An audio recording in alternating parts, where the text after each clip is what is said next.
In the year 737 of the Age of the Universe, on planet Vegeta, Ruffin gazed silently at the crimson sky, lost in thought. "Hey, what are you thinking about, Ruffin?" A youthful voice suddenly rang out from behind him. "It's you, Vegeta," Ruffin replied without turning, sensing the presence of the person behind him. The one who stood there was none other than Vegeta, the prince of planet Vegeta and the secondary protagonist of the Dragon Ball world. At this moment, Vegeta was merely around 5 years old, the same age as Ruffin. Ruffin was an ardent admirer of the Dragon Ball universe. One day, inexplicably, he found himself transported into this world, a realm where stars could be effortlessly destroyed. He became a Saiyan, endowed with extraordinary talent. His primary role was to serve as a training partner for Prince Vegeta, akin to a follower or attendant. By the age of 4, Ruffin's combat power had reached an impressive height of 10,000, causing even King Vegeta to tremble in trepidation. Fortunately, Vegeta soon caught up to Ruffin, restoring King Vegeta's shaken composure. However, as time progressed, Ruffin's combat power began to perplex King Vegeta and the other Saiyans. Since the beginning of this year, Ruffin's combat power had inexplicably plummeted. In just 1 month, it fell from a remarkable 10,000 to a mere 5,000. Now, it had dwindled to a mere 500. As Vegeta's training partner, this decline left Vegeta feeling quite helpless. "Ruffin, you recognized me by sound, didn't you?" Vegeta chuckled. "And oh, it was through sensing. Even if you altered your voice, I would still know it was you without turning around," Ruffin replied with a smile over his shoulder. Vegeta stared blankly for 2 seconds, unable to comprehend. "What's sensing?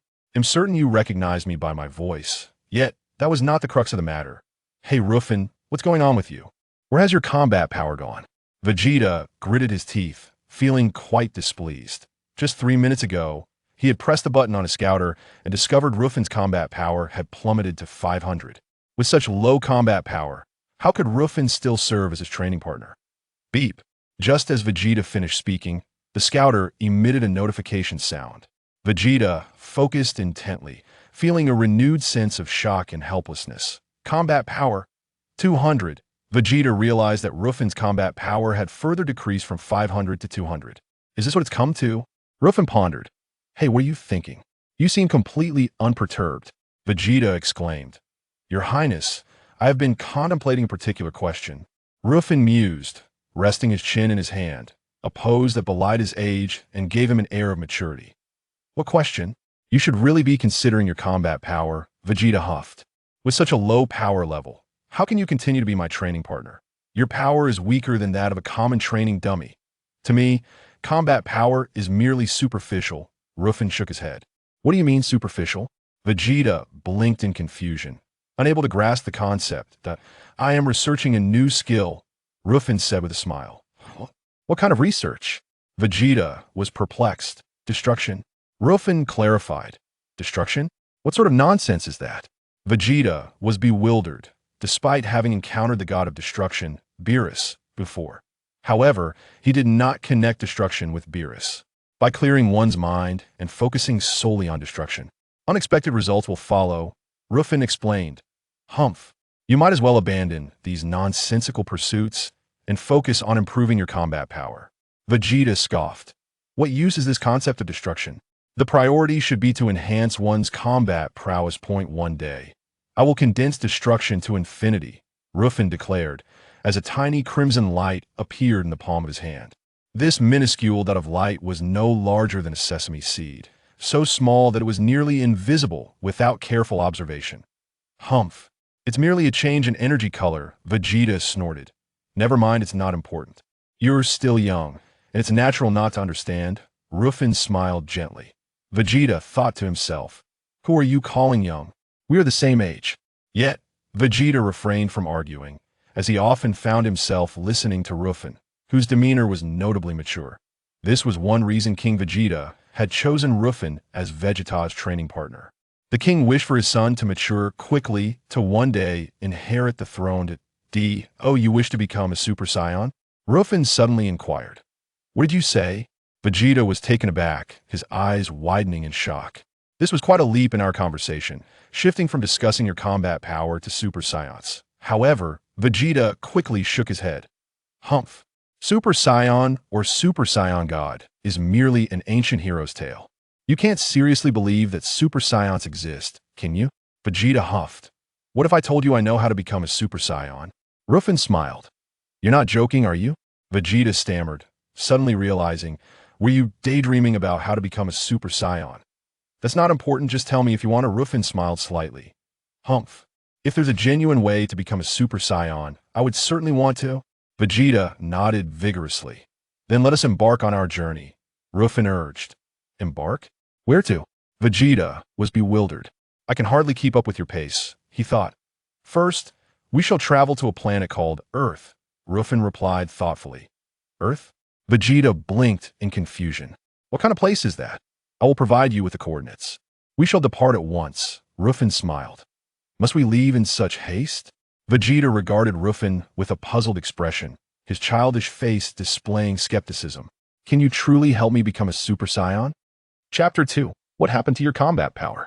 Of course, I have mastered the technique to become a Super Saiyan, Ruffin nodded. Then tell me, what is this method? Vegeta inquired hastily. There is no need to rush. Let us leave this planet first, Ruffin suggested.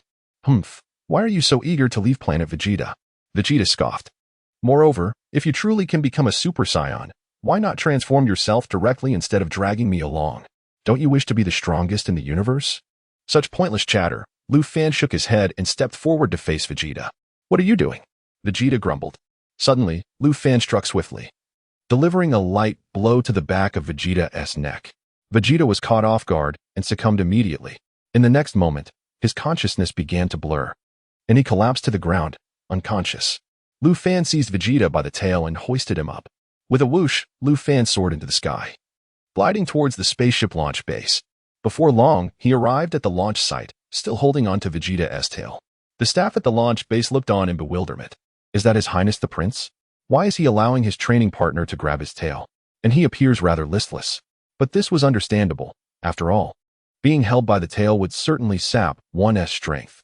I need a small spaceship. I'm taking His Highness out for training, Ruffin called out. The two staff members stared at Ruffin, then at the prince being dragged behind him. His Highness is training to overcome his tail weakness, Ruffin smiled. After all, the tail is a vulnerability for us Saiyans. Overcoming it sooner rather than later is beneficial. The staff members nodded in realization. Truly, the prince was striving to conquer his weakness at such a young age. We haven't even overcome our own weaknesses yet. However, they couldn't help but wonder why the prince seemed to have fainted. Yet, these thoughts were secondary. The staff recognized Ruffin. He had once been among the elite of the younger Saiyan generation, hence his position as Vegeta's training partner. Regrettably, his combat power had plummeted drastically over the past year, from a once formidable 10,000 to a mere 200. Goodness, this lad's combat power has dwindled to just 200? I recall it was over 1,000 not long ago. His Highness's training partner has become utterly inept. It seems the prince can only rely on his partner to hone his tail now. All right, please wait a moment. I'll arrange for the spaceship immediately. The staff member had no doubts. Just as he finished speaking, several youths approached from a distance. This was a group of 5. Among them a boy with a completely bald head and another whose hair had grown long enough to nearly reach his calves. Ruffin recognized both. One was Naba, and the other was Raditz. Hey, Ruffin, are you going out too? Raditz asked as he stepped forward. Yes, just taking a little trip, Ruffin nodded. Is that His Highness Vegeta? Raditz noticed the prince being dragged along. He is training to overcome his tail weakness but unfortunately fainted, Ruffin replied with a smile. Haha. It seems the weakness of the tail is not so easily conquered, Raditz chuckled, his lips twitching.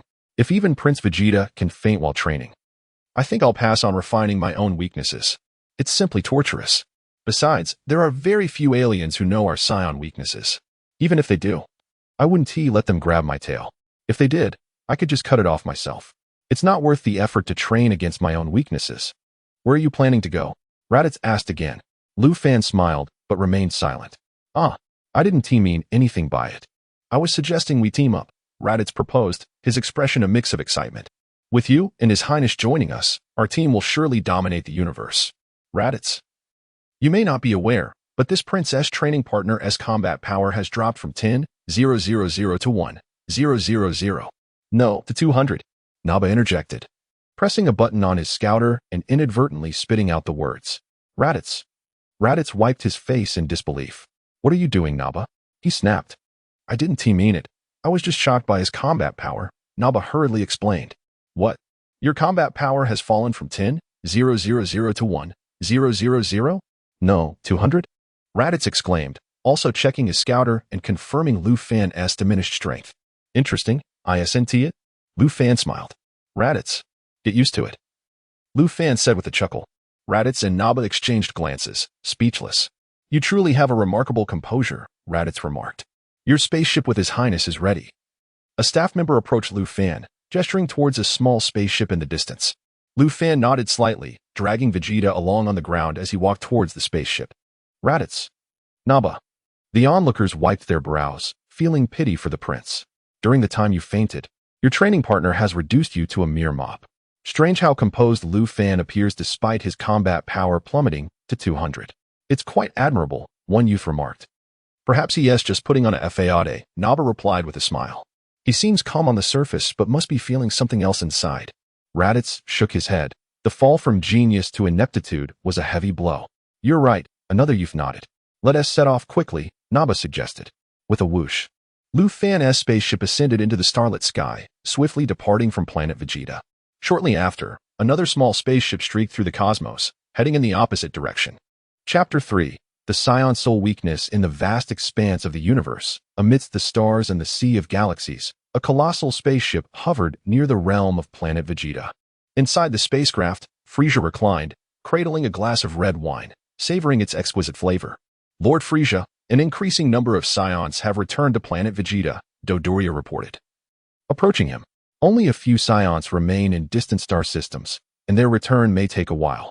Oh ho ho ho, I eagerly anticipate their arrival, Frieza chuckled ominously, his slanted eyes narrowing slightly. It is expected that in approximately 4 months, nearly all Saiyans will be back on planet Vegeta. Then let us set the date for 4 months from now, so we may delight in the fireworks that planet Vegeta will unleash. Frieza took a sip of his red wine, his smile growing ever more radiant. Yes, Lord Frieza, Dodoria replied respectfully. However, Lord Frieza, the Super Saiyan or Super Saiyan God is merely a heroic legend among the Saiyans.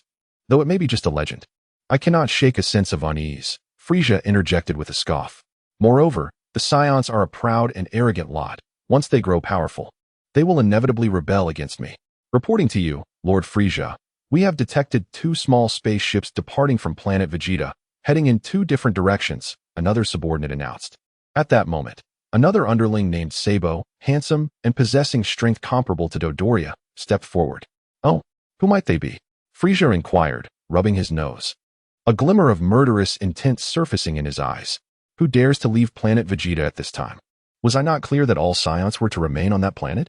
The oldest Saiyan aboard those 2 ships is merely 10 years old, while most are around 5 or 6, Sabo replied. Ah, just a pack of little monkeys. They must be off for some training. Frieza's murderous intent began to dissipate. That seems likely, Sabo continued. One of the spaceships carries Prince Vegeta and his training partner, Ruffin. Those 2.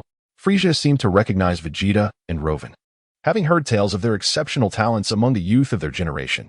Indeed, Lord Frieza, that is the case, Sabo affirmed. However, Lord Frieza, I have heard that Ruffin's battle power has encountered some issues, Dodoria chimed in. Ruffin reached a peak battle power of 10,000 when he was 4. And if he continues to progress at that rate, he could become formidable. But alas, this year his battle power has been steadily declining, recently dropping to around 1,000. I have heard whispers regarding his declining battle power. Frieza nodded slightly, pondering. Has something gone awry in his training? Let us ascertain his current battle power. Sabo chuckled and promptly instructed one of the subordinates, investigate the battle power of Vegeta and the Saiyan named Ruffin. Yes, the subordinate replied, typing rapidly on the console. The data soon materialized. What? Only 200? Sabo exclaimed, shaking his head with a sigh. This little monkey is utterly useless. His battle power has dropped to 200? Dodoria lamented, expressing his disbelief. This once promising little monkey must be feeling increasingly overshadowed. And what of Vegeta's battle power? Sabo inquired of the subordinate. Lord Sabo, Prince Vegeta's battle power has reached a staggering height of 15,000. The subordinate responded promptly. What? At just 5 years old, He has achieved a battle power of 15,000. Dodoria gasped in astonishment. This fellow truly lives up to his title as the Prince of Saiyans. Sabo remarked, a cold sweat trickling down his face. If he continues to grow at this rate, it could spell danger. Lord Frieza, should we eliminate them? Dodoria asked for guidance. Frieza rested his chin on his hand, contemplating. After a brief moment of silence, he decided, let them be for now. Should we eliminate their prince at this juncture? It would undoubtedly attract the attention of those wild monkeys. The Saiyans who are currently away would likely refrain from returning. Frieza shook his head, musing, it matters little. Merely 15,000 battle power is nothing. With your combined strength, you can easily dispose of him. Yes, Lord Frieza. Sabo and Dodoria bowed in unison. However, we must keep a vigilant eye on that little monkey Vegeta's every move. Once we have eradicated planet Vegeta, should his battle power continue to surge, we shall eliminate him as well. Frieza smiled, his expression cold. Lord Frieza is wise. Sabo and Dodoria bowed once more. As they conversed, another small spherical spaceship streaked across the starry sky, rapidly approaching the vessels of Ruffin and Vegeta. Lord Frieza, yet another Saiyan has departed from planet Vegeta. A subordinate reported. This time, it is a Saiyan approximately 3 years old, with a battle power of only 2. The subordinate hesitated, finding it difficult to deliver the final words. Only a battle power of 2. Frieza's smile grew brighter. Let him be. He poses no threat and is likely a discarded pawn among the Saiyans. Whoosh. Ruffin's spaceship soared through the cosmos, leaving a golden arc in its wake. After traveling for over 2 hours, Vegeta finally stirred from his slumber.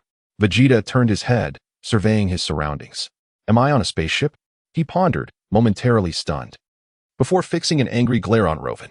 You're awake, Vegeta? Ruffin smiled. Humph. Did you dare to ambush me? Vegeta retorted coldly. You asked too many questions. It would be too exhausting to explain further, so I had no choice but to knock you out. Ruffin chuckled lightly. How infuriating. Vegeta bared his teeth, ready to retaliate. Do not engage in combat here. Do you wish to destroy the spaceship and perish in the void of space? Ruffin waved his hand, addressing Vegeta. Vegeta suddenly realized the gravity of the situation and retracted his fist. Regardless, this brat cannot escape. Once we land, I shall teach him a lesson. If we fight now and inadvertently damage the spaceship, we might truly die in the vastness of space. This may very well be the sole weakness of our Saiyan race, Ruffin lamented. Chapter 4. Vegeta, you must cultivate a peaceful heart. What? What shortcomings? Vegeta was momentarily perplexed. I am referring to the vastness of outer space. We Saiyans cannot survive in the cosmos, can we? Ruffin asserted. This was a fact Ruffin had verified, having inquired with numerous clan members. Indeed, Saiyans are incapable of enduring the harshness of outer space, and entering it would lead to rapid demise.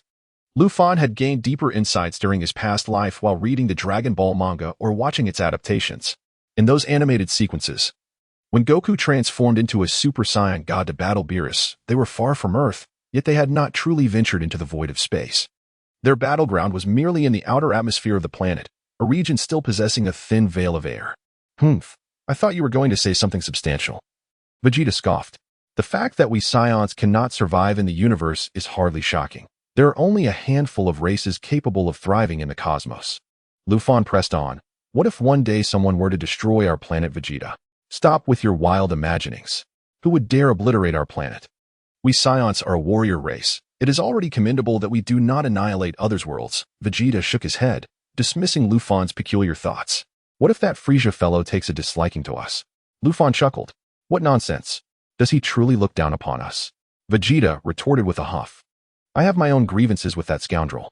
One day, I shall crush him beneath my feet. I am the mightiest in the universe. Such ambition, Ruffin nodded appreciatively. Humph. You mentioned the Super Saiyan. Can we discuss it now? Vegeta shot a sidelong glance at Ruffin. I have indeed discovered a method to attain Super Saiyan status in an ancient manuscript. Ruffin replied with a smile. What? Is that true? Pray tell, what is this method? Vegeta's surprise turned into eagerness. Within our Saiyan physiology lies a type of S cell. Once these cells reach a certain quantity, they can transform into a Super Saiyan through immense emotional upheaval, Ruffin explained candidly. A mere Super Saiyan? Such a transformation does not impress me, Ruffin thought, as his aspirations lay far beyond that. His ultimate ambition was to amplify his destructive capabilities to infinity, though he understood he was still at a nascent stage. Nevertheless, he contemplated that the essence of destruction could be straightforward. By emptying his mind and focusing solely on destruction, he could unleash his full potential. Moreover, he had gleaned from Beerus's dialogue in the Dragon Ball Super manga that destruction knows no bounds. Over time, Ruffin dedicated himself to studying destruction, and indeed, by concentrating solely on that concept, he found success. This was also the reason behind his earlier moment of contemplation while gazing up at the sky on planet Vegeta. Destruction is a skill befitting a deity. Now that he had harnessed divine power, it was natural for his combat power readings to fluctuate. Frieza's devices were incapable of measuring divine energy. With his mind fixated on destruction, Ruffin pondered whether he could augment the volume and intensity of his destructive force. As for becoming a Super Saiyan, he felt little intrigue. Even the mightiest Super Saiyan would pale in comparison to Beerus's mere fingertip. Even Goku, should he attain the ultimate state of Ultra Instinct in the future, would not stand a chance against the god of destruction. Thus, it became clear that infinite destruction was the true objective Ruffin sought. Of course, he had no desire to become a god of destruction himself. I am merely honing my destructive abilities, he mused. I have no intention of taking on that role. After all, a god of destruction must share their life force with the Kaishans. I fear that should I become a god of destruction, I might one day encounter someone powerful enough to obliterate the Kaishin, leading to my own demise alongside them.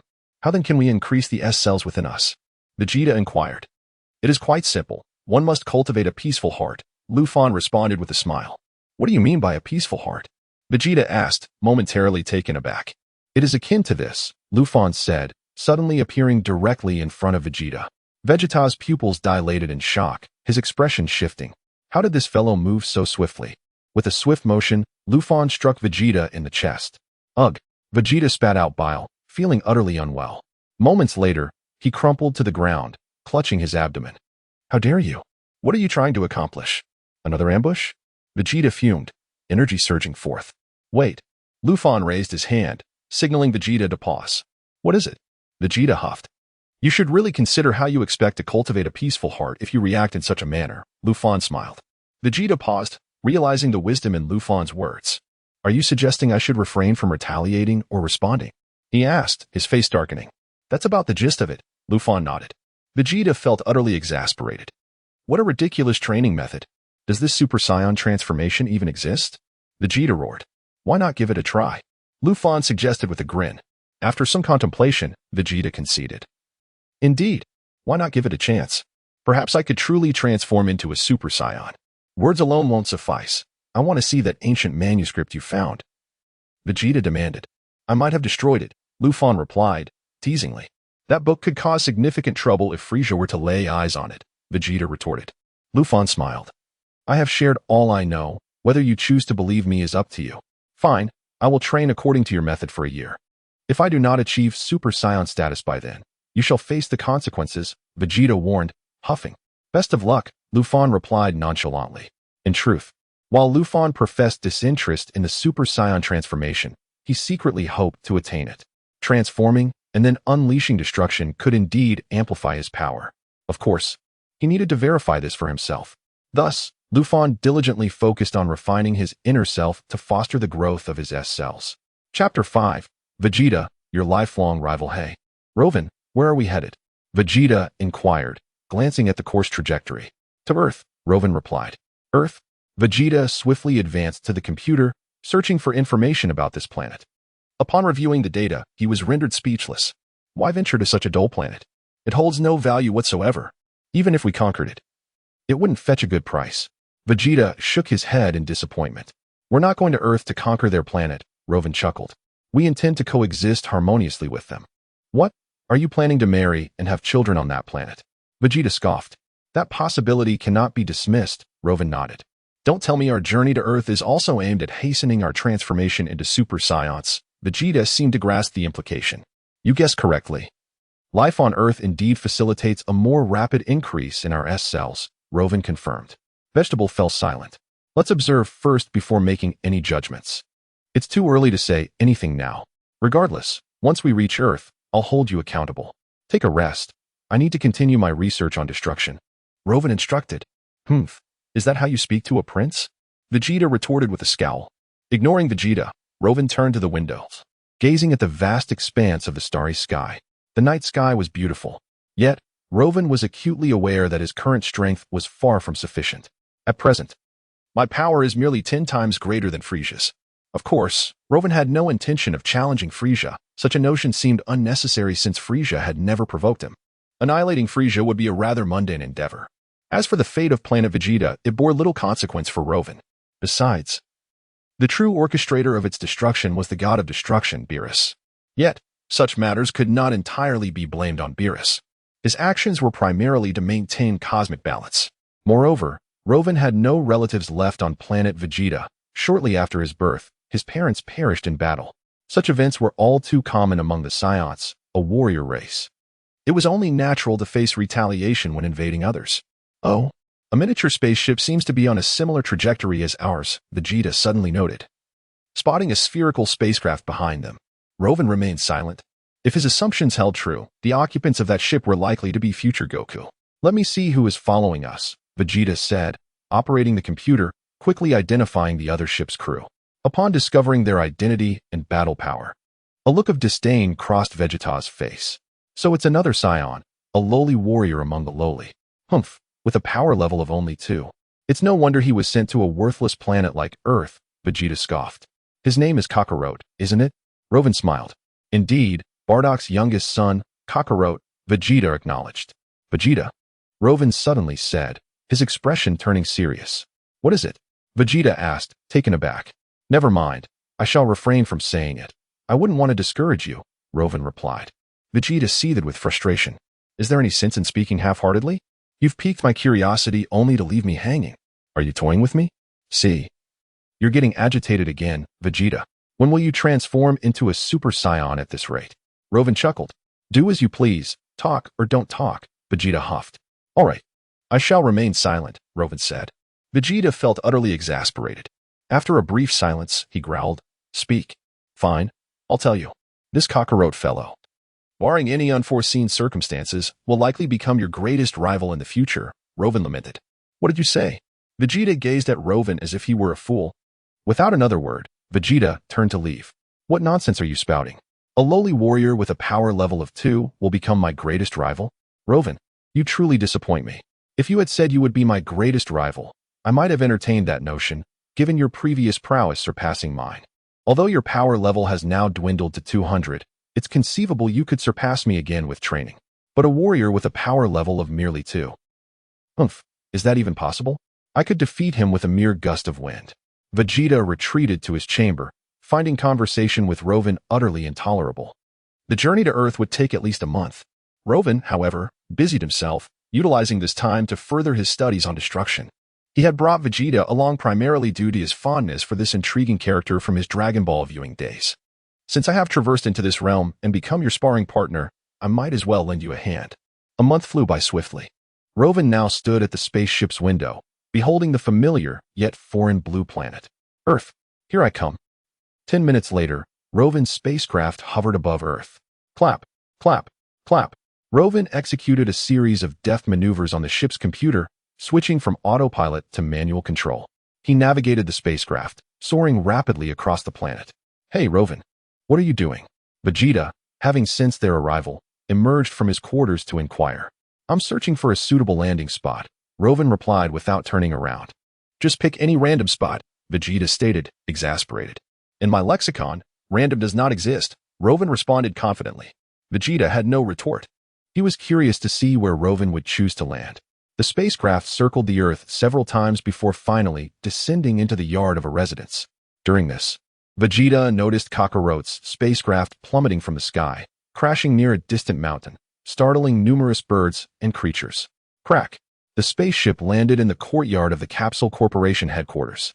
Chapter 6. Earth. Here I come. The appearance of the spaceship left Bulma's family somewhat astonished, as it had previously passed over their home.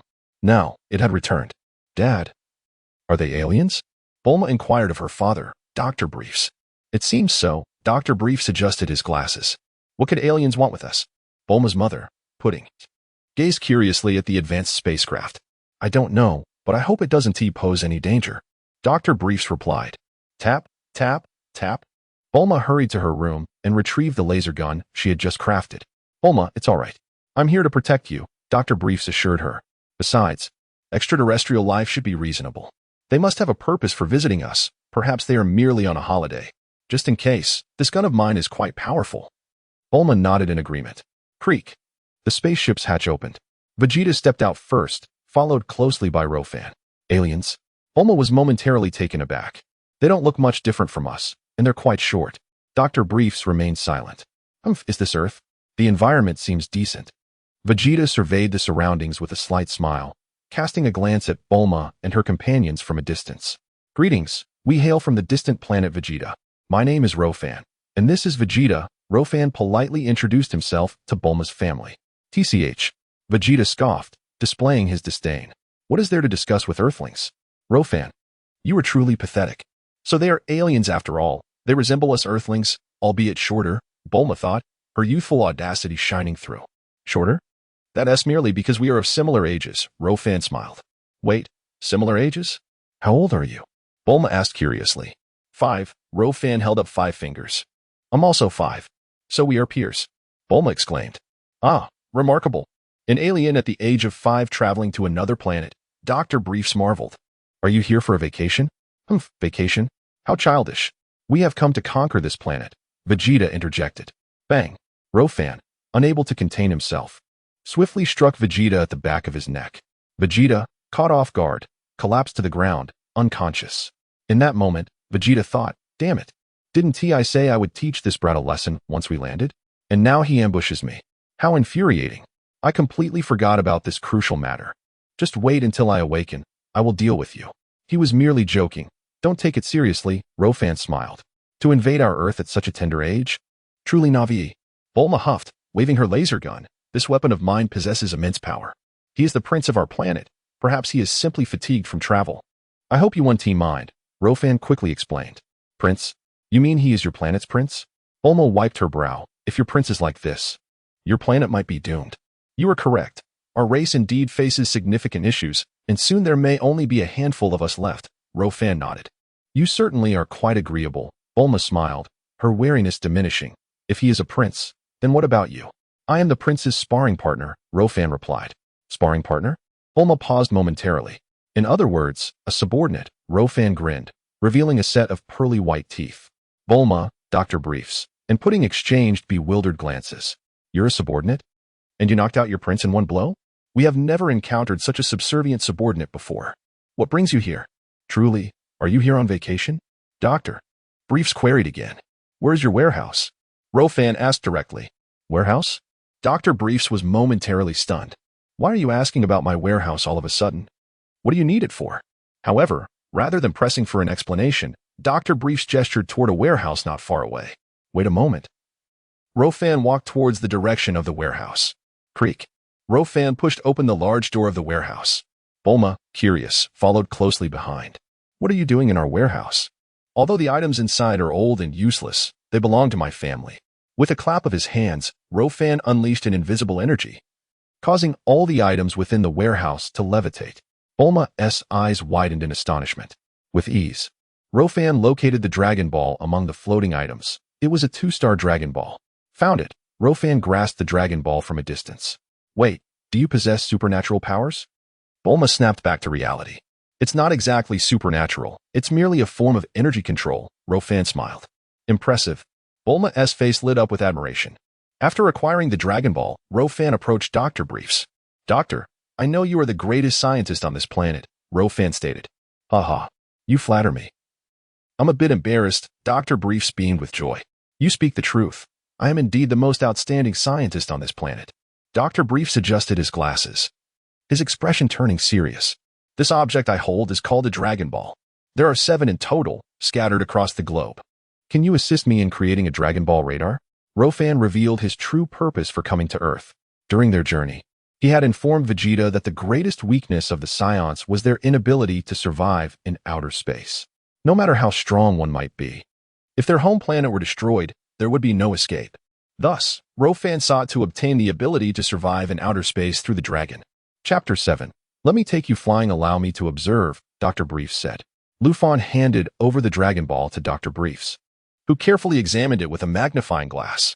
After a moment, he nodded and replied, This little object is quite remarkable. It emits faint light waves.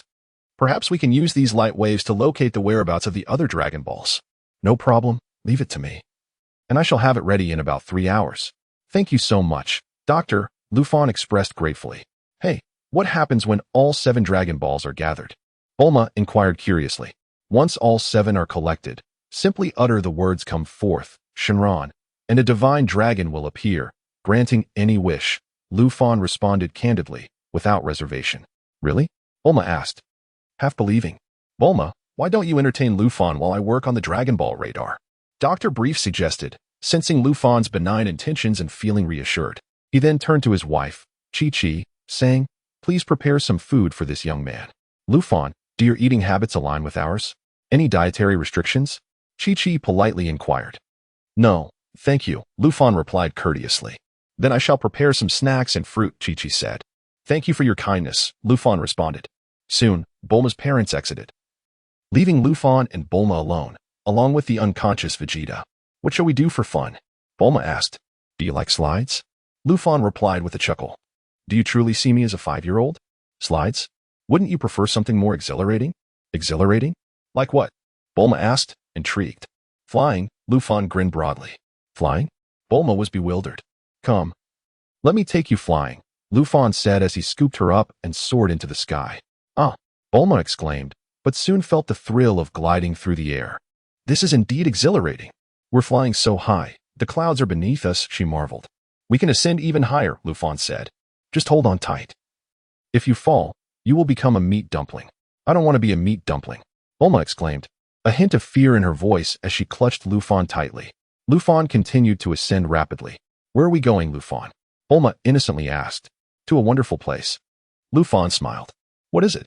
Bulma asked, her confusion evident. Are you taking me to a paradise? Sort of, but it is not a paradise. It's a shrine, Ruffin clarified. A shrine? Is it where the gods reside? Bulma's eyes widened as she tightly gripped her laser gun. Indeed, it is the dwelling place of the deities on Earth. Ruffin nodded. In the shrine, the Supreme Kai wore a grave expression. What has transpired, Lord Supreme Kai? Mr. Popo inquired. An alarming incident has occurred. Just 10 minutes ago. 2 spacecraft descended upon Earth. They appear to be extraterrestrial visitors, the Supreme Kai stated solemnly. It is uncertain whether their arrival heralds fortune or calamity. Extraterrestrials have come to Earth? Mr. Popo frowned, yet was not overly surprised. After all, there have been visitors before, such as the three-eyed people, werewolves, and beastmen. They were not originally Earth's natives. I cannot shake the feeling that these newcomers bring an ominous foreboding, the Supreme Kai remarked, casting a wary glance towards Earth from the shrine's edge. Oh, that 3-year-old child has encountered Gohan, who has taken him home. Given his youth, he is unlikely to stir up much trouble. But what about the occupants of the other spacecraft? Mr. Popo asked. My greater concern lies with the aliens aboard the second ship. There are 2 of them, and they have circled the Earth several times, seemingly searching for something before landing at the headquarters of Capsule Corporation, Dr. Brief's residence, the Supreme Kai side. With their advanced technology, do they truly require Dr. Brief's inventions? Mr. Popo pondered. Though he is the finest scientist on Earth, his expertise may seem lacking on a universal scale. Wait, they are coming. The Supreme Kai's expression shifted dramatically. What? Mr. Popo was taken aback. They are heading towards the shrine. One is approaching by flight. Can he sense my energy? The Supreme Kai immediately heightened his vigilance. Mr. Popo was now sweating profusely, alarmed at the thought of someone daring to approach the shrine. Look, Ruffin. There's a floating city in the sky, Bulma exclaimed, astonished at the sight of the hovering shrine. Indeed, Ruffin nodded. You knew all along? Bulma asked. This is the shrine, the abode of the gods, Ruffin replied with a slight smile. Are gods truly real? Bulma's eyes sparkled with anticipation and anxiety. They are, Ruffin affirmed. I'm so excited. I want to see what the god looks like. He must be quite handsome. Bulma eagerly asked. You might be disappointed, Ruffin chuckled softly. In an instant, Ruffin and Bulma transformed into a streak of white light, soaring toward the shrine. With a resounding thud, Ruffin landed on the shrine's grounds, holding Bulma securely. The Supreme Kai regarded Ruffin with an unusually grave demeanor, sensing an unsettling aura emanating from this young extraterrestrial, despite his tender age. Greetings, God of Earth, Ruffin called out. Who are you? What brings you to Earth? The Supreme Kai asked, his expression stern. Do not harbor hostility, I assure you, I am quite amicable. Lufan replied with an innocent grin. I have merely come to accompany Bulma on a little excursion. I mean no harm. The Supreme Kai. Mr. Popo. The two exchanged incredulous glances. Did you truly come merely for a stroll? Is it customary to wander all the way to the shrine of the Earth's deities? Lufan, is that being truly a god? Bulma tugged at Lufan's sleeve and whispered. Indeed, Lufan confirmed. How peculiar he looks, with green skin. Who is that dark figure beside him? Bulma wondered aloud. Mr. Popo. Clearly, Mr. Popo had overheard Bulma's comment. Who is the dark figure you refer to? This young lady certainly lacks decorum. Chapter 8. Master Karin let us depart, said Ruffin to Bulma. Wait, are we leaving already? Bulma was taken aback, nodding in agreement. Well, it seems there's not much to see here at the temple. I had anticipated an array of amusements, but aside from a few buildings, there's nothing particularly special. Then we shall go, Ruffin replied. He then stepped forward, embraced Bulma, and leapt from the temple. The deity. Mr. Popo. The two were left utterly astonished. Did you truly come here merely for a stroll? The deity was rendered speechless. This extraterrestrial was indeed peculiar. He ventured to the temple only to leave without engaging in any activities. What could he possibly desire? Deity, what does he mean? Mr. Popo queried, puzzled. I can sense a powerful energy within him. Fortunately, it is predominantly pure, lacking in malevolence, the deity mused. As long as he refrains from causing chaos on Earth, let him be. He might genuinely be here for a vacation. Mr. Popo remained skeptical. Is he really here for a vacation? Ruffin and Bulma descended gently from the temple. Ruffin, look, there's a tall tower below. Bulma exclaimed. That is the Karin Tower, the residence of the master, Ruffin informed her. Are there fairies? Bulma's interest was piqued immediately. After her disappointing visit to the temple, she had expected a dashing deity, only to find an elderly man with green skin. Now, hearing that the tall tower below was the abode of a master, her curiosity was rekindled. Indeed, it is the abode of the master, Ruffin smiled. Would you like to see it? Yes, of course. Bulma replied eagerly. Whoosh. Ruffin took Bulma into the Karin Tower. Master Karin. Master Karin regarded Ruffin with suspicion, casting a glance at Bulma beside him. Is that Garfield? Bulma's eyes lit up. What a huge cat. I've never seen one this large before. Master Karin began to perspire. Ruffin chose to remain silent, merely observing him. Master Karin reciprocated the silence. If you do not speak, neither shall I. I recognize you are from another planet. If the enemy does not move, I shall not either. Ruffin, where are the fairies? Bulma scanned the surroundings, noticing that aside from the enormous cat, there appeared to be no one else present. There are no fairies. To be precise, I am the master here, also referred to as the fairy cat. Master Karin finally spoke.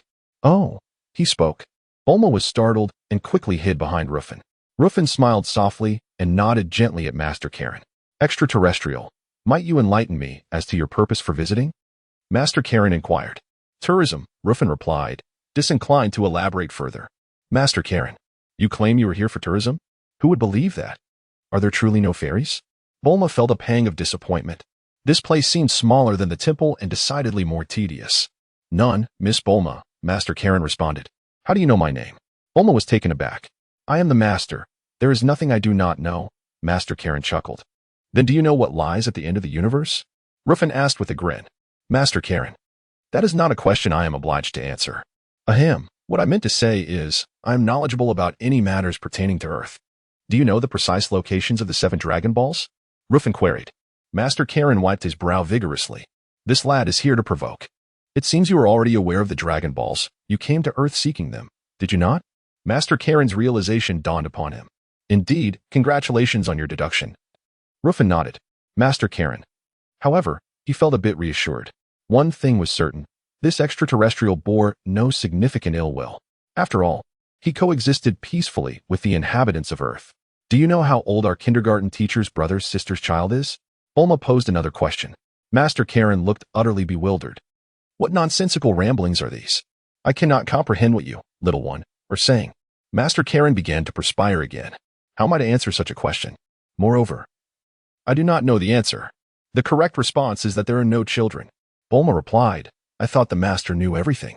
Ruffin, let us depart. This place is dreadfully boring. Change of topic. How many senzu beans do you possess? Ruffin asked. Ah, that is a question I can answer. Master Karin quickly responded. At present, I have 328 senzu beans. Congratulations, you have mastered the art of rapid response, Ruffin remarked as he grasped Master Karin's hand. Master Karin beamed with pride. I told you, there is nothing I do not know. Then, these sins of beans shall belong to me. You do not mind, do you? Ruffin stated. Master Karin's smile gradually faded. You came here for the sins of beans? Suddenly, he comprehended the situation. Last question, where are the sins of beans located? Ruffin inquired. Master Karin was about to respond when Ruffin interjected, no need to tell me. I prefer to find them myself. It is far more fulfilling. Master Karin wiped his brow once more. Bulma, let us see who finds the sins of beans first, Ruffin said to her. Sins of beans? What are those? Bulma asked, slightly puzzled. They are a remarkable type of bean, capable of curing all ailments, Ruffin explained. Your description makes them sound like some roadside advertisement. Bulma muttered. Master Karin felt utterly despondent. You dare to compare my sins of beans to a mere roadside advertisement? Do you deem that appropriate? I simply enjoy the thrill of searching. Bulma exclaimed, commencing her quest for the sins of beans within the Karin Tower. Master Karin felt on the verge of tears. You truly do not regard yourselves as outsiders. Ruffin, however, was well aware of the Senzu beans' precise location. They were likely downstairs. This tower had 2 levels. No. Bulma searched thoroughly without success until she unexpectedly discovered a staircase leading to the next level. Oh, there's another floor. Let me take a look. Bulma hurried down the stairs. Ruffin, I found something. Come see if these are the beans. Bulma cheered from below.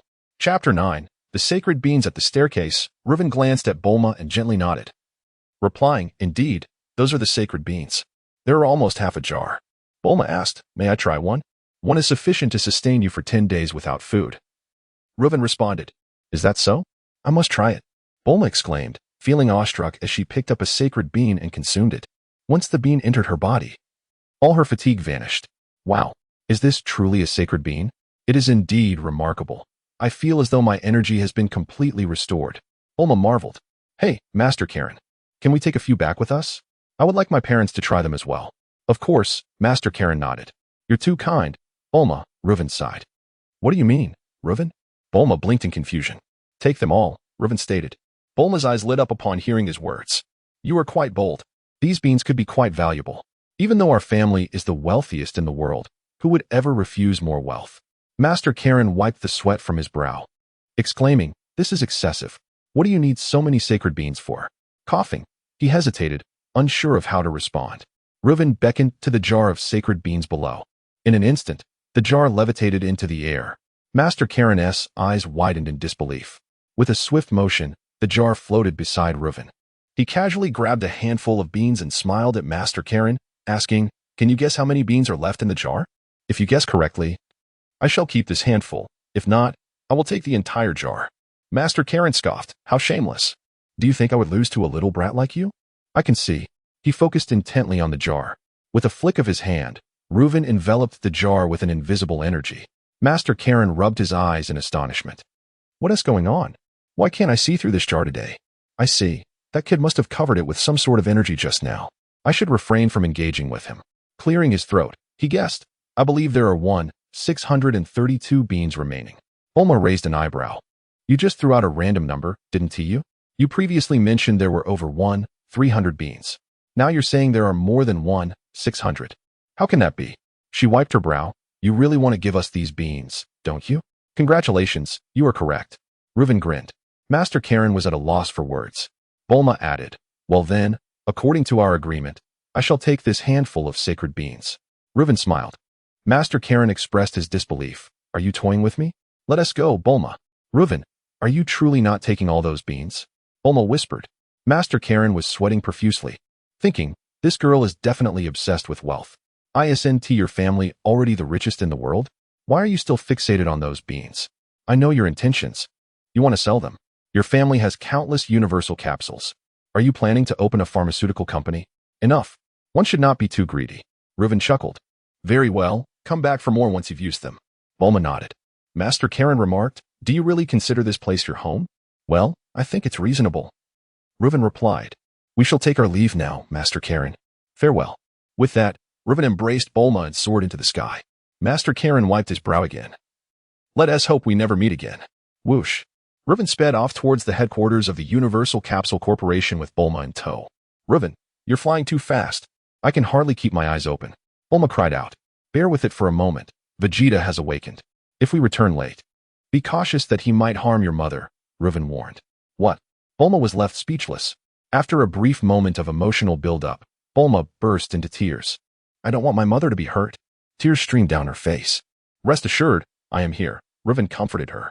At the headquarters of the Universal Capsule Corporation, Bulma's mother, Bridget, emerged with a tray, glancing around but failing to spot Ruffin and Bulma. Where are they?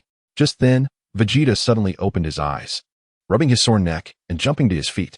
Ruffin, you were seeking your demise. Vegeta bellowed, scanning his surroundings for Ruffin. Where is he? Why isn't he here? Where has that little brat gone? However, these concerns were secondary. Vegeta pressed a button on the scouter he wore, attempting to locate Ruffin's whereabouts. Humph, Ruffin, do you think you can evade me without consequences? Have you forgotten I still possess a scouter? Vegeta glared at the device. To his astonishment, Ruffin's power level had completely vanished.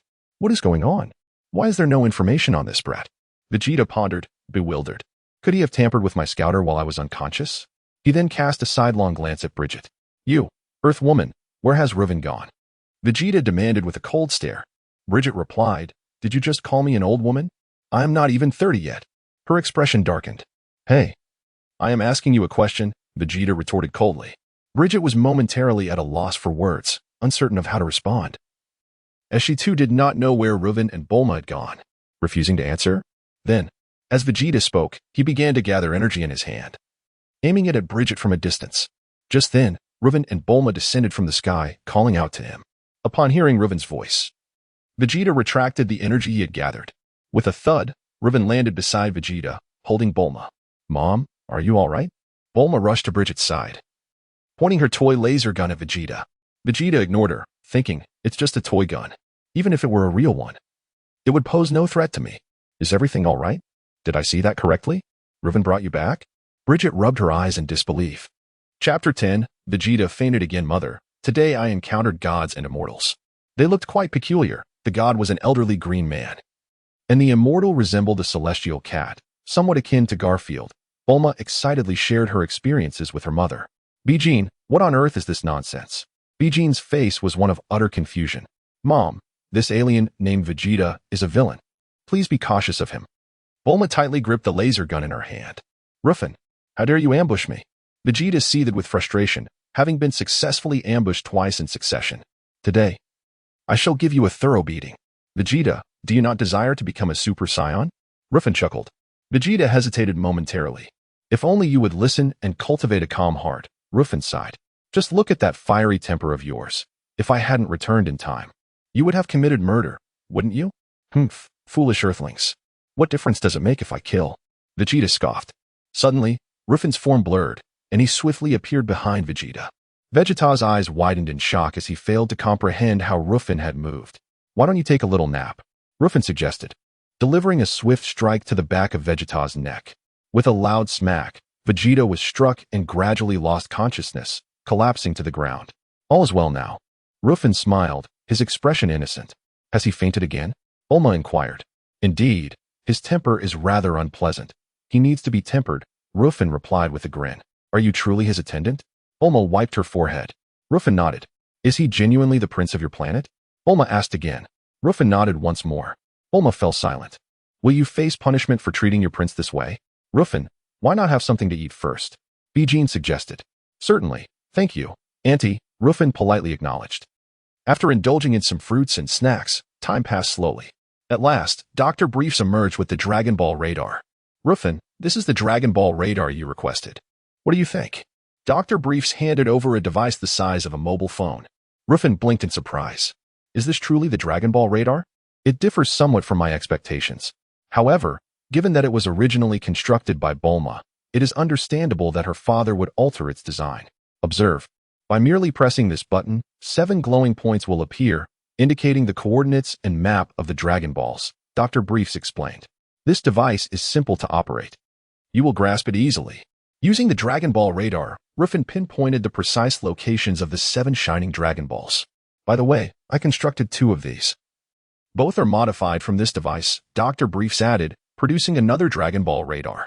Take both. Should one fail, the other can serve as a backup. 2, you say? Ruffin glanced at Vegeta. Bang! Ruffin kicked Vegeta's side. Hey, wake up, he called. Dr. Briefs was taken aback. How barbaric! Is he truly your prince? Is this how you treat royalty? After being kicked, Vegeta rubbed his eyes and immediately regained consciousness. Curse you! You ambushed me again! Vegeta sprang to his feet, glaring at Ruffin, ready to engage in battle. Hold on, Vegeta. Let's set aside our grievances for the moment. I am your training partner, and we can fight anytime. I have something crucial to discuss with you regarding the Super Saiyan. Ruffin waved his hand. Upon hearing the term Super Saiyan, Vegeta's hostility dissipated. Humph. Your frequent daydreaming must be a training technique for ambushing. Vegeta scoffed. The scanner fails to detect your energy. How do you conceal your battle power? That is of little importance, Ruffin replied. How can you claim such matters are unimportant? You have ambushed me multiple times, and I have fainted just as often. Come here and look. Ruffin beckoned Vegeta. Cautiously, Vegeta approached, wary of being struck again. Rest assured, I will not harm you, Ruffin assured him. After a moment's hesitation, Vegeta stepped closer. What is it? Examine this device. It displays 7 glowing points. We shall split up to locate the Dragon Balls at those points, Ruffin explained, revealing the 2-star Dragon Ball he had found in Bulma's family's warehouse. This is a Dragon Ball. A Dragon Ball? Will this allow me to become a Super Saiyan? Vegeta asked, momentarily taken aback. Indeed, gather all 7 Dragon Balls, and any wish can be granted. You may wish to become a Super Saiyan, Ruffin replied with a smile. You are not deceiving me, are you? Vegeta asked, skeptical. Ruffin merely smiled, offering no answer. Humph. Very well. This planet is not vast. Finding these 7 items should take no more than a few hours, Vegeta pondered. So we are searching for these so-called Dragon Balls? It seems rather straightforward. Then let us divide our efforts, Ruffin suggested, providing Vegeta with a Dragon Ball radar and briefly instructing him on its use.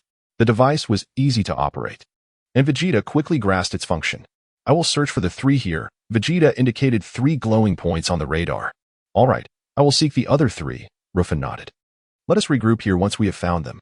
Hopefully, you are not deceiving me. Otherwise, do not blame me for being ungracious.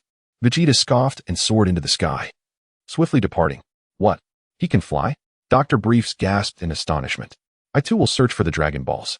If all goes well, Vegeta and I should be able to gather them by this evening, Ruffin declared. Chapter 11. Come forth, Divine Dragon. I wish to join. Bulma expressed her anticipation. I want to go too. I need to fly swiftly. You might find it hard to keep your eyes open, Ruffin teased as he gently pinched Bulma's cheek. Don't pinch my face. Bulma pouted. Your face is quite amusing to pinch, Ruffin chuckled. All right, wait here. I will quickly locate those 3 Dragon Balls, Bulma replied. And Ruffin affectionately patted her on the head before politely greeting her parents. With a whoosh, Ruffin ascended into the sky. Ruffin can fly too? Doctor, Briefs exclaimed in astonishment. Father, your news is so outdated. Ruffin took me flying to the temple, and I even met gods and immortals. Bulma animatedly recounted her extraordinary experiences. Gods? Immortals? Dr. Briefs murmured, pondering the existence of such beings in this world. On Master Roshi's island, the elderly master was engrossed in a rather unwholesome television program, drooling at the screen. Suddenly, Vegeta kicked the door open with a resounding bang. Hey, old man, have you seen this ball? Vegeta demanded, directing his question at Master Roshi. Master Roshi's gaze remained fixated on the television, seemingly oblivious. I'm talking to you, old man. Answer me. Vegeta barked. Master Roshi finally snapped back to reality, glancing at Vegeta and then at the Dragon Ball in his hand. Who is this little brat? Master Roshi thought, but dismissed the thought. That ball. I found it ages ago. Just take it and leave me be, he replied absent-mindedly, turning his eyes back to the television. Vegeta was on the verge of obliterating the house when he noticed the Dragon Ball resting on the table. He approached, picked it up, and scrutinized it closely. 3 red stars gleamed within. This must be it. The one Ruffin gave me had only 2 stars. Vegeta muttered before turning to leave. As he exited, a wicked glint flashed in his eyes, and he kicked the front door into the sea. He then strode away. Master Roshi, however, remained glued to the television. 3 minutes later, the program concluded, and the cheerful female host announced, "That's all for today. We'll see you again next week at the same time." Master Roshi's eyes were nearly glued to the screen. Why must it air only once a week? It would be splendid if it aired daily. I haven't had my fill yet. With a reluctant sigh, he switched off the television and stretched. Wait, who just came by? Master Roshi scratched his head, recalling a little brat. How did he get here? He stepped outside. Hey, where's my door? Did that little brat steal it when he left? Is my door really that valuable? And what was that kid after? Something peculiar like a ball. How strange. After approximately 5 hours, Vegeta finally located the 3 Dragon Balls and returned to the Capsule Corporation headquarters. Ruffin had been waiting there for quite some time. Vegeta, you took your sweet time. Have you finally gathered those 3 Dragon Balls? Ruffin laughed.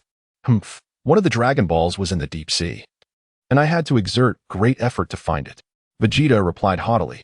Ruffin merely smiled, saying nothing more. He deduced that the Dragon Ball Vegeta mentioned was undoubtedly the one from the deep-sea pirate treasure. Vegeta tossed his 4 Dragon Balls onto the ground, mixing them with Ruffin's 3. At last, the 7 Dragon Balls were assembled. The Dragon Balls shimmered with golden light. Now that the Dragon Balls are gathered, can I become a Super Saiyan? Vegeta inquired.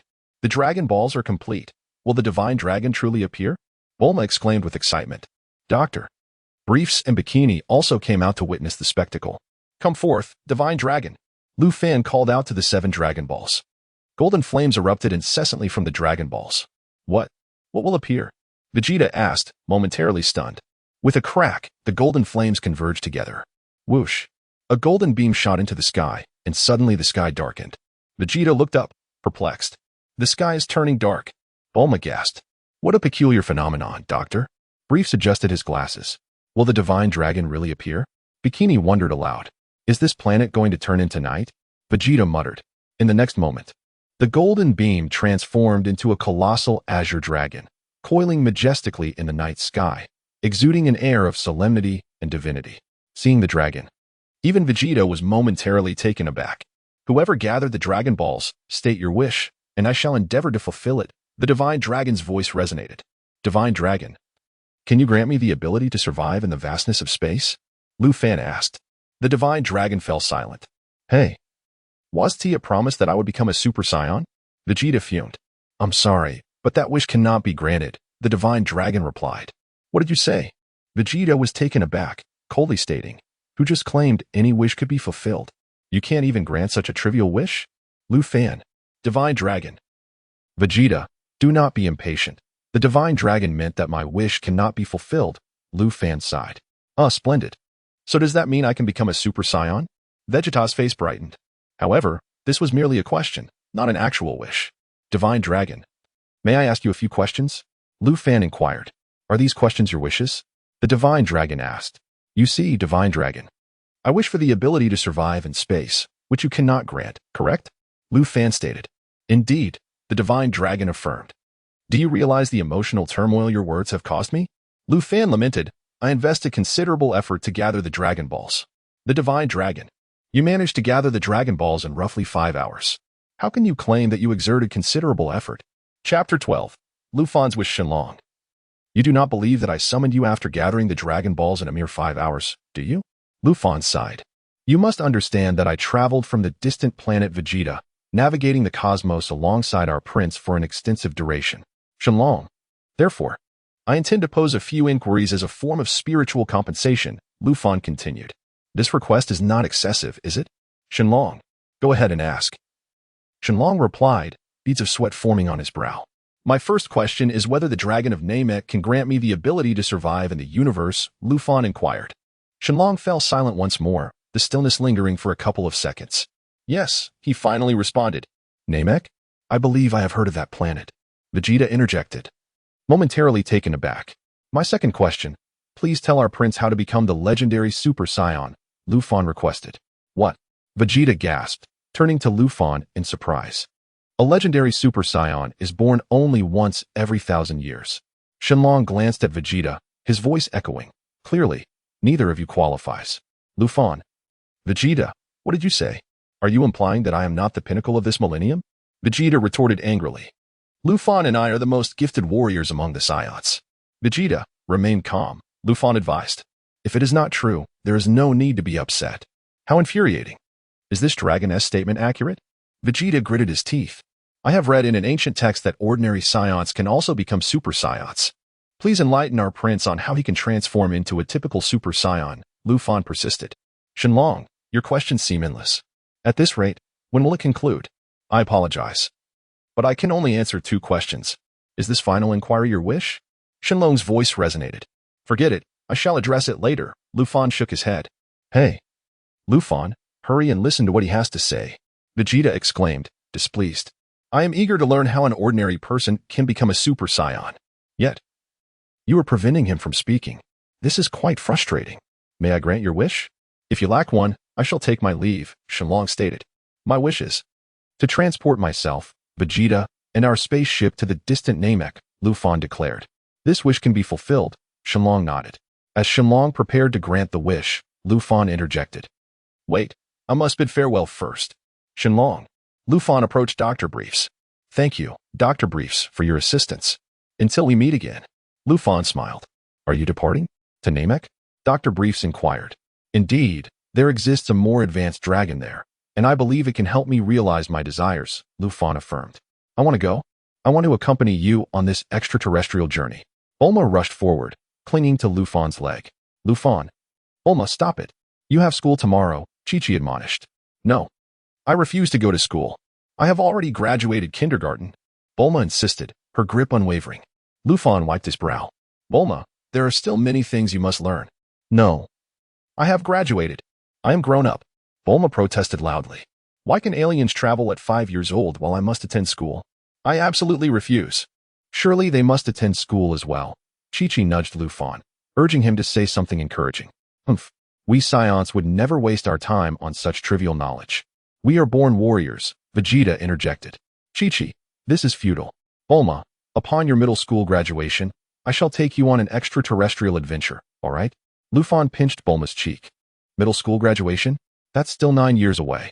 Bulma exclaimed, tears streaming down her face. You seem to calculate rather swiftly, Lufan chuckled. I am a genius. I invented this laser gun. Bulma proudly brandished the weapon she held. Suddenly, the laser gun misfired, sending a beam whizzing toward Vegeta. Bang! Vegeta was caught off guard and struck directly. The laser's glow impacted his chest, and a wisp of smoke rose from his armor. Thereafter, silence ensued. Although Bulma's laser gun was powerful, it was utterly ineffective against Vegeta's armor.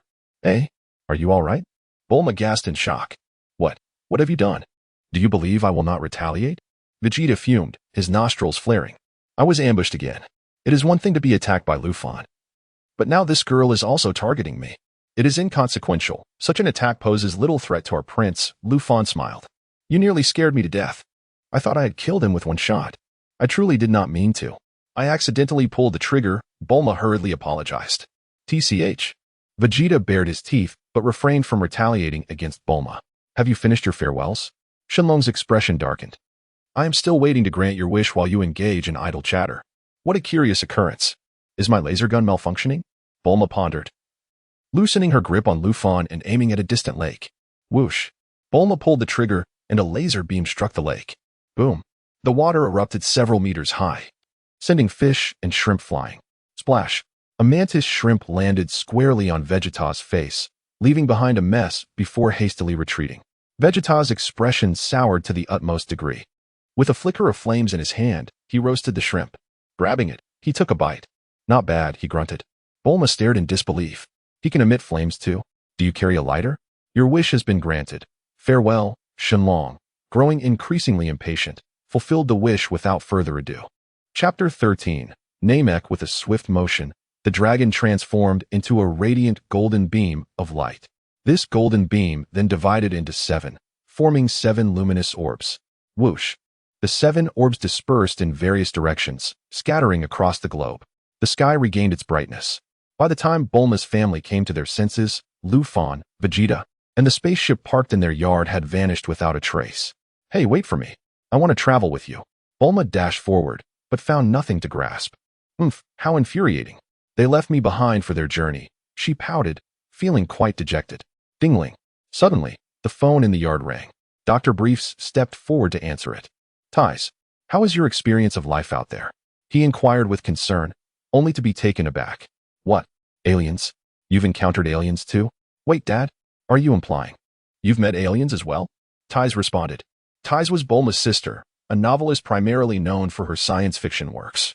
She had been traveling, claiming she needed to experience life to write better science fiction. Yes, your mother, Bulma, and I have all encountered them, but they should have already left Earth, Doctor. Briefs replied. Left. Ties paused in surprise. By the way, Dad, do you need anything from me? Dr. Briefs asked. Dad, the alien I met, Gak. His spaceship has malfunctioned, and there's an issue with the communication system of his planet. Could you come to help repair it? Ties explained. Of course, no problem. I'll head over immediately, Dr. Briefs agreed without hesitation. Are we destined to be connected with aliens? Dad, I want to go too. I want to see what the alien my sister met looks like, Bulma exclaimed. All right, you can come with me, Dr. Briefs nodded. 2 hours later, Bulma met the galactic patrolman, Gak. I thought this alien would be incredibly handsome, but is this it? Bulma shook her head in disappointment. Gak, what do you mean? Are you saying I'm ugly? This is precisely why I dislike children. Dad, this is Gak, who claims to be a galactic patrolman. Ties introduced. Claims? I truly am a galactic patrolman. This planet is under my jurisdiction. Gak retorted, his expression darkening. Whoosh. Bulma fired a laser gun, and the beam struck the distant lake. Boom. Water erupted several meters high. Gak was momentarily stunned. Alien, this is my laser gun that I created. If you dare to shout at my sister again, I won't hold back, Bulma huffed. Gak wiped his brow, realizing the girl had quite the temper. Ahem, Gak. Where's your spaceship? May I see it? Dr. Briefs hurriedly changed the subject. It's over there. Gak pointed to a distant spaceship. It looks quite different from Lufan's. Bulma murmured. Lufan? Vegeta? Spaceship? Where are they? Gak asked, taken aback. Wait, you know Lufan? Bulma inquired curiously. He arrived on Earth with a Saiyan named Vegeta. Have you seen him? Gak's expression shifted dramatically. Bulma and Dr. Briefs nodded in unison. You're still alive. Gak exclaimed in shock. What are you saying? It's as if they are some malevolent beings, Bulma remarked, slightly annoyed. They are Saiyans. They are exceedingly wicked. Your survival is nothing short of a miracle, Gak said, wiping sweat from his brow. No, Lufan is not like that. He is a good person, and he is incredibly handsome. Bulma protested with a huff. Young lady. One cannot judge a person's character solely by their appearance, Gak replied with a wry smile. By the way, Gak has come to Earth because he discovered that some Saiyans were planning to descend upon it. Gak is here to protect the peace of our planet. Ties clarified. Once again, where are they? Gak pressed. They've already left, Bulma responded. Left? Really? Gak felt a mix of surprise and relief wash over him. Why do I sense that you seem rather fearful of them? Bulma observed. What nonsense. Why would I be afraid of them? Gak immediately denied. Huh? Lufan? Vegeta? You're back?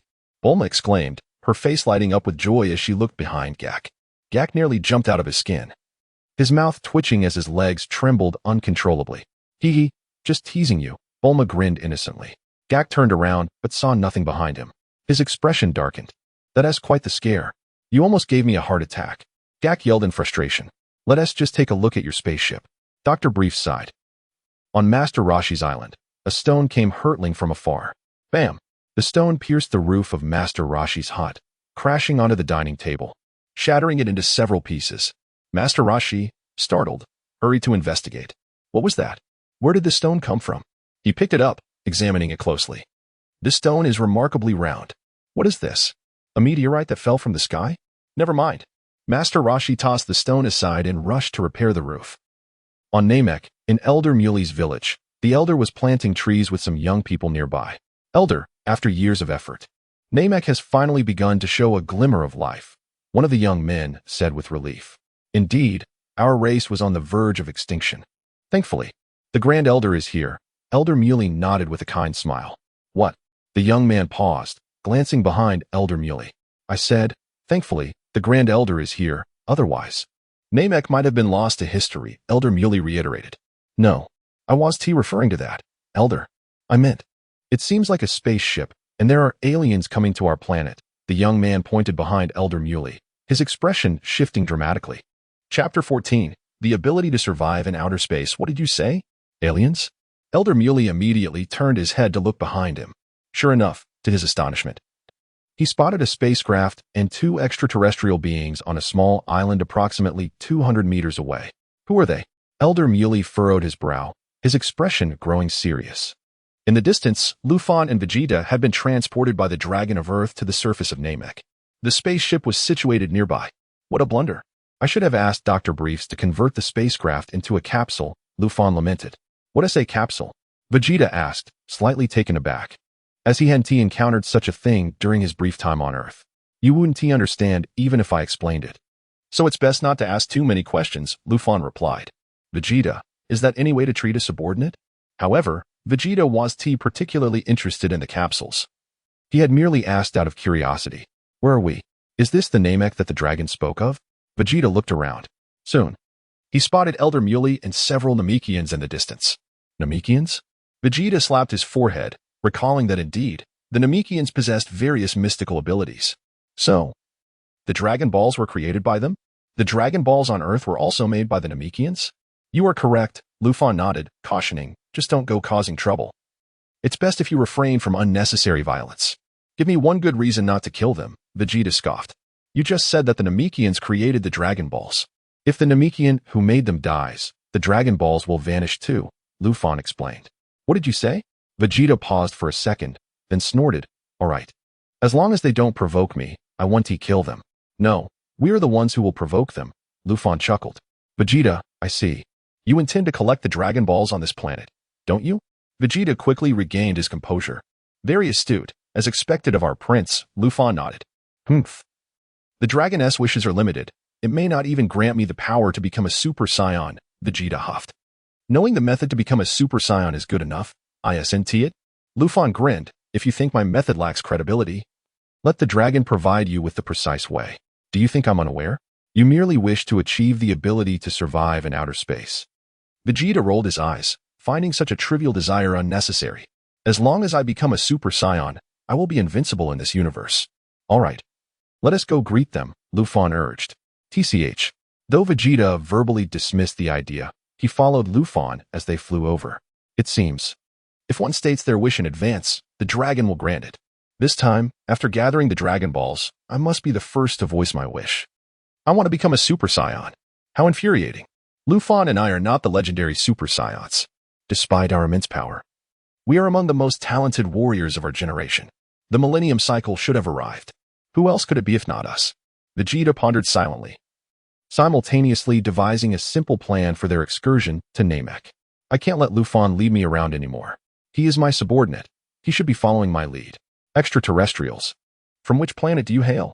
State your purpose for coming to Namek, Elder Muley inquired with a stern expression. Greetings, we hail from the distant planet Vegeta. Ruffin introduced politely. This is Vegeta, the most talented warrior among us Saiyans and the prince of our kind. His name is derived from planet Vegeta, embodying the ultimate glory of our people. Vegeta found Ruffin's introduction to be exceedingly flattering. Please, don't introduce me like that. I might get carried away, he interjected. Saiyans? Elder Muley's expression shifted slightly. He had heard of the Saiyans, a formidable warrior race known for their relentless conquest and atrocities. Elder Muley's demeanor darkened, and the other villagers grew wary. I am merely a training partner and subordinate to our prince. My name is Ruffin, he humbly stated. What is your purpose for coming to Namek? Elder Muley asked with caution. Humph, why all the unnecessary chatter? We are here to seek the Dragon Balls. Hand them over swiftly, Vegeta urged impatiently, letting out an exasperated huff. What did you say? You seek the Dragon Balls. How did you come to know of their existence? Elder Muley's tone grew serious. Stop with the trivialities. Just hand over the Dragon Balls, or I'll kill everyone here, Vegeta coldly declared. Let me see your combat power. With that, he activated the scouter on his eye. Oh, the strongest combat power is only 3,000? Vegeta sneered. Such meager strength is simply. Bang. Ruffin quickly stepped forward and struck Vegeta on the back of his neck, causing him to collapse unconscious. I apologize. Our prince is rather impolite. Ruffin sighed and spoke with an air of regret. Elder Muley was momentarily stunned. You knocked out your prince? You truly are a bold subordinate. So, what wish do you seek from the Dragon Balls? Elder Muley remained cautious, though his demeanor softened considerably. He noted that Ruffin had a countenance marked by righteousness, with no trace of malevolence. I desire the ability to survive in outer space, nothing more, Ruffin stated candidly. The ability to survive in outer space? Elder Muley was taken aback. Indeed, that is the only shortcoming of our Saiyan race, Ruffin affirmed. Just imagine. If I were to battle someone and they destroyed my planet, leading to my demise, that would be rather unreasonable, wouldn't it? Ahem. Elder Muley coughed. You make a compelling argument. Chapter 15. My study is destruction, however. How did you arrive on Namek? Elder Muley inquired. Prior to this, I visited Earth. And it was the Dragon of Earth that transported me here, Ruffin replied with a smile. Earth? Are there Namekians on that planet as well? Elder Muley was taken aback. Astonished. Indeed, Ruffin nodded. I am aware of your circumstances, Elder Muley said, slightly bowing his head as he scrutinized Ruffin once more. If your sole desire is to exist in the cosmos, I could request the dragon to fulfill that for you. However, at this juncture, Elder Muley glanced over at the unconscious Vegeta sprawled on the ground. He wishes to become a Super Saiyan. He merely needs the dragon to reveal the method to achieve that, Ruffin stated with a smile. What did you say? A Super Saiyan? Elder Muley was momentarily startled. I have heard the Grand Elder speak of it. It is said that Super Saiyans are the mightiest warriors in this universe. There is a saying, though I wonder if I should speak it. Go ahead, why be so courteous? Ruffin encouraged. Elder Muley, your words leave me at a loss for response. This prince of yours, he harbors a profoundly malevolent aura. If you truly enable him to become a Super Saiyan, it may very well lead to him dominating the entire universe. Elder Muley spoke gravely at that point. The universe could face tremendous peril. Fear not. I am confident that under my guidance, our prince will undoubtedly transform into a good person, Ruffin declared with unwavering assurance. Elder Muley, the assembled villagers. The Namekians present were rendered speechless. Who bestowed upon you such confidence? This prince possesses an aura so wicked. Can he truly become a good person? Trust me, Ruffin implored. Please, observe the sincerity in my eyes. As he spoke, Ruffin's eyes morphed into tiny slits. Elder Muley, the villagers. The Namekians wiped their brows in disbelief. What do you call that sincerity? Those eyes lack any spirit. I can agree to search for the Dragon Balls, but we will not assist you in that endeavor. If you manage to gather all 7 Dragon Balls to summon the dragon and fulfill your wishes, it will demonstrate your affinity with the dragon of Namek, and we will not interfere. Elder Muley smiled, his mind already made up. Search away. Namek is vast. You may as well try, he added, a hint of skepticism in his voice. Oh, does that prince possess a scouter? Can that device detect our energy levels? Perhaps it could locate our village? Elder Muley contemplated, wishing to smash that scouter with a wave of his hand. However, he quickly dismissed the thought. Even if they found the Dragon Balls, could they summon the dragon? Summoning the dragon requires the Namekian language. Moreover, fulfilling wishes also necessitates the Namekian tongue. Thank you, Ruffin expressed, stepping forward to give Vegeta a gentle kick. Vegeta stirred awake, leaping to his feet and immediately throwing a punch at Ruffin. With a soft lift of his hand, Ruffin effortlessly blocked the incoming strike. Prince Vegeta, please calm down. Do you not wish to become a Super Saiyan? Ruffin hastily remarked. Humph, I will settle the score with you later. Vegeta gritted his teeth, retracting his fist. Suddenly, Vegeta sensed something was amiss with Ruffin. Logically, his combat power should have dissipated. Why, then, did his punch seem to inflict no harm? This fellow is concealing his power? Humph, trying to play tricks with me. Vegeta, fear no such tactics. Concealing your power changes nothing. First, let us find the Dragon Balls. Once we locate them, I shall seize the opportunity to fulfill my wish before him. My prince, during your unconsciousness, I reached an accord with the Namekians, allowing us to search for the Dragon Balls on this planet, though they will not assist, Ruffin explained. However, there is one stipulation. If you kill indiscriminately here, they will cause the Dragon Balls to vanish. What did you say? Make the Dragon Balls disappear? Vegeta's teeth clenched. Indeed, after all, the Dragon Balls are of their creations. Causing them to vanish is rather simple. Wouldn't you agree, Elder? Ruffin beamed at Elder Muley. Elder Muley. Cough. I am Muley, the elder of this village. Elder Muley managed a strained smile. Isn't the chief of the village simply the village head? Ruffin asserted confidently. Elder Muley chose silence, remaining quiet for 3 seconds. Indeed, that is correct. Please refrain from killing, he urged Vegeta. Humph. Vegeta grunted in acknowledgement. After all, I am merely here to seek the Dragon Balls. I shall conquer this planet later. There is little significance in doing so now. My prince, we are exceedingly fortunate. This village we have arrived in happens to contain 1 Dragon Ball, which means there are 6 others scattered about, Ruffin stated, producing the Dragon Radar and pressing a button. The radar's screen illuminated a golden dot at the center. In that room, Vegeta immediately turned his gaze toward one of the rooms. Without hesitation, he strode forward. After a couple of steps, he suddenly paused. Ruffin, you go retrieve the Dragon Ball from that room, Vegeta commanded. I am a prince. Such tasks should be left to my subordinate. Why must I fetch the Dragon Ball myself? Ruffin nodded, extending his hand toward the room. With a swift motion, Lufan's fingers curled backward, and an invisible energy enveloped the Dragon Ball in that room. In an instant, the Dragon Ball soared toward Lufan. With a thud, the basketball-sized Dragon Ball landed in Lufan's grasp. What? When did you acquire such extraordinary abilities? Vegeta asked, momentarily stunned. Lufan smiled faintly, offering no explanation. Have you been studying these powers lately? Vegeta began to understand, concealing his combat power. Studying extraordinary abilities? I did inform you, did I not? My focus lies in destruction. Lufan replied, shaking his head in earnest. Chapter 16. Vegeta remained calm. It is no longer important. Vegeta, seemingly indifferent, chuckled lightly, questioning the necessity of expending effort on trivial matters. Instead, he asserted that time would be better spent enhancing his own combat prowess, deeming anything superficial as futile. The true strength of a Saiyan lies within our battle capabilities. Elder Muley and the villagers of Namek observed in astonishment as these two individuals wielded such advanced Dragon Ball radar. Our Dragon Balls were located with such ease. Is this truly the Dragon Ball of Namek? It is significantly larger than those on Earth. Vegeta leaned closer for a better look. Now, similar to Earth. We have 6 Dragon Balls remaining. Pointing to the screen on the radar, Ruffin asked, which ones do you choose, the 3 on the right or the 3 on the left? Humph. Only elementary students make choices, Vegeta scoffed. So, does that mean the remaining 6 Dragon Balls are all yours to find? Ruffin smiled. I'll take the 3 on the left. Vegeta grinned, nearly falling into a trap of his own making. What a blunder. I must think more carefully in the future. Fine. I will search for the 3 on the right. Ruffin nodded and lowered his voice. Your Highness, do not place blind trust in your detector. It can sometimes mislead you. What? I don't understand what you mean, Vegeta replied, momentarily taken aback. I mean, when searching for the Dragon Balls.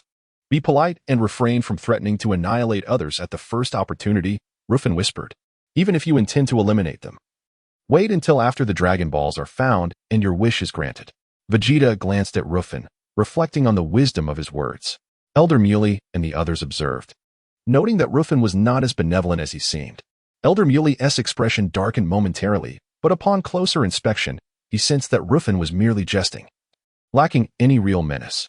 All right, Your Highness, let us see who can locate the 3 Dragon Balls first, Ruffin encouraged, patting Vegeta's shoulder. Just as on Earth. We will regroup here once we find them. Humph, I do not require your guidance. I know what to do, Vegeta retorted, pulling out his Dragon Ball radar and pressing a button. Whoosh. A brilliant white aura enveloped Vegeta as he soared into the sky, racing towards the location of the first Dragon Ball. Then I shall commence my search as well, Ruffin said with a smile. Elder Muley remained silent. Whoosh. Ruffin ascended into the heavens, quickly vanishing from sight. Elder Muley gazed at the spot where Ruffin had disappeared, lost in thought for some time. Elder, what are you observing? A villager inquired, noting that the Saiyan named Ruffin had already flown far away. Did you notice? That Saiyan named Ruffin. He does not emit a single trace of energy fluctuation, Elder Muley mused. Indeed, it seems so. Yet, I feel he is significantly more powerful than their prince. The villager responded, recovering from his astonishment. Indeed, to effortlessly incapacitate their prince with a mere slap indicates his overwhelming superiority over Vegeta, Elder Muley acknowledged. The question remains, why does he lack energy fluctuations while possessing such strength? Elder, perhaps we should consult the clouds. They may hold the answer, a villager suggested, looking skyward. Elder Muley replied, what the clouds know is beyond comprehension. Atop the summit of the cloud mountain, the Grand Elder meditated in the sunlight, enjoying the warmth provided by Namek's 3 sons. With nearly 2 decades remaining in his life, he still possessed the freedom of movement. Beside him stood a young Namekian named Naru, the only warrior of his kind and the strongest fighter on Namek. Although Naru's power had not yet reached its pinnacle, it had already soared to an impressive height of 40,000. Someone has arrived on Namek. The Grand Elder suddenly opened his eyes, revealing their age. Naru paused in surprise. Someone has come to Namek? I cannot ascertain how they arrived. It appears they did not come via spaceship, but rather were transported here instantaneously by some unknown force. The Grand Elder contemplated. Who could they be? Naru inquired. They previously descended upon Elder Muley's village and have since departed. It seems they have reached some form of accord with him, the Grand Elder explained. How many of them are there? Naru pressed. 2, the Grand Elder replied. Naru, quickly contact Elder Muley to ascertain their intentions. If they harbor hostility, I shall not grant them mercy, Naru declared gravely. You speak wisely, the The Grand Elder nodded, immediately reaching out through telepathy to Elder Muley. Elder? Muley responded, surprised. It is fortuitous that you have contacted me. I was just about to reach out to you. Without hesitation, Elder Muley recounted the events that had transpired. Science, you say? The Grand Elder mused. Our planet lacks a full moon. They should be incapable of transforming into great apes. If Naru unleashes his full power, we should be able to manage the situation. Indeed, Grand Elder, Elder Muley affirmed. However, the Saiyan named Ruffin appears rather peculiar. He emits no trace of malevolence. If possible, it would be prudent for you to meet him before making any determinations. Very well, the Grand Elder acquiesced, instructing Naru, bring the Saiyan named Ruffin to me. I wish to meet him before deciding whether to grant them their wish. Yes. Grand Elder, Naru bowed respectfully. In the next moment, Naru extended his senses to locate Ruffin's energy signature. However, there was nothing to detect, as Ruffin had replaced all energy signatures with divine power. The Namekians and ordinary humans were incapable of sensing divine energy, rendering Ruffin completely undetectable. Naru looked up at the sky. Chapter 17. The Grand Elder of Namek. It was peculiar. Even I could no longer sense his location. Cold sweat trickled down the Grand Elder's face. What was that? Someone is approaching. Naru suddenly pointed behind the Grand Elder. There, in the sky behind him, a figure was swiftly flying towards them. The Grand Elder strained to turn his head and look back. In the heavens above, someone was advancing rapidly. This individual emitted no trace of energy fluctuations. Could it be the Saiyan named Ruffin? Naru furrowed his brow. It must be him. He possesses no energy signatures. The Grand Elder nodded gently. With a sudden clap, Ruffin descended from the sky, landing beside the Grand Elder and Naru. Naru stepped forward, positioning himself protectively in front of the Grand Elder, his expression wary as he regarded Ruffin. Do not be alarmed. I come not to fight, Ruffin said, grinning broadly, revealing a set of pearly white teeth, while his tail swayed gently behind him. You must be the Saiyan Ruffin, remarked the Grand Elder, scrutinizing him. How do you know my name? You are quite impressive, Ruffin feigned surprise. I am the Grand Elder of this planet. There is nothing on Namek that eludes my knowledge. The Grand Elder replied with a smile. I am already aware of your quest for the Dragon Balls. Upon finishing his statement, the Grand Elder fixed his unwavering gaze upon Ruffin. Ruffin maintained a calm demeanor, silently observing him. He understood that the Grand Elder was undoubtedly assessing whether any malevolence resided within him. Do I harbor evil? Ruffin thought. With my current strength, if I possessed any malice, this planet would have long been in ruins. Naru, present him with our Dragon Balls, the Grand Elder instructed. Yes, Grand Elder, Naru nodded, preparing to retrieve the one-star Dragon Ball from the chamber. Wait, I did not come to collect the Dragon Balls, Ruffin suddenly interjected. The Grand Elder paused for a moment, and Naru immediately halted as well. My prince and I have already agreed that the Dragon Balls in this region are to be gathered by him, Ruffin clarified. The Grand Elder and Naru exchanged glances. Is there truly a distinction? Does it matter who retrieves the Dragon Balls? The Grand Elder inquired. Then what is your purpose for coming here? Ruffin replied, I seek to learn. My father has informed me that mastering an additional language will greatly aid my survival in the future. A foreign language? You mean to say, you wish to learn our Namekian tongue? The Grand Elder, taken aback, gazed at Ruffin. Indeed, I have previously visited Earth and successfully acquired its language. Ruffin affirmed with a nod. The lad's intent to learn the Namekian language. It must surely be to fulfill his wishes, Naru speculated quietly to the Grand Elder. Naru, do not presume the worst of him, the Grand Elder smiled. Moreover, he is unaware that to make wishes requires the Namekian language. Besides, keeping him here allows us to observe him closely. The Grand Elder's reasoning resonated with Naru, who bowed in agreement. Naru, teach Ruffin the Namekian language. The Grand Elder commanded without objection. Of course, Naru consented. Namek was vast. Vegeta had flown for a considerable time before finally locating the first village. He descended into the village's midst. The Grand Elder had already informed the villagers to disregard any attempts to gather the Dragon Balls. If he were to find them, they could simply let him take them. After landing, Vegeta produced the Dragon Ball radar and, following its guidance, easily located a Dragon Ball. He grasped the Dragon Ball and soared back into the sky. The Namekians in the village paid him no heed. With the Dragon Ball in hand, Vegeta darted towards the location of the next Dragon Ball. This planet may be large, but it is far easier to find the Dragon Balls than on Earth. It appears most of them are within the villages, he muttered. At this pace, I could gather all the Dragon Balls in no more than 5 or 6 hours. Whoosh. Vegeta accelerated his speed. 5 hours later. Thank you, Naru, I can now speak basic Namekian. Ruffin expressed his gratitude. It was nothing. No need for thanks. Naru replied with a slight smile. To master the language fluently will require a considerable amount of practice. That will not be necessary. Knowing just a bit suffices. Ruffin responded with a smile. Naru, you are quite adaptable. After spending an hour together, Naru noted that Ruffin, the Saiyan, bore no malevolent intentions. The Grand Elder concurred. Their interactions had been relatively harmonious. By the way, may I ask, is your desire to learn the Namekian language solely for the sake of mastering a foreign tongue? Naru inquired. Well, I heard that summoning the eternal dragon and granting wishes requires the Namekian language, so I thought it would be more convenient to learn it myself. Ruffin replied candidly. The Grand Elder and Naru exchanged knowing glances. The Grand Elder wiped his brow. I did not anticipate that your motivation for learning the Namekian language was this. While this lad is not evil, he is somewhat cunning. Then, I shall set off to search for the Dragon Balls, Ruffin announced, stretching lazily. Whoosh. Ruffin shot into the sky, quickly vanishing from sight. The Grand Elder and Naru stood in silence. After a moment of quiet, Naru asked, Grand Elder, does he truly harbor no evil? Indeed, he possesses no malice. Yet he embodies a rather cunning nature, the Grand Elder's side. Naru, cunning? Your choice of words is apt, Grand Elder. I share the same sentiment. I have a premonition that the Saiyan prince named Vegeta and his company may encounter considerable tribulations in the future, the Grand Elder lamented. Oh, someone approaches. Is he returning? Naru glanced skyward.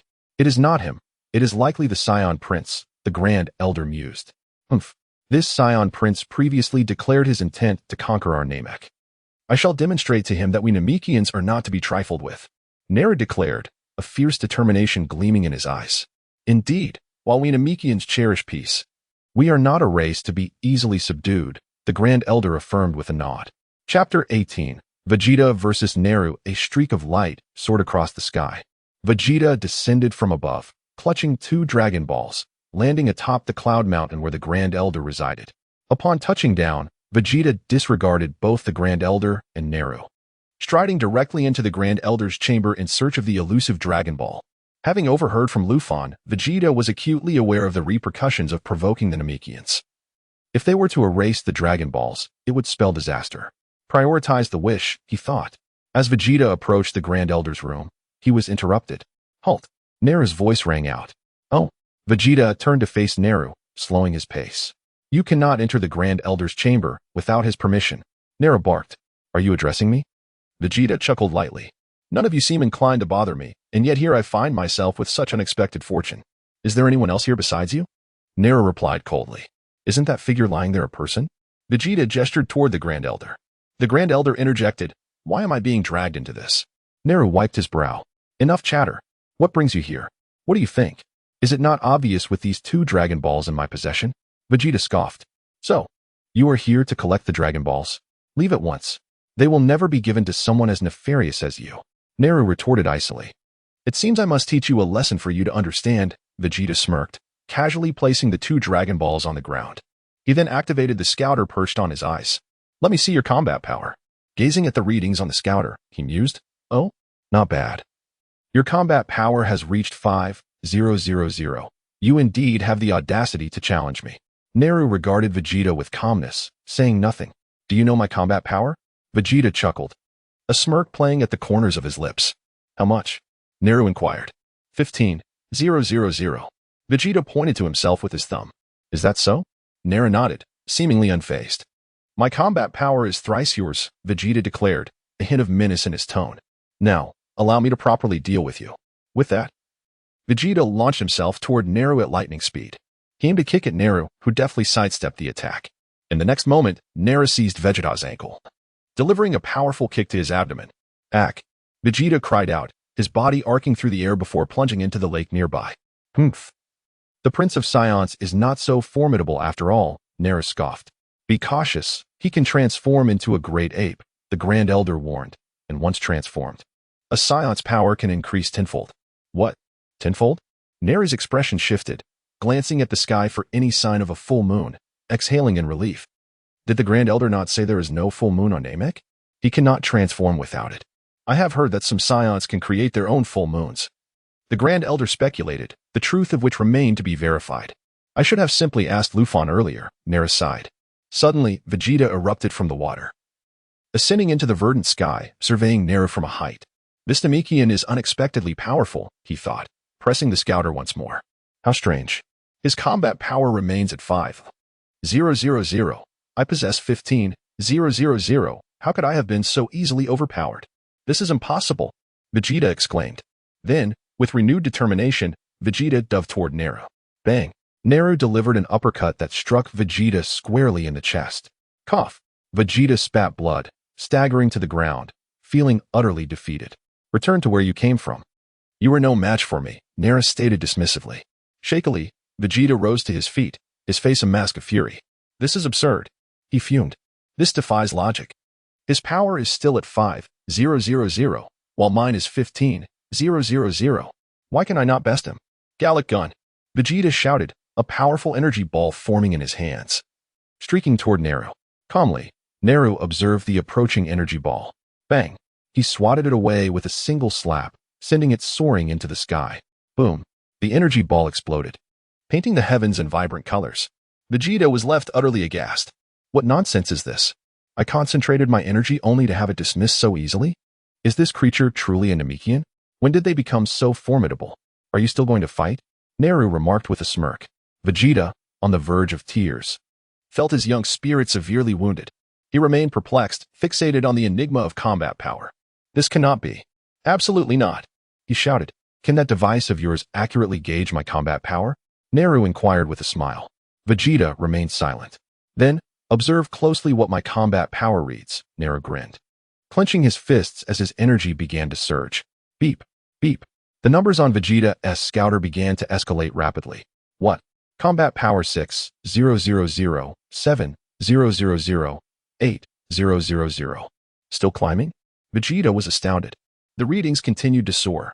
15,000, 16,000, 17,000, 18,000, 19,000. The horror in Vegeta's eyes was palpable. Bang! In an instant, Vegeta's scouter exploded. Vegeta was left speechless. What kind of joke is this? His combat power has surpassed 20,000? Chapter 19. The Divine Dragon Purunga. Is this truly an explosion? Is the energy capacity of such an instrument so limited? Naru chuckled, shaking his head in disappointment. Are you really a Namekian? Vegeta felt an overwhelming sense of humiliation, like 1,000 critical hits. What else could I be? Naru scoffed. Vegeta trembled violently. Take your Dragon Balls and leave this place at once. You are not welcome here, Naru declared, issuing an eviction order. Are you speaking to me? Vegeta stammered, feeling a profound indignation. With a roar, Vegeta unleashed a fierce cry. In an instant, an energy sphere materialized in his hand. He breathed heavily, his energy waning to its lowest point. You shall regret this, Vegeta smirked. Do you know what this is? What? Naru paused, pondering Vegeta's intentions. Do you understand why we Saiyans are so powerful? Vegeta's smile broadened. It is because we can transform into great apes. I am aware that this planet lacks a moon. But fear not. A select few Saiyans possess the ability to create a full moon, and as the Prince of the Saiyans, I certainly can as well. All I need is to infuse this energy sphere with the air of this planet. As he spoke, Vegeta waved his hand, sending the artificial moon soaring into the sky. Not good. Naru's expression shifted dramatically. Without a moment's hesitation, a bolt of electricity shot from his fingertip, racing toward the artificial moon. Boom. Before the moon could reach its zenith, it exploded mid-air. Apologies, your moon has detonated, Naru chuckled. Can you still transform into a great ape? Vegeta was left dumbfounded. This being could shatter my artificial moon? His battle power must be several times greater than mine. This is bad. With a swift movement, Naru appeared behind Vegeta. What? Where are you? Vegeta frantically looked around. Crack. Naru slapped Vegeta's neck, causing him to collapse onto the ground, losing consciousness once more. That was close. Allowing him to transform into a great ape would have been troublesome, Naru thought. Taking a deep breath. Thank you for your efforts, the elder said with a smile as he rose from his seat. How shall we deal with him? Naru inquired. Throw him far away, and give him those 3 Dragon Balls, the elder pondered. Naru nodded in agreement. In the next moment, he grasped Vegeta by the tail and soared into the sky. Soon, Naru discarded Vegeta onto a distant plane and casually placed the Dragon Balls beside him. Naru was confident that even if Vegeta awakened, it would pose no significant threat. His scouter had self-destructed. Without it, Vegeta would be unable to locate either me or the Elder. Besides, even if he did, he would not be my match. With a shake of his head, Naru mused. With such meager strength, do you dare to invade our Namek? What gives you such confidence? Look at your companion, Ruffin. Though somewhat devious, he harbors no malevolence. Both of you are Saiyans, yet the disparity is immense. Naru soon departed the scene. Approximately half an hour later, Vegeta slowly regained consciousness. Instantly alert, he leaped to his feet, but upon realizing that Naru and the Elder were nowhere to be found, he relaxed. How dare they look down upon me? Vegeta trembled with rage. Then, he noticed the 3 Dragon Balls lying on the ground. Unamikian, wait for me. Once I become a Super Saiyan, I will settle the score. But first, I shall fulfill my wish. With that, Vegeta seized the Dragon Balls and ascended into the sky. Fortunately, during his half-hour stupor, his energy had somewhat recuperated. Even so, it took him over an hour of flight to return to Elder Muley's village.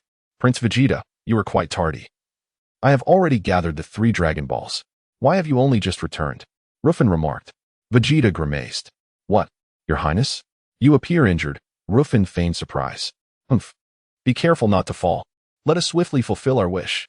Vegeta huffed, unwilling to admit his defeat. If I confessed that a Namekian defeated me, I would be ridiculed. Well, the Dragon Balls are all here.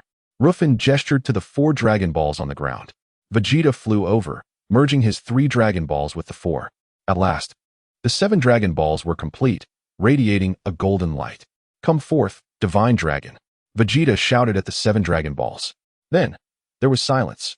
The Dragon Balls showed no response. What is happening? Why is there no reaction? Vegeta was taken aback. Elder Muley shook his head gently, regarding Vegeta as if he were foolish. Come forth, Divine Dragon. Ruffin spoke in the Namekian language to the 7 Dragon Balls. With a whoosh, the golden flames of the Dragon Balls ignited. In an instant, a golden beam shot into the heavens, transforming the sky into a nightscape. Moments later, a majestic golden dragon coiled through the night sky, exuding a sense of divinity and grandeur. What? Did you just speak in the Namekian language? Vegeta turned, astonished, to look at Ruffin. Indeed, Ruffin nodded. When did you learn the Namekian language? Vegeta inquired. I found time to study it. Ruffin grinned. Those who have gathered the Dragon Balls, state your wishes. I shall strive to fulfill 3 of them.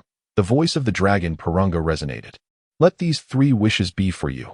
Ruffin, Elder Muley addressed him. Thank you, Elder Muley. Ruffin replied with a nod. No need for thanks. I have a premonition that Namek will soon face a tremendous crisis.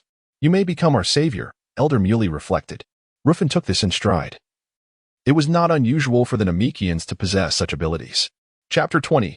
3 wishes let me, Vegeta, become an ordinary Super Saiyan. Vegeta hastily declared his wish, stepping forward. Purunga, the eternal dragon, paid him no heed. Hey, hurry up and grant my wish. Vegeta exclaimed, growing increasingly agitated when he realized the dragon remained unresponsive. Dragon. For my first wish, grant me the ability to survive in the vacuum of space, Ruffin uttered in the Namekian language. Very well, that wish can be fulfilled, came Purunga's voice. A hum filled the air as red light flickered in Purunga's eyes, enveloping Ruffin in its glow. Ruffin distinctly felt subtle changes within his body, as if his skin had acquired the capability to breathe independently. Is this what it means to survive in the cosmos? Your first wish has been granted, Purunga announced. Vegeta, vexed, muttered, damn it, does one need to use the Namekian language for wishes? Your Highness, have I not repeatedly emphasized the necessity of maintaining a tranquil heart? Why must you always be so irritable? Ruffin sighed. Enough chit-chat. My wish has been granted. Now allow me to become a Super Saiyan. Vegeta urged. Very well. For my second wish, let my companion, Prince Vegeta, become a Super Saiyan, Ruffin stated, concluding his sentence in the Namekian tongue. What did you wish for? Vegeta inquired, puzzled by the incomprehensible words. Apologies, I cannot grant that wish. Purunga's voice resonated from above. What? Even the dragon cannot fulfill this wish? I merely desire to be a common Super Saiyan, not the legendary one. Vegeta shouted, incredulous. Is it truly impossible to realize such a wish? Indeed. It is just an ordinary Super Saiyan, Ruffin confirmed. Can it be done? Cannot, replied Purunga. Then tell him how to become a Super Saiyan. Surely that wish can be fulfilled, Ruffin suggested. That can be done, Purunga nodded. Yet, he fell silent thereafter. Hurry up, reveal the method to become a Super Saiyan. Vegeta insisted. Apologies, you must make the wish in the Namekian language, Porunga responded. Vegeta felt slighted. How infuriating. Why not simply state it outright? Ruffin, resigned to the situation, repeated his inquiry in the Namekian language. Is how to become a Super Saiyan your wish? Porunga asked. Why are you so verbose? Vegeta snapped. Is this your attitude towards wishing? Porunga retorted with a stern countenance. Damn it.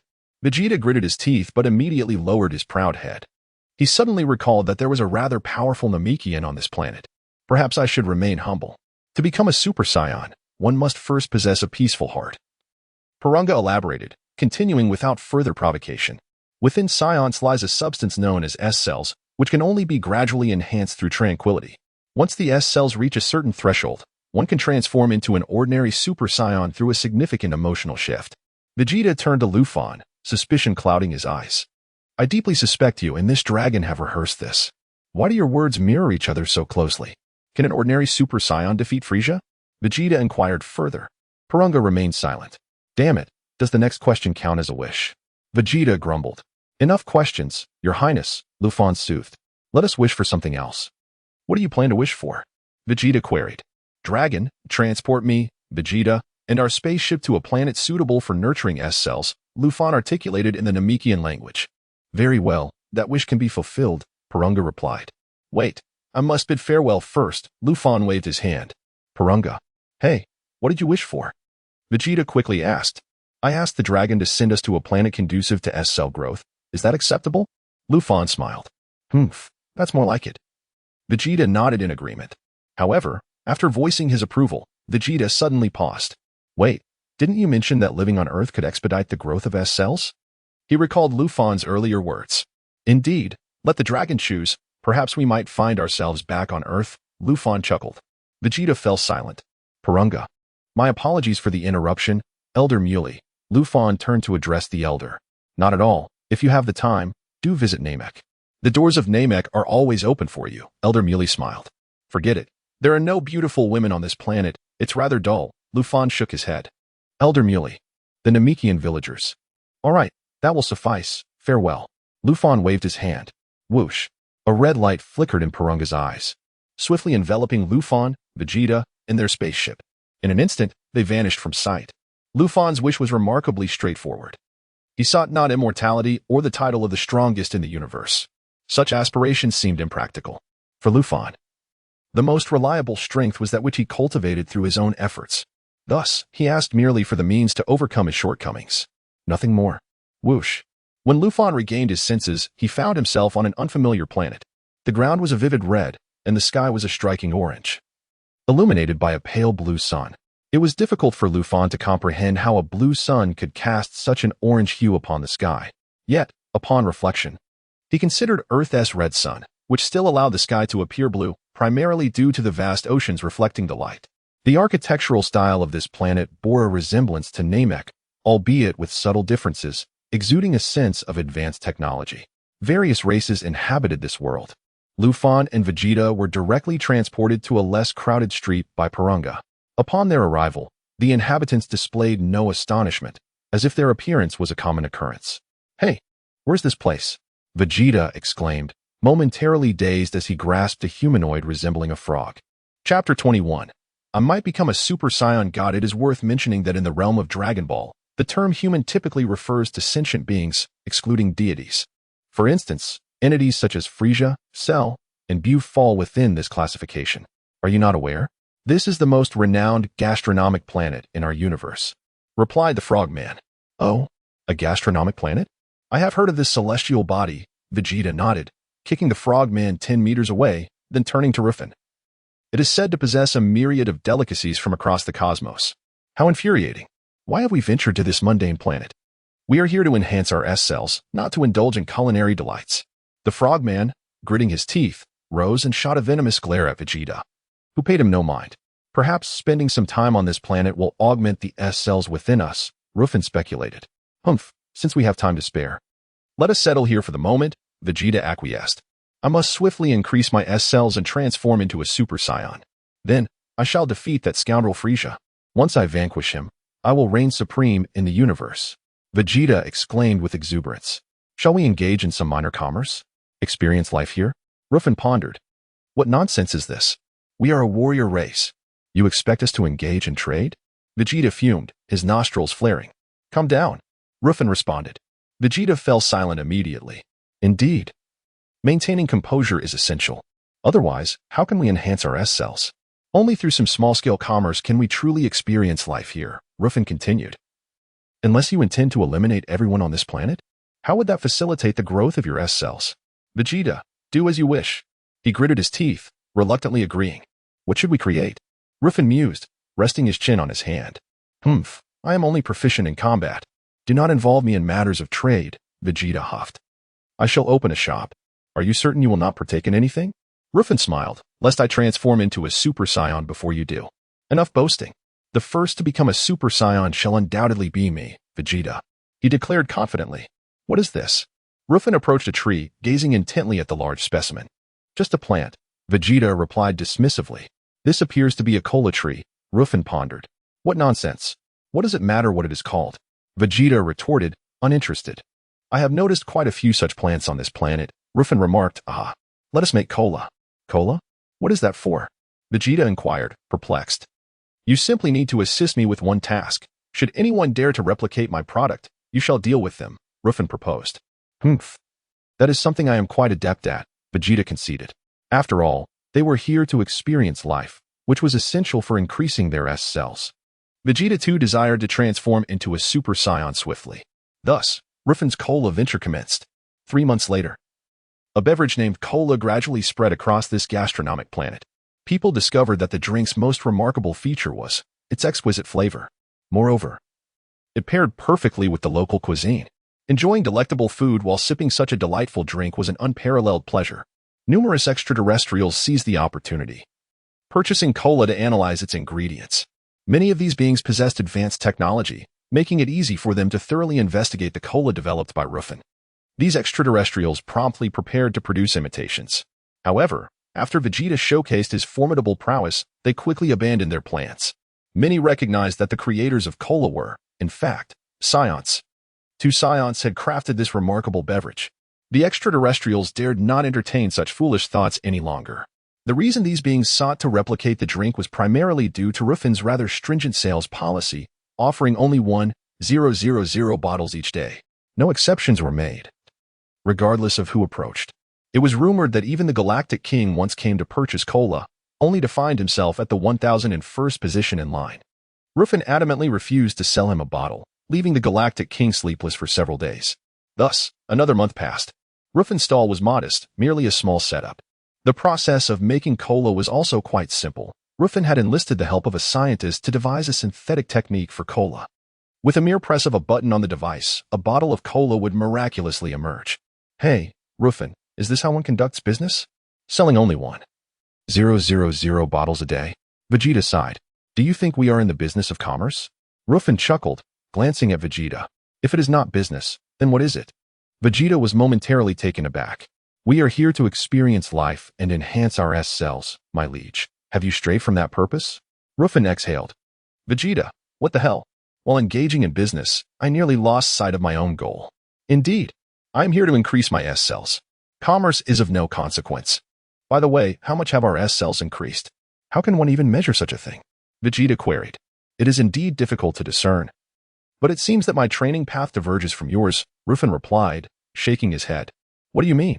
How does your training path differ from mine? You have always been my sparring partner. How can it be different now? Vegeta was perplexed. Once my S-cells reach a certain threshold within me, I may find myself unable to transform into a Super Saiyan, Ruffin mused. Unable to transform? Did not the dragon say that any Saiyan, upon reaching a sufficient quantity of S-cells, can become a Super Saiyan? Vegeta countered. I may possess a certain probability of transforming into a Super Saiyan god. Ruffin reflected thoughtfully. Vegeta was stunned for a full 10 seconds. Are you messing with me? We are both augmenting our S-cells. Yet, while you may ascend to Super Saiyan God upon reaching a certain level, I can only become a Super Saiyan. Who do you think you are fooling? You might not believe it if I told you, Ruffin replied. Then do not speak, Vegeta snapped. See? You have become agitated again, Vegeta, Ruffin remarked with a smile. Chapter 22, Lufon, Destruction Cut. Vegeta grimaced. It must be said that after 4 months of inner cultivation, Vegeta had indeed experienced a certain degree of growth. He now possessed a semblance of S-cells, albeit nowhere near the level of Ruffin. Ruffin had long been honing his inner self. In addition to increasing his S-cells, he was also persistently attempting to condense destruction. In a mere 4 months, Ruffin had managed to condense destruction to the size of a mung bean. Though still quite small, its power was formidable. Ruffin had once hurled this mung bean-sized destruction at a mountain, which was obliterated in an instant, leaving nothing behind. The inhabitants of the culinary planet were abuzz with speculation about the mountain's fate, which had vanished without a trace, seemingly not even shattered by energy. It was utterly terrifying. Oh, isn't that Vegeta and Ruffin. At that moment, a frog-faced alien suddenly appeared at the entrance of Ruffin's little shop. What? Chewie? Vegeta immediately recognized the identity of his visitor. Vegeta, long time no see. Chewie chuckled mockingly. I never expected the illustrious Saiyan Prince Vegeta to be here peddling wares. How amusing. What did you say? Vegeta's anger flared. Your Highness, calm down. It has been 4 months. Why are you still so easily provoked? Ruffin sighed. Look at me. I'm not angry. What is there for you to be upset about? You fool, you are not a prince. What right do you have to be angry? You are merely the prince's lackey. Chewie retorted disdainfully. Vegeta, you are absolutely right, Chewie. At this moment, I feel as if you are speaking on my behalf. This kid Ruffin always urging me to remain calm. You are not a prince, so of course, you can stay calm. It is I who was mocked by that guy. How can you expect me to be calm? You, a lackey, can peddle your wares here, while I, a noble prince, am subjected to ridicule. Your reasoning is too sound. I scarcely know how to respond. Ruffin nodded vigorously. I've heard your cola is quite delightful. Bring me a bottle, so I might indulge. Chewie beckoned to Ruffin. Please wait in line, Ruffin replied. Do you believe I would smash this place to pieces? How dare you make me wait? Chewie growled, his face darkening. If you wish to fight, come with me. Vegeta said coldly, gesturing towards a nearby open space. You probably don't know anything at all, do you? Chewie laughed. What do you mean? Vegeta was taken aback. Hey, did everyone hear? Planet Vegeta has been destroyed. Chewie shouted gleefully. What did you say? Planet Vegeta has been destroyed? Stop lying, you fabricator. Vegeta was stunned for 2 seconds, shaking his head in disbelief. The aliens waiting for cola also pricked up their ears. I knew you wouldn't believe it, Chewie smirked. But it's the truth. Planet Vegeta was struck by a massive meteor and has been utterly annihilated. The surviving Saiyans are now few and far between. Do you know what few and far between means? Fewer than 10 individuals. Was there no prior warning? Vegeta furrowed his brow. Cursing inwardly, now he could no longer be the king of Vegeta. Are you not even a little saddened by the death of your parents? Chewie asked. Momentarily taken aback. The death of my parents and the destruction of my planet mean nothing to me, Vegeta scoffed. The destruction of the Saiyan planet? It appears to be true. What is this called again? Self-inflicted tribulations. The Saiyans have long oppressed other planets. Who would have thought their own would meet such a catastrophic fate? Many aliens aware of the situation wore expressions of schadenfreude. The Saiyans had indeed committed many wrongdoings over the years, tarnishing their reputation. How about we all rush in and seize their cola-making equipment? One alien suggested. How shameless. They only sell 1,000 bottles of cola a day. Another alien grumbled angrily. If we take their equipment, everyone can freely enjoy the cola. I think that's feasible. We were somewhat wary of the Saiyan race, but now there are fewer than 10 of them left. What is there to fear? Exactly. I've long found them displeasing. Many of the aliens in line ceased their waiting, most now preparing for battle. They aimed to swarm and seize Ruffin's cola stand. Wild monkeys. You truly are the target of public ire. Quickly bring me a bottle of cola so I may taste it. Chewie urged, if it's good. I might report back to Lord Frieza and help you find refuge. Otherwise, what difference is there between you now and a homeless dog? Destruction, Ruffin uttered. Releasing those 2 words. Whoosh. A purplish-red destructive energy surged toward Chewie. What is this? Chewie stood frozen for a moment. What is this thing? It seems only the size of a mung bean. It doesn't appear to be anything special. He initially had no intention of paying it any mind. However, as the purplish-red destructive energy neared him, Chewie distinctly sensed a terrifying aura of death. This is bad, Chewie exclaimed in horror. He attempted to evade the impending destructive energy, but found himself inexplicably immobilized, as if it had locked onto him. The terror was evident in his eyes. Crack. In the next instant, Chewie was struck directly by the purplish-red destructive energy. What transpired left all present astounded. Crack. Chioi shattered like a soap bubble, disintegrating into particles. Carried away by the wind.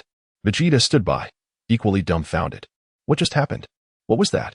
An energy no larger than a mung bean possessed such formidable destructive capability? Vegeta conceded that if he unleashed his full energy, he could also reduce someone to dust. Yet, he believed it impossible to obliterate someone completely. The aliens, who had contemplated rushing in, widened their eyes in shock at the horrific scene before them. The queue is a bit crooked, Ruffin remarked with a smile, gazing at the aliens in line. Chapter 23, Why haven't I transformed into a Super Saiyan yet? The aliens were momentarily stunned, quickly retreating back to their ranks, which soon formed a perfectly straight line. Who's next? Ruffin inquired. It's my turn.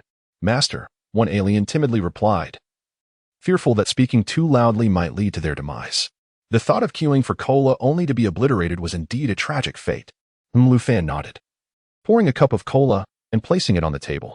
After the alien paid, they immediately bowed respectfully and departed. Next, Ruffin announced. The multitude of aliens in line pondered. Why does it feel like we are not queuing for cola? It feels more like we are waiting for mango soup. Vegeta remained in a daze for a prolonged moment, until the last cup of cola was sold.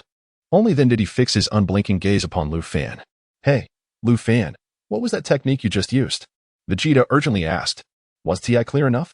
I mentioned it while attacking Chioi, Ruffin smiled. Destruction? Vegeta mused, a glimmer of understanding dawning upon him. Quite astute, Ruffin affirmed. Vegeta retorted. Astute, my foot. When did you acquire such a tyrannical technique? He pressed on. Your Highness, what are you thinking? Didn't TI tell you? I've been researching destruction all this time, Ruffin replied with a grin. Vegeta finally grasped the situation. Indeed, you did mention that, he conceded. However, after a brief silence, he scoffed. I see, you compressed the energy, and at the moment of impact with Chioi, it detonated, obliterating him, right? Vegeta speculated. Think whatever you like. Ruffin replied dismissively, uninterested in further elaboration. In the vast universe, amidst the starry expanse, Frieza's spaceship glided through the cosmos. Oh ho ho ho!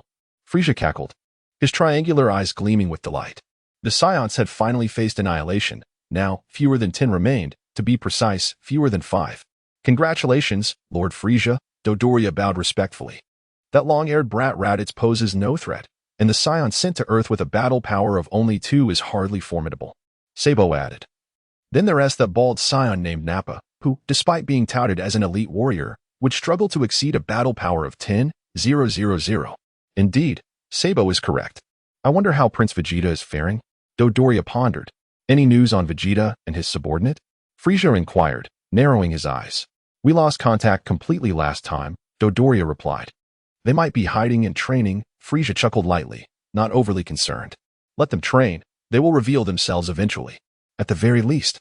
That Ruffin of Vegeta should be incapacitated by now, Sabo remarked with a smile. Lord Frieza, a message has just arrived from the distant food planet. A subordinate reported. Oh, the food planet? What has transpired there? Frieza asked with keen interest, for this planet had been specially crafted for Beerus' enjoyment upon his awakening. Frieza had invested considerable effort in creating this culinary paradise. Hearing news from the food planet, he could not help but furrow his brow. This planet was managed discreetly by Frieza's subordinates, and its security was reportedly quite stable, thus unlikely to encounter any unforeseen incidents. It is Lord Chioi. He has been killed, the subordinate announced. Oh, is that so? Frieza responded with a smile. Chioi is dead, Dodoria exclaimed, taken aback. But Chioi's battle power was substantial. Who could have done this? It was the Saiyan Prince Vegeta's subordinate, Ruffin, who unleashed a peculiar energy, and Chioi was reduced to nothing, the subordinate explained earnestly. What did you say? Dodoria gasped. You mentioned a peculiar energy? According to witnesses, it appears to be a form of compressed energy. Once it enters the body, it detonates, the subordinate clarified. So it's a compressed energy? Frieza chuckled softly. This Ruffin, Vegeta's underling, has learned such a trivial technique. But I suspect Chioi must have been careless. What are Vegeta and that Ruffin doing on the food planet? It seems they are selling a beverage called cola, the subordinate reported, wiping sweat from his brow. What did you say? What are they doing? Frieza asked, momentarily stunned. Selling drinks, the subordinate replied again. Frieza. Sabo. Dodoria. Ahem, I must not have heard correctly. Dodoria wiped his brow in disbelief. The proud warrior race, the Saiyan prince, selling beverages on the food planet? It was utterly inconceivable. Sabo joined in the incredulous reaction. Is the information reliable? Frieza inquired. Indeed. The subordinate affirmed respectfully. Lord Frieza, they are finished, Dodoria remarked. Frieza's triangular eyes narrowed, a glimmer of murderous intent flashing within them. Dodoria suddenly felt he had misspoken. Thud. He hastily knelt before Frieza, begging for mercy. Lord Frieza. I meant, those 2 Saiyans are finished. Dodoria lamented, almost in tears. Rise, it's not a big deal. Can't I discern your meaning? Frieza rubbed his nose, chuckling as he waved the subordinate away. The subordinate bowed and retreated. Lord Frieza, shall we visit the food planet? Sabo inquired. There is no need. Frieza replied with a light chuckle. That planet is already my territory. Let the locals keep a close watch on Vegeta and report any news immediately. Yes, Lord Frieza. Sabo responded respectfully. Days turned into weeks, weeks into years. 3 years swiftly passed. Ruffin and Vegeta remained on the food planet, operating a fixed stall selling cola. 3 years. 3 years have elapsed. Why have I not yet transformed into a Super Saiyan? Vegeta trembled with agitation. That is because you lack a tranquil heart. Ruffin sighed. I have told you countless times, you must cultivate a peaceful mindset. Chapter 24. Kappa and Vados, what nonsense. Have you managed to calm your mind? Or have you transformed into a Super Saiyan? Vegeta scoffed. Did I not inform you? I may not possess the ability to become a Super Saiyan, Goku replied, shaking his head. I am pursuing the path of a Super Saiyan god. Humph. Spare me your useless chatter. Vegeta bared his teeth. I have had enough of this peaceful existence. From now on, we shall part ways. I will gather my things and leave this planet. Very well, do as you wish. Goku responded. You need not serve as my sparring partner any longer, for planet Vegeta has already vanished, Vegeta remarked. What Vegeta was unaware of was that during these 3 years, Goku's strength had undergone a remarkable transformation. In the 6th universe, on planet Kampa, the god of destruction Kampa reclined on a lounge chair, eyes closed in meditation. How boring. Unlike Beerus, that fellow who can sleep endlessly, I simply cannot find slumber. Kampa lamented with a yawn. Meanwhile, the angel Vados, wielding her staff, was observing the cosmos. Hey, Vados, find something to do, Kampa called, glancing at her. What would Lord Kampa like to do? Vados inquired with a smile as she temporarily lowered her staff. Have there been any delectable dishes recently? Kampa asked. Delectable dishes? Vados shook her head. It seems we have consumed nearly all the culinary delights in our universe. There is nothing novel left to discover, after all. Billions of years have passed. Everything worth tasting has already been tasted. You are correct. Kampa nodded, his expression one of disappointment.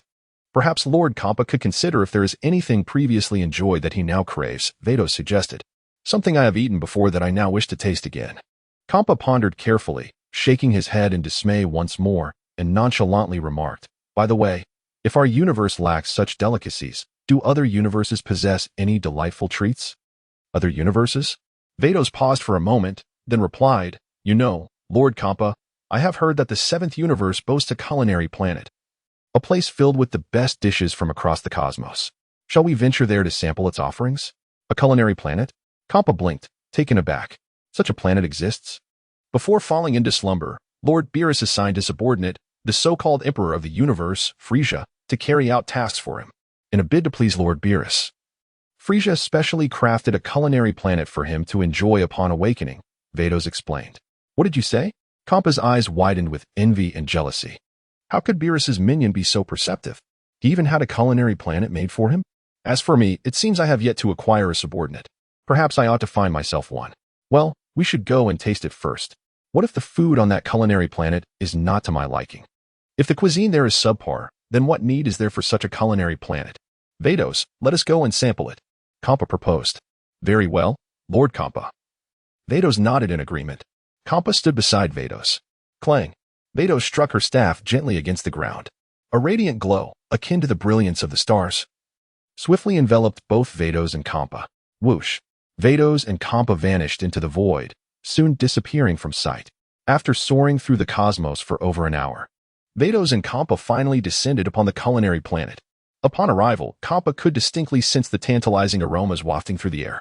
Indeed, this planet exudes the essence of a culinary paradise. Kampa nodded approvingly. What shall we eat, Lord Kampa? Vados inquired. Hey, Kampa casually seized a frog-like creature. Tell me, Where can I find the finest delicacies on this planet? Frog creature. Enough already. Why do you have to grab me just to ask for directions? 3 years ago, that Saiyan brat named Vegeta did the same. And now this cat-like creature is doing it too. Speak up, don't just stand there. Kampa tapped the frog creature on the head. Ribbit. The frog creature could not help but shout. All right, I understand. It's over there, Kampa nodded, casually tossing the frog aside. Frog creature. You understood? I merely spoke my language. How did you know? Can you comprehend my words? The most distinctive flavored chicken wings? Are they delicious? Kampa began walking towards the direction indicated by the frog creature. Chicken wings? I've never heard of such a dish. Perhaps it's just a different name, Vados speculated. I find myself somewhat intrigued, Kampa smiled. Soon, Kampa and Vados arrived at the restaurant specializing in flavored chicken wings. Most eateries on the culinary planet predominantly offer a single type of dish.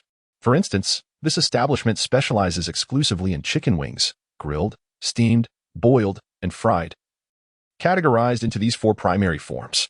Given the owner's ingenuity, it was remarkable to conceive of these 4 varieties. Naturally, the preparation of these chicken wings involved minimal seasoning, merely a hint of salt.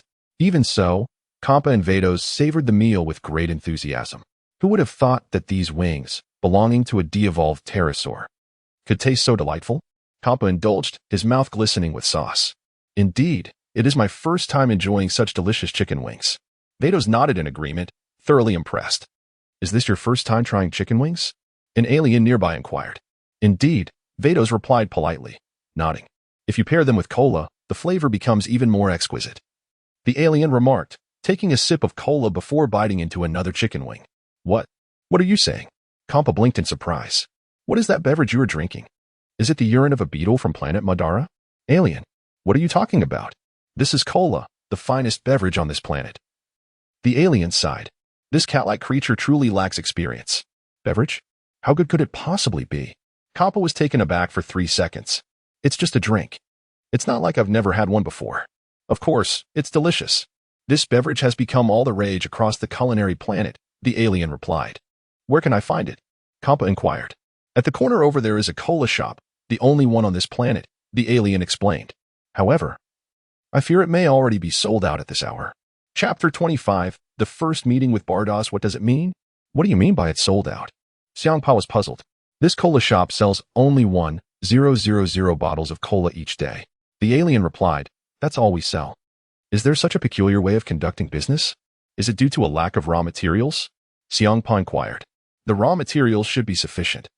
I suspect it's merely a tactic of scarcity marketing, the alien remarked before taking a bite of chicken wings and sipping cola, even smacking its lips in sheer delight. Seeing the alien so blissfully indulged, Xiangpa felt a twinge of envy. Bardos, let us check out that cola shop. It seems like the drink would be delightful. Xiangpa whispered to Bardos. Didn't you say they are already sold out at this hour? Bardos smiled. Humph, if I go, do you think they would dare refuse me? Xiangpa chuckled. Oh dear, if you force them, what would you do if they refuse outright? Bardos sighed. Then I shall deal with them, Xiangpa retorted. After all, one less person is of no consequence. Bardos. Let's go and take a look, Xiangpa suggested. All right, Bardos nodded, preparing to pack up. As he spoke, Bardos signaled the waiter to wrap up his chicken wings. Xiangpa. Why go through that trouble? We can pack when we leave, Xiangpa said. Why wait when we can do it now? Bardos smiled. Do as you wish, just hurry. Perhaps we can still buy some cola, Xiangpa huffed, wishing to avoid trouble in Beerus's universe unless absolutely necessary. Almost done, Bardos nodded slightly. Once the chicken wings were packed, Xiangpa and Bardos headed toward the cola shop where Ruffin was located. Today, as cola had already sold out, and Ruffin had closed up shop. At that moment, Vegeta had packed his belongings and planned to part ways with Ruffin. I have spent 3 years experiencing life with you. I have not transformed into a Super Saiyan at all. Not only that, my battle power has only increased by a mere 200 points in these 3 years. Vegeta felt like crying. Ruffin was truly a letdown. TCH, if I had trained properly, my battle power would have reached at least 100,000 by now. Vegeta said dismissively as he prepared to leave. Your Highness, do not be so confident, Ruffin sighed. What did you say? Vegeta, seething with anger, replied. I am the most talented Saiyan, you know that. Your Highness, your future achievements. If you leave me, it is likely you will only reach a maximum of 18,000, Ruffin stated. Vegeta, What are you saying? Whose battle power is merely 18,000? You must be joking. Vegeta snorted. Just wait. In a few years, my battle power will surely reach 100,000, and when that time comes, I will return to find you, provided you are still alive. Hello? Is anyone there? Just as Vegeta finished speaking, Xiangpa's voice rang out from outside. Behind Ruffin and Vegeta's cola shop was a sizable house of approximately 400 square meters. They usually resided in this house. The food planet is about the same size as Namek, thus most buildings here are relatively spacious. A house of over 400 square meters is considered small on this food planet. Vegeta and Ruffin's spaceship was parked in the yard of the house. Today, as cola has sold out, Ruffin announced to the outside. Suddenly, Xiangpa and Bardoss descended swiftly from the sky, appearing in the yard. Ruffin was momentarily taken aback. What brings these two here? Vegeta, who had just prepared to board his spaceship, paused upon seeing the unexpected visitors. He silently regarded Xiangpa, feeling as though he had seen this individual somewhere before, but he couldn't quite recall from where. Vegeta pondered. I have encountered many aliens. This one doesn't seem particularly remarkable. Hey, give me a cup of cola to try, Xiangpa commanded Ruffin.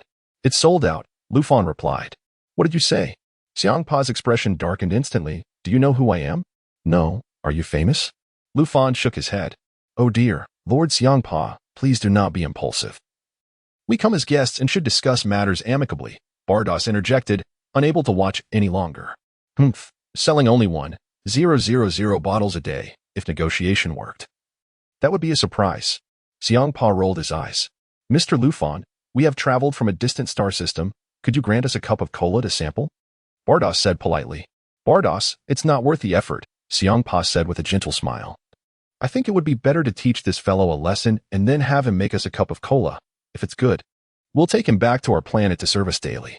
If it's not, well, I see no reason for him to continue existing. All right. Ruffin suddenly said, but I will only make it for you. Thank you. Bardoss smiled and nodded. What did you say? Xiangpa was immediately furious. Are you implying that you will only make it for Bardoss and not for me? Just as Xiangpa prepared to confront Ruffin, he reconsidered and decided to let the young man prepare a cup of cola for Bardoss to taste first. If it was good, then they could plan accordingly. If it was not, he would simply eliminate him. Ruffin approached, filled a cup with cola, and handed it to Bardoss. Bardoss accepted the cola and took a small sip. Upon tasting it, Bardoss's eyebrows began to dance with delight. This is simply exquisite, he exclaimed, savoring the flavors. Bardoss, how does it taste? Xiangpa inquired. However, as soon as Xiangpa asked, he already understood the answer. Bardoss's expression while drinking was unmistakable. It must be delightful. In no time, Bardoss finished the entire cup of cola, even tilting the empty cup to catch the last drop with his tongue. Xiangpa, you wretched creature. Leave some for me. You are utterly shameless. Chapter 26. Bardoss, allow me to treat you to spicy hot pot delicious. Truly, it deserves its reputation as the most renowned beverage on this planet. Bardoss nodded with satisfaction, gazing at Ruffin. After a brief silence, she inquired, May I have another glass? Would you be my girlfriend? Ruffin replied. Bardoss. Xiangpa, is your name Bardoss? Such a lovely name, Ruffin exclaimed. From the moment I first laid eyes on you, I felt as though I had fallen in love. Bardoss wiped her sweat vigorously. Xiangpa chuckled helplessly. You truly are bold. You dare to pursue an angel? You think a mere cup of cola will win her over? No, it takes 2 cups. Vegeta observed from the side with a cold gaze. What a pitiful fellow. Wanting a girlfriend at such an early age? Besides, what kind of girlfriend are you looking for? That woman looks quite aged, doesn't she? That old woman. Most importantly, her skin is blue. Ruffin. Can't you find a girlfriend with a complexion similar to ours? I remember Earthlings look quite akin to a Saiyans. If you seek a girlfriend, you could find one on Earth. By the way, that girl named Bulma is around your age, perfectly suited for you. I truly don't understand your thought process in pursuing a blue-skinned old woman. Bardoss. Bardoss cast a contemplative glance at Vegeta. Who are you calling an old woman? Yet, Bardoss was not offended. In truth, the term old woman does hold some merit. I have lived for over 1 billion years. Indeed, I am an old woman. No, to be precise, I should say I am a girl who never ages. Be my girlfriend. And I shall treat you to spicy hot pot, Ruffin continued. Spicy hot pot? What is that? Bardoss asked, slightly taken aback. Is it 6 times or 8 times? Ruffin pondered aloud. Bardoss looked utterly bewildered. What are you saying? As an angel, I cannot comprehend your words. I have chosen you. From now on, you shall be my girlfriend, Ruffin declared loudly. Bardos, I have not agreed to that. Is it customary to be so direct? Here, little Bardos. Have some cola, Ruffin said, turning to pour 2 cups of cola, offering one to Bardos. Bardos. Little Bardos? Covering her face, Bardos wished to remain silent. Pfft. Xiangpa burst into laughter nearby. Bardos, you have quite the day. You allowed a human to flirt with you. By the way, is this your pet cat? Ruffin asked, addressing the hefty feline. You should also drink cola. With that, Ruffin handed the other cup of cola to Xiangpa. Xiangpa. His face turned crimson from suppressing his laughter, contemplating how to deal with Ruffin. However, after a brief struggle, he silently gazed at the cup of cola in Ruffin's hand. Perhaps I should taste it first. If it's unpleasant, I can always deal with him afterward. If it's delightful, I can take him back to my planet to produce cola for me. Once I have indulged enough, then I may deal with him. With a scowl, Xiangpa accepted the cola. Then, upon tasting it, he immediately felt an indescribable exhilaration. Wow, such a delightful beverage. Why have I not tasted this until now? My life is truly tragic. Delightful. Bardos too savored the pleasure that cola brought her, sipping 3 times. She turned to Ruffin. Have you agreed? Ruffin's eyes brightened. Bardos. Bardos nearly choked. What do you mean by agreeing? What have I said? This boy. Cough, cough, judging by your appearance. You seem to be only 8 years old, right?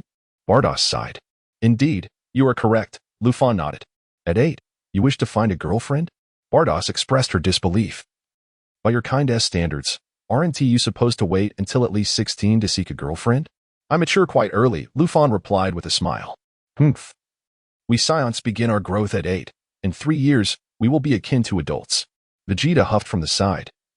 This is also to ensure we can engage in battle sooner. Saiyans? Are you Saiyans? Xiangpa inquired, glancing between Vegeta and Ruffin. Of course, Vegeta huffed. Bardos. Don't we have Saiyans in our realm? Xiangpa turned to Bardos.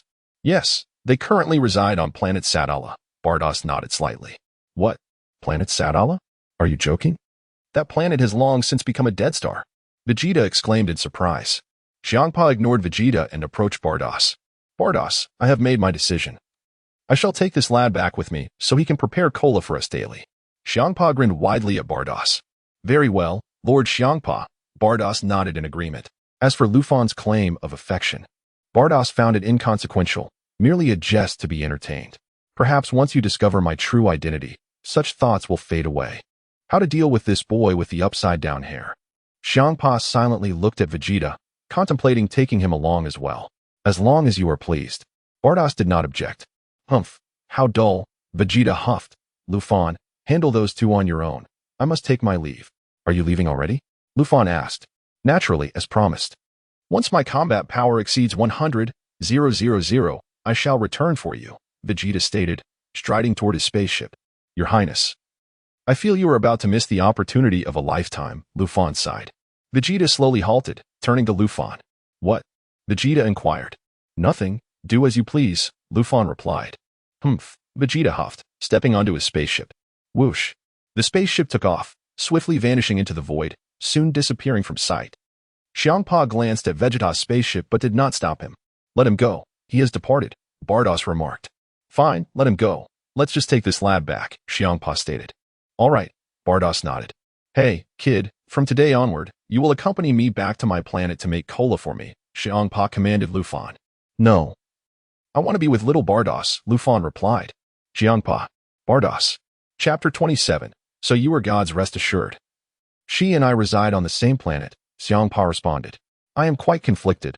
I do not wish to become a son-in-law, Ruffin pondered aloud. Bardos covered her face, reluctant to engage in conversation. Xiangpa's expression darkened. What a ridiculous notion. A son-in-law indeed. So, it is settled, from this day forth. I shall cohabitate with little Ba, Ruffin declared. Xiangpa fell silent. Did you not object? Your change of heart is rather abrupt. What do I need to bring back to make cola? Xiangpa inquired. All of this equipment must be taken with us, Ruffin gestured towards the cola-making apparatus, adding that the tree over there would also be best to relocate. Xiangpa, quite a few demands you have. However, in pursuit of cola. Xiangpa hesitated no longer. She approached, uprooting the tree, and with a mere gesture, summoned the cola-making equipment into her grasp. All set, we can depart, Xiangpa stated. Cradling the tree. I will carry you through the skies. Lu Fan immediately embraced Batos. Do not hold on to me. Embrace that tree instead. Batos exclaimed, exasperated. It is far more comfortable to hold you, Lu Fan replied. Batos fell silent. Very well, let us go. Xiangpa, amused, thought to herself that this fellow was always unpredictable. They should hasten their departure. Batos did not oppose, allowing Lu Fan to hold her. With a gentle tap of her scepter on the ground, Batos conjured a radiant light akin to the stars, enveloping Lu Fan and herself in its brilliance. With a whoosh, they vanished into the void, entering the cosmos. Xiangpa, carrying the colossal cola tree in the equipment, followed suit, her body radiating a purplish-red glow. Little Ba, you are truly impressive. You fly so swiftly. Lu Fan marveled. Batos smiled faintly. You know not the extent of my abilities. Xiangpa caught up, snorting in amusement. Are you gods? Lu Fan suddenly inquired. Xiangpa, it seems you are not entirely ignorant. She smiled gently. Are you powerful? Lu Fan asked, maintaining his composure. Indeed, I am among the mightiest deities in our universe, Xiangpa replied proudly. Is that so? Lu Fan smiled slightly. What? Does your expression betray disbelief? Xiangpa rolled her eyes. Allow me to demonstrate my formidable prowess. With a swift motion, she released a purplish-red destructive energy toward a distant massive star. With a crack, the energy struck the star, and in an instant, it shattered into oblivion, leaving no trace. The surrounding cosmos dimmed in response. Clapping vigorously, Lu Fan exclaimed. What do you think, eh? Impressive. I have truly broadened my horizons today. Lu Fan nodded vigorously. If we were to quantify your earlier display in terms of our Saiyan combat power, the value would be beyond numerical comprehension. Combat power? What is that? Xiangpa inquired, looking toward Batos. Batos examined her scepter thoughtfully. Combat power is a quantifiable measure of energy in the Frieza force of the seventh universe, ascertainable through advanced instruments. However, such instruments cannot gauge divine power, only ordinary energy. Lu Fan added, indeed, if we could convert your earlier display of destruction into combat power, it would likely be an astronomical figure. Kid, what is your combat power? Xiangpa asked with a chuckle. I do not know, Lu Fan replied, shaking his head. Never mind, it is of little importance. If you provide me with satisfactory cola, I shall impart a lesson or two when I have leisure, Xiangpa smiled. Thank you. Lu Fan expressed his gratitude. Your fortune is rather remarkable. Training alongside me will yield exceptional results, Xiangpa said with a light smile. Great fat cat. I have a question, Lu Fan ventured. Do not call me Great Fat Cat. Since you are aware I am a deity, you should refer to me as Lady Xiangpa. She retorted darkly. Very well, Lady Xiangpa, Lu Fan nodded. Now that is more like it. Xiangpa replied with satisfaction. Speak. What is your question? How large can your earlier attack coalesce? Lu Fan inquired. What do you mean? Xiangpa blinked in confusion. Literally what it implies, Lu Fan clarified, adding, volume. Volume? Xiangpa paused, puzzled by the question's intent. Yes, volume, Lu Fan affirmed. Your inquiry lacks significance. Destruction is about power, not volume, Xiangpa shook her head. Isn't it true that greater volume equates to greater power? Lu Fan pressed. In principle, yes. But it is not entirely accurate, Xiangpa explained. For instance, the destructive energy you conjure, what you might call energy, can be amassed to considerable degrees. However, if one merely pursues volume while neglecting substance, discrepancies in power may arise. I refer to the scenario where the essence is not overlooked. Does greater volume indeed yield greater power? Lu Fan reiterated. Certainly, that goes without saying. Consider two objects of identical density. The larger will possess greater power. However, comparing cotton and iron of the same volume is futile. So, how large can you currently manifest destruction? Lu Fan inquired again. Xiangpa, you have circled back to the same question. Batos listened silently, contemplating, and then suddenly remarked, Lady Xiangpa can currently coalesce destruction to a size approximately that of planet Vegeta. Is it truly possible to conjure such magnitude? Lu Fan feigned surprise. It is trivial, Xiangpa scoffed. At that intensity, I could obliterate an entire universe if I so desired. Is that so? Remarkable. Lu Fan nodded vigorously. You now grasp my prowess, do you not? Xiangpa boasted. In the future, show me respect. Extinguishing you would be as simple as crushing an ant. Indeed, Lu Fan acknowledged. Xiangpa, why do I sense you are utterly unfazed? Have you consumed too much cola, muddling your mind? Forget it. Why should I quibble with a mere human? Chapter 28. This is my destruction, God Realm Whoosh. The three figures glided through two distinct streams of colored flames, swiftly departing from the 7th universe and entering the expanse of the 6th universe. Kid, welcome to my 6th universe, where all things are under my dominion, Xiangpa proclaimed. Keep it up, Lufan, he added. Xiangpa. Curse it. This brat is always speaking in riddles. Whoosh. The trio quickened their pace. Before long, an inverted triangular planet materialized before Lufan's eyes. What a peculiar place, Lufan smiled. This is my destruction, God Realm, Xiangpa stated nonchalantly. With a thud, the three of them descended onto the surface of Xiangpa's planet. I'm thirsty, kid. Hurry and make me a cup of cola, Xiangpa commanded Lufan. Shall I prepare one for you, Batos? Lufan turned to inquire. Xiangpa gritted his teeth in frustration. During our journey, I already displayed my formidable strength. Why do I sense you are utterly unafraid? Yes, I would like some, Batos nodded. All right, I shall prepare it, Lufan replied as he set up his stall. He then added to Xiangpa, that cat over there should not be idle. Plant that cola tree. If you wish to drink cola, that tree is the raw material. Address me as Lord Xiangpa, he retorted, his expression darkening. Lord Xiangpa, please plant that cola tree, Lufan revised his tone. Now that's better. Xiangpa nodded in satisfaction before getting to work. However, after he planted the tree, a peculiar sensation washed over him. Damn it. It feels as though this brat is using me like a mule. This kid is too cunning. Just you wait. Once I've had my fill of cola, I'll show you. Lufan proceeded to prepare 2 cups of cola, taking a sip from one before handing it to Batos. Batos, you're giving me a cup you've already tasted? Cola is best enjoyed when it is sufficiently fizzy, and ideally, it should be chilled for an enhanced flavor. Lufan explained. Rest assured, I have added ice for you. The taste is just right. Batos hesitated, contemplating whether to drink from the cup Lufan offered. It's fine. I'm not picky, Lufan reassured her. Batos wiped her brow. You've tasted it, yet you say you're not picky. After a moment of deliberation, she accepted Lufan's cola and took a sip. Upon tasting it, her eyes sparkled. Indeed, cola with ice is far more delightful. Hey, what about mine? Xiangpa extended his hand. It's reserved for you, you big fat cat, Lufan replied, handing over the cola. I'll remind you once more, you must call me Lord Xiangpa. Xiangpa said, his face darkening. Yes, Lord Xiangpa, Lufan nodded. Xiangpa took the cola and sipped. Ice. Why doesn't T-Mine have any? He paused, realizing his drink was lukewarm, lacking the chill. Wait a moment, how did you add the ice? Batos suddenly snapped back to reality. I blew a breath onto the cola, which carried the cold energy, Lufan explained. Batos felt a wave of dismay wash over her. As an angel, I almost fell for your trick. Why do I feel like I'm not drinking cola? Xiangpa smirked to himself. Good thing mine didn't have ice. If this brat had added ice to mine, I'd be utterly disgusted. This is quite tasty, Xiangpa nodded in satisfaction. And what delights me most is, I've stolen someone from the 7th universe to our 6th universe. If Beerus finds out, he'd surely be furious. Moreover, I doubt he has ever tasted such a beverage. Ha. I'm truly clever. Another cup, please. Do you want more ice? Lufan inquired. No need. I'll manage myself, Batos replied, wiping her brow. Don't be shy. If you continue to be courteous, I might get angry, Lufan said earnestly. Batos. Thus, Lufan temporarily settled on Xiangpa's planet. As days turned into weeks, half a year passed. Xiangpa had nearly exhausted his supply of cola. In Xiangpa's words, he was almost sick of it. Once, he would consume until he could no longer drink. Now, a single cup a day sufficed. During leisurely moments, when Xiangpa was in high spirits, he occasionally guided Lufan in his training. Lufan absorbed the teachings with earnestness.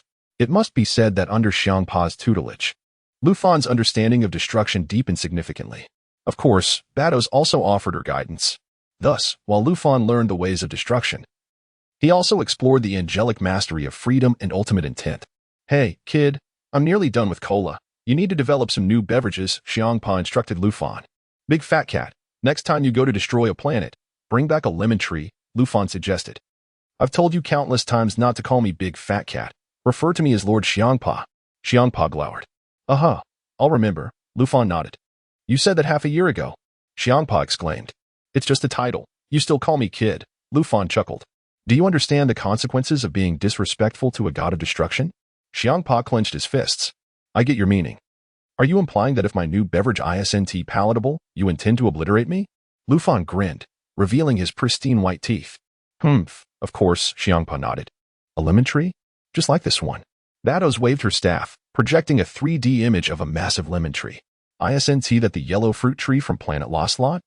Xiangpa paused, recalling the sourness of that fruit, which he found rather unpalatable. Kid, what do you want with that? To develop a new beverage? Indeed. If you have the time, hurry and bring it over, Lufan urged with a smile. Think carefully, that fruit is exceptionally sour and will surely make you pucker. Xiangpa warned. Hurry and go, why so much talk? Lufan replied impatiently. Xiangpa, you just wait. If it's not delicious, I'll make you pay. He huffed, transforming into a crimson beam of light and swiftly vanishing into the void. Chapter 29. The High Priest Call Xiangpa departed from his planet, leaving only Ruffin and Vados on the vast expanse of Xiangpa.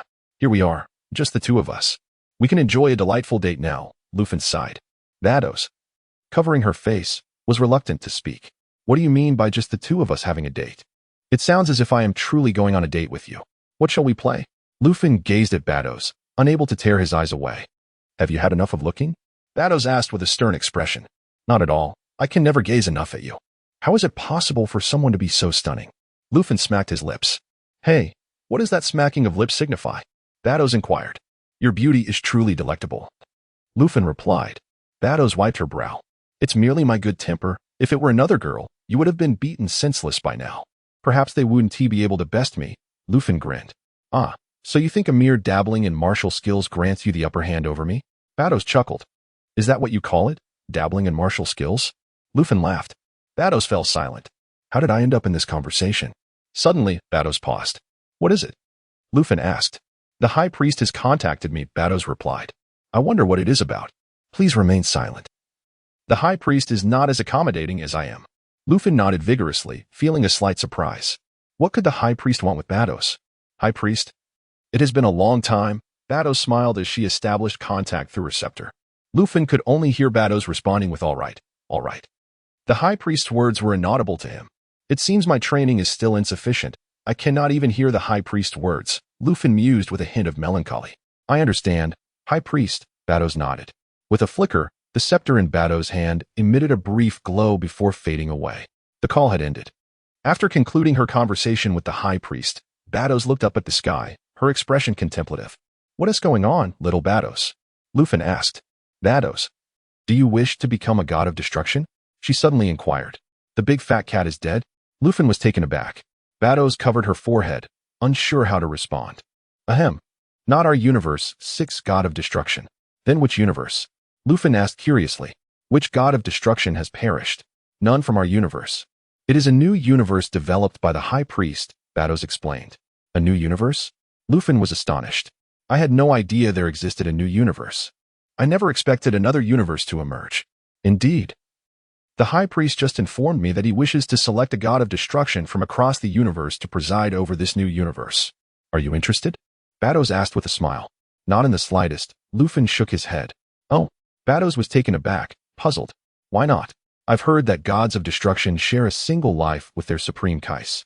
If one perishes, so does the other, correct? Ruffin queried.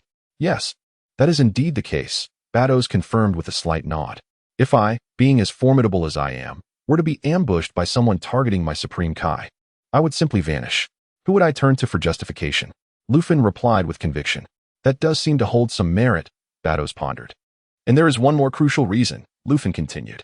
Pray tell, Vados urged. Will you venture to the new universe? Ruffin asked. I am already the angel of Universe 6. I certainly won't be going to the new universe, Vados replied. Then I cannot go either. I cannot bear to part with you, Ruffin stated. Vados fell silent, unable to continue the conversation. After a brief pause, Vados suddenly remembered.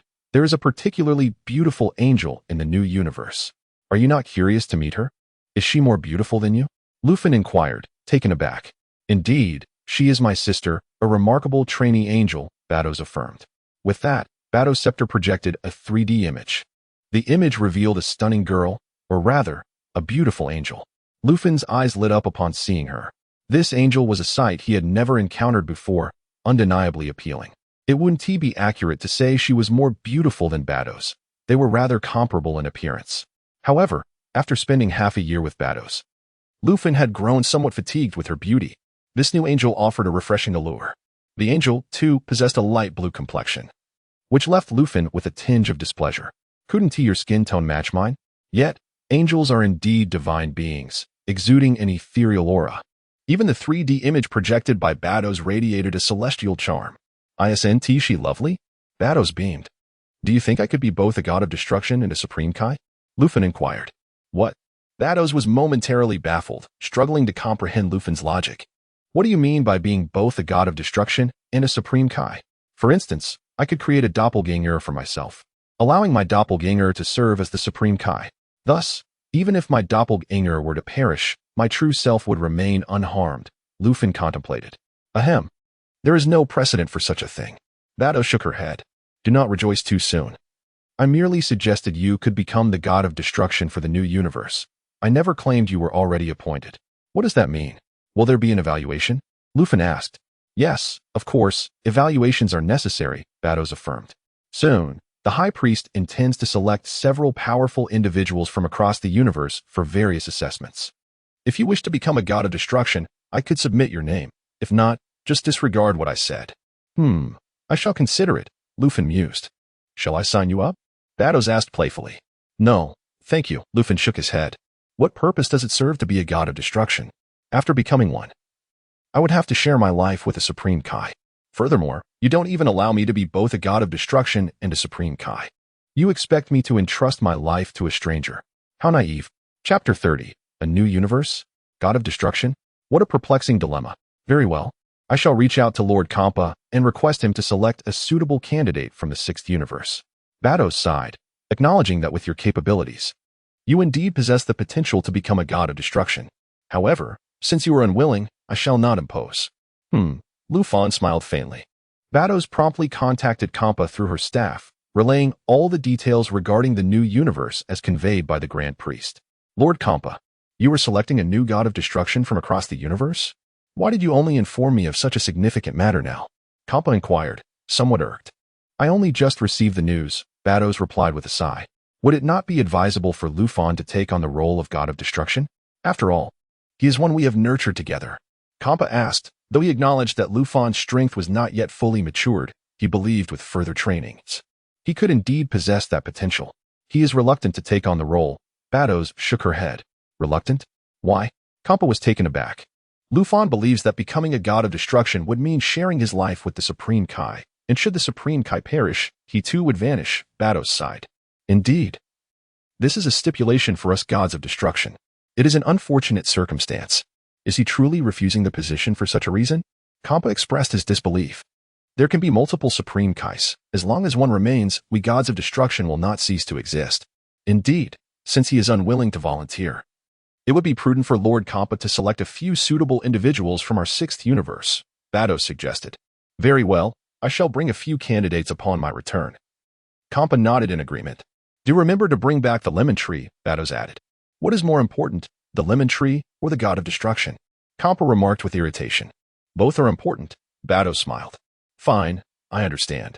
I shall bring back both the lemon tree and the individuals, Kampa replied, somewhat exasperated. 2 hours later, Kampa returned bearing a massive tree, accompanied by 2 individuals.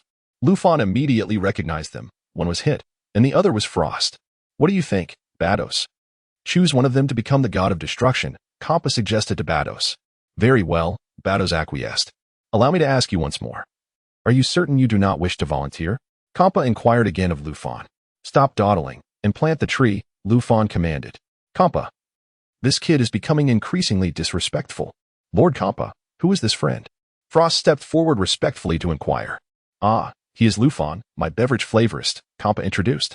Frost. He was rendered speechless. A beverage flavorist? This fellow dares to command Lord Kampa. It is only due to Lord Kampa's good temperament that he does not hold this against you. However, it is my priority to present myself well before Lord Kampa. What kind of beverages do you prepare? Frost asked. Ruffin glanced at Frost, but chose not to respond. Frost felt a pang of disappointment. This fellow truly lacks manners. How dare he ignore my presence? As for Hit, he merely observed quietly, saying nothing. Lord Kampa, let this lizard-like fellow plant the tree, Ruffin suggested. In the presence of others, Ruffin was courteous enough not to call him Fat Cat. One must give face, after all, he is a god of destruction. Go. Plant this large tree, Kappa instructed, tossing the lemon tree to Frost. Frost. He felt on the verge of tears. Is this beverage flavorist so significant in Lord Kappa's eyes? I am utterly speechless. Reluctantly, Frost gritted his teeth, dug a hole in the ground, and planted the tree. Only one may participate. Will Lord Kappa choose Mr. Hit or Mr. Frost? Bados inquired. Let them fight. The one with the greater strength shall be selected, Kappa grinned. Addressing Hit and Frost. Hey, you two, engage in combat here until one is defeated or surrenders. That will determine the victor. Is it that simple? Frost replied with a polite smile. Hit remained calm, his face devoid of joy or sorrow. Very well, let us begin, Kappa beckoned. My friend, I have heard you are the universe's foremost assassin. Frost inquired of Hit. Hit remained silent, his expression cold. I am an emissary of justice. Today, the emissary of justice shall contend with the universe's top assassin. Frost proclaimed with fervor. Enough, let us get on with it. You speak as if you are a virtuous person, Ruffin sighed. Frost. Just as Frost was passionately delivering his speech, Ruffin's remark deflated his enthusiasm. Hey, what do you mean by that? I am a good person. Frost retorted, irritated. Bados, check his records and see what he has been secretly up to. Ruffin suggested with a smile. Bados pondered for a moment, ultimately conceding to Ruffin, and with her staff, she examined the records closely. Ah, Mr. Frost indeed plays both sides. Acting as a good person while engaging in underhanded dealings, Bados remarked with a smile. Frost. How does she know everything? What has this fellow been doing? Kappa asked, taken aback, looking at Bados. Mr. Frost maintains justice while secretly selling conquered planets for profit, Bados replied. Kappa's expression darkened. It appears your character is unsuitable for the role of god of destruction. Kappa narrowed his eyes. What? Frost wiped his sweat nervously. I could spare you and allow you to return on your own, Kappa stated. Wait, Lord Kappa, Frost exclaimed, panicking.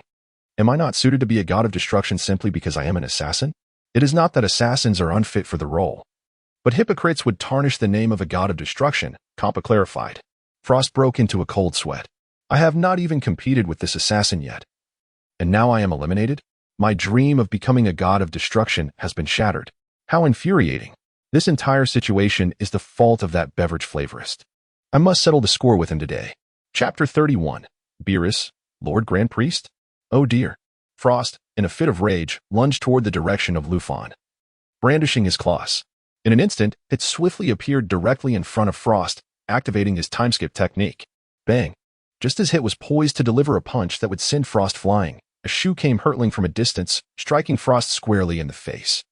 A muffled thud resonated as a shoe print emerged on Frost's visage.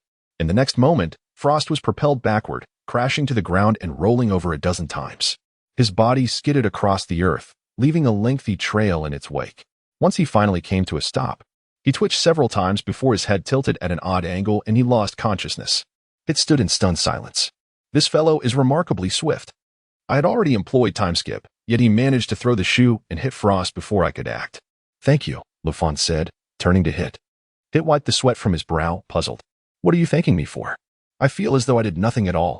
I appreciate your assistance, Ruffin grinned, revealing a set of pearly whites. No need for thanks. Hit gently shook his head. Ruffin nodded. Hit, what does that mean? Kappa appeared somewhat bewildered. Hey, Beerus, I've suddenly realized this kid is quite formidable, he remarked quietly to Beerus. Has the great Kappa just now come to that realization? Beerus sighed. Who do you think is stronger, him or Hit? Kappa inquired. That's obvious. Ruffin is undoubtedly stronger. After all, he is half my disciple, Beerus chuckled. Should we have them compete against each other? Kappa mused aloud, then instructed, Ruffin, Hit, why don't you two have a sparring match? Yes. Hit nodded. No. I'm not interested, Ruffin declined, shaking his head. Hit, what did you say? Hurry up and compete when I say so. Stop being so difficult. Kappa's expression darkened. Do you want to try the new drink? Ruffin suggested. Forget it. Let us focus on the new drink first, Kappa said, smacking his lips. In comparison, Kappa still found the new drink to be of higher importance. All right, Ruffin replied with a slight smile. Hit, however, regarded Ruffin with a serious expression. This guy is no ordinary opponent. He is certainly stronger than I initially perceived. But why does he refuse to battle me? Is it a lack of confidence? No. I can sense that there is no insecurity in his demeanor. This beverage connoisseur is becoming increasingly enigmatic. Ruffin headed off to experiment with the new drink. Beerus. When will the new universe begin the selection process for the god of destruction? What is the procedure? Kampa asked. In a couple of days. We will finalize the candidates and then await the Grand Priest's notification. He will transport us when the time comes. Beerus smiled. How does the selection process work? Kampa probed. Primarily, it revolves around martial contests, Beerus speculated, as the god of destruction is chiefly concerned with strength. Kampa understood. After a brief silence, he asked, is there any reward? If one of our universe's representatives becomes the god of destruction. Yes, there is Super Dragon Balls, which can grant any wish, Beerus stated with a grin. Super Dragon Balls? I have indeed heard of such a thing. I didn't expect it to actually exist, Kampa exclaimed, pondering what wish to make. Perhaps I could wish for a culinary planet akin to the 7th universe. That would save me the trouble of creating one myself. You know, those chicken wings we had last time were genuinely delightful. It seems like our esteemed Mr. Hid is already in the running for God of Destruction, Beerus remarked. Shaking his head. Of course, its prowess speaks for itself, Kampa said with a grin. I initially considered having Ruffin take on the role of God of Destruction. But since he is not interested, it's for the best. Who would make our drinks? Huh, you're absolutely right, Beerus nodded. In the 7th universe. On Beerus planet, Whis was the first to receive the information transmitted by the Grand Priest. Oh dear, Lord Beerus is currently asleep. What should we do? Whis sighed. Whis. What has happened? The Oracle Fish approached, observing Whis with curiosity. The Grand Priest is selecting a human from each universe to succeed the god of destruction of the new universe, Whis replied with a smile. Who should our universe nominate? The Oracle Fish inquired. I'm not certain, Whis shook his head. Lord Beerus is still asleep. We should wake him up. It would be unfortunate to delay such an important matter, the Oracle Fish suggested. You're right, Whis nodded. Together, they made their way toward the castle. By the way, Whis, I have a premonition that in approximately 40 years, our universe will give rise to several exceptionally powerful humans. But for now, it seems there are no suitable candidates to compete for the god of destruction position, the Oracle Fish lamented. Let Lord Beerus decide, Whis smiled. That works too. The Oracle Fish agreed. In 40 years, will our universe truly produce powerful humans? Whis looked out the window thoughtfully. Indeed, that is my prediction, the Oracle Fish confirmed. Your predictions are often inaccurate, Whis chuckled lightly. The Oracle Fish. They entered the castle and approached the bedroom where Beerus was sleeping. Beerus lay sprawled across the bed, snoring loudly. He can really sleep. Let us wake him. It would be such a shame to miss this. And if the Grand Priest were to be displeased, it wouldn't bode well, Whis remarked, striking Beerus gently on the head with his staff. Immediately, a large bump formed on Beerus's head, jolting him awake. Whoosh. Beerus waved his hand, sending a wave of destructive energy hurtling toward Whis. Smack. Whis deftly waved his staff, causing the destructive energy to vanish without a trace. Whis, what are you doing? Beerus exclaimed, clutching the bump on his forehead, visibly irritated. Lord Beerus, I truly did not wish to disturb your slumber. It was merely that the Grand Priest suddenly contacted me with crucial instructions. If you prefer to continue sleeping, you may do so, Whis replied. What? The Grand Priest? Beerus immediately perked up, asking eagerly, what instructions did the Grand Priest give? Chapter 32. Beerus, the new god of destruction of the universe? It is, in truth, not a significant matter. The Grand Priest wishes to select a fitting candidate from across the universe to become the new god of destruction. What? Is that not a significant matter? Beerus exclaimed, leaping from his bed and hastily making his way to the washroom. He yawned again, feeling as though he had yet to fully awaken. Please continue, Beerus urged, wiping his face with his paw while addressing Whis. The chosen universe can fulfill any wish through the Super Dragon Balls, Whis elaborated. The Super Dragon Balls? I have heard of such a thing before, but I had no idea they truly existed, Beerus pondered, momentarily lost in thought before inquiring. A new universe? When did the Grand Priest create a new universe? It must have been developed in recent years, correct? Whis contemplated for a moment. It appears they intend to send a particular angel. Which angel is it? Beerus asked. It has been tentatively decided that it will be the apprentice angel, Ross, Whis responded. Ross. I have never heard of her. Though I am familiar with Naru's, Beerus remarked, tapping his head. Ross interned with my sister, Vados, in Universe 6 for a time before embarking on training across various universes. It is quite normal that you would not know. As you have been sleeping all this while, Whis smiled faintly. Has the candidate for the Supreme Kai been decided? Beerus inquired again. It is likely that the god of destruction will be chosen first before determining the Supreme Kai, Whis speculated. Understood, Beerus declared. Now fully awake and donning the attire of a god of destruction, stepping out of the castle with renewed vigor. Whis and the oracle fish followed closely behind. Upon encountering the sun outside the castle, Beerus could not suppress another yawn, rubbing his eyes. Lord Beerus, are you still not awake? The oracle fish sighed. Spare me the chatter. If you were suddenly jolted awake, how would you feel? Beerus retorted irritably. The oracle fish fell silent. His temperament seems to be worsening, Beerus mused, resting his chin in contemplation. Whis, do you have a suitable candidate in mind? I have been asleep for so long that my understanding of our universe is rather shallow. Doesn't Lord Beerus have a subordinate who assists you in destruction? He is known as the Emperor of the Universe. Perhaps he possesses a greater understanding of our universe. Whis smiled. Beerus glanced at Whis. You are quite amusing. The Emperor of the Universe hardly knows more than you do about this universe. Nevertheless, it would not hurt to consult Frieza. Then let us pay Frieza a visit, Beerus affirmed. Very well, Lord Beerus, Whis nodded. Beerus stepped behind Whis, placing a hand on his back. Oracle Fish, be sure to guard the home. Understood, the Oracle Fish replied, with a gentle tap of Whis' staff upon the ground. A dazzling light akin to the stars enveloped both Whis and Beerus. In an instant, they transformed into a streak of light, vanishing into the void. Planet Frieza 35. On the spacious platform outside the royal palace, Frieza was currently resting on this planet. My Lord Frieza, according to reports from ahead. The Saiyan prince named Vegeta has now joined forces with Nappa and Raditz, one of his subordinates reported. Oh, and what of Vegeta's companion? Frieza casually inquired. The companion mysteriously vanished. We do not know his whereabouts. The subordinate wiped his sweat nervously. You say he disappeared? Frieza narrowed his eyes at the subordinate, who trembled in response. Out of nowhere, a large fat cat appeared, and this Saiyan named Ruffin vanished along with the fat cat, the subordinate reported truthfully. A fat cat? Frieza's mind conjured an image of a plump feline. This was difficult to fathom.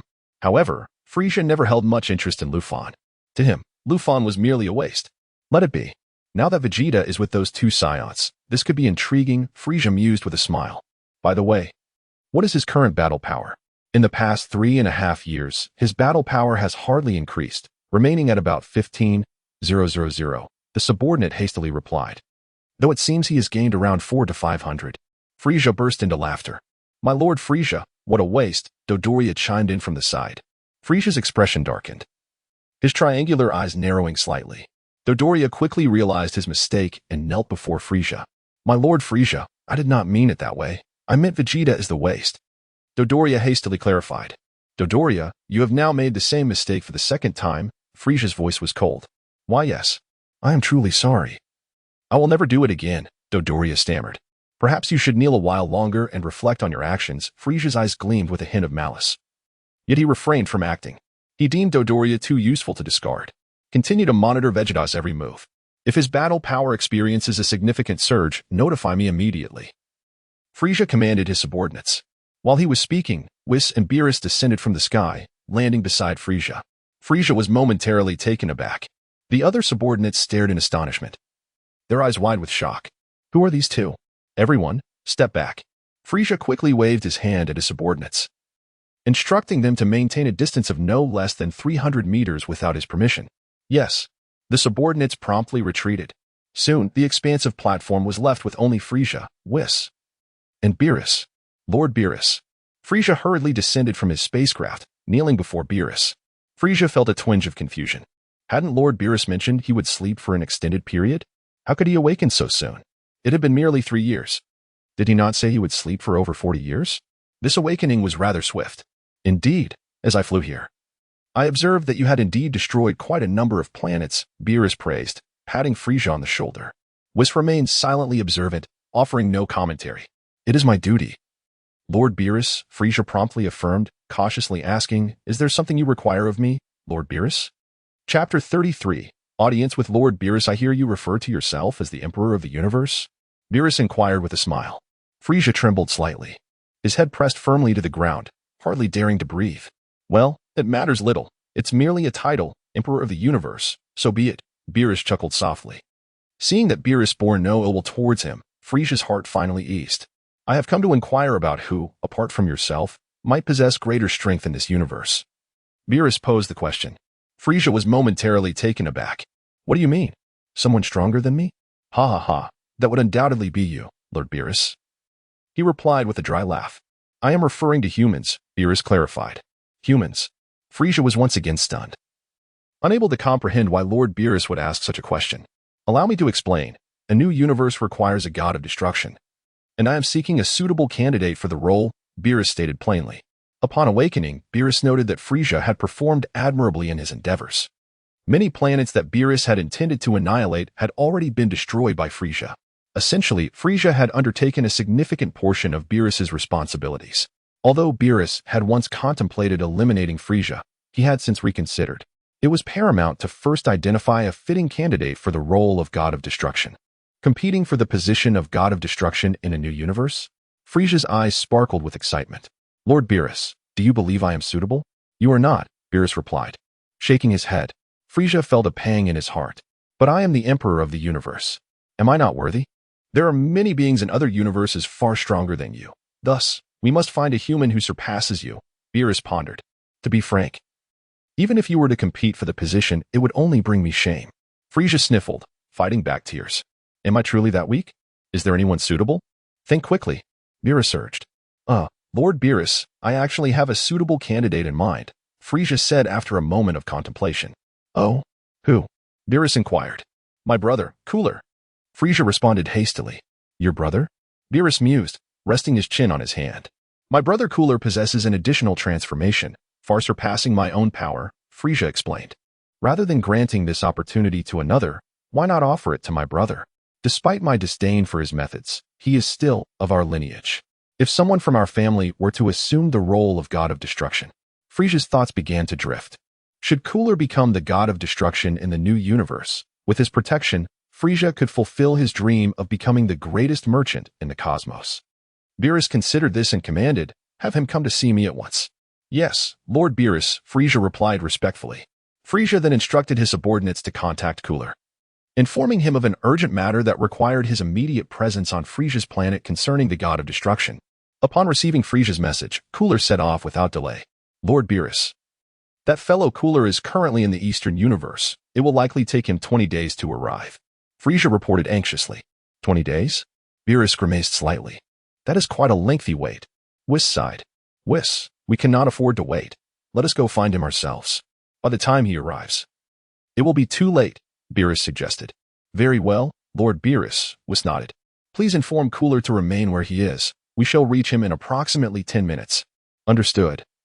Lord Beerus, Frieza responded respectfully. With a gentle tap of Whis's staff upon the ground, a brilliant beam of light enveloped them, swiftly vanishing into the void. Frieza looked up at the two figures who had disappeared and immediately contacted Cooler. Cooler, you need not come here, Frieza stated. What is going on? What is this business regarding the God of Destruction? Can you clarify? Cooler inquired. Cooler, your luck is remarkable. Lord Beerus has expressed a desire to select a God of Destruction for the new universe, and I recommended you as a candidate, Frieza replied.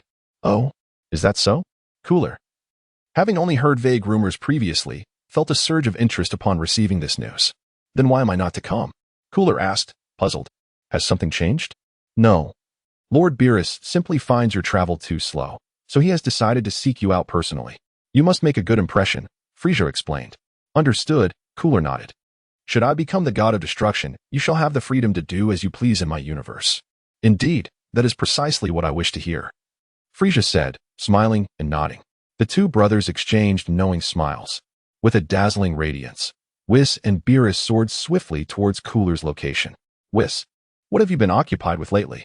Are you not aware of the formidable humans within our universe? Beerus queried. I have not paid much attention to that, Whis admitted. Shaking his head, Beerus sighed, feeling somewhat exasperated. As an angel, should you not conduct a thorough investigation? Do you believe Cooler is capable? He questioned, a hint of concern in his voice. Let us assess his abilities upon our arrival, Whis replied. Goodness. I hope we do not end up being the weakest of the 7th universe. That would be utterly humiliating. Beerus gritted his teeth. By the way, who is the candidate from the 6th universe? I shall inquire, Whis responded. With that, Whis promptly established contact with Vados using his staff. Sister, it has been a while. Whis greeted with a smile. Whis, has Lord Beerus awakened? Betos asked cheerfully. Indeed, I roused him. We cannot afford to neglect the matters concerning the Grand Priest. Whis chuckled. Certainly, Betos nodded. Beerus. Whis, your straightforwardness is quite refreshing. Chapter 34. Beerus, who should we choose? Whis. Are you curious to see whom our universe has selected to contend for the position of God of Destruction? Bardos seemed to have grasped Whis's intention. Oh, my sister truly understands me, Whis chuckled, nodding in agreement. Well then, take a look for yourself. Bardos illuminated the three individuals present, Ruffin, Hit, and Frost, with her staff. Notably, Frost had regained consciousness. Whis examined each one intently. Beerus leaned in as well, scrutinizing them, although he discerned nothing of significance. All right, I understand now. Thank you, sister. That will suffice, Whis acknowledged, nodding. With a snap, the communication ended. So who do we have? Beerus inquired.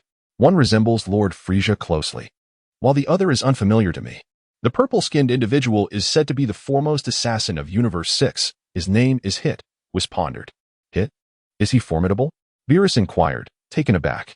Apparently, he could eliminate Lord Cooler in an instant, Whis replied. Beerus felt a wave of unease wash over him. Of course, this is merely my conjecture. The truth remains to be verified, Whis added. Thus, it seems that among the three chosen by that fellow Compa, it is the one named Hit who will contend for the title of God of Destruction, Beerus mused, furrowing his brow. That appears to be the case, Whis affirmed, however. What about the other individual? What about him? Beerus asked. Never mind. I shall refrain from commenting for now. It is difficult to ascertain from this distance, Whis replied, acknowledging the vastness of the universe between them. Are you suggesting that the other individual is even more powerful? Beerus queried with intrigue. Perhaps, Whis nodded gently. Beerus felt a sinking feeling. If the other individual surpassed the assassin Hit, then Lord Cooler would stand no chance whatsoever.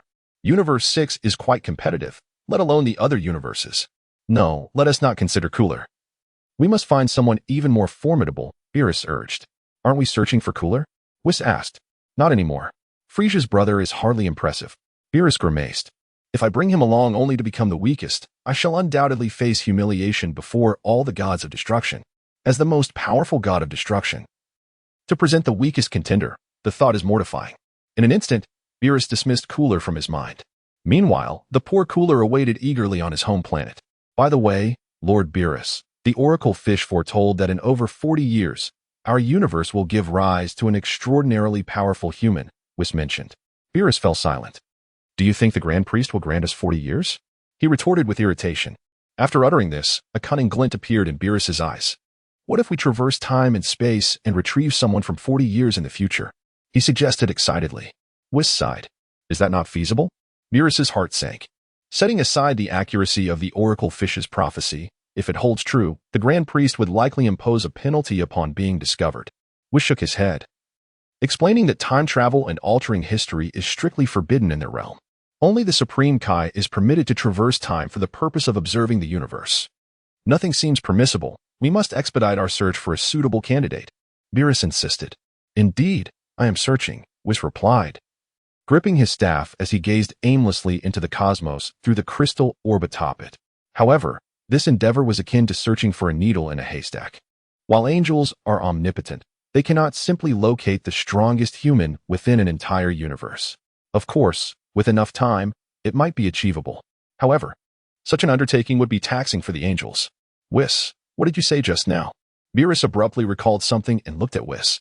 What is it, Lord Beerus? Whis inquired, taken aback. You mentioned that time travel and altering history is prohibited, and then you mentioned the Supreme Kai. Beerus's eyes lit up. Yes, you mentioned the Supreme Kai. Indeed, I did mention the Supreme Kai, Whis confirmed with a nod. Let us inquire with the Supreme Kai. He governs the humans of the universe and should know which individual is the most powerful, Beerus grinned. Yes, indeed, Whis agreed. Let us proceed to the Supreme Kai's realm.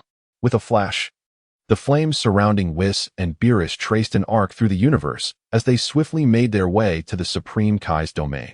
Meanwhile, Cooler anxiously awaited the arrival of Beerus, only to find that time had passed without a word from him.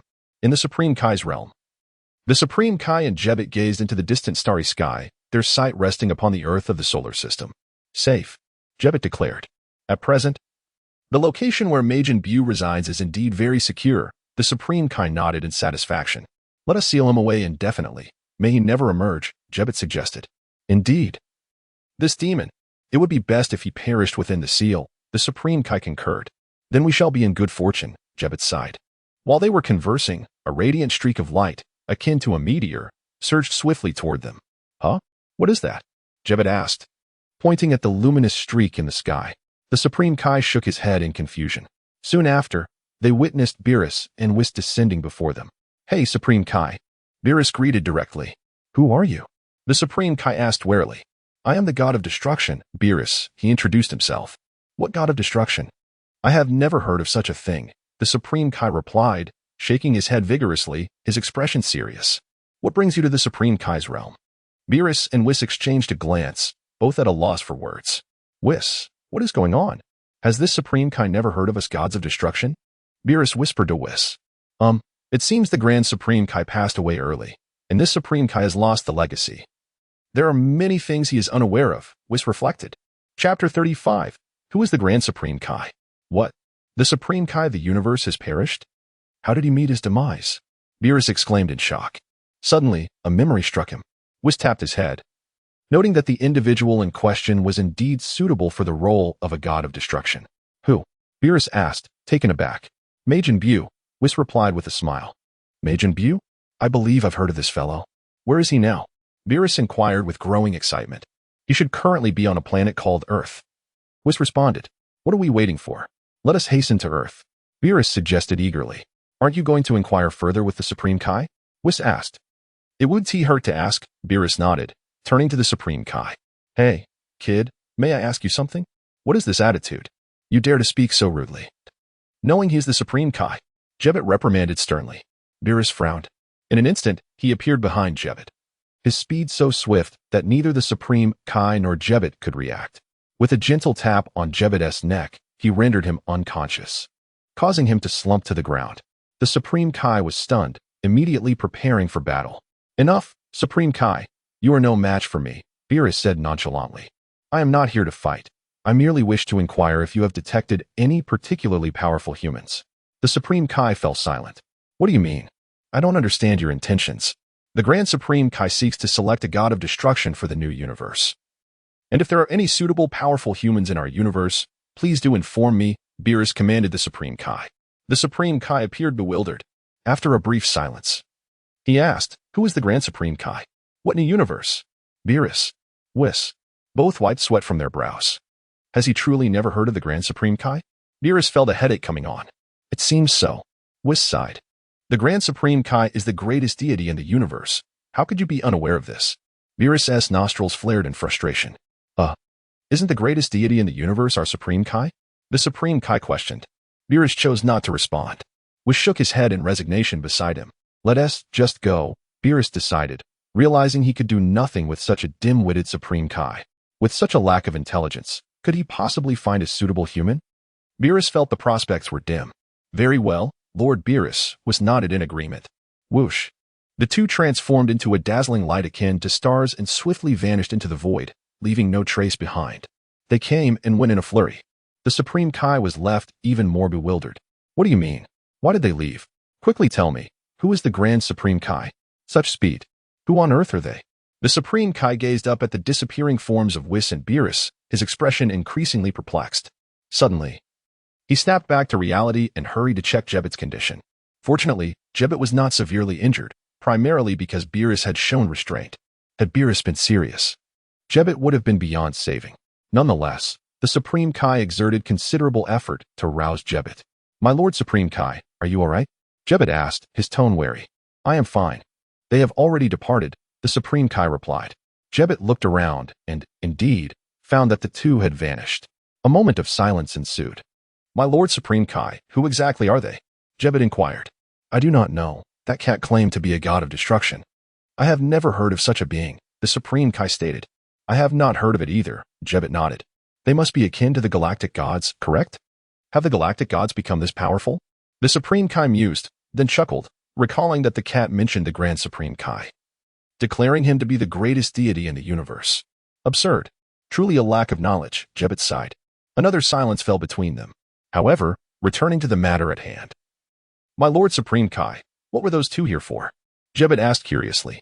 It is said that the Grand Supreme Kai's new universe requires a god of destruction, and they are searching for powerful humans to nominate for this position, the Supreme Kai explained. I cannot comprehend. When we encounter them again, we must teach them a lesson, so they understand that there are greater powers beyond their own. Jebet clenched his fists tightly. Indeed. Let us not concern ourselves with them for now, the Supreme Kai agreed. The seal on Majin Buu remains intact, so it should be fine. Still, I am not entirely reassured. I shall take another look. With that, the Supreme Kai cast his gaze once more towards Earth. The next moment, he was left dumbfounded. A tide of fury washed over his face. What do they intend to do? The Supreme Kai seethed with rage. What is happening, my Lord Supreme Kai? Jebet asked urgently. They have released Majin Buu. The Supreme Kai declared solemnly. What did you say? Jebet felt as if the sky were collapsing around him. Those two fools. The Supreme Kai trembled in anger. This was disastrous. Our entire universe may face a monumental crisis. What shall we do, my Lord Supreme Kai? Should we attempt to stop them? Jebet asked, panic-stricken. Majin Buu has awakened, and now I find myself at a loss, the Supreme Kai said, his face pale with fear. Hey, are you finished watching? Beerus, with a scowl, suddenly turned to look at the Supreme Kai, a chill evident in his gaze. What? The Supreme Kai gasped in shock. How could this cat possibly know I was observing him from such a distance? He shuddered involuntarily. Slap. The Supreme Kai instinctively averted his gaze. What happened? My Lord Supreme Kai? Jebet asked hurriedly. That fellow knows I was watching him. The Supreme Kai's expression changed dramatically. What? Is that even possible? Jebet looked astonished. On Earth, in a certain mountainous area, just moments ago, under Whis' guidance, Beerus effortlessly found the seal of Majin Buu. With a mere flick of his hand, Beerus unsealed it. Majin Buu erupted from the seal as a swirl of pink smoke. In the next moment, the pink smoke coalesced in the air, taking the shape of a rotund pink figure. Upon seeing this pink figure, Beerus couldn't help but smile. Chapter 36. The God of Destruction and Angel of the 10th Universe. Hey, Whis, do you think this fellow resembles Kampa? Beerus chuckled. Indeed, Lord Beerus. Their physiques are quite comparable. Whis nodded in agreement. This one will be our preliminary candidate. Beerus expressed his satisfaction with Majin Buu's form. Majin Buu indeed possessed formidable power, and his unique abilities might allow him to stand out in the God of Destruction selection. Whis remarked. Quite so, Beerus inhaled deeply. Upon awakening, Majin Buu glanced around. His eyes quickly fell upon Beerus and Whis. I'm hungry. What should I turn you two into? Majin Buu tapped his belly, contemplating chocolate.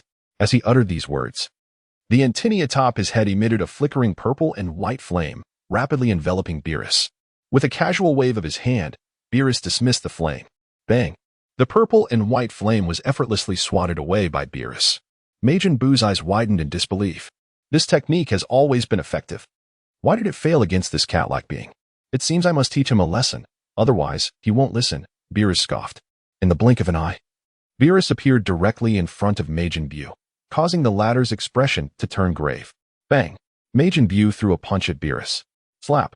Beerus extended a single finger, effortlessly catching Majin Buu's fist. Not bad. There's some strength there. Certainly superior to that Frieza fellow. Beerus nodded in approval. Majin Buu was astonished. This guy caught my punch with just one finger? Quickly, Majin Buu retreated. With a whoosh, white energy surged from his pores as he maximized his power. Wah! Majin Buu charged at Beerus with reckless abandon. Thud, thud, thud. Majin Buu unleashed a flurry of punches and kicks at Beerus. Beerus continued to catch every attack with a single finger, growing increasingly pleased. Very promising. Indeed worth cultivating, he thought to himself. Bang! Beerus then slapped Majin Buu down, reducing him to a flattened form. Now, let me see your recovery abilities, Beerus grinned. With considerable effort, Majin Buu transformed back into his chubby form, panting heavily. Huff, huff. Majin Buu felt a wave of fear wash over him. Hey, fatty, your performance was decent. You're the one, Beerus called out to Buu. Majin Buu wore a puzzled expression. What do you mean I'm the one? Come with me, Beerus beckoned. Majin Buu was even more confused. Where are we going? We're leaving now, Whis, Beerus smiled. Very well, Lord Beerus, Whis nodded, and with a flash of light from the crystal orb atop his staff, he enveloped Majin Buu and Beerus. In an instant, they transformed into a brilliant beam of light and swiftly vanished into the void. In the Kaioshin realm. What's the situation, Lord Kaioshin? Jebet inquired cautiously. I need to take another look. This cat-like being is quite formidable. The Kaioshin's expression grew increasingly serious as he rubbed his eyes and gazed in the direction of Earth once more. All he saw was an empty shell. Majin Buu, the cat-like being, and the strange blue sprite had all disappeared without a trace. They're gone. Cold sweat poured down the Kaioshin's face. So, the universe is facing impending doom. Jebbet gasped. The Kaioshin's countenance turned ashen. In the cosmos, Majin Buu, witnessing Whis's extraordinary speed, was astonished. Who are they, truly? Initially, Majin Buu had considered absorbing Beerus, but upon sensing his overwhelming power, he decided to abandon that thought and observe for now. Hey, fatty, let me put it simply. In 2 days, I intend to take you to compete for the position of God of Destruction. I hope you won't embarrass me. Beerus stated to Buu. Buu was stunned, his face reflecting confusion. Whis, I suddenly think this guy is a bit foolish. Do you think he can manage? Beerus realized this concern as well. With proper guidance, it shouldn't be a problem. Let's first focus on standing out in the selection, Whis suggested. You're right, Beerus nodded. Majin Buu gritted his teeth, suppressing the urge to absorb Beerus. Who are you calling foolish? In the 10th universe, planet Lam-Z. The angel Kusu of the 10th universe also received news from the Grand Priest. A new universe is selecting a god of destruction? Lam-Z exclaimed. Kusu quickly determined who would be suitable for the position. Perhaps we should consult the Kaioshin, Kusu proposed after a moment's thought. Should we inquire with that fellow, Whis? Lam-Z frowned. Indeed, after all, Lord Whis oversees the affairs of our 10th universe. Kusu smiled, confident that Whis would provide better intelligence. Searching myself would be akin to finding a needle in a haystack. Then let us proceed. Lam-Z nodded in agreement. In the 10th universe, Kaioshin realm. Whis was enjoying tea when a young man with green skin stood respectfully before him. Zamas, the North Kaioshin. Whis suddenly exclaimed. At your service, Lord Kaioshin. The green-skinned young man quickly replied. Good. I've heard you manage the northern universe quite adeptly. Whis nodded in satisfaction. Thank you, Lord Kaioshin. It's my duty, Zamas responded humbly. Would you like to become a Kaioshin? Whis inquired unexpectedly. Zamas. This is quite the abrupt transition, isn't it? I dare not. Zamas was startled and quickly knelt. Ha ha ha, fear not. I harbor no ill intentions, Whis chuckled. In truth, I am of an age that warrants retirement. And I have been seeking a worthy successor for my divine position. Chapter 37. Zamas. It's your turn. Zamas suddenly realized and let out a slight sigh of relief. It turned out the Supreme Kai was selecting a new Supreme Kai. I was taken aback. I thought you were testing me. So, what do you think? Are you interested? Guavas asked with a smile. I will certainly become an outstanding Supreme Kai. Zamas replied immediately. Very well. From today onwards, you shall train with me.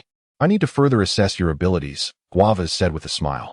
To become a Supreme Kai, one must possess not only formidable combat skills, but also undergo some inner refinement. It is a rather lengthy process. If all goes well, in about 40 years, you could succeed me. Yes, Supreme Kai. Zamas felt a stir of excitement. 40 years is quite brief for a being of divine nature. Zamas, showcase your combat abilities. Guava suggested. But who am I to fight? Zamas looked around, realizing there was no one else present apart from the Supreme Kai. With a swift motion, Guavas raised his hand, conjuring a black square of metal. Next, I will continuously throw this thunder steel at you, while evading. You should also launch your attacks to display your true strength, Guavas instructed. This thunder steel is the hardest metal in our universe, indeed, in the entire cosmos. Be careful not to injure yourself. Understood. Zamas immediately took a stance for battle from a distance. Whoosh. Guavas flicked his hand, sending a piece of thunder steel hurtling towards Zamas. Crack. A pink flame flickered in Zamas's hand. This was his hand blade technique. With a swift motion, he cleaved the thunder steel in two.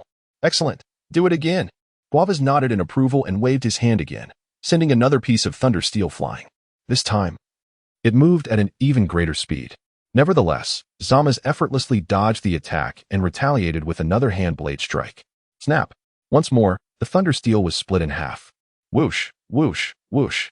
Guavas continuously conjured thunder steel, and Zamas responded with ease.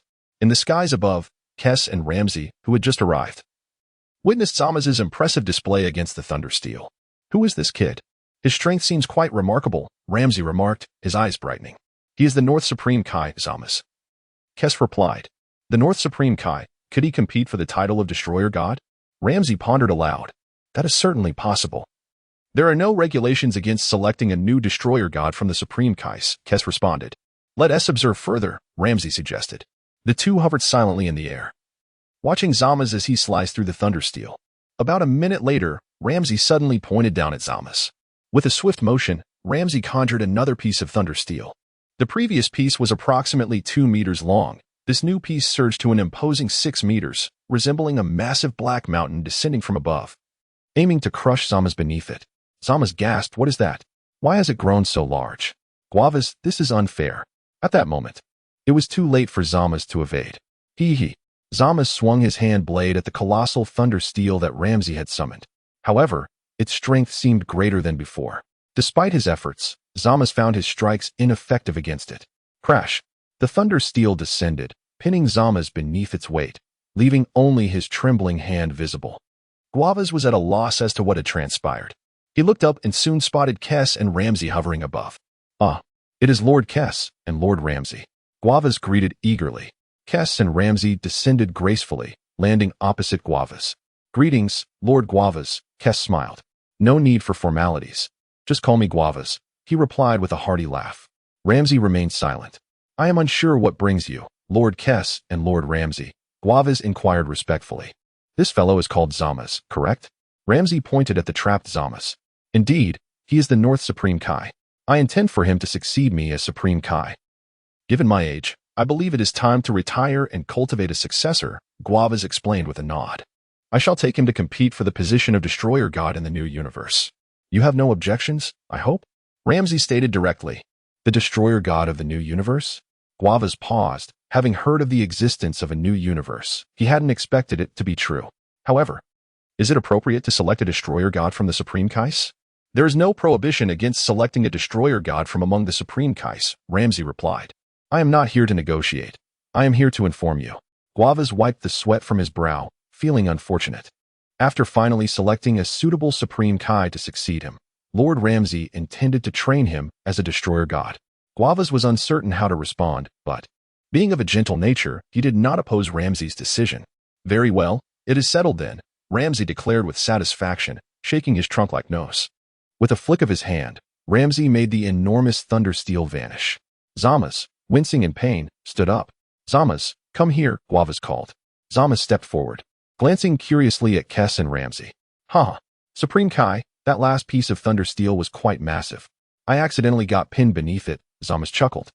Guavas wished to clarify that the thunder steel was not his doing, but deemed it unnecessary. After speaking, Zama's noticed the presence of the two unfamiliar figures. Who were these two? He wondered, having no knowledge of them. Chapter 38. Whom to choose? Allow me to introduce you. This is Lord Ramses, the God of Destruction. And this is Lady Kess. Guavas made the introductions. God of Destruction? Angel? Zama's was slightly taken aback and hurriedly approached to pay his respects. He had heard of these deities, but never imagined they would appear here. "I greet you, Lord Ramses, and Lady Kess." Zama's bowed deeply. "Hey kid, the new universe is in need of a God of Destruction. Would you like to run for the position?"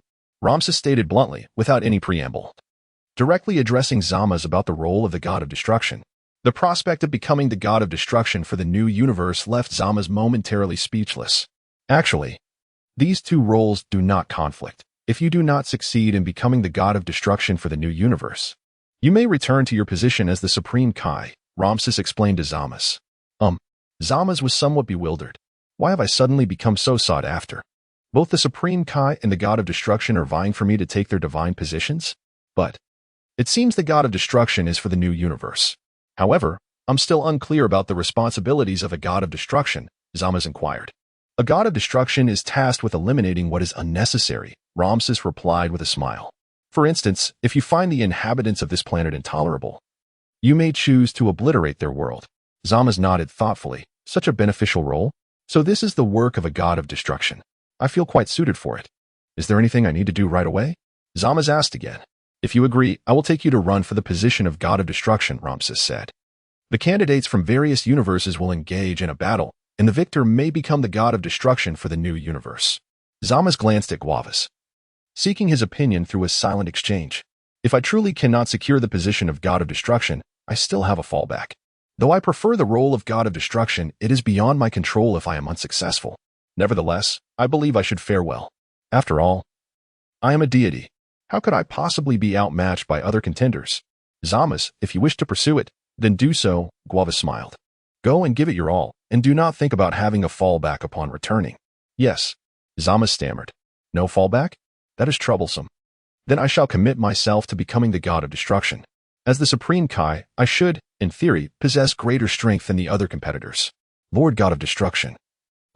Aside from myself as the Supreme Kai, are there other Supreme Kais among the contestants from different universes? Zama's asked cautiously. Probably not, Ramses pondered. Thus, this is your advantage.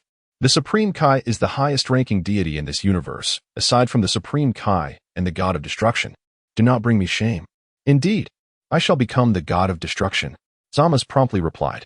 Is there anyone in this universe who surpasses Zama's? Ramses inquired of Guavas. None that I can think of. Zama's combat prowess is exceptional. Even in my prime, I might not have been his match, Guavas assessed. I can see that, Ramses nodded. Guavas remarked. No need for such frank evaluations. Very well, if that is the case, I choose you, Ramses smiled, then turned to Kes for her opinion. I believe it is a wise choice. Other universes would likely not anticipate that we would employ a Supreme Kai to contest for the position of God of Destruction. Kes replied with a smile. This is indeed an unconventional approach, ha ha ha. Ramses laughed heartily. Zama's joined in the laughter, albeit a bit foolishly. The 11th universe. Planet Waymede. Like several other universes, Angel Makalita also received information from the Grand Priest. She promptly relayed the message to the God of Destruction, Waymede. New universe contest for the God of Destruction? Waymede mused. The victorious universe will be rewarded with 7 Super Dragon Balls, capable of granting any wish. Indeed. That is what the Grand Priest conveyed. Makalita nodded with a smile. Super Dragon Balls are not of much concern, after all. We are the apex deities of this universe and have little need for anything. However, providing an excellent God of Destruction for the new universe would be an honor for us in the 11th universe. Waymede contemplated, envisioning the announcement of the new God of Destruction emerging from their universe. I suspect the other gods of destruction share similar sentiments, Makalita said with a radiant smile. Has Lord Waymede already considered a candidate? I wish to select Topo, Waymede responded. Topo? Why not choose Jiren? Makalita inquired, slightly taken aback. You know, Jiren is not inclined to become a god of destruction, so he may not participate in the competition, Waymede explained, shaking his head. Besides, Topo is a candidate for the god of destruction and possesses the capability to excel in this contest. Moreover, Mr. Topo is a disciple of Lord Waymede. If he indeed becomes the god of destruction, their relationship will surely flourish. Makalita smiled. If Jiren were to become the god of destruction, he may not be as close to Lord Waymede. You truly know me well, Makalita, Waymede chuckled. Hee. Makalita laughed like a blooming flower. Then please contact Topo immediately and have him set aside his current tasks to come here, Waymede instructed. Understood, Makalita nodded lightly. Then reached out to connect with Topo, using her staff. Pride Planet. Led by Topo, the Pride troopers were engaged in a fierce battle against the Evil Legion. Topo, leveraging his formidable strength, suppressed the Evil Legion. Members of the Pride troopers, including Dispo, Kakunsa, and Kazral, fought valiantly. As Topo battled, he suddenly sensed a voice resonating in his mind. Dispo, I have something to attend to. Please cover for me. Topo addressed Dispo. What is it? Are you unwell? Dispo asked, taken aback. Not exactly. It is Lady Makalita who seeks my presence. It must be something important, Topo clarified. Oh, I thought you were feeling ill, Dispo nodded. Leave it to me. I will handle things here and ensure these ruffians do not continue their rampage. Chapter 39 Jiren and Toph charge forward, launching a fervent assault against the Sinister Legion. Lord Makalita. Toph bowed respectfully from a distance. Toph, please come to the realm of destruction immediately, Makalita smiled. Huh, right now? Toph was taken aback. Do you have pressing matters to attend to? Makalita inquired. I am currently leading the Pride team in suppressing the Evil Legion on the planet. If all goes well, this will be the final battle, and from now on, the Pride planet will regain its peace, Toph explained. How much longer will you need? Makalita asked. At least 2 more days. The Evil Legion has been entrenched on the Pride planet for quite some time, and eradicating them is proving more troublesome than I anticipated, Toph pondered. By the way, Lord Makalita, is there something you need from me? The new universe is seeking a god of destruction, and Lord Waymede has recommended you, Toph, Makalita stated candidly. Therefore, I implore you to set aside your current tasks and come at once. But what about here? Toph bit his lip, feeling uneasy. I will arrange for Jiren to assist you, Makalita suggested. Jiren? If he can come, that would indeed be a tremendous help, Toph said, his eyes lighting up with excitement. Jiren has always been a member of the Pride team. He has been training diligently of late, hasn't he? Makalita smiled. That guy loves to train during his free time. How strong does he want to become? Toph sighed. Very well, then. You must leave immediately. Jiren will arrive shortly. Makalita commanded. Yes, my lord Makalita. Toph replied respectfully. Once the call ended, Captain, I can barely hold on. Tispa exclaimed. Whoosh. Toph swiftly approached from afar, kicking an adversary who was battling Tispa away. Tispa, Lord Waymide has summoned me for something important. I must hurry. I'll leave this to you, Toph explained. What? If you leave, our strength will significantly diminish. Tispa protested. No worries, Jiren will be here soon. Toph smiled. Jiren? He's coming? Tispa was momentarily stunned. Indeed, Toph nodded. Please. Hang in there a little longer. What is this important matter? Tispa questioned. I'll tell you when I return, Toph evaded. Boom. Suddenly, a loud explosion echoed from the distance. The next moment, a vivid crimson figure appeared high in the sky, surveying the land below. It's that guy Jiren. He has arrived so swiftly, Tispa exclaimed, both shocked and delighted. Indeed, Toph mused. Captain, you should depart. Your presence is no longer necessary here. Tispa waved his hand. Toph. Boom. As Jiren emerged, he unleashed a punch from afar. The sheer force of the wind pressure struck the heart of the evil legion. In an instant, the center of the legion was reduced to rubble. As expected of Jiren, he has grown even more powerful. This guy is truly formidable, Tispa marveled. Toph gazed thoughtfully at Jiren. How curious. Since the new universe is seeking a god of destruction, why did Lord Waymide not choose Jiren? Ah, I remember now. Jiren does not wish to become a god of destruction. If he desired that, he would have already taken the position. It would not have fallen to me. I must set off quickly. Whoosh. Toph's purplish-red aura flared as he soared toward the location of Waymide's planet. Second universe. Planet Hellas. Angel Sava conveyed the news regarding the new universe's god of destruction to the god of destruction, Hellas. Magic Mirror, who is the fairest woman in this universe? Hellas, however, was preoccupied with admiring herself in a mirror. Clap. The mirror reflected Hellas' charming visage. A smile graced her lips. Sava sighed beside her. Sava, what were you saying? Hellas finally turned to look at Sava. The High Priest has informed me that the new universe is taking shape and wishes to select a suitable god of destruction from the various universes, Sava replied. Do you have any candidates in mind, Lord Hellas? It means this person must possess great strength, correct? Hellas inquired. Indeed, that is the implication, Sava nodded. Magic Mirror, tell me, who is the fairest woman after me? Hellas addressed the mirror. Sava. Sava covered her face, unwilling to engage further. Are you attending a beauty pageant or selecting a god of destruction? Clap. The mirror displayed the image of a plump woman. Upon seeing this woman, Hellas' eyes widened in astonishment. What? Is this woman truly so beautiful? Hellas gasped. She certainly has her charms. Sava could not help but glance again. What is her name? Hellas inquired. As she spoke, Hellas turned to see Sava already researching the woman's identity. Hellas felt quite speechless. Indeed. Beautiful women always attract divine favor wherever they go. Look at how excited Sava is. She is actively seeking the woman's identity. Found it. Her name is Librian, and she is located not far from us, Sava reported, having retrieved Librian's detailed information. It is worth noting that Librian possesses formidable combat prowess, confirming that Lord Hellas made an astute choice. What do you mean I made an astute choice? Hellas' expression darkened. Shall we summon her immediately? Sava asked again. Very well. Since she possesses great combat ability, let her participate in the selection, Hellas nodded. Among all the gods of destruction, I am the only woman. Just thinking about it feels lonely. If Librian can take office in the new universe, it would be a fine companionship. Fourth universe. Planet Katral. The High Priest wishes to select a new god of destruction from the various universes to join the new universe? The god of destruction Katra pondered. Who do you intend to select for the position, Lord Kara? Angel Konik asked with a smile. Other universes' gods of destruction will certainly choose the strongest warriors from their realms. Regrettably, we have no suitable candidates among our humans, Katra lamented, feeling a headache coming on. No, I am the strongest god of destruction. If the person I choose ends up being the weakest among them, I will be utterly humiliated. Chapter 40, Bados, take me to the festivities thus. Lord Katra ought to select a suitable candidate for the election. Konik nodded in agreement. Do you have a list of appropriate candidates? Katra inquired. Well, this one, and this one, and this one. Karin projected several images of humans from the staff in his hand, providing detailed introductions. Katra scrutinized them carefully.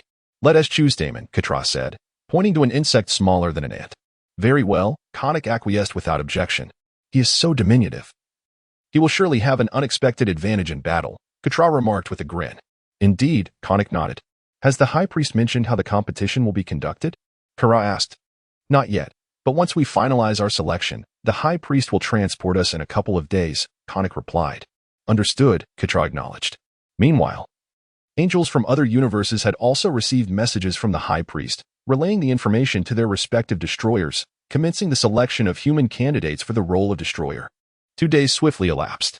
In Universe 6, on planet Zampa, Bados smiled. We are ready. Please proceed with the transport, High Priest.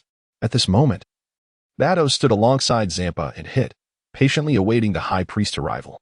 As for Frost, he had been dismissed by Zampa the day before. Ruffin, guard the house well? Zampa instructed. Ruffin glanced at Zampa. By the way, the lemon-flavored soda you made yesterday was delightful. I was nearly tired of cola. The sudden change in flavor was refreshing. Zampa praised with a smile. Indeed, Bados nodded in agreement. Yesterday, Ruffin had begun crafting lemon-flavored soda. For him, it was a simple task, merely substituting lemon for cola fruit. After tasting this new beverage, both Zampa and Bados expressed their admiration. Bados, has the High Priest ever tasted this drink? Ruffin asked. It seems not. Why do you ask? Bados paused. I wish to personally deliver some to the High Priest for him to sample. Ruffin grinned. You could have just said you wanted to join the festivities. Circling around this way will only displease the High Priest, Bados chuckled. Oh, if you had mentioned it earlier, I thought it was off limits. Ruffin sighed in relief, swiftly embracing Bados from behind. Bados, you are quite forward, aren't you? Ahem, as the daughter of the High Priest. Do you think he would appreciate you hugging his daughter like this? Bados quipped. He wouldn't mind. A man of my caliber is rare to find. The High Priest would likely be pleased, Ruffin replied confidently. Bados was rendered speechless. Zampa sighed heavily nearby. Go ahead and indulge, but do not cause trouble, Bados cautioned. Rest assured, I will not stir up any trouble, Ruffin beamed, displaying a row of pearly white teeth. Bados. Zampa, I have a feeling this lad is destined to create chaos. Zampa whispered to Bados. I share your sentiment, Bados nodded. Should we still bring him along? Zampa wiped his brow. Perhaps. We could leave him behind midway, Bados suggested. I think that's a splendid idea, Zampa smiled knowingly. I heard that. You can't just abandon me midway. Ruffin's expression darkened as he tightened his grip on Bados. Bados, let go, she managed to utter through gritted teeth. All right. Ruffin released his hands but tightened his legs around Bados' slender waist. Let go of my legs. Bados was at a loss for words. That won't he do. If I let go, we would part ways. Ruffin shook his head defiantly. Bados was speechless. I want you to separate from me. Hit. This guy truly has a unique personality. Beep. At that moment, Bados' staff trembled slightly. Very well, High Priest, we are prepared, Bados said promptly. Swish. Ruffin felt a fleeting sensation before he realized he had arrived in an extraordinary location. The area was engulfed in chaos, with a circular platform at its center. Suspended above this platform was a figure. Ruffin instantly recognized him, the High Priest, the steward of all gods in the universe. Apart from the High Priest, Ruffin saw no other deities or candidates present. He speculated that perhaps they were the first to be ready. Thud. Bados descended with Ruffin, Zampa, and Hit, landing on the circular platform. Following that, Bados bowed slightly, while Zampa and Hit knelt in reverence. Ruffin remained standing, straight as a rod. Hey, Ruffin, kneel quickly. Zampa scowled. I knew this lad would cause trouble. How could you not kneel before the High Priest? This is outrageous. You will bring trouble upon me. I am merely an ordinary human. I am not competing for the role of destroyer. Is it necessary for me to kneel? Ruffin was taken aback and asked. Zampa. Chapter 41. The High Priest and the Cola. The High Priest cast a fleeting glance in this direction. As a human, is it not natural for you to kneel before the divine? Xiangpa's nostrils flared with agitation. Hurry, the esteemed High Priest is approaching. Mr. Xiangpa, who is the individual beside you? The High Priest inquired with a smile.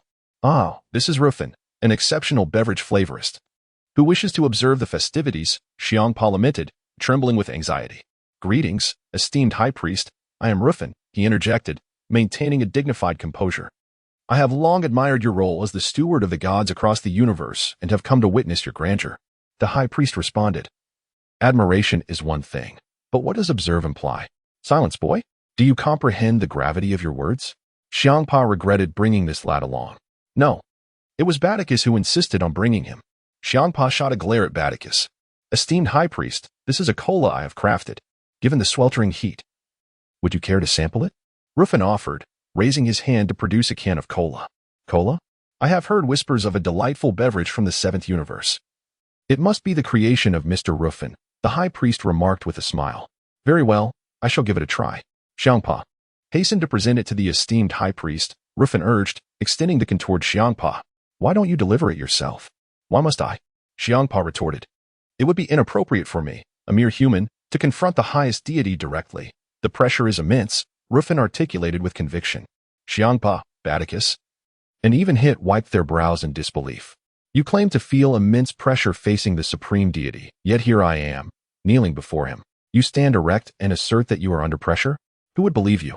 After a brief moment of hesitation, Xiangpa seized the can of cola, momentarily bewildered by its unfamiliar packaging. What is this? How many secrets does this lad hold? Not daring to dwell further, he rushed to present the can to the high priest, offering it with both hands. The high priest picked up the can and pulled the tab. A hissing sound of carbonated bubbles escaped from within. This design is quite intriguing and environmentally friendly, the high priest praised. Did you truly use the term environmentally friendly? Ruffin queried. The high priest took a sip of the cola and marveled at its delightful taste.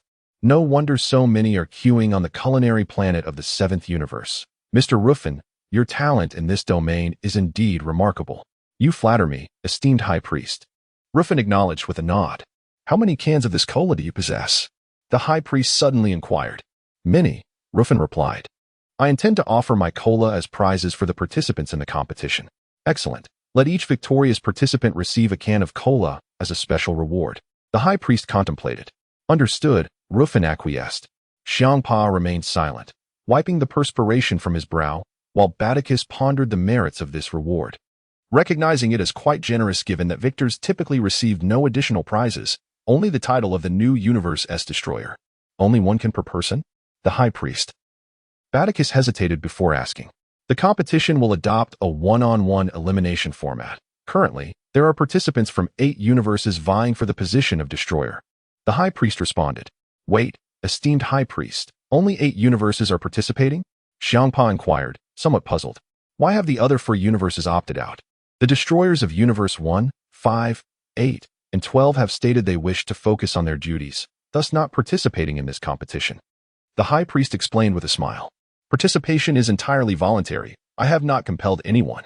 Focusing on duties? Xiangpa wiped his brow again, scoffing at the incompetence of those destroyers. Iwan, Yalik, Ligiel, and Jean. You 4 fools. You feign dedication to earn the high priest's favor, do you not? Their absence is a boon for us, increasing our chances. Indeed, their attitude toward work is something the new destroyers could learn from, Ruffin mused. The high priest regarded Ruffin with thoughtful interest, nodding in acknowledgement. This human possesses an intriguing perspective. He comprehends the true significance of a destroyer-s existence. Suddenly, a brilliant light flickered above the circular platform, revealing 3 familiar faces to Ruffin. He instantly recognized them as Whis and Beerus from the 7th universe, accompanied by Majin Buu. Ruffin smacked his forehead. The timeline seemed askew. At this juncture, Goku was still a child, yet Majin Buu had emerged. He should be sealed within a magic egg at this time. It dawned on him that Beerus must have released him. Majin Buu? Hit? Who was the more formidable opponent? Ruffin favored Hit, confident that he could easily vanquish Majin Buu. Yet, the unpredictable nature of Majin Buu, with his myriad abilities, posed a potential threat, as he could easily transform Hit into chocolate to consume him. Of course, these were merely Ruffin-esque speculations. The outcome would ultimately depend on their confrontation. High above, Beerus glanced downward. It's that Xiangpa fellow. They arrived before us, he mused, furrowing his brow in confusion. Wait, why do they have 2 participants?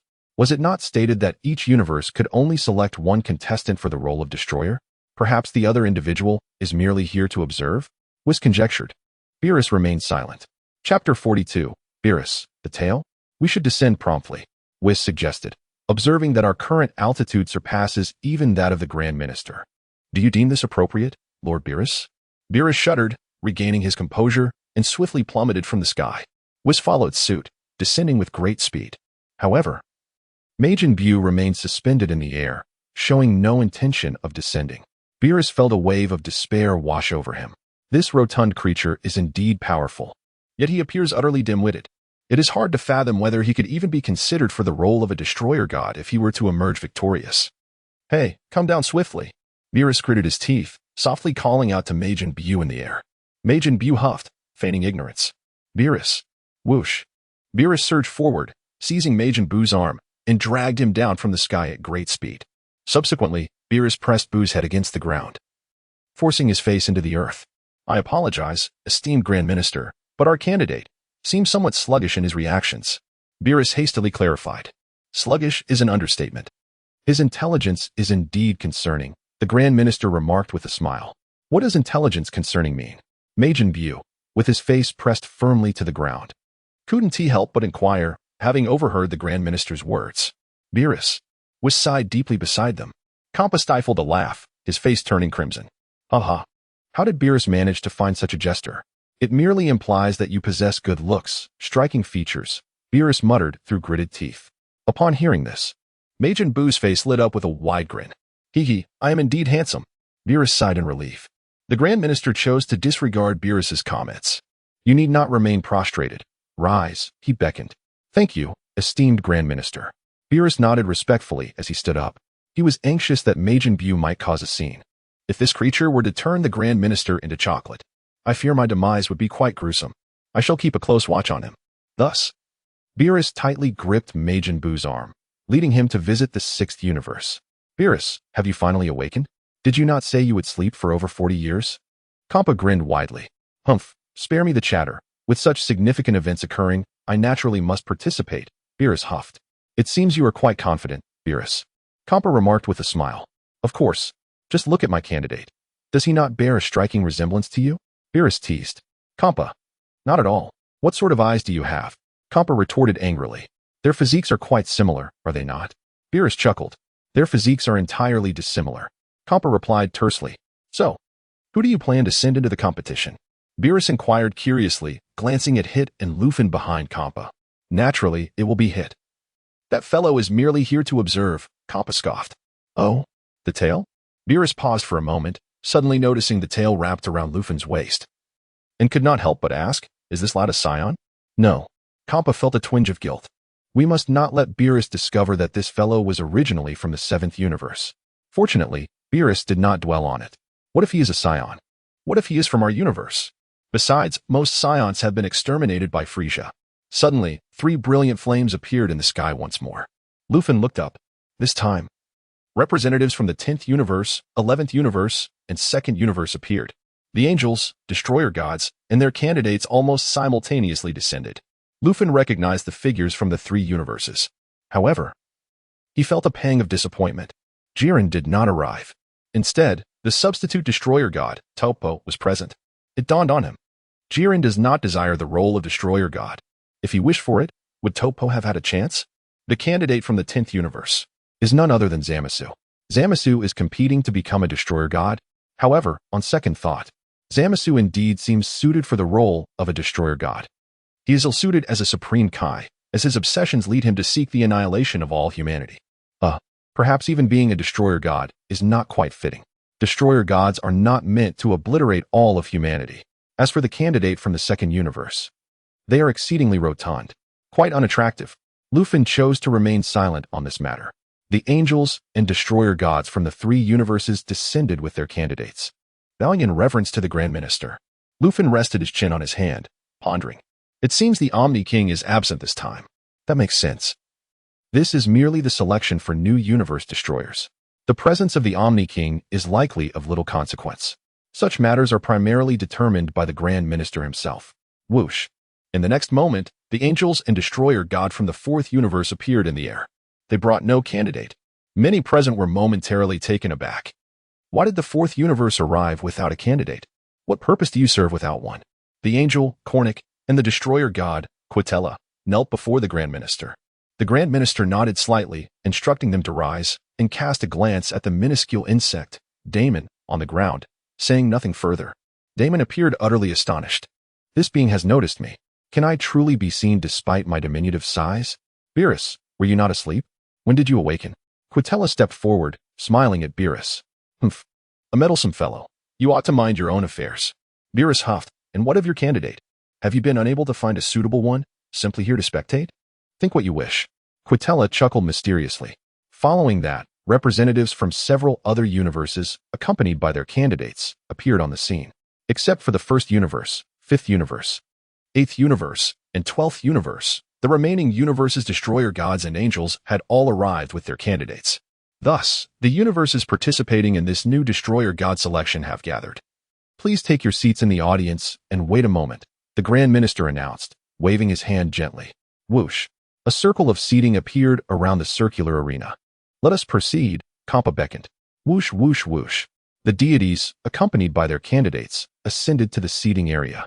The Grand Minister hovered high above, looking down upon the assembly of gods and mortals. The universes participating in this new destroyer god selection include the 2nd, 3rd, 4th, 6th, 7th, 9th, 10th, and 11th universes, totaling 8 universes and 8 candidates. The Grand Minister declared that this selection will employ a round-robin format, inviting the named candidates to the arena for one-on-one matches. Chapter 43 Bardos, your sister. The gods and competitors alike perked up their ears to listen. The rules of the competition were straightforward. Defeat your opponent by knocking them out of the ring, or compel them to concede. The High Priest continued, stating that victorious participants would advance to the next round, continuing in this manner until the final match. Killing and the use of weapons were strictly prohibited. Any violator would be disqualified. For now, this would suffice, as adjustments to the rules might be made after several matches. The gods and competitors comprehended the instructions clearly.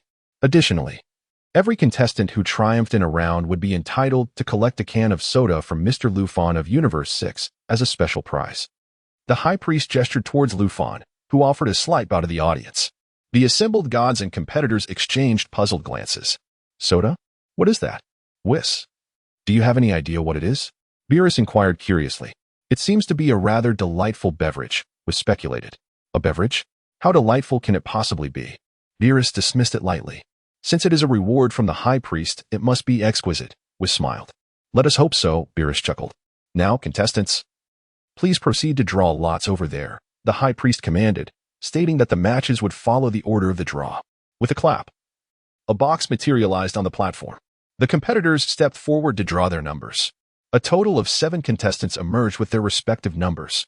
The draw results were as follows. 1. Contestant number 1, Universe 6, Hit 2. Contestant number 2, Universe 9, Basel 3. Contestant number 3, Universe 11, Topo 4. Contestant No. 4, Universe 3, Magi KO 5. Contestant number 5, Universe 4, Damon 6. Contestant number 6, Universe 7, Bu 7. Contestant number 7, Universe 2, Ribrian 8. Contestant No. 8, Universe 10, Zamasu. After drawing their lots, the 7 competitors returned to their designated stands. The contestant from Universe 4 was rather unique. Hence the remaining number 5 belonged to Damon of Universe 4, as announced by the High Priest. Universe 4? Are there competitors there? Beerus asked, slightly taken aback. Unique? What does that entail? Bu, what number did you draw? Whis inquired. What is this? Bu held up his number for Whis to see. It's number 6. You'll be battling Damon from Universe 4. Beerus scrutinized the number and quickly added. Mr. Bu glanced towards Universe 4's stand. There are no competitors.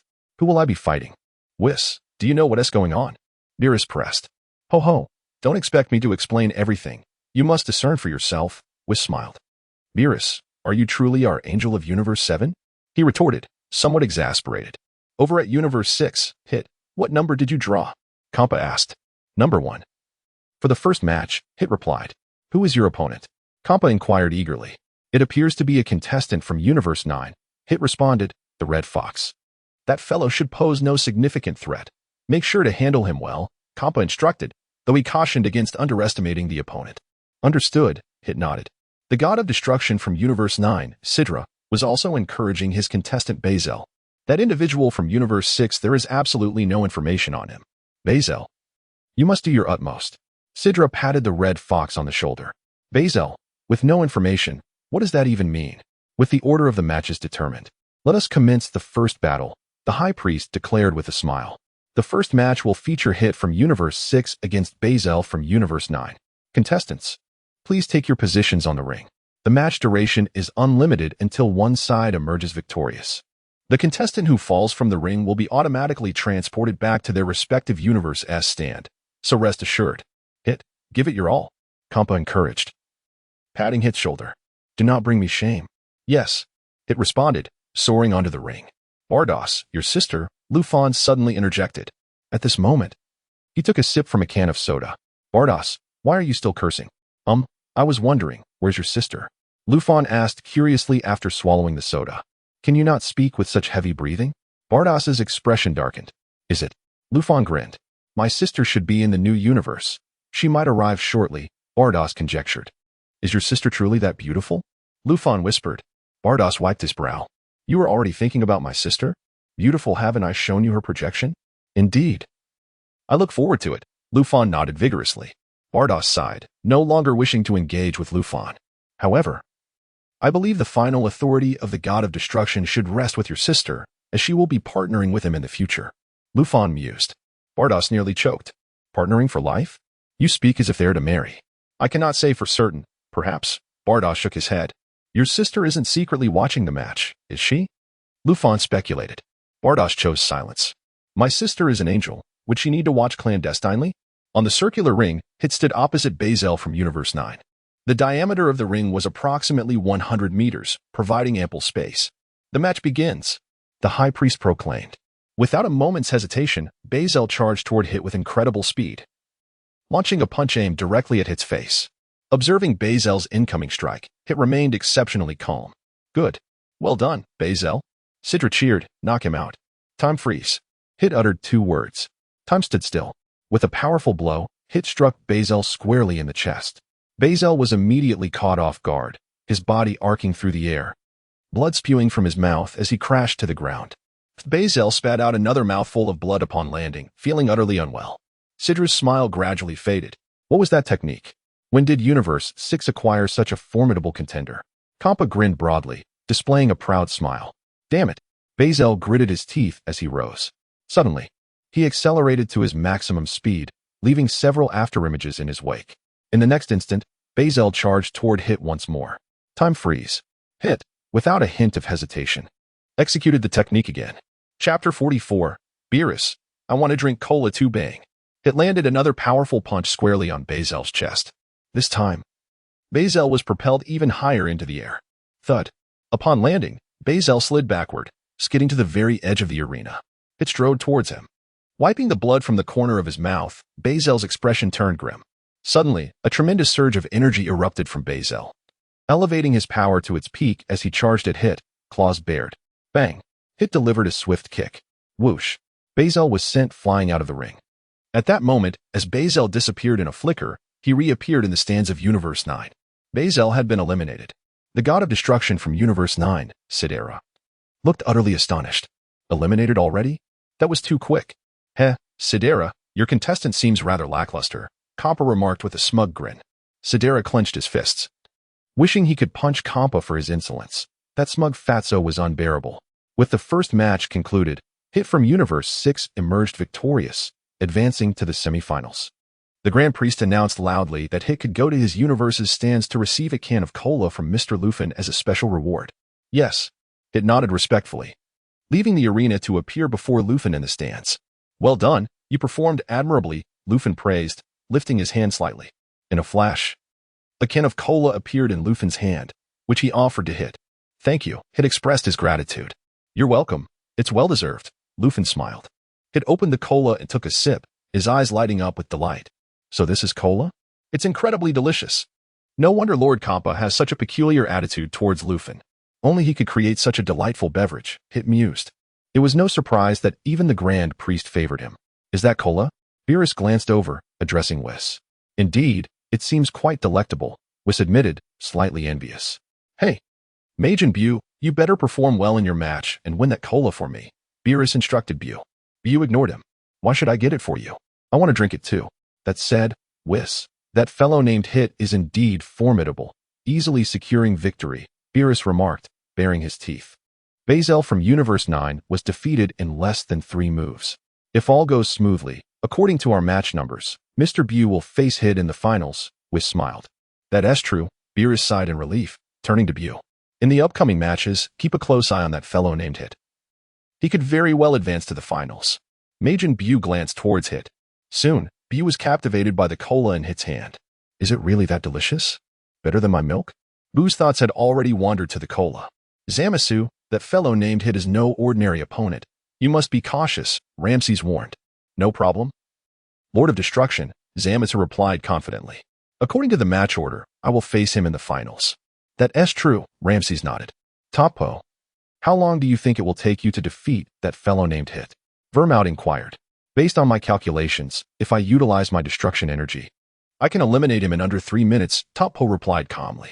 As a candidate for the God of Destruction, it would be shameful if he couldn't defeat such a foe. Vermout nodded, not overly concerned. After all, Toppo was a candidate for the God of Destruction, and he had already mastered destruction. Dealing with someone like Hit would pose no issue. Ribrian, your opponent is that fellow, Hellas informed her contestant. Understood, Ribrian nodded, determined. I will ensure he falls beneath my skirt. Hellas, are you attempting to use your charm? The God of Destruction from Universe 9, Sidera, was utterly disheartened. Being eliminated right at the start left him feeling hopeless regarding this selection of gods of destruction. Let us proceed to the second match, the Grand Priest announced with a smile. The second match will feature Mr. Toppo from Universe 11 against Mr. Magi Ko from Universe 3. Toppo leaped onto the arena, followed by Magi Ko, who also appeared on the stage. Ruffin was familiar with Toppo, but found Magi Ko somewhat unfamiliar. He was certain that Magi Ko had appeared in the Power Tournament, but with over 80 participants, it was impossible to remember them all. Magi Ko resembled a metallic being, akin to the liquid metal from the Terminator. The God of Destruction from Universe 3, Mosco, was a large robot with an expressionless face. However, Ruffin knew Mosco's true identity. The robotic exterior concealed a small humanoid controlling it. Let the match begin, the Grand Priest declared. Toppo silently observed the metallic being, Magi Ko. Beardman, I am far stronger than you can imagine. You should concede now. Magi Ko scoffed. With a snap, Magi Ko's body melted into a pool of liquid metal. Toppo remained impassive. The liquid metal transformed into a water column, rushing towards him. Humph! Toppo snorted, unleashing a surge of energy. Bang! His energy pierced through the liquid metal, causing a significant portion to evaporate upon hitting the ground. Hey, are you all right? Don't die on me. If you do, I'll lose my chance at victory. Toppo chuckled, fully aware that his previous attack would not kill his opponent. After all, Toppo had faced similar metallic forms before in Universe 11, gaining considerable combat experience. With a clap, the liquid metal reformed, taking on its original shape, albeit with a somewhat grim expression. Chapter 45, Troppa, how immense can your destruction coalesce? How has it reverted? Troppa smiled gently. Is it due to a lack of confidence? Whoosh. In a swift motion, Troppa appeared directly opposite Majin Ko. Majin Ko's eyes widened in astonishment. This fellow possesses remarkable speed. Boom. Troppa delivered a powerful uppercut, striking Majin Ko squarely on the chin. Despite being composed of liquid metal, Majin Ko felt a surge of intense pain from the blow. He tumbled through the air, rolling several times before landing. Once on the ground, he continued to roll, his body scraping against the arena floor, leaving a trail of marks. Just as he was about to roll out of the ring, Majin Ko transformed into liquid metal, clinging tightly to the arena's surface. Boom! Just as Majin Ko exhaled in relief, a colossal energy wave surged towards him. With a resounding crash, Majin Ko was blasted out of the arena. He was eliminated from the match. In the second round, Mr. Troppa from Universe 11 emerged victorious. Please invite Mr. Troppa to the stands of Universe 6 to receive a bottle of cola, the Grand Priest remarked with a smile. Yes. Troppa bowed respectfully. Whoosh. Troppa flew to the cosmic stands, appearing opposite Ruffin. Well done. Keep up the good work. Ruffin handed Troppa a can of cola. Thank you. Troppa accepted the cola with both hands, smiling and nodding. It seems that, barring any unforeseen circumstances, Troppa is poised to achieve ultimate victory. Waymeda remarked with a gentle smile. Indeed, Mr. Troppa is, after all, a candidate for the God of Destruction, possessing considerable strength, Makalita nodded. However, this means that Lord Waymeda will need to select a new candidate for the God of Destruction. I already have a candidate in mind, if necessary. Let Tispa take on the role of the new candidate for the God of Destruction, Waymeda pondered. Tispa's strength is somewhat lacking, Makalita chuckled. No matter, with proper training. It can be developed, Waymeda replied. The god of destruction from Universe 3, Mosca, commented. Majin KO is truly pathetic. To lose the match so easily? That individual named Trappa is no simple foe, Beerus said solemnly. Indeed, it is said that he is the candidate for the god of destruction from Universe 11, Whis smiled. Beerus was taken aback. What did you say? A candidate for the god of destruction? Beerus exclaimed in astonishment. Whis smiled but said nothing further. Damn it, I just remembered. During the last gathering with those gods of destruction, Waymeda mentioned wanting to retire. I thought he was joking. I never imagined this was true. Has he been training a candidate for the god of destruction all these years? Beerus gritted his teeth, feeling quite displeased. Since Trappa is a candidate for the god of destruction, his power is undoubtedly greater than what is currently visible. He must possess hidden tremendous energy, destructive energy. This individual may have already cultivated the art of destruction. I hear you are a candidate for the god of destruction, Ruffin inquired. Yes. Trappa nodded politely. Can you coalesce destruction? Ruffin asked again. Bardoss glanced over curiously. Zampa also cast a glance. Here we go again. Ah, well, yes, I can, Trappa stammered. Unable to discern Ruffin's true identity, and thus responded politely. How immense can you coalesce it? Ruffin asked. Immense? Trappa was momentarily taken aback, struggling to comprehend. You mean in size? Ruffin clarified. It should be around this size, Trappa said, stretching out his arms for comparison. Approximately 1.8 meters in diameter. Ruffin mused thoughtfully. Indeed, it could be slightly larger, possibly over 2 meters, Trappa replied. Can it be larger? Ruffin further inquired. In principle, it could be larger. But beyond a certain point, it loses significance. To continue increasing the size would inevitably reduce the destructive power of the core, Trappa explained.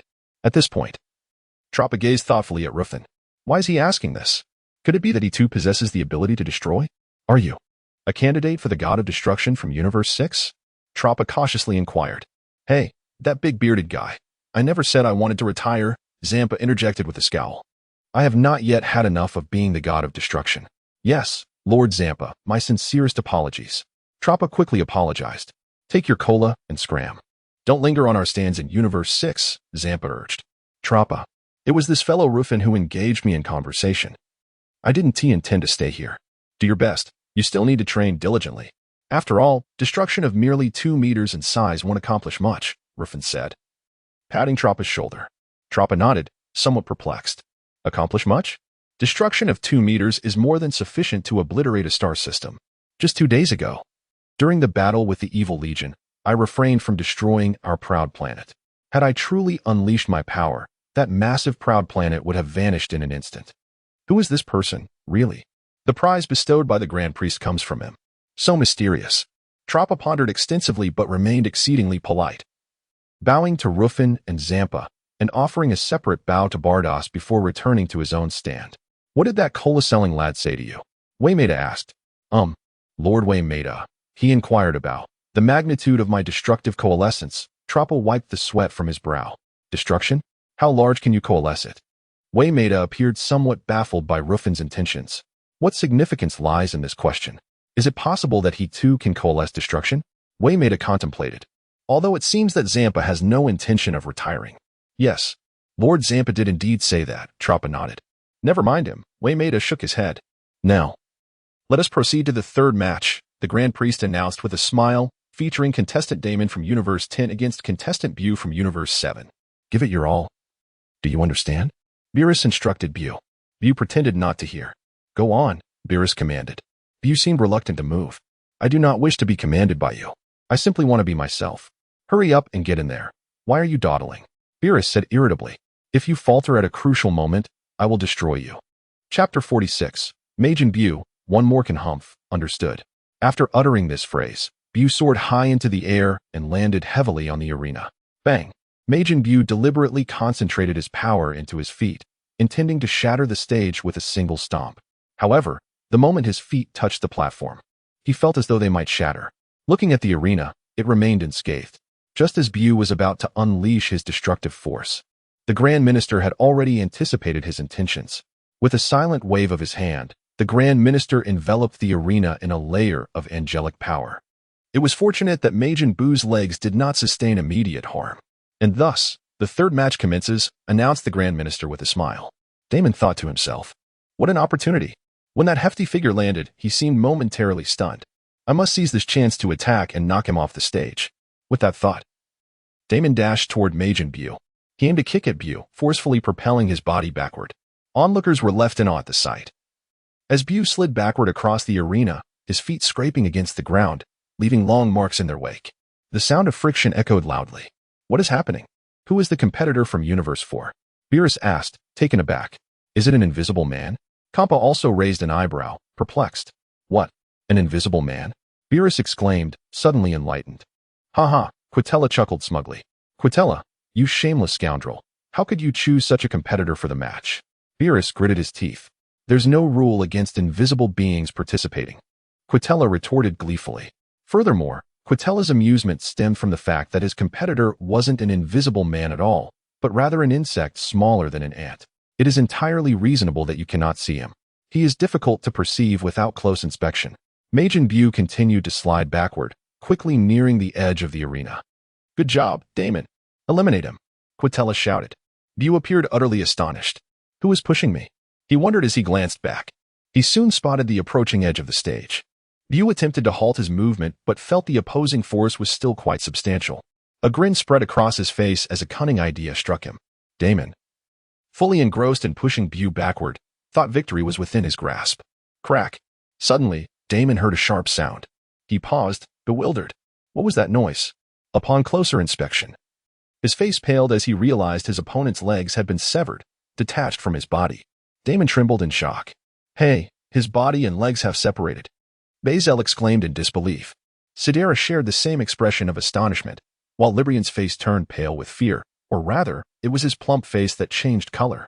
This is a fatal injury. If it results in death, it counts as forfeiture, Zamas pondered. Damon stared in shock at the bisected Majin Buu, momentarily frozen. Wait, I finally see you. So it was you I was fighting, he realized.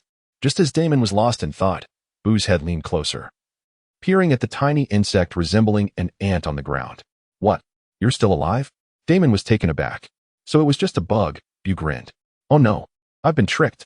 I will crush you, Damon shouted, realizing his mistake.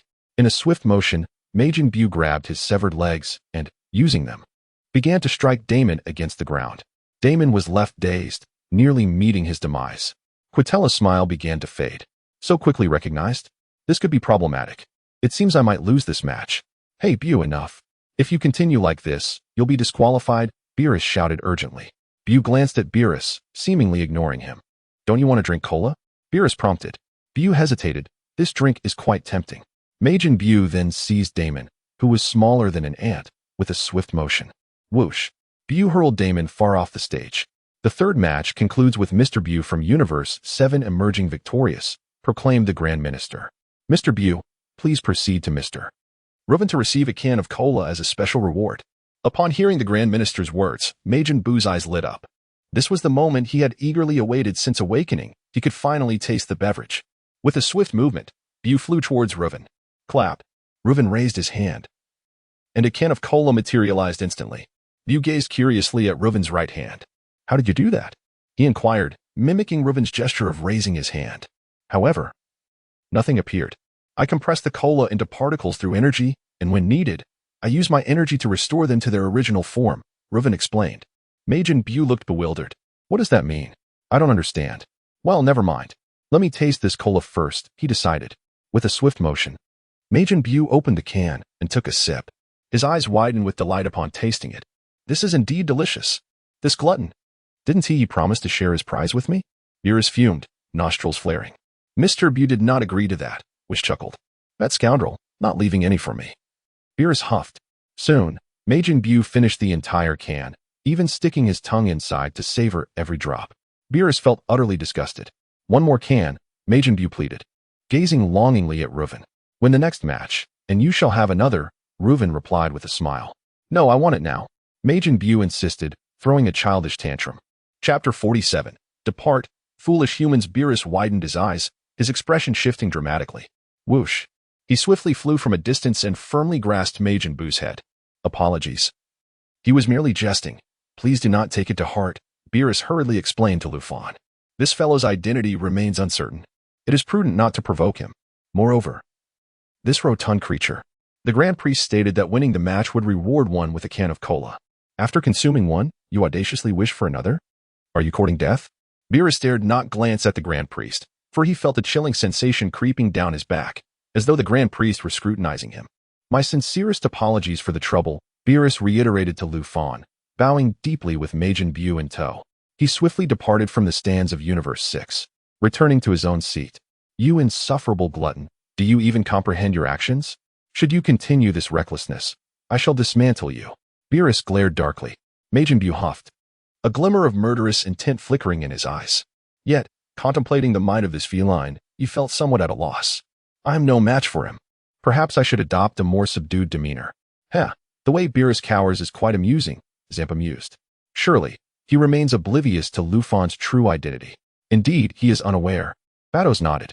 How delightful. I wonder what expression he would bear if he were to learn the truth. Zampa revealed a gleaming smile. Let us proceed with the fourth match. The Grand Priest announced.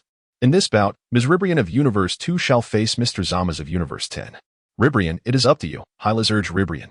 He shall undoubtedly fall before my beauty, Ribrian replied confidently. Hylas remained silent, pondering the reliability of the woman she had selected. Zamas, take it easy. It is rare to encounter such a beautiful woman, Lam-Z remarked, blushing at the sight of Ribrian. Zamas glanced at Lam-Z. Are you an elephant? Shouldn't your affections lie with female elephants? How could you find yourself enamored with this woman? Zamas shook his head. With a swift motion, Zamas ascended to the arena, positioning himself opposite Ribrian. The match begins.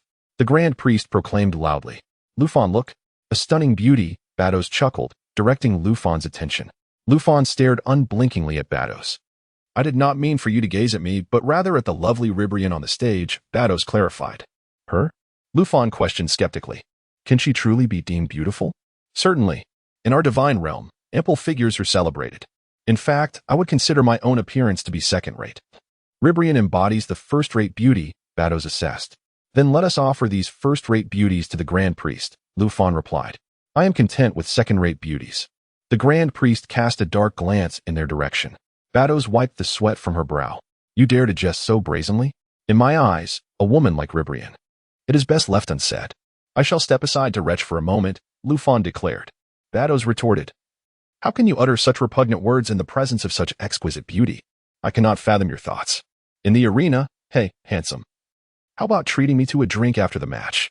Ribrian flirted coyly. Begone, you foolish human. Zamas coldly retorted, his face darkening. Huh? Ribrian paused momentarily. Could it be that this fellow does not appreciate women?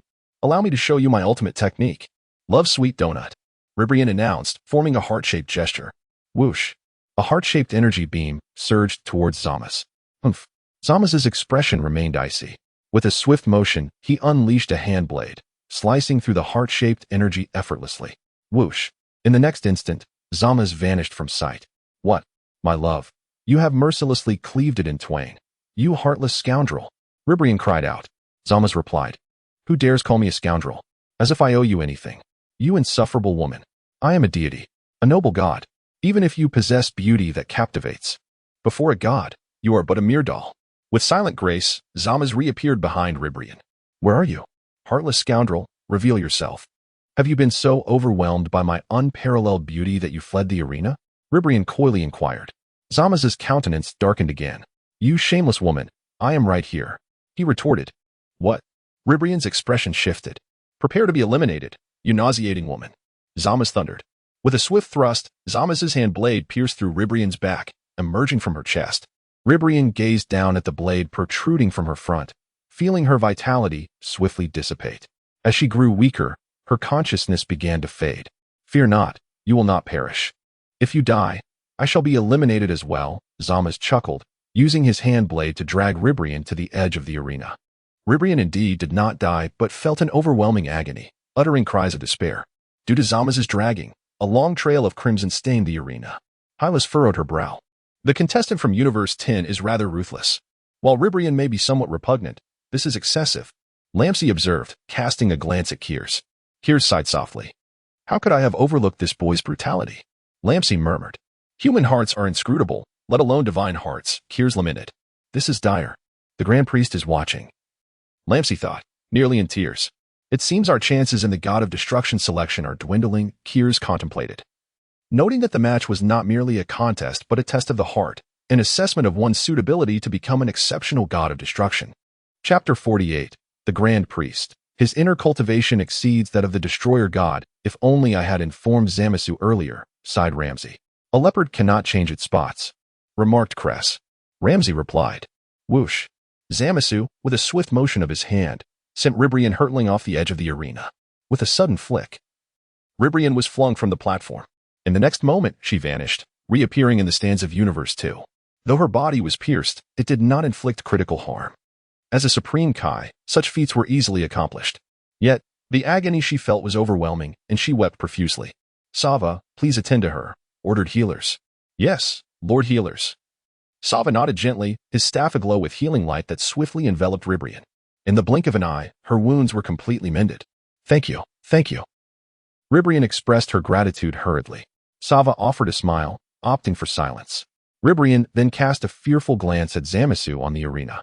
This battle had left her with a psychological scar. It seems my beauty cannot resolve every dilemma. This fellow must be a eunuch, otherwise. How could he remain unmoved by my allure? In the fourth match, Mr. Zamasu from Universe 10 emerges victorious, the Grand Priest announced with a smile. Please, Mr. Zamasu. Approach Mr. Ruffin to collect your can of cola. Yes. Zamasu bowed respectfully. With a swift motion, Zamasu flew to Ruffin's side. Ruffin raised his small hand, revealing a can of cola. He handed it to Zamasu. Thank you. Zamasu replied politely as he accepted the cola with both hands. Just as he was about to open it, Ruffin interjected, Wait a moment. Zamasu paused. I almost forgot to mention, shaking the cola before drinking enhances its flavor. Ruffin advised. Is that so? Thank you. Zamasu nodded in acknowledgement, vigorously shaking the can. Kappa and Beerus exchanged glances, stepping back slightly from Zamasu. As Zamasu opened the can, carbonated gas erupted, splattering his face. Taken by surprise, Zamasu instinctively prepared for an attack, his energy flickering rapidly. Bang! In an instant, Zamasu incinerated the cola in his hand, reducing it to mere ashes. What a waste! Beerus grimaced, lamenting the loss of a perfectly good beverage. What? What do you mean? Why are you toying with me? Zamasu regained his composure, glaring at Ruffin. I'm not toying with you. This is how cola is meant to be enjoyed, Ruffin replied with a gentle smile. Bang! Ruffin conjured another can of cola, shaking it vigorously. Kampa. He tossed the can to Kampa. Taken aback, Kampa responded, Try it out. This fellow claims I'm teasing him. Without hesitation, Kampa opened the can and quickly pressed it to his lips. Gulp, gulp, gulp. Kampa swallowed it all in one go. Wow, refreshing, he exclaimed, patting his belly and releasing a puff of carbon dioxide. Do you understand now? That's how it should be done, Ruffin chuckled. Zamasu was left speechless. Zamasu. You must diligently cultivate your inner self. Even if you win the competition, you may not be fit to become a destroyer god, Ruffin remarked.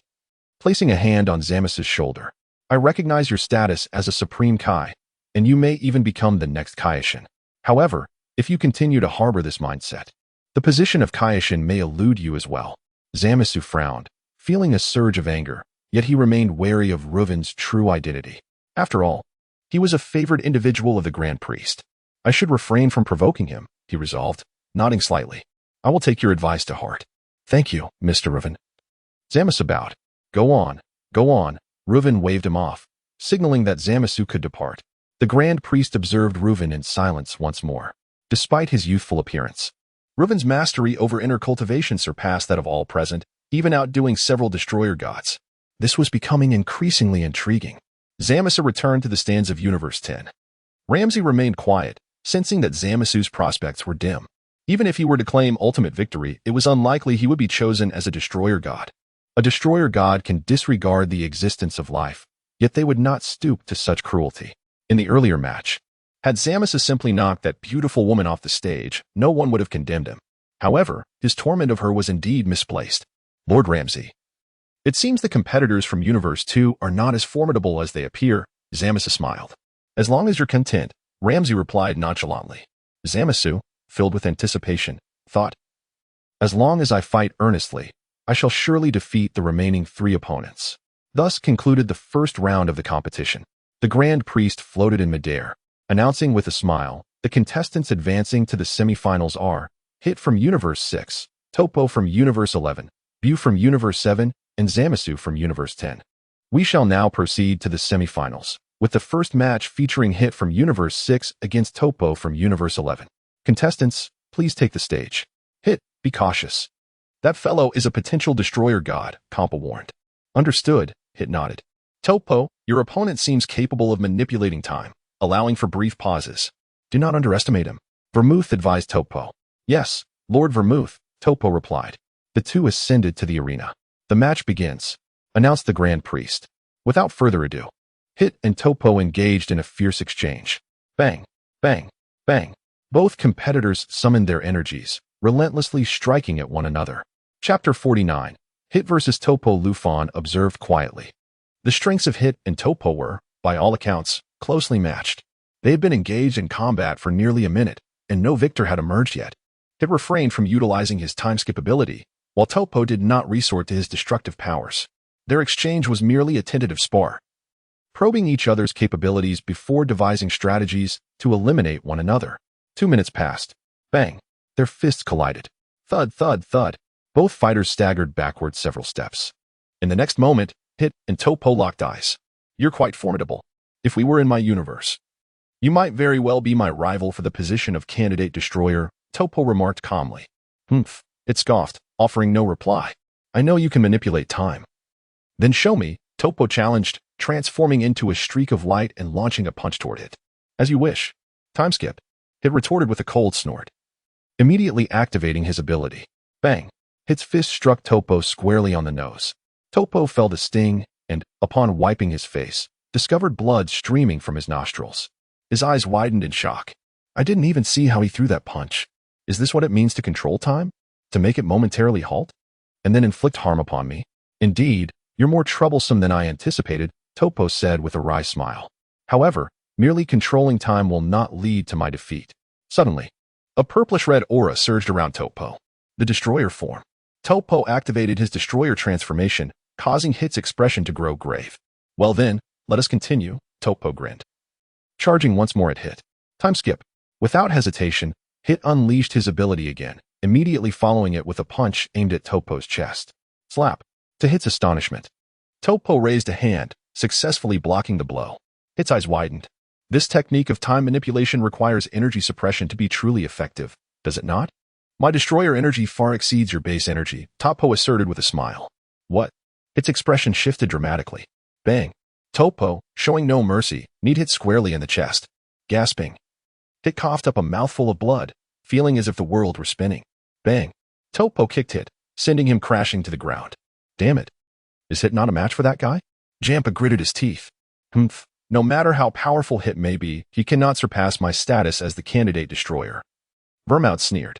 You have lost, Hit. Topo extended his hand, aiming at Hit from a distance. Boom. A powerful surge of energy erupted from Topo's palm, racing toward Hit like lightning. Startled, Hit rolled away just in time to evade the oncoming energy. Boom. The energy struck the arena floor, causing violent tremors. The ground beneath where Hit had just stood cracked ominously. Quite swift, I must admit, but your efforts are merely a desperate struggle, Topo scoffed as he charged toward it. In an instant, Topo stood directly before him. I must confess, you are the only opponent I respect in this destroyer selection, but it is time for you to resign. Topo declared, tightening his fist and preparing to deliver a crushing blow to Hit's chest. However, just as Topo believed this punch would surely send Hit tumbling from the arena, he was taken aback to see Hit's figure becoming ethereal. Not good. It's an illusion. Topo's expression changed. You've become overly complacent. Hit's voice echoed from behind Topo. Hey. Hit delivered a powerful kick, striking Topo squarely in the back.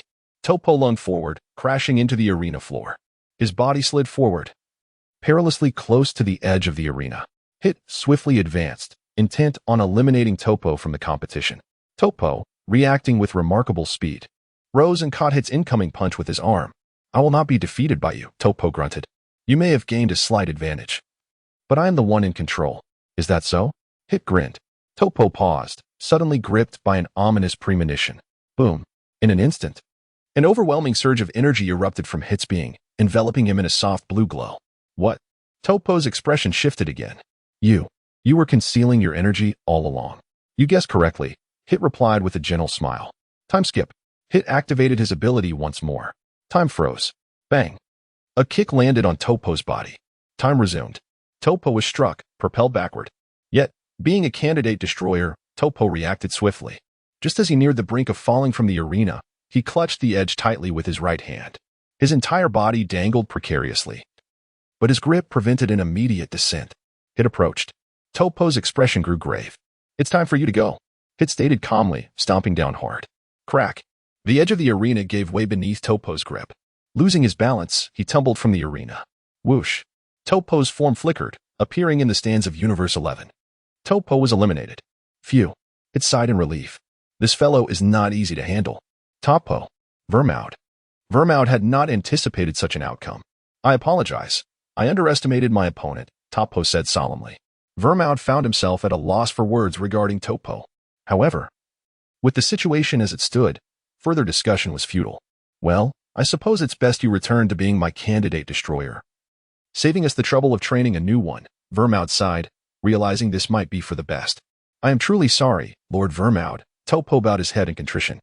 Vermoud waved his hand dismissively, choosing not to elaborate further. In the first match of the semifinals, Hit from Universe 6 emerged victorious and advanced to the finals. The Grand Priest smiled as he announced that Hit could receive a can of soda from Ruffin. Chapter 50, Hitter. My brother Hitter bowed and returned to the stands. Ruffin tossed a cola to Hitter, who caught it but showed no intention of opening it immediately. "Can I save it for later?" Hitter inquired. "Of course. It's yours now. You may drink it however you please," Ruffin replied with a smile. "Even if you choose to drink it upside down, I shall not interfere." Hitter responded, "I would never drink it upside down." "Hitter, I have always regarded you as my brother," Ruffin mused. "Your head is so uniquely shaped. It resembles that of my brother." Hitter appeared puzzled.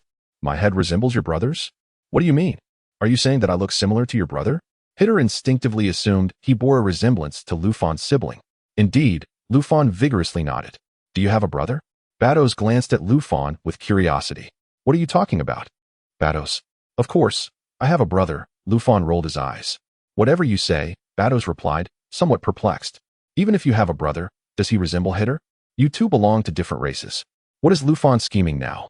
Is he trying to cultivate a good relationship with Hitter? It makes sense, considering the current developments. Hitter is likely to become the god of destruction in the new universe. In terms of both strength and temperament, Hitter seems quite suited for this role." Batos chose not to comment further. "Batos, you will meet my brother someday," Ruffin declared. "All right, I look forward to the introduction when you have time," Batos nodded. "Yes," Ruffin replied. Zampa, standing nearby, also wore a confused expression. "Hitter's head resembles your brother's? That statement feels rather peculiar." "Thank you for the compliment, Mr. Ruffin," Hitter said. "You flatter me, Hitter," Ruffin smiled.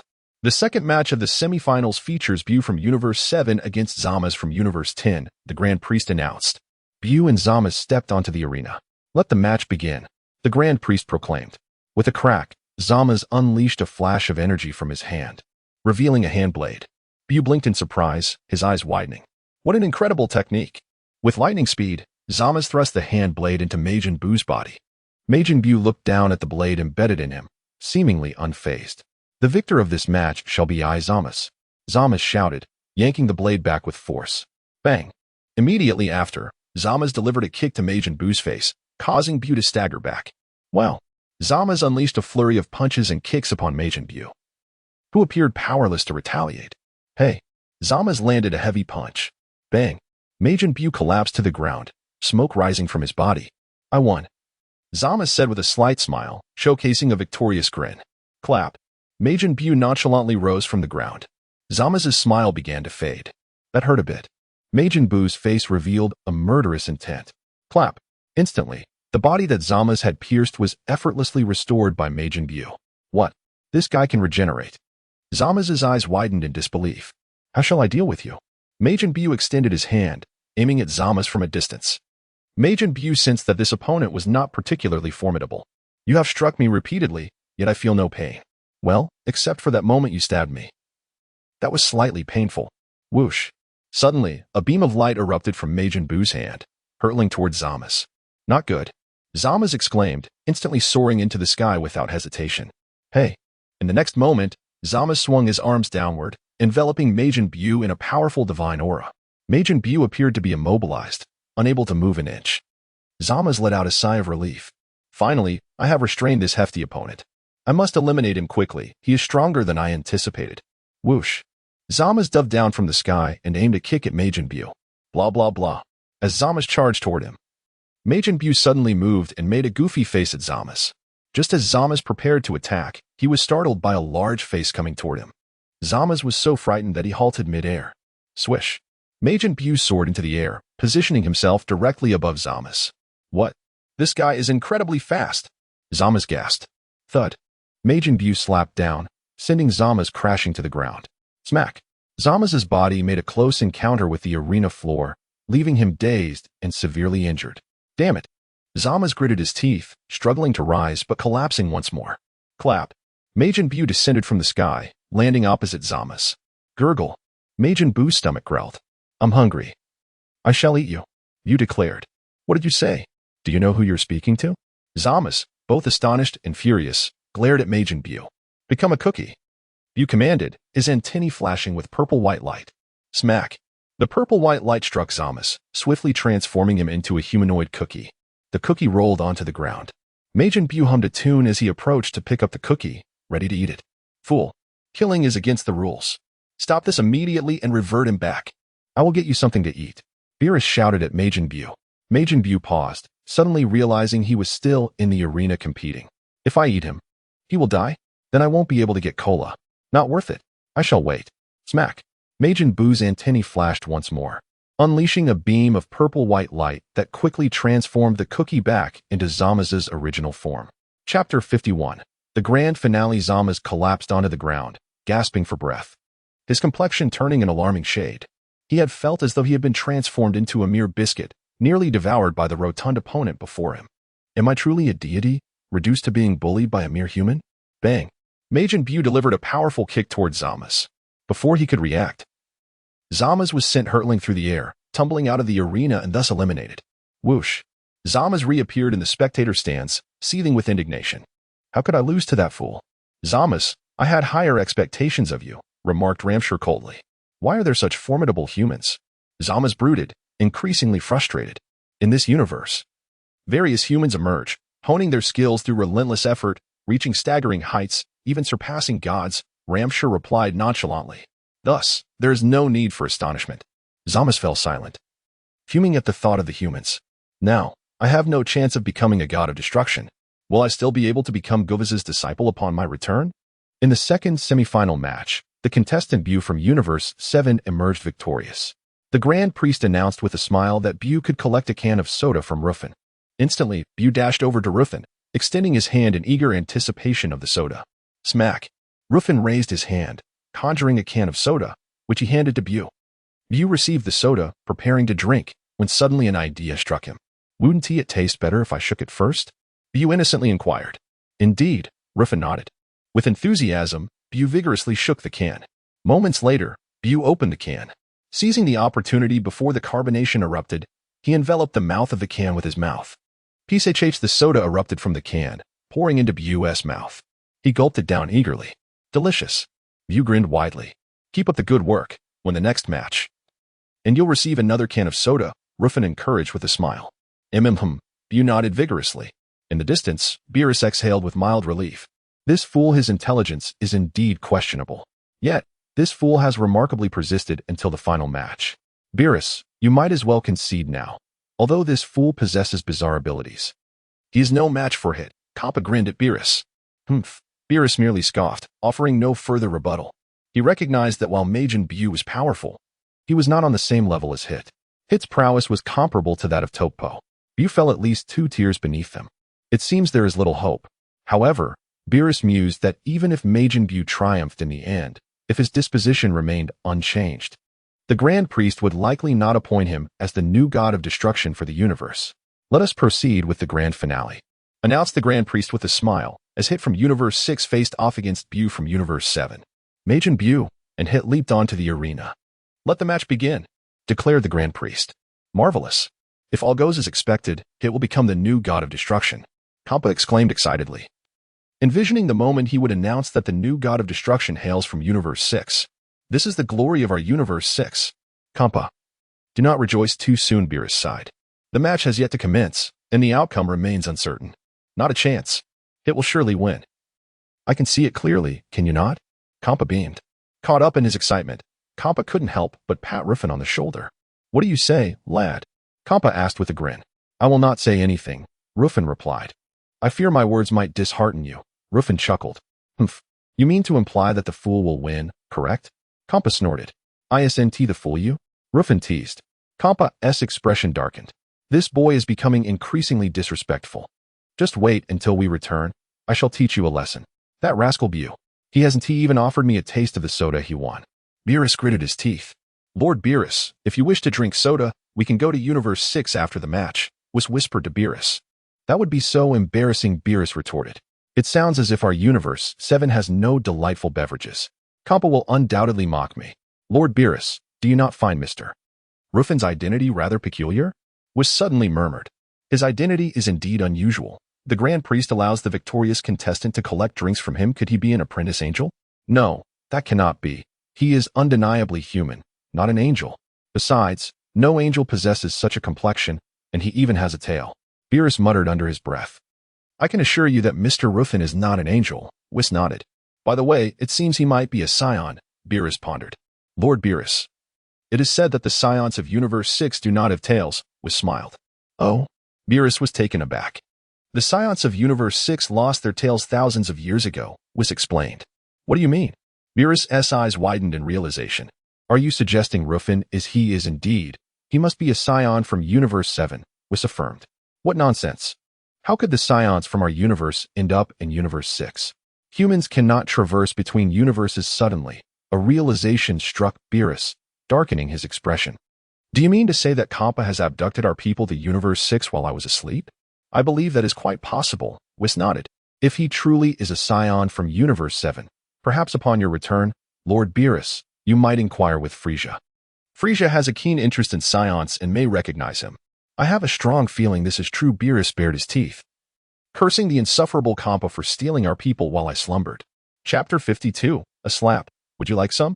If Mr. Ruffin truly belongs to our universe, we ought to request a bottle of cola from him, Whis remarked with a smile. Absolutely, Beerus nodded, adding. And let us bring him back so he can prepare cola for me daily, only if it's truly delightful. The battle on the arena had commenced. Bang, bang, bang. In mere moments, it had knocked Majin Buu to the ground.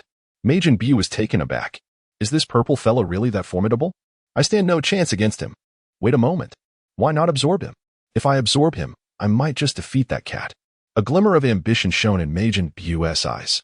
It advanced steadily towards Majin Buu. All right, victory is within reach, Kampa exclaimed excitedly. No words escaped from Beerus, while Ruffin remained silent, intently observing the arena. It's over, it declared, extending his hand and aiming at Majin Buu from a distance. Majin Buu gritted his teeth, steadfastly rising to his feet. Boom. A powerful burst of energy erupted from Hit's hand, enveloping Majin Buu entirely. Majin Buu was propelled uncontrollably backward. Just as he was about to plummet out of the arena snap, Majin Buu suddenly transformed his body into an umbrella shape, slowing his descent. Whoosh. Majin Buu soared into the sky. Swish, swish, swish. In the blink of an eye, pink blobs of flesh began to rain down upon Hit like a barrage of bullets. Hit felt exasperated. Your approach is exceedingly peculiar. He deftly evaded the onslaught of pink blobs. However, just as he prepared to counterattack, the fallen pink blobs swiftly coalesced into a massive net, ensnaring Hit in an instant. Hit's eyes widened in disbelief. Snap! Majin Buu effortlessly absorbed Hit. Majin Buu's form shifted, his once rotund face now taking on sharper angles. His antennae split down the middle, resembling Hit's head in certain aspects. What? Did he just absorb Hit? Kampa clutched his own head, feeling as if it were twice its size, exclaiming, So, it has been defeated by this creature in the finals. The contestant from Universe 7, Buu, emerges victorious. The Grand Minister announced with a smile. But, oh Grand Minister, Hit is dead. Buu has committed a foul. Kampa hurriedly protested. No, Hit is not dead. He remains within Buu's body, the Grand Minister chuckled. Kampa was left speechless, clutching his head. He felt an urge to bang it against a wall. Hit lost to this overweight creature? How tragically unfortunate. Beerus, too, widened his eyes, utterly astonished by the outcome. Hit from Universe 6 had held an undeniable advantage. Who would have anticipated that this plump being possessed such an ability? Beerus was both surprised and delighted. Could it be that Majin Buu is destined to become the new god of destruction for the universe? Yet, after the initial excitement, he felt a twinge of discomfort. The issue was that this fat creature was utterly disobedient. Even if he became a god of destruction, it seemed his only utility would be to enhance my reputation. Oh. Speaking of which, I could obtain 7 Super Dragon Balls. What wish should I make? Perhaps a bottle of cola to taste? As for cola, I could simply bring Ruffin back to our Universe 7 after the competition concludes. There is no need to use the Super Dragon Balls for that. I shall contemplate further. In a fleeting moment, Beerus pondered extensively. Other gods of destruction from various universes were equally astonished. As none could have foreseen such a turn of events, Hit had been absorbed by this entity known as Majin Buu. After absorbing Hit, Majin Buu swiftly appeared beside Ruffin. Hey, cola is delightful. From this day forward, you shall be my attendant. Buu smiled at Ruffin. Following Hit's absorption, Majin Buu's ability to articulate had significantly improved, and his thoughts were far clearer. Bring me a bottle of cola, Buu commanded, extending his hand. The assembled deities were once again rendered speechless. You absorbed the one called Hit just to ask Ruffin for cola? The angels covered their faces, left without words. Your reasoning is simply unparalleled. Ruffin smiled back at Buu. Hurry up. If you dawdle, I'll turn you into cola, Buu urged. Beerus was seething with frustration. You insufferable fatso. How dare you threaten Ruffin? Have you not noticed that the Grand Minister is still present? How can you aspire to succeed as the new god of destruction? Whoosh. Beerus transformed into a streak of light, hurtling toward Buu. Hey, kid, are you mute? I'm talking to you. Buu, perceiving Ruffin's lack of response, grew somewhat irate. Ruffin grinned, revealing a set of pearly white teeth. He then extended his hand, showing nothing in it before Buu's eyes. Do you see this? Ruffin smiled. What? Where's the cola? Buu frowned, slightly displeased upon realizing Ruffin held nothing. No cola, only a slap. Would you like some? Ruffin inquired. A slap? Is it edible? Buu was taken aback, momentarily mistaking it for food. Delicious. Allow me to serve it to you. Ruffin beamed and delivered a resounding slap. Bang. Majin Buu was struck forcefully across the face, his visage contorting painfully as he was sent flying, crashing into the approaching Beerus. Beerus was momentarily stunned. He could scarcely believe that the Majin Buu who had absorbed Hit could be knocked away by someone named Ruffin with a single slap. Bang. Beerus' tail swung gently, striking Majin Buu. Boom. Majin Buu plummeted like a cannonball to the arena floor below.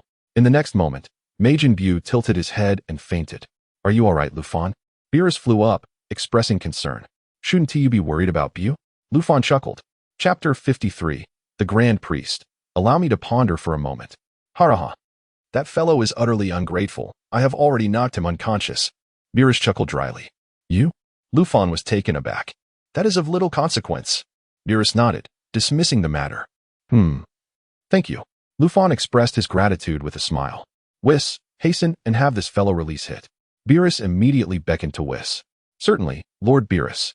Whis swiftly approached, the crystal orb atop his staff flashing towards Majin Buu. With a resounding crack, a radiant light akin to the stars enveloped Majin Buu. Instantly, a figure emerged from within Buu's body. Hit and Majin Buu were now separated. Another crack resounded as Whis directed his staff again. A beam of light cascading over Hit. Hit gradually opened his eyes, leaping off the ground and quickly distancing himself from Majin Buu. Cold sweat poured down Hit's face, and he gasped heavily, his expression turning grim. It seems I have been absorbed by that fellow. How careless of me. A glint of murderous intent flickered in Hit's eyes. This fatso. I shall slay you. Yet, Hit ultimately restrained himself.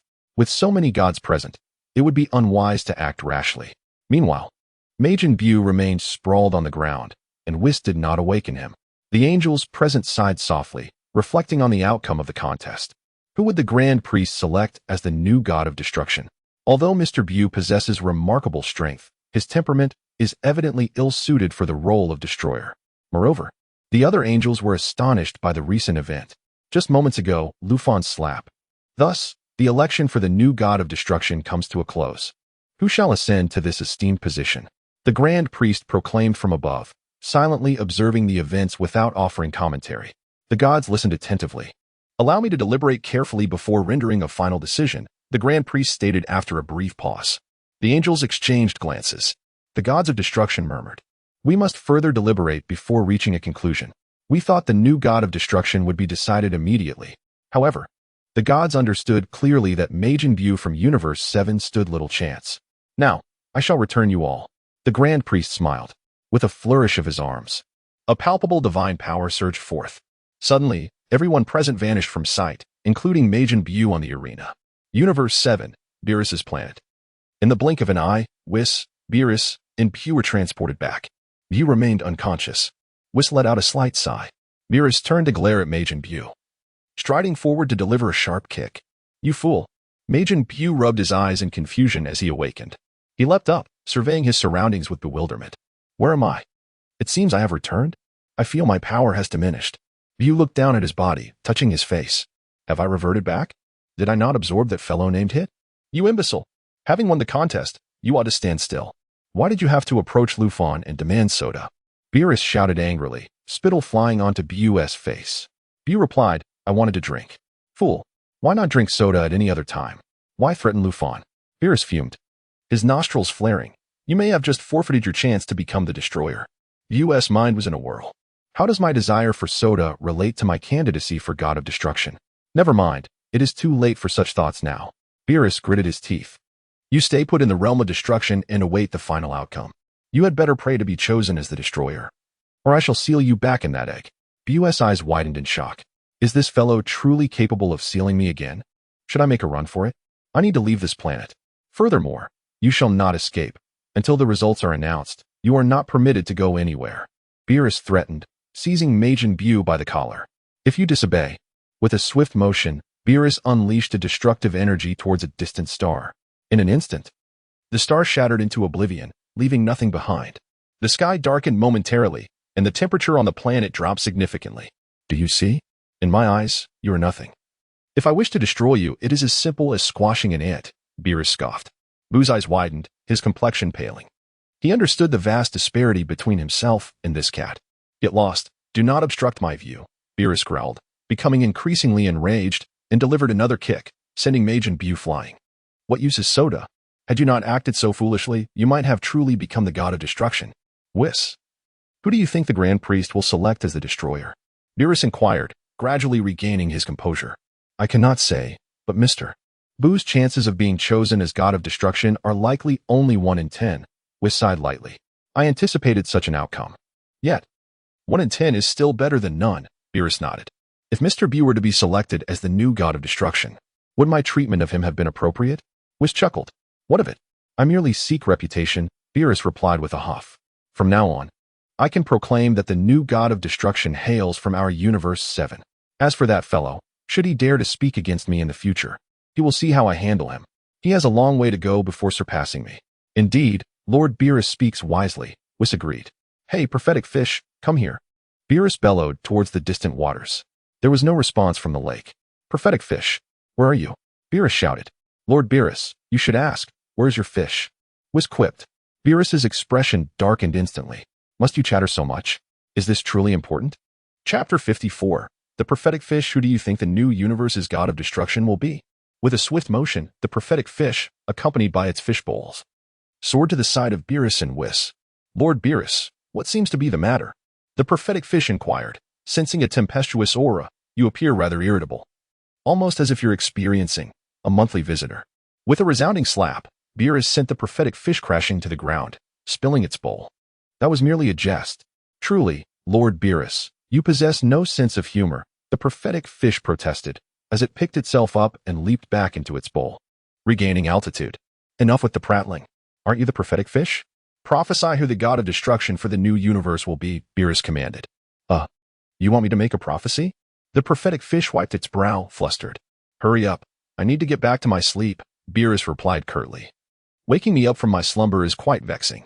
I cannot ascertain who the new God of Destruction will be. I can't predict that, the prophetic fish shook its head. But I do have another prophecy. That is, the God of Destruction for the new universe will be someone from our 7th universe. What? The God of Destruction for the new universe is one of our own? Beerus's expression brightened with surprise. Indeed, that is my prophecy, the prophetic fish affirmed. Though the accuracy of your prophecies is often questionable, Whis chuckled softly. Whis, how rude. The prophetic fish exclaimed, visibly displeased. Despite your dubious track record, your words have certainly lifted my spirits, Beerus remarked with a grin. Are you complimenting me? The prophetic fish asked, wiping its brow again. By the way, Whis. Before I retire for a nap, there is something of utmost importance that I must attend to, Beerus stated. What is it? Whis inquired. I must make a trip to the 6th universe. I have yet to taste cola, Beerus mused. If that fellow named Ruffin is indeed from our 7th universe, I must bring him back. That scoundrel, Kappa, has the audacity to steal from our universe. Should we contact Lord Frieza first? Whis suggested. You are correct. Let us reach out to Frieza, Beerus agreed. Beerus was uncertain whether Ruffin truly belonged to the 7th universe. If not, it would indeed be quite embarrassing to show up. Very well, Whis smiled in response. In the 7th universe, East region, Gula was engaged in a video call with Frieza. Frieza, you promised half an hour. How much time has elapsed? Why has Lord Beerus not yet arrived? Gula grumbled, having waited long enough to wilt. Are you attempting to deceive me? Why would I deceive you? Frieza snapped back, baring his fangs. It has been an entire day, and Lord Beerus has yet to appear. Are you still insisting this isn't a deception? Gula retorted coldly. Perhaps. Lord Beerus has lost his way? Frieza pondered aloud. Gula, lost his way? He is the god of destruction. How could he possibly get lost? Suddenly, Frieza felt a voice echoing in his mind. It was Beerus. Frieza, it is I. Beerus communicated through Whis' staff. Lord Beerus, are you lost? Gula rushed to ask. Gula? Who is that? Beerus inquired, momentarily taken aback. Gula felt on the verge of tears. Who am I? Lord Beerus, you don't remember me? I am Gula, Frieza's brother, who promised to assist him in his bid for the god of destruction. Oh. Yes. Now I recall. Let us set aside the matter of the new universe's god of destruction. Beerus chose not to elaborate further, finding no reason to explain himself to such a minor figure. Set aside. Frieza echoed, bewildered. It seems my plans to become a real estate mogul in the new universe have just been dashed. Frieza, let me ask you, did you destroy planet Vegeta? Beerus directly questioned. Weren't you the one who instructed me to destroy planet Vegeta? Frieza replied, momentarily disoriented. You even praised my efforts, saying I executed the destruction with great force. Why are you questioning me now? Frieza clearly did not grasp Beerus' intent. He certainly wouldn't dare admit that it was Beerus who ordered the destruction of planet Vegeta. Do you happen to know how many Saiyans remain? Beerus shifted to another question. I believe I know of very few left. Frieza admitted candidly. Who are they? Beerus pressed. Frieza faltered again. Who are they? How am I to answer that? Thankfully, I know most of their names. There is Vegeta, the Prince of the Saiyans. Vegeta? You mean Vegeta 4? Beerus nodded thoughtfully. Indeed, the 4th, Frieza confirmed. I have met him, Beerus replied, when I encountered Vegeta 3. The 4th was still under a meter tall. He hasn't grown much. He is only about 1 meters now, haha. He has only gained 10 centimeters in 3 years, Frieza chuckled. He probably won't grow any taller. Beerus, what does height matter? As if I care to hear such trivialities. Who else is there? Beerus inquired, uninterested in Vegeta. Another low-class warrior named Raditz. Frieza continued. Continue, and speak all at once. Do not make me ask again, Beerus urged. Yes, Lord Beerus. Frieza promptly complied. There is also Nappa, an elite warrior, a bald fellow. Currently, Vegeta is working alongside those two. Is that all? Beerus' interest waned. That's all. Frieza wiped his brow. That's all. Beerus was taken aback. Could it be that Ruffin is not a Saiyan from our 7th universe? Lord Frieza, think carefully. Are there any other Saiyans you are aware of? Whis interjected. I just remembered. There is one more. Frieza's eyes brightened. Who? Beerus felt a surge of excitement. This should be the fellow named Ruffin. There is another. I don't know his name, but he was sent to a planet called Earth when he was 3 years old, Frieza replied. Earth? Beerus murmured, glancing at the rather bothersome Majin Buu in the distance. That creature hails from Earth. Chapter 55. The prophetic fish. I foresee the emergence of a great destroyer. Yes, it must have been sent to Earth. Frieza replied, his power level merely at 2, which is why I paid him no mind. Do you not know his name? How old is he now? Beerus inquired. He should be around 6 years old, Frieza responded. Whis shook his head beside them. It likely isn't Ruffin. Is that all? Beerus nodded, agreeing that it did not seem like Ruffin. It appears there are no others. Frieza scratched his head, as his recollection of these Saiyans was rather vague. After all, planet Vegeta has been obliterated. One only needs to focus on the most formidable, Vegeta. As for the others, let them drift away. I must ask you, is there a Saiyan by the name of Ruffin? Beerus could no longer contain himself and barked at Frieza. Ruffin. Frieza seemed momentarily bewildered. Whis let out a soft sigh. You could have simply asked that from the start. The Luffin Lord Beerus speaks of. Could it be the one who trains alongside Vegeta? After a brief pause, Frieza quickly replied. The training partner of Vegeta? Are you implying he is a subordinate? Beerus was slightly taken aback. Indeed, he is Vegeta's training partner. Whenever Vegeta trains, he brings him along. Frieza cautiously explained. Noting that this individual's power level was quite intriguing, having reached the remarkable height of 10,000 at the age of 4. Though it gradually declined in the following years, the reason for which remains unclear. Oh, what happened afterward? Beerus inquired again. Later, he went to the culinary planet, where he sold beverages alongside Vegeta.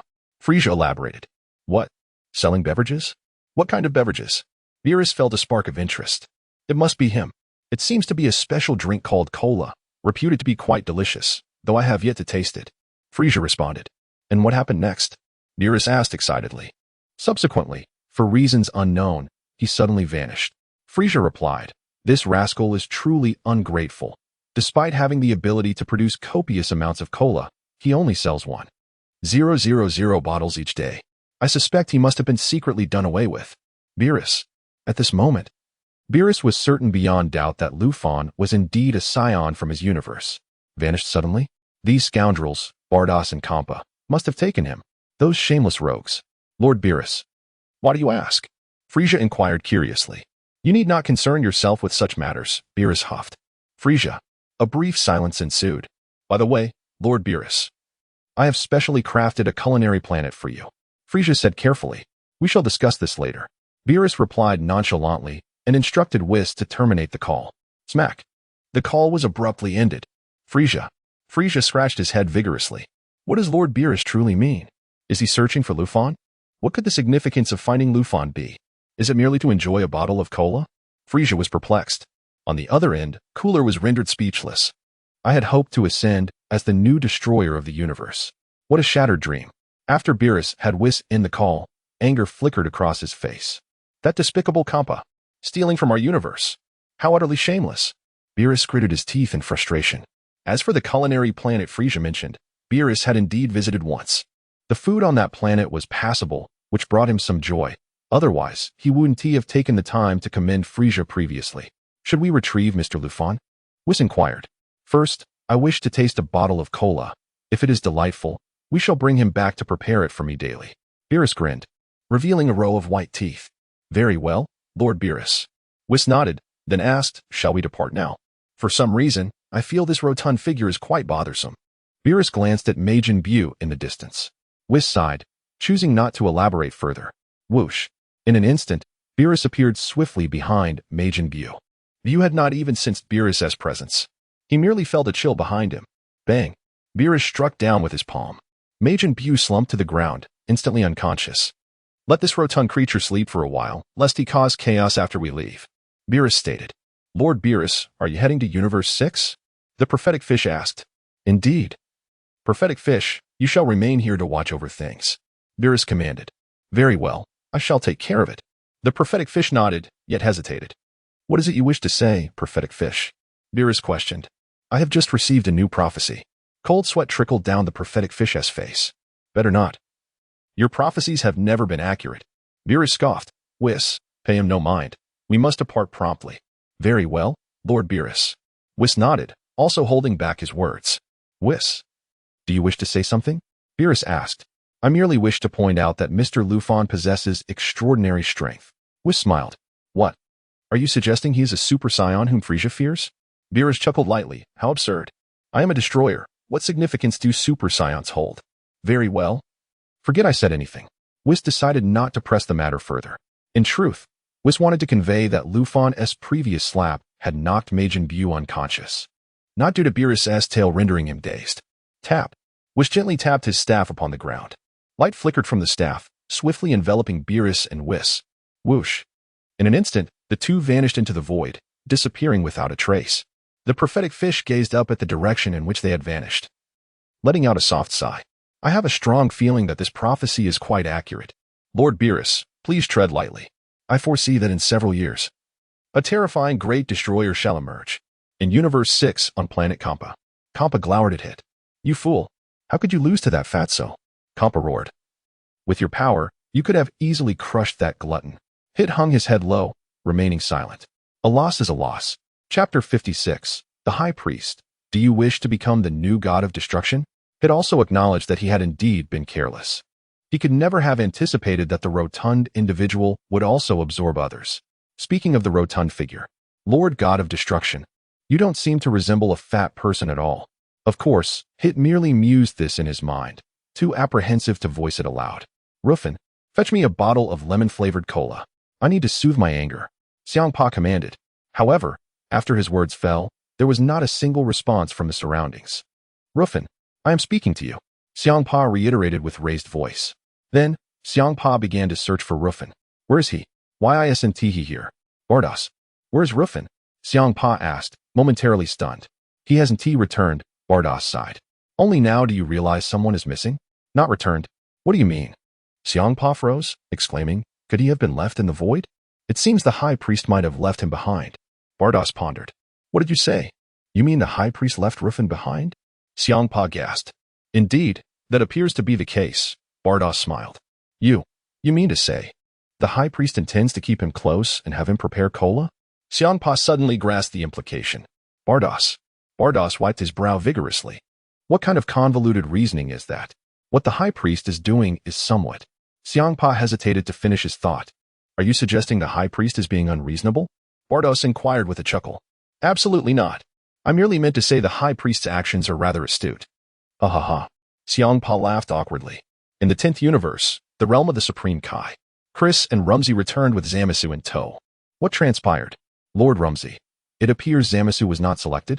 Whis asked with a forced smile. Lam-Z remained silent. Zamasu hung his head, dejected. That detestable rotund person turned me into a chocolate cookie. Am I, a dignified deity, unable to defeat such a fellow? Foolish humans, one day I will make you pay. It's all right. There are many universes, each harboring exceptionally powerful humans. Acknowledging one's shortcomings and training diligently may well remedy your flaws, Whis consoled. Then smiled at Zamasu. Zamasu, do you still wish to become the Supreme Kai? Is that possible? Zamasu's eyes brightened. Of course. What I previously mentioned about having no retreat was to encourage you to compete earnestly, Whis smiled. Now that you have lost, return to your duties as Supreme Kai. Yes. Lord Supreme Kai. Zamasu felt a surge of joy. Chris sighed deeply. Lam-Z frowned, seemingly hesitant to speak. Zamasu, please prepare us some tea, Whis instructed, having noticed Lam-Z's demeanor. Zamasu bowed and hurried to fetch the tea set. Lord Lam-Z, you seemed to have something to say earlier concerning Zamasu? Whis inquired. Whis, I do not involve myself in the matters of Supreme Kais, nor do I wish to. However, concerning Zamasu, if you truly desire him to become the Supreme Kai, it would be prudent to thoroughly test his character. Huh, what is wrong with his character? Is there an issue? Whis was taken aback. Just observe for yourself. Lam-Z replied cryptically. Understood. I shall be vigilant, Whis nodded lightly.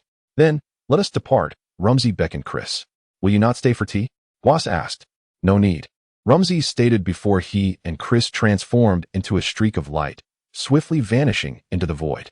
Zamasu soon returned, carrying the tea set. Where are they? Lord Supreme Kai? He asked, perplexed.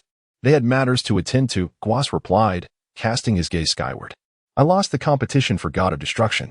The God of Destruction must be furious, Zamasu lamented. Indeed, however, as a Supreme Kai, you are inherently unsuited to be a God of Destruction. Focus on being a Supreme Kai henceforth. I shall cultivate you into an outstanding Supreme Kai, Whis remarked. Yes, Lord Supreme Kai, Zamasu bowed earnestly. In the 11th universe, the planet of delicacies. I am deeply sorry, Lord Delicacies, I have brought you shame. Troppa knelt on the ground, visibly remorseful. Do not dwell on it. After all, you are destined to become a god of destruction, Lord Delicacies said, patting Troppa on the shoulder. If you truly become the god of destruction for the new universe, I will need to select another successor from the 11th universe. Troppa remained silent. Do not take such matters to heart. It is equally possible that you and the new god of destruction are simply not meant to be, Lord Delicacies reassured. Lord Delicacies. I will train diligently. I shall never bring you shame again. Troppa responded with a serious expression. In the void. At the arena for the God of Destruction competition, the high priest hovered above, gazing down at Ruffin. Ruffin felt a pang of anxiety. What on earth do you mean by leaving me alone here? Do you intend to steal my cola? Cough cough, Lord High Priest, my cola is plentiful. Feel free to indulge. Ruffin forced a smile, though he appeared outwardly calm. No need. The high priest smiled, gracefully descending before Ruffin. The high priest has left me alone. Could it be he intends to betroth Bardos to me? Ruffin muttered under his breath. The high priest. The high priest's expression darkened instantaneously. You have designs on my daughter? This lad is deviating from the norm. Ruffin, would you like to become the new god of destruction? The high priest inquired directly, not responding to Ruffin's comment. I am aware that you harbor immense destructive energy within you. With your current strength, had you participated in the earlier contest, you could have easily overwhelmed everyone present. You saw through me. Ruffin scratched his head. Moreover, your cultivation of character far surpasses all the other candidates. Even that Mr. Troppa's character is no match for yours. The high priest assessed. Indeed, I have felt the same. Ruffin nodded in acknowledgement. The high priest. This lad truly lacks the virtue of humility. So, what say you? Consider the position of god of destruction for the new universe? The high priest smiled. Lord High Priest, you are placing me in a difficult position. Ruffin sighed. What do you mean? The high priest was taken aback. To be named the new god of destruction, and yet you find it challenging? You have no qualms about marrying my daughter, Ruffin retorted. Chapter 57. The Great Destroyer. Is it true that the lives of the god of destruction and the Supreme Kai are intertwined? Ruffin inquired, understanding his concern. The high priest quickly grasped Ruffin's thoughts. Ah, I see. You fear that if the Supreme Kai were to perish, you would cease to exist as well, correct? Indeed. You understand me well, esteemed high priest. Ruffin nodded vigorously. Would you truly forsake your candidacy for the position of the god of destruction in the new universe for this reason? The high priest pondered in disbelief. Consider this. I am happily in love with Bardos at home. If the Supreme Kai were to die, and I vanished alongside him, how heartbroken would Bardos be? Ruffin stated somberly. The high priest's thoughts drifted, and to think Bardos' sorrow could be invoked here. Are you really dragging my daughter into this? You might learn from Beerus. Perhaps you should ask him how he handles such matters, the high priest suggested with a smile. Is it about sealing the old Supreme Kai within a divine sword? Ruffin was taken aback. High priest, you are rather devious. You already know? The high priest hesitated briefly before affirming. Indeed, this method is quite feasible. Moreover, there are several Supreme Kais whose lives are bound to the god of destruction. As long as one remains alive, the god of destruction will not vanish. Yet that carries its own dangers, especially with Supreme Kais like those in the 7th universe. One might inadvertently invite their own demise, Ruffin countered, shaking his head. The high priest was momentarily stunned. Inviting your own demise? I wouldn't oppose your ascension as the god of destruction in the new universe, provided you sever the life bond with the Supreme Kai. Ruffin proposed, alternatively. I could create a doppelganger to assume the role of the Supreme Kai. Are you implying I am begging you to become the god of destruction in the new universe? The high priest replied with a smirk. In truth, there exists a god of destruction that does not require a life bond with the Supreme Kai. Which universe? Ruffin asked, intrigued. The entire universe, the high priest responded succinctly. The god of destruction of the entire universe? The supreme ruler? Ruffin pondered, slightly taken aback. Precisely, we refer to him as the Great Destroyer. The high priest confirmed with a nod. The Great Destroyer? Ruffin mused. What a rather casual name you have chosen. With the Great Destroyer in existence. I wonder if there are also archangels in the Omni-King. Moreover, the position of the Great Destroyer is equivalent to mine, and in certain instances, even surpasses it. Ruffin's eyes sparkled with interest. What about the Omni-King? Is he of equal standing? Roughly speaking, in essence, the Great Destroyer governs the entirety of time and space. The high priest replied with a smile. You understand time and space, do you not? Somewhat, Ruffin nodded. It refers to the various timelines, correct? Exactly, the high priest affirmed. Ruffin's expression brightened with anticipation. So, what do you think? Are you intrigued by the position of the Great Destroyer? Indeed, this position seems tailor-made for me. Ruffin enthusiastically nodded. The high priest chuckled. You are quite bold. However, the notion of the Great Destroyer is merely a bait to entice you. Ruffin retorted. You are rather petty, high priest. Is it necessary to use the allure of the Great Destroyer to persuade me? To become the Great Destroyer, one must first become the god of destruction in the new universe. The high priest smiled. It appears you are determined to become the god of destruction in the new universe. Only when your power reaches a level sufficient to vanquish the 12 gods of destruction in an instant will you qualify for the title of Great Destroyer. His demeanor turned serious. Of course, whether or not you wish to become the god of destruction in the new universe is ultimately up to you. It cannot be forced. I understand that a reluctant endeavor bears no fruit, which is why I feel the same way about Batos. Ruffin nodded in agreement. Should you succeed in governing the new universe effectively, I can grant you the privilege of choosing one of my daughters as your wife, the High Priest mused, adding, provided she consents. You are aware that marriage is fundamentally a mutual agreement, are you not? Do you truly believe I cannot manage this? Ruffin retorted confidently. Who is your father-in-law? The High Priest's expression darkened. You certainly have a knack for leveraging connections. Then, do we have an agreement? The High Priest asked, his face still stern. I still wish to be the Supreme Kai, Ruffin interjected. Your doppelganger may assume the role of the Supreme Kai in the new universe for 3 years. If it proves unsuitable, the High Priest began. If it's unsuitable, I shall simply relinquish it, Ruffin replied matter-of-factly. Very well, it's settled. The High Priest nodded in agreement. After a brief silence, he continued, however, considering your Saiyan age, you are merely 8 years old, correct? Do you truly wish to marry at such a tender age? Age is but a number, Ruffin smiled. Let us make arrangements now. I will marry and start a family once I come of age. Suit yourself, the High Priest shrugged. Choosing not to dwell further on the matter. Shall I take you to the new universe now? Yes, I appreciate your guidance, esteemed father-in-law, Ruffin replied respectfully. The High Priest remarked, I highly suspect this bow is more for the title of father-in-law than for my esteemed position as High Priest. This lad is quite interesting. In an instant, the High Priest transported Ruffin to the new universe. The new universe bore striking resemblance to the 6th and 7th universes, comprised of numerous nebulae. However, it appeared somewhat less populated. Is this truly the new universe, esteemed father-in-law? Ruffin inquired. Indeed, the universe is still in its infancy, not yet fully developed, which is why there is only this single galaxy. The High Priest gestured towards a nearby galaxy. The galaxy appeared modest, at least to Ruffin, who found it smaller than the Milky Way where Earth resides. This universe is rather diminutive. Ruffin expressed a hint of disdain. Despite its size, the new universe is teeming with vitality, with over 3,000 planets hosting life, the High Priest explained. However, no intelligent human life has yet emerged. Understood, Ruffin nodded. Chapter 58. The Celestial Angel of the New Universe. The task before you is quite simple. To maintain the equilibrium of this universe. The Grand Priest stated.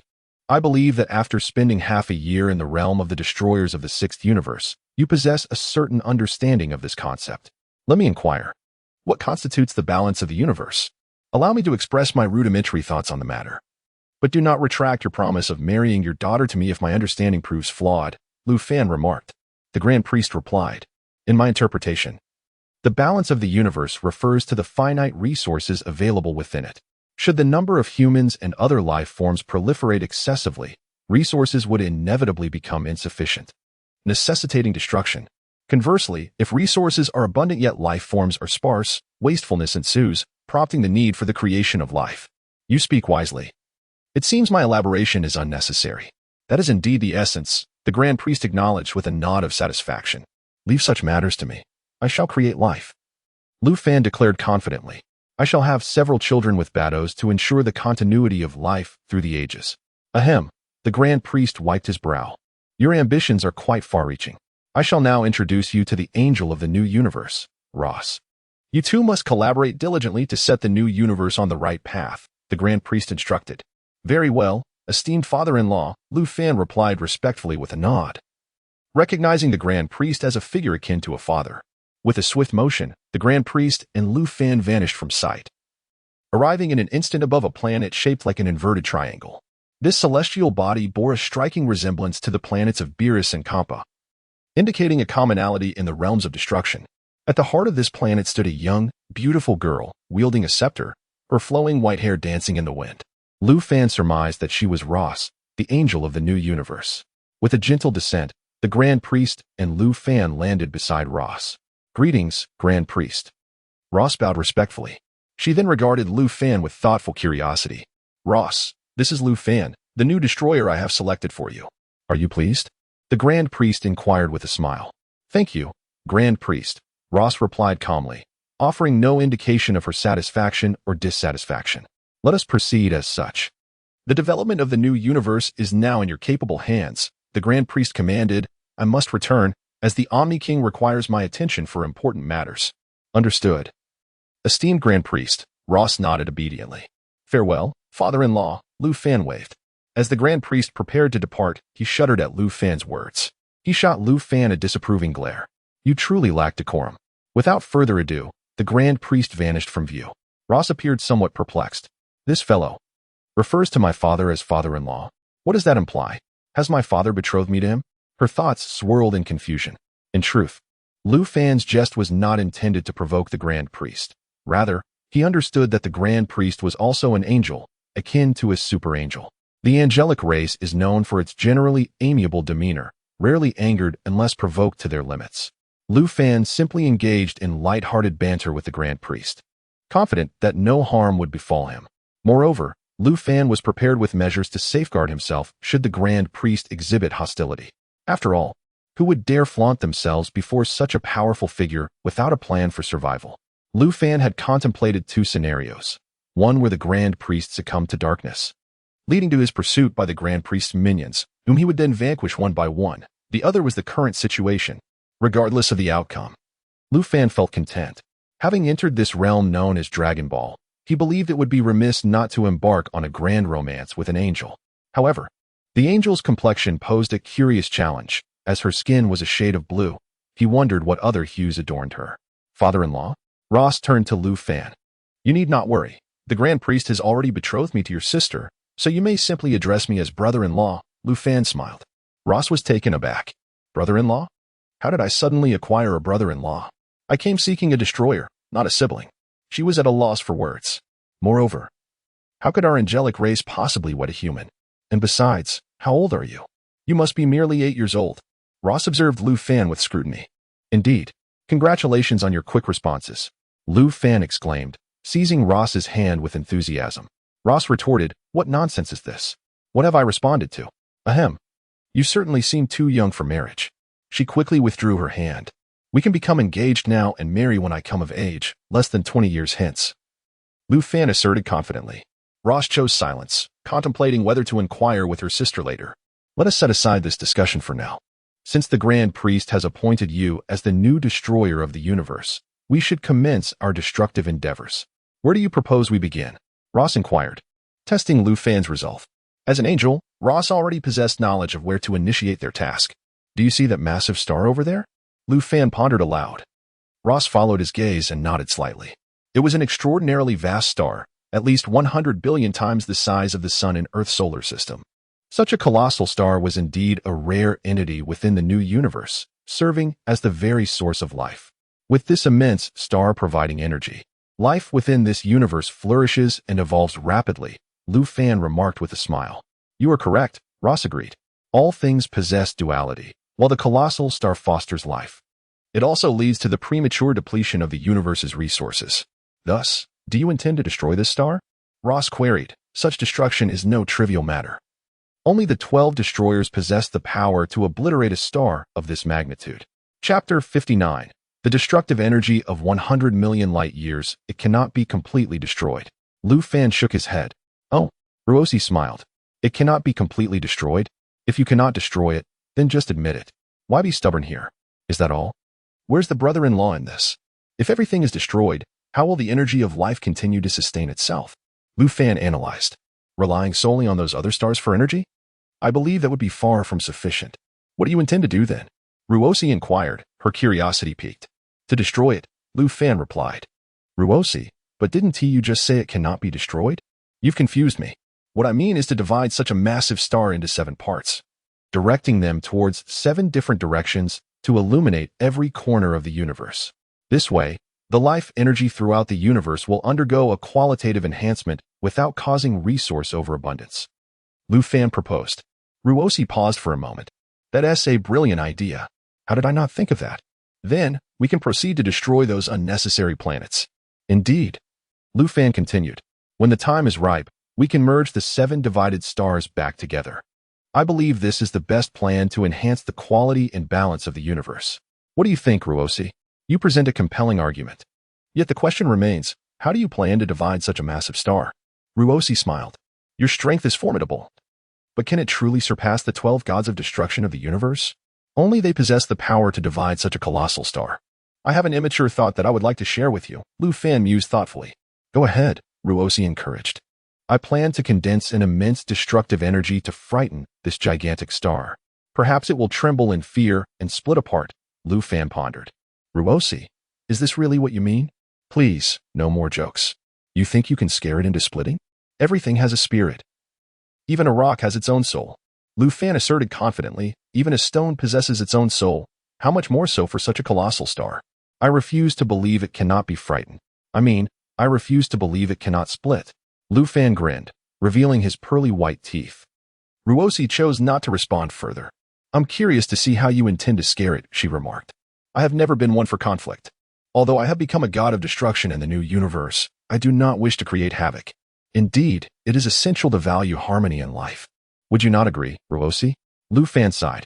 You are correct, Ruosi nodded. Regardless of your words, you should take action. Show me your true power. Then I shall gather the energy of destruction, Lu Fan said, gazing at the distant gigantic star. Very well, Ruosi nodded. I am not speaking to you. I am conversing with that star. Lu Fan declared, take heed, for my destructive power is immense. You would do well to split into 7 parts and obediently position yourself at my designated 7 locations. The star remained silent, primarily due to its inability to speak. With a swift motion, Lu Fan raised his hand. Instantly, a purplish-red energy flame coalesced in his palm. This destructive energy, upon encountering the void of space, began to swell. Although there was no wind here, as it was the cosmos. In short order, this purplish-red energy surged dramatically, expanding to a diameter of 10 meters.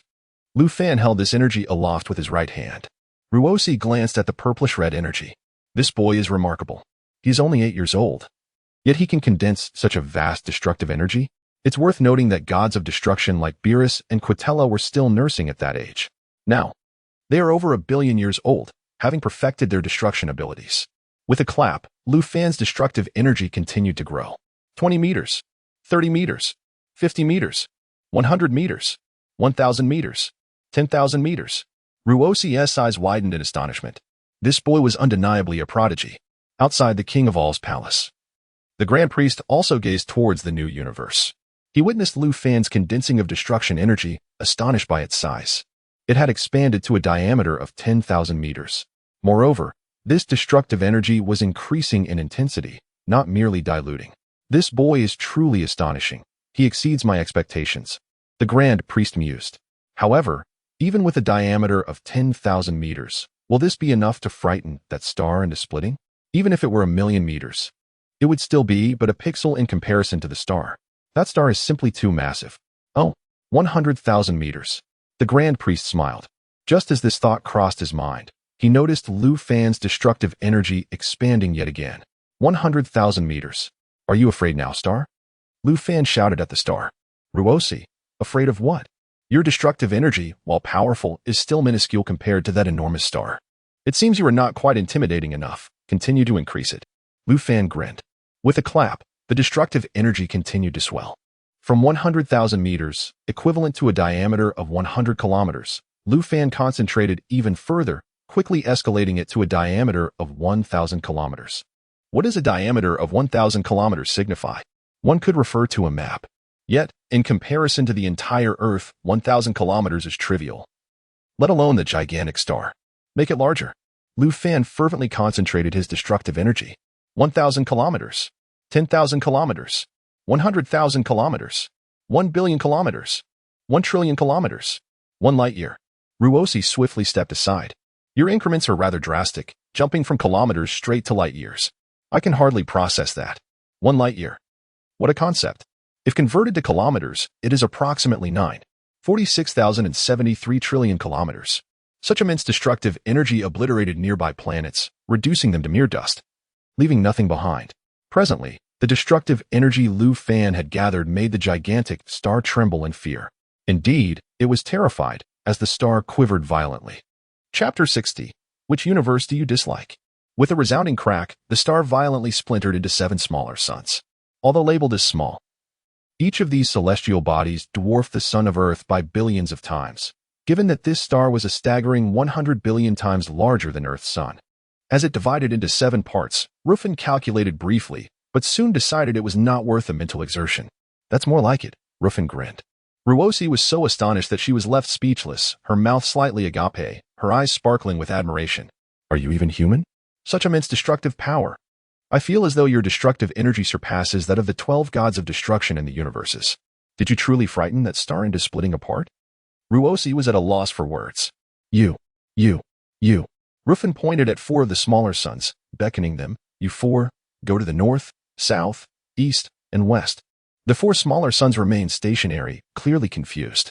Ruosi, give them a little push. Don't let them just stand there, Ruffin instructed. Understood, Lord of Destruction, Ruosi nodded. Her manner of address having shifted. Good luck, Ruffin encouraged. With a flourish, Ruosi's staff emitted a radiant burst of light, swiftly enveloping the 4 smaller suns. Whoosh! The 4 smaller suns darted off in their respective directions. You, go that way, Ruffin directed another small sun. With Ruosi's assistance. Another burst of light propelled the small sun in the indicated direction. You and you, head over there, Ruffin pointed to the final 2 small suns. With a couple more bursts of light from Ruosi, the last 2 suns took flight. At this moment, the cosmos seemed to regain a semblance of tranquility.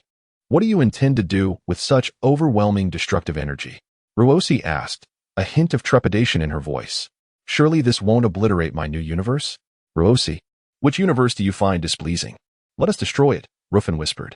Ruosi wiped the sweat from her brow. I don't find any universe displeasing, she replied, exasperated.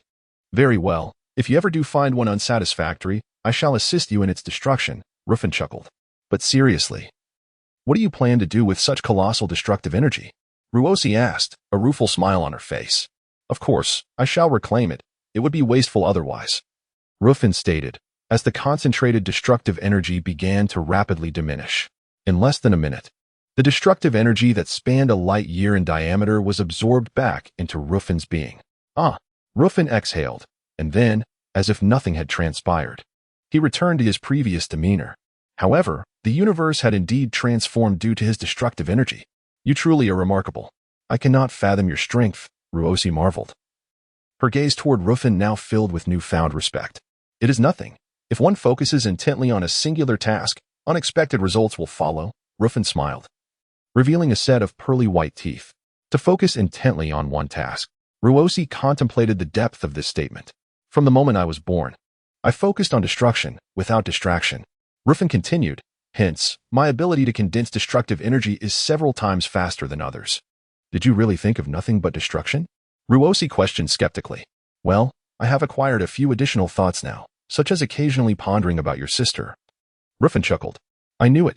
Ruosi pouted, crossing her arms. Next, I shall proceed to destroy some resource-consuming planets, Ruffin declared. Very well, Ruosi nodded, her attitude having shifted dramatically. 30 minutes later, Ruffin had successfully obliterated several resource-draining planets, and the new universe had finally restored its balance. Naturally, such equilibrium was fleeting. To maintain lasting stability, the God of Destruction and the Supreme Kai would need to collaborate. Given the current circumstances, sustaining this balance for a year seemed feasible. The work of the God of Destruction could be temporarily paused, as the new universe was still quite small. Ruosi surveyed the entirety of the new universe and smiled contentedly at Ruffin. Next, we should find a Supreme Kai to work alongside you. I'll contact the Grand Minister to see if we can select a Supreme Kai from the 12 universes. That won't be necessary. I already have a candidate for the Supreme Kai, Ruffin replied. Who might that be? Ruosi asked, surprised. Why, it is me, Ruffin grinned. Ruosi stared at him, bewildered. You? What do you mean? Aren't you the God of Destruction? Do you wish to be a Supreme Kai as well? Is that even allowed? Just watch, Ruffin said. Taking a deep breath, with a swift motion, he raised his hand, and another wave of destructive energy manifested before them. Who are you trying to frighten now? Ruosi asked. Taken aback. Without a word, Ruffin continued to amplify the destructive energy, and in less than 10 seconds, it had coalesced into a sphere approximately 100 meters in diameter. Hey, what are you trying to accomplish?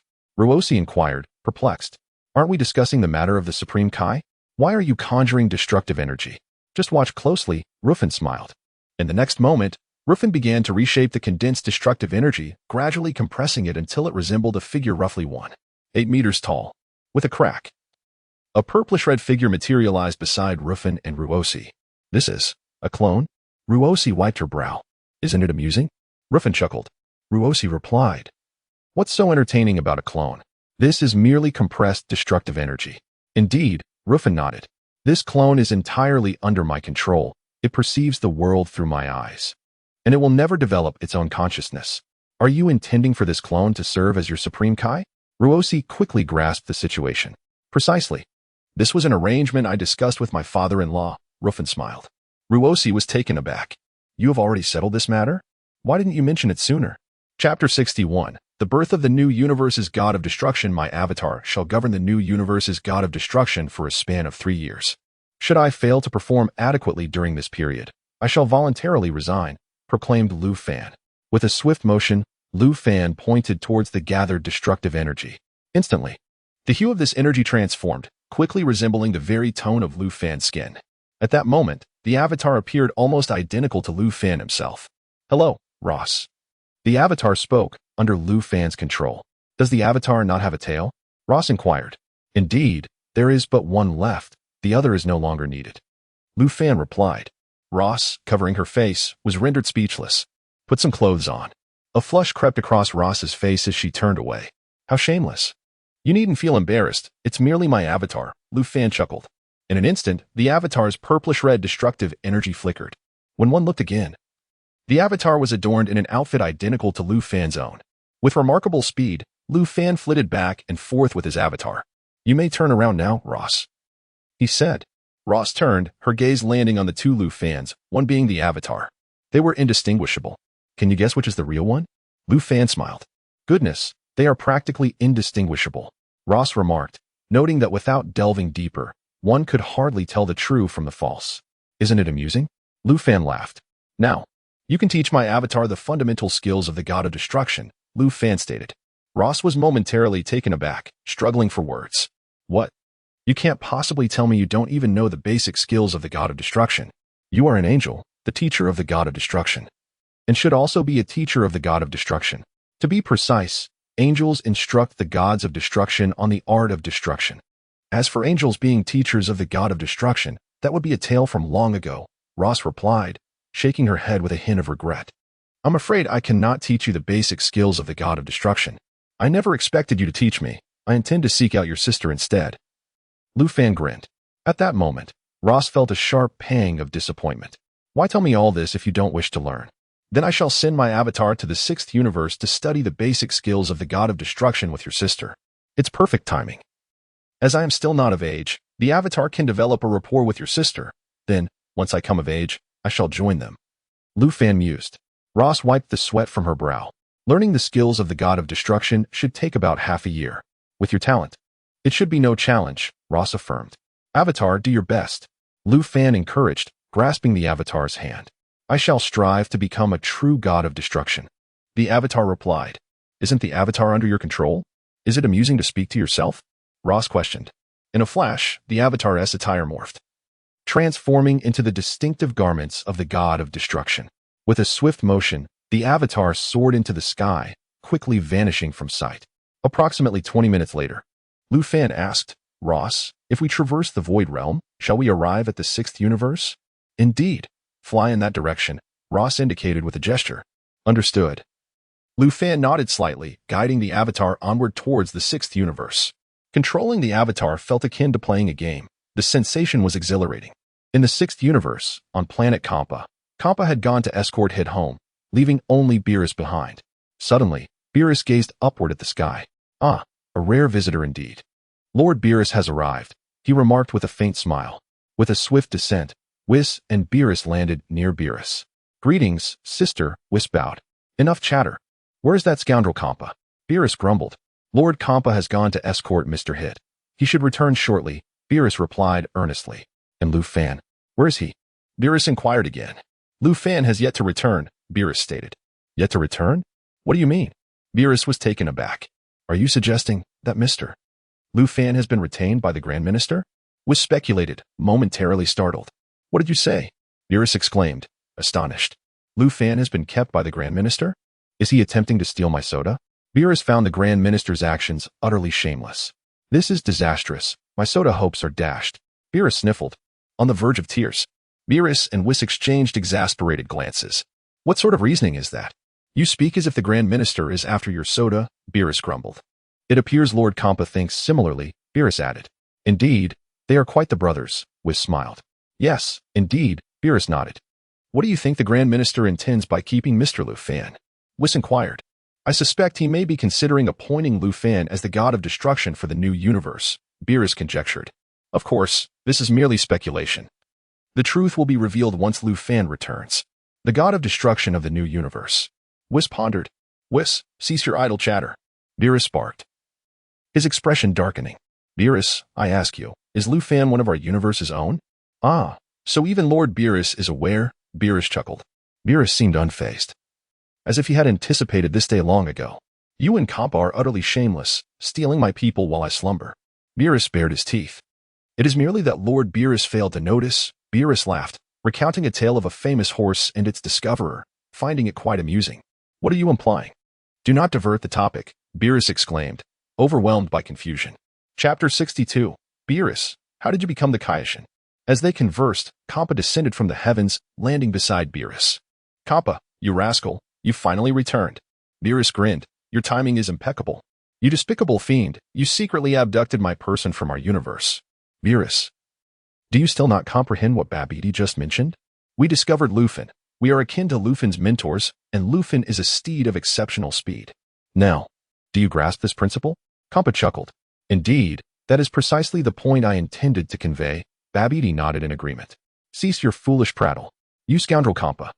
The culinary planet you visited was originally prepared for me by my subordinate Frieza. All the inhabitants there are under Frieza's jurisdiction, and thus, mine as well. Beerus scoffed.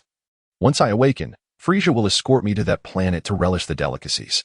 By then, how could I possibly be unaware of the situation regarding Ruffin? However, as far as I am aware, Frieza has received your orders to eliminate all Saiyans, Kappa retorted. Beerus fell momentarily silent. If Ruffin were to discover that it was you who covertly commanded Frieza to destroy his planet, do you believe he would accompany you back? Kappa grinned slyly. Beerus, this situation is quite dire. There must be many friends and family of Ruffin on planet Vegeta. If he truly learns that I was the one who instructed Frieza to devastate planet Vegeta, he would undoubtedly refuse to return with me to the 7th universe. You shameless fiend. You haven't already divulged this to him, have you? Beerus asked anxiously. I would never stoop to such triviality, Kappa snickered. That is a relief. Beerus exhaled, slightly easing his tension. I am aware you came for the cola. How about this? Once Ruffin returns, I shall procure a bottle of cola for you to sample. If you find it delightful, I shall have him deliver 1,000 bottles to you. As for whether he should return with you, let Ruffin choose for himself. Kappa had long anticipated Beerus's arrival. He understood that while Ruffin was observing the God of Destruction selection event, his true identity had likely been revealed.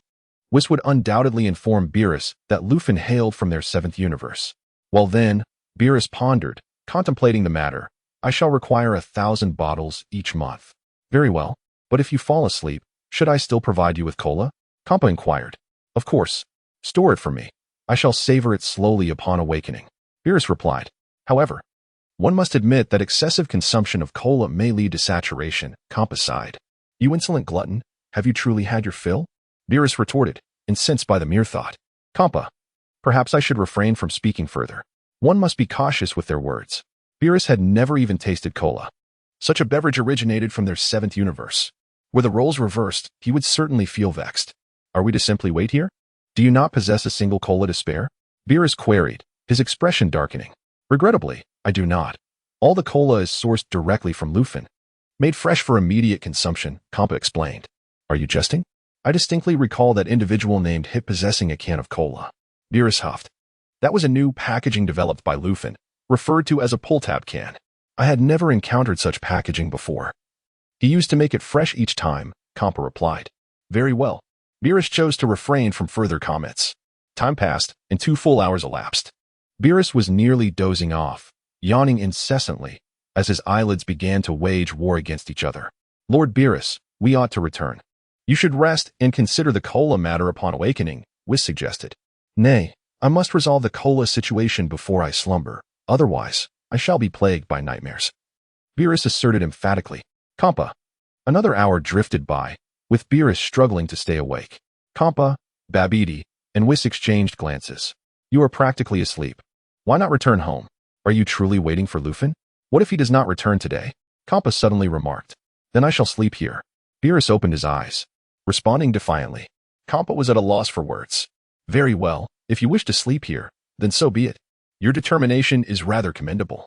2 more hours passed. Finally, Ruffin returned as a streak of crimson light, descending from the sky. During this interval, Ruffin had primarily been engaged in work with Joss. After all, Ruffin's current avatar was merely a manifestation of destructive energy, lacking other skills. Although one could not entirely say he possessed no other skills. The avatar came equipped with the powers of a god of destruction, having been formed from concentrated destructive energy. With a sudden rush, Ruffin landed upon the surface of Compass Planet. "Ah, you must be Beerus and Whis from the 7th universe," Ruffin greeted with a smile. Upon Ruffin's arrival, the 4 individuals present widened their eyes in astonishment. "What? The Kaishin?" Beerus exclaimed. When did you become the Kaishin?" Kappa stammered, taken aback. As he observed Ruffin's attire, clearly that of a Kaishin. In just a few hours, Ruffin had ascended to the rank of Kaishin. Beerus suddenly felt a wave of foreboding wash over him, while Whis exchanged a knowing glance with Babidi. Could it be that Ruffin has become the Kaishin of the new universe? The Grand Minister retained him in order to appoint him as the Kaishin of the new universe?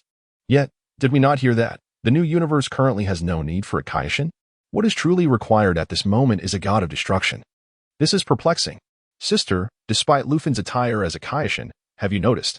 He is not wearing the Patera earrings, Whis whispered. Indeed.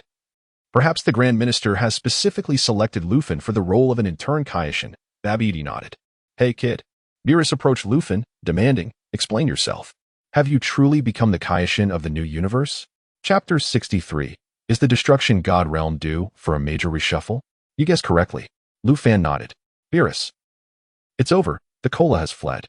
This fellow has already become the new universe's Kaishin. I lack the authority to bring him back. Truly dreadful. After a brief moment of astonishment, Beerus gradually regained his composure. In his perspective, the worst outcome would be the absence of Cola to indulge in. As for Ruffin ascending to the position of the new universe's Kaishin, it indeed took Beerus by surprise. How did this lad become a Kaishin? I simply cannot comprehend it. However, I do not yet possess the skills of a Kaishin, so you need not fear. Ruffin smiled broadly. Who would fear you? The Kaishin. Beerus emphasized the 3 syllables of Kaishin. Do you have business with me? Beerus, Ruffin inquired. Youngster, do not presume that your elevation to Kaishin grants you the liberty to address me casually. Beerus's expression darkened. Very well, Lord Beerus, Ruffin chuckled. Adding a title to Beerus's name. That is much better, Beerus nodded in satisfaction. However, Zampa shook his head in quiet disapproval. Beerus, dear Beerus. You truly do not understand Ruffin. Are you aware that this fellow is rather petty? I doubt you will be enjoying any cola today, given Ruffin's personality. Asking him to append Lord to your title might mean he wouldn't even consider making you a drink. I wonder what business Lord Beerus is here? Ruffin smiled. I naturally came here to savor a bottle of cola, Beerus scoffed.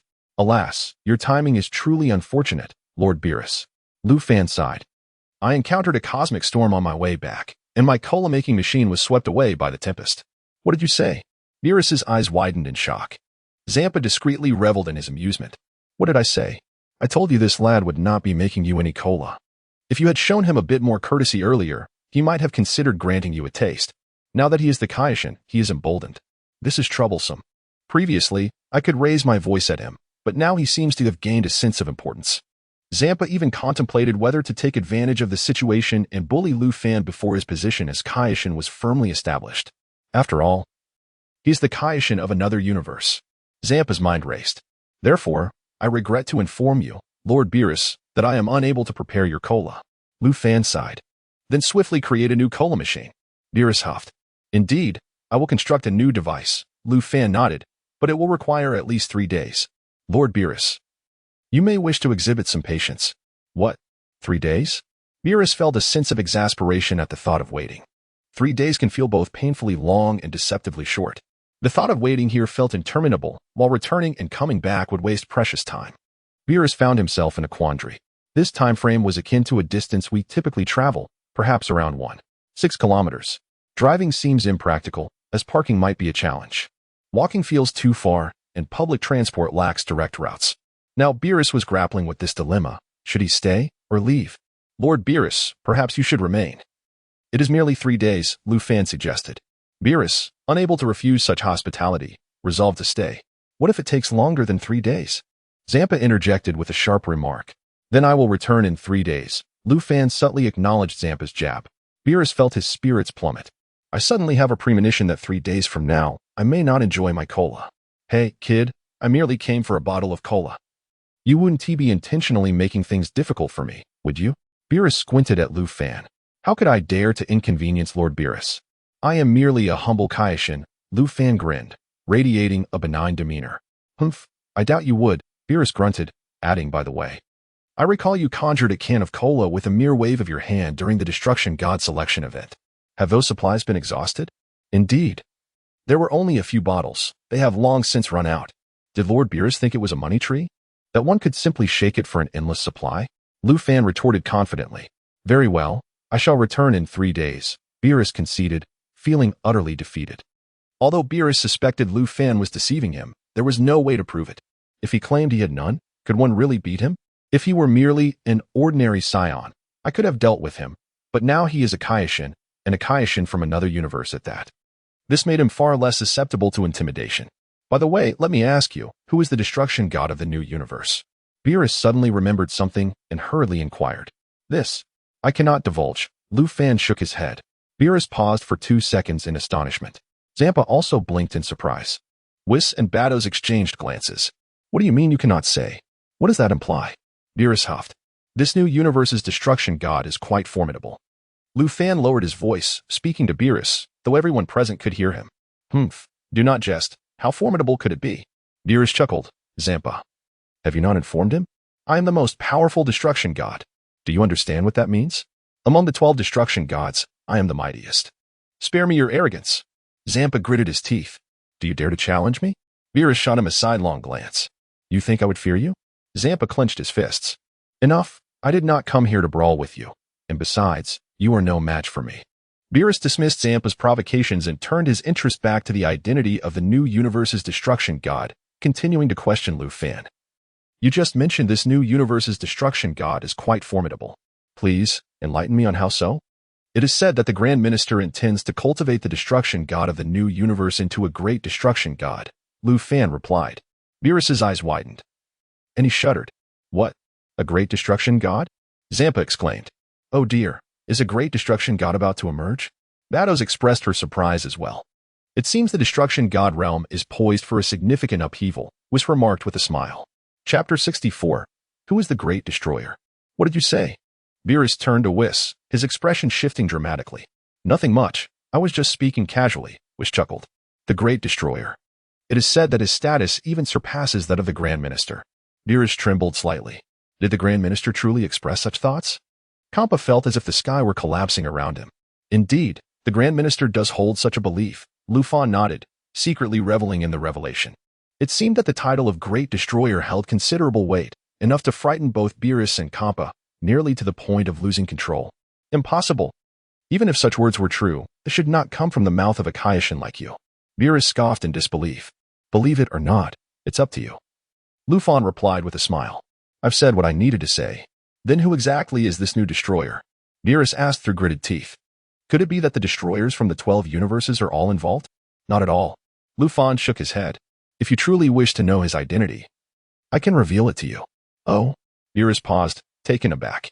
But you must consider carefully. Once you learn his true identity, when he ascends to become the Great Destroyer, he may very well target you first. As the heir to the Great Destroyer, if it were me, I would not be pleased if someone was prying into my identity and information, Ruffin said, shifting the focus back onto himself with a serious tone. The answer is, I would be quite angered. Beerus. Humph. You speak as though you are the heir to the Great Destroyer. He shook his head. Yet, despite his dismissive attitude, Beerus couldn't help but take Ruffin's words to heart. He realized that investigating the identity of the heir to the Great Destroyer might indeed put him in danger once the Great Destroyer truly ascended. After all, aside from the Kaishin of this new universe, it was likely that the other destroyers were unaware of the Great Destroyer's true identity. Wait, this kid might not even know. Perhaps he's just trying to fool me. The position of Great Destroyer has been vacant for 50 million years. I shouldn't overthink this, he concluded. Focus on the cola matter. I will contact you again in 3 days, Beerus instructed Ruffin. Yes, Lord Beerus, Ruffin nodded. Once I have completed the new cola device, I will contact you immediately. Now that's more like it. Beerus smiled with satisfaction and called to Whis. Whis, let us depart. Lord Beerus, you may return alone.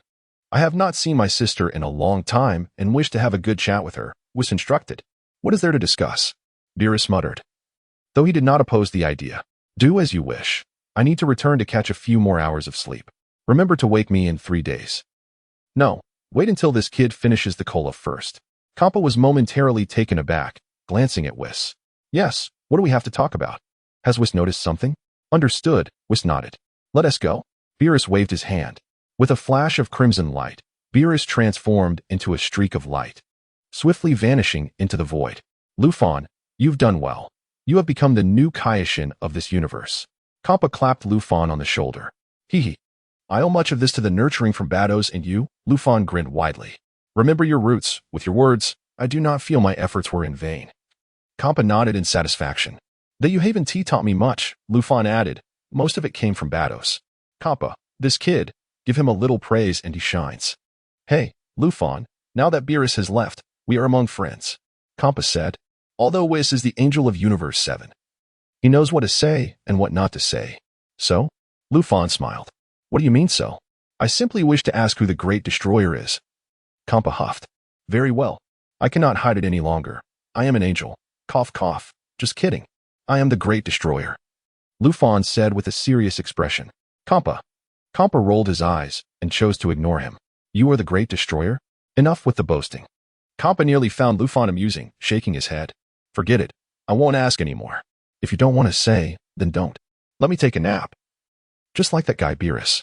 Hey, fat cat, I truly am the future Great Destroyer, Ruffin called after him. Go away. And don't make such frivolous jokes in the future. Be careful, or the Great Destroyer may just destroy you first, Kappa retorted, his expression darkening. After saying this, Kappa dashed into the castle for a long nap. Only Ruffin, Bados, and Whis remained on the scene. Whis remained silent, observing Ruffin from head to toe. Bados too looked at Ruffin curiously. She felt something was off about him today. He was entirely different from his usual self. What could possibly be wrong? Hey, Ruffin. Where's your tail? Bados suddenly inquired. I thought something fell off. It's his tail that's missing. One tail is sufficient, Ruffin replied. Bados displayed a puzzled expression. Only one tail? Do you not only have one tail? Could it be that you have another? Whis wiped his brow beside them. You see, Whis understands, Ruffin remarked. Whis, do not involve me in this. You jest with my sister in front of me. Do you think that is appropriate? You certainly feel different. Not at all like before, Bados murmured. Quite normal, as I am now the Kaioshin, Ruffin smiled. No, it's more than that, Bados gently shook her head. He is not Ruffin. Whis suddenly spoke up.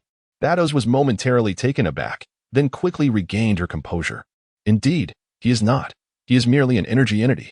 Ruffin, did I reveal myself so soon? It seems I underestimated the angel's capabilities. Are you Ruffin's doppelganger? Bados asked Ruffin. Yes, you are correct, Ruffin grinned widely. Chapter 65. Wait until I become the Great Destroyer, and I shall marry you. What era is this? Is anyone still employing such an archaic tactic as creating clones? Bados wiped the sweat from his brow. No, sister's words are not entirely accurate, Whis murmured thoughtfully. Whis, what have you disowned? Bados inquired. If my conjecture holds true, Mr. Ruffin may very well be the future Great Destroyer, Whis stated. Bados blinked rapidly, turning her gaze back to Ruffin. Truly impressive, Whis, to uncover my true identity so swiftly. Ruffin sighed softly. It seems my concealment was insufficient. To evade the angels is no simple task, Whis chuckled. Oh my, this is remarkable. Henceforth, you shall be the leader of the destroyers, governing the entire expanse of time and space. Bados exclaimed with admiration. How fleeting time is. This lad was merely a beverage mixer not long ago. In just a brief 6 months, he has ascended to such heights. No, that's not entirely accurate. I cannot say this. Before I encountered him, he had already grasped the essence of destruction. This is knowledge only I possess. Even Lord Pata remains oblivious. Whis, what did you just say? Ruffin looked at Whis and asked. What? Whis was taken aback. Please repeat what you just said, Ruffin urged. Repeat? I mentioned that, mister. Ruffin might be the future Great Destroyer. Is that the phrase? Whis replied. The next sentence, Ruffin insisted. The difficulty in evading the angels. Is that it? Whis continued. Precisely, that is the one. Ruffin nodded. This implies there is yet another matter we are unaware of, correct, future Great Destroyer? Whis smiled. Indeed, Ruffin grinned. Guess what? You could ponder endlessly and still remain clueless. Ah, this truly is a riddle. Whis wiped his brow. What matter is it? Bados also displayed a face of curiosity. The high priest has decided to betroth you to me, Ruffin declared to Bados. Bados' eyes widened in astonishment. You jest. How could the high priest possibly betroth me to you? Thus, Whis, you shall henceforth be my brother-in-law, Ruffin remarked. Whis, brother-in-law? Cough, cough. In our divine realm, such titles have never been used. Whis fervently wiped his brow. When you see me, you must address me as brother-in-law. Do you understand? Ruffin stated. Whis covered his face, wishing to remain silent. Hey, I never agreed to marry you. Bados retorted, exasperated. The moment I ascend to the position of great destroyer will be our wedding day, Ruffin professed to Bados. Bados, await my return. Once I come of age, I shall certainly come to marry you. Ruffin gazed at Bados with deep affection. Bados then realized, this lad is still a minor. Have you become utterly infatuated? Whis shook his head with a sigh. High priest, what sort of successor to the great destroyer have you found? Is this fellow truly fit to become the great destroyer? However, on the flip side, your wish has finally been granted. Bados shifted the topic. You are now both a destroyer and a god of the universe, correct?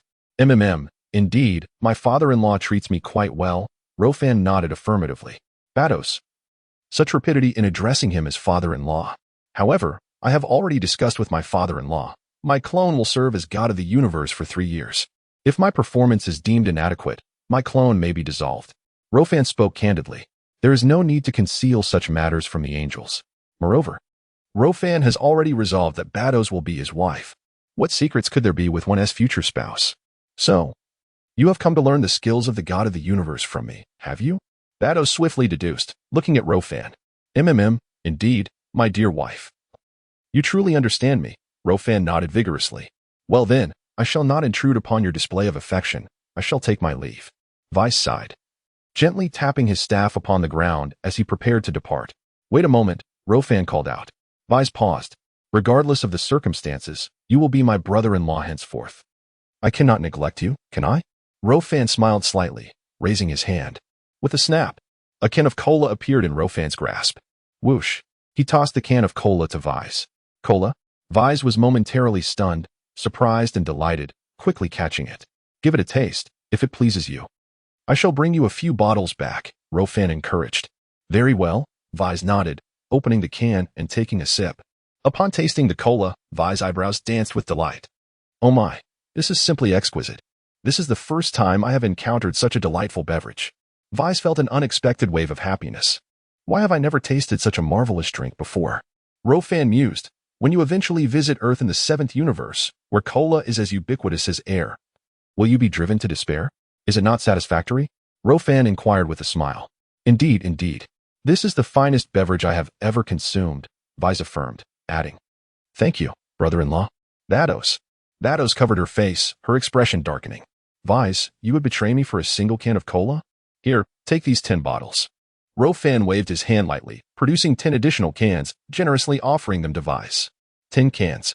I am immensely grateful, brother-in-law. Whis' eyes gleamed with excitement. However, do not share any with that fellow Beerus. He has shown me no courtesy, Ruffin cautioned. Very well, brother-in-law.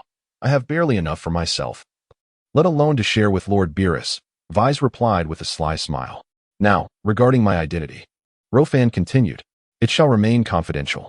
I will not disclose it to anyone, not even to the other angels, Whis assured, nodding knowingly. However, brother-in-law, concealing your identity from the destroyer may not be overly challenging. But to hide it from the angels, that may prove quite daunting. If one day my power surpasses that of the angels, do you think it will still remain concealed? Ruffin smiled. In such a case, it should pose no problem. Whis nodded, yet added, surpassing us angels will likely require a millennium of effort, if not longer. Ruffin merely smiled, choosing not to elaborate further. Whis, do not underestimate him, Bados whispered to Whis, lowering her voice. Before I brought him here, he had already comprehended the concept of destruction independently. Whis. Chapter 66. The 7th universe will give rise to a great destroyer at present. His strength may very well rival that of Lord Kampa. Bados added. Whis' eyes widened in astonishment. What nonsense. He is merely 8 years old. If you had said he was 80, I would not have been surprised. But he is only 8, even if he had begun training in destruction from birth. He could not have comprehended it so swiftly. Could it be that he is the reincarnation of the Great Destroyer? Whis pondered. I share that sentiment. Vados nodded in agreement. Otherwise, why would Father allow him to inherit the title of Great Destroyer? The issue is, the Great Destroyer has already perished. The notion of reincarnation seems improbable. Whis shook his head. Then it must imply that he is exceptionally gifted, Vados remarked. Could you two cease your telepathic chatter? Ruffin sighed. Are you planning a grand wedding or something? Vados. Whis. Ahem. Mr. Ruffin. No, Lord Kaishin. Since there are outsiders present, I shall address you as such, Whis coughed. Vados is not an outsider. She is my future wife, Ruffin stated earnestly. If it were just the three of us, feel free to call me brother-in-law. I would not mind. Whis fell silent. I suddenly remembered. There might be a torrential downpour on Beerus's planet today. I forgot to close the windows. Farewell. Whis declared, transforming into a radiant streak of light akin to a star. Whoosh. Whis vanished into the void in an instant. He even took the 10 bottles of cola with him. Whis left in such a hurry.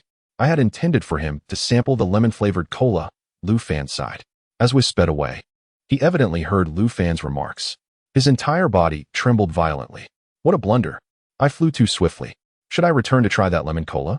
No. I will postpone it for 3 days.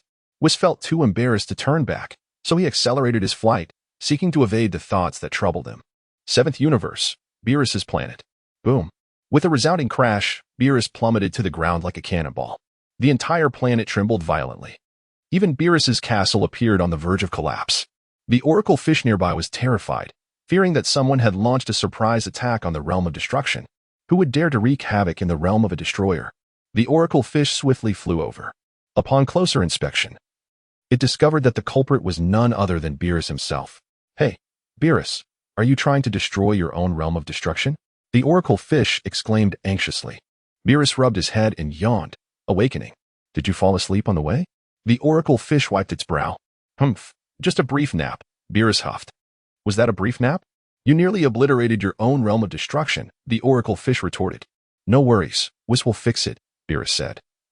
Inspecting his realm of destruction and finding no significant issues, allowing him to breathe a sigh of relief. Where is Whis? Did he not return with you? The oracle fish inquired. He had matters to attend to, so I returned alone, Beerus replied, yawning once more. Very well. The oracle fish nodded. I shall take my leave to sleep. I am utterly exhausted. Beerus's eyelids drooped heavily. What about that fat fellow? The oracle fish pointed to the dazed Majin Buu in the distance. I almost forgot about him. Let us seal him up for now. We can deal with him when I wake up. Beerus tapped his head, striving to regain his alertness. Then, Beerus walked over to Majin Buu. Slap. Beerus waved his hand at Majin Buu. An invisible energy swiftly enveloped Majin Buu. In an instant, Majin Buu was resealed by Beerus. The sealing was similar to before, resembling a round egg. All done, Beerus stated. Oracle fish, when Whis returns, have him send this fellow back to that planet called Earth. I find his presence here quite bothersome. Understood, the oracle fish agreed, then asked, did you get to drink the cola? Beerus. At that moment, Beerus felt a pang of disappointment. Do not mention cola to me. He shouted angrily. It appears you did not get to drink it. The oracle fish muttered softly. I must sleep. I am far too drowsy. I had thought the new universe's destroyer would emerge from our universe. Beerus sighed. Lord Beerus, I actually have a prophecy I wanted to share with you before you left, the oracle fish said. Speak quickly. I still need to sleep. Beerus replied impatiently. I predict that our universe will give birth to a great destroyer, the oracle fish proclaimed. However, as soon as the oracle fish finished speaking, it noticed that Beerus had already fallen asleep. Indeed, standing up. Oracle fish, you truly are a remarkable individual. You can sleep while standing. Never mind. I have relayed what I needed to say. If you suffer later, do not blame me. The oracle fish sighed, dragging Beerus's tail back to the castle and tossing him onto the bed. Beerus rolled over and fell into a deep slumber. Who knows how many years he will sleep this time? The oracle fish shook its head, astonished at his ability to sleep. Kaishin realm. Lord Kaishin, do you have any news about Majin Buu? Jebet asked anxiously. Found him. At last, we have located him. Kaishin's eyes sparkled as he gazed toward the realm of destruction, specifically Beerus's planet. Where? Jebet asked excitedly. I am not quite sure where that is. It does not seem to be the human realm, nor does it resemble the divine realm. Kaishin scratched his head, looking perplexed. It does not matter. Lord Kaishin. What has become of Majin Buu? Jebet pressed on. Am I seeing things? It appears he has been sealed again, Kaioshin remarked, looking bewildered. Sealed again? Who did that? Jebet wondered aloud. Could it have been that cat-like individual? Chapter 67. Piercing him with the divine sword uncertain. Yet the fact that he could be sealed away is ultimately a blessing. The Supreme Kai nodded in relief. What about that cat person? Inquired Jebet, the Supreme Kai's attendant. He seems to be asleep in his castle. The Supreme Kai replied. It appears he too is somewhat wary of the true power of Majin Buu. However, I am unsure how he managed to seal Majin Buu away. Perhaps he clandestinely learned Bibidai's magic, Jebet speculated. Such a possibility cannot be dismissed, the Supreme Kai agreed thoughtfully. What shall we do next, Supreme Kai? Jebet asked, expressing concern that leaving Majin Buu near that cat person could pose a risk. Who knows when he might lose his sanity and release him again? Your worries are not unfounded, the Supreme Kai responded. It would be more prudent to relocate Majin Buu. But where shall we place him? Jebet pondered. Let us first retrieve Majin Buu. While that fellow is asleep, we can stealthily take him away. The Supreme Kai's eye sparkled with a sudden idea. Indeed, with your ability to teleport, the cat person would likely remain oblivious to our actions. Jebet nodded vigorously. Kai. The Supreme Kai activated his instant transmission and, in an instant, appeared in the realm of destruction, Beerus' planet. He swiftly approached the seal containing Majin Buu, placing his hand upon it. Kai. The Supreme Kai teleported once more, disappearing in the blink of an eye. The oracle fish displayed a puzzled expression. Was that not the Supreme Kai? Why did he steal the seal of Majin Buu? What is he up to? I do not comprehend. Swish. The Supreme Kai promptly returned to his realm with the seal of Majin Buu, all occurring within the briefest of moments. It seems everything went smoothly, Supreme Kai? Jebet remarked with excitement. Ha, that cat person was completely unaware of my presence. He was sound asleep. The Supreme Kai sighed with relief. How shall we deal with this fellow? Jebet asked, glancing at Majin Buu's seal. Let us contemplate further, the Supreme Kai mused. The two fell into deep thought. How should they handle this situation? Where could they safely place him?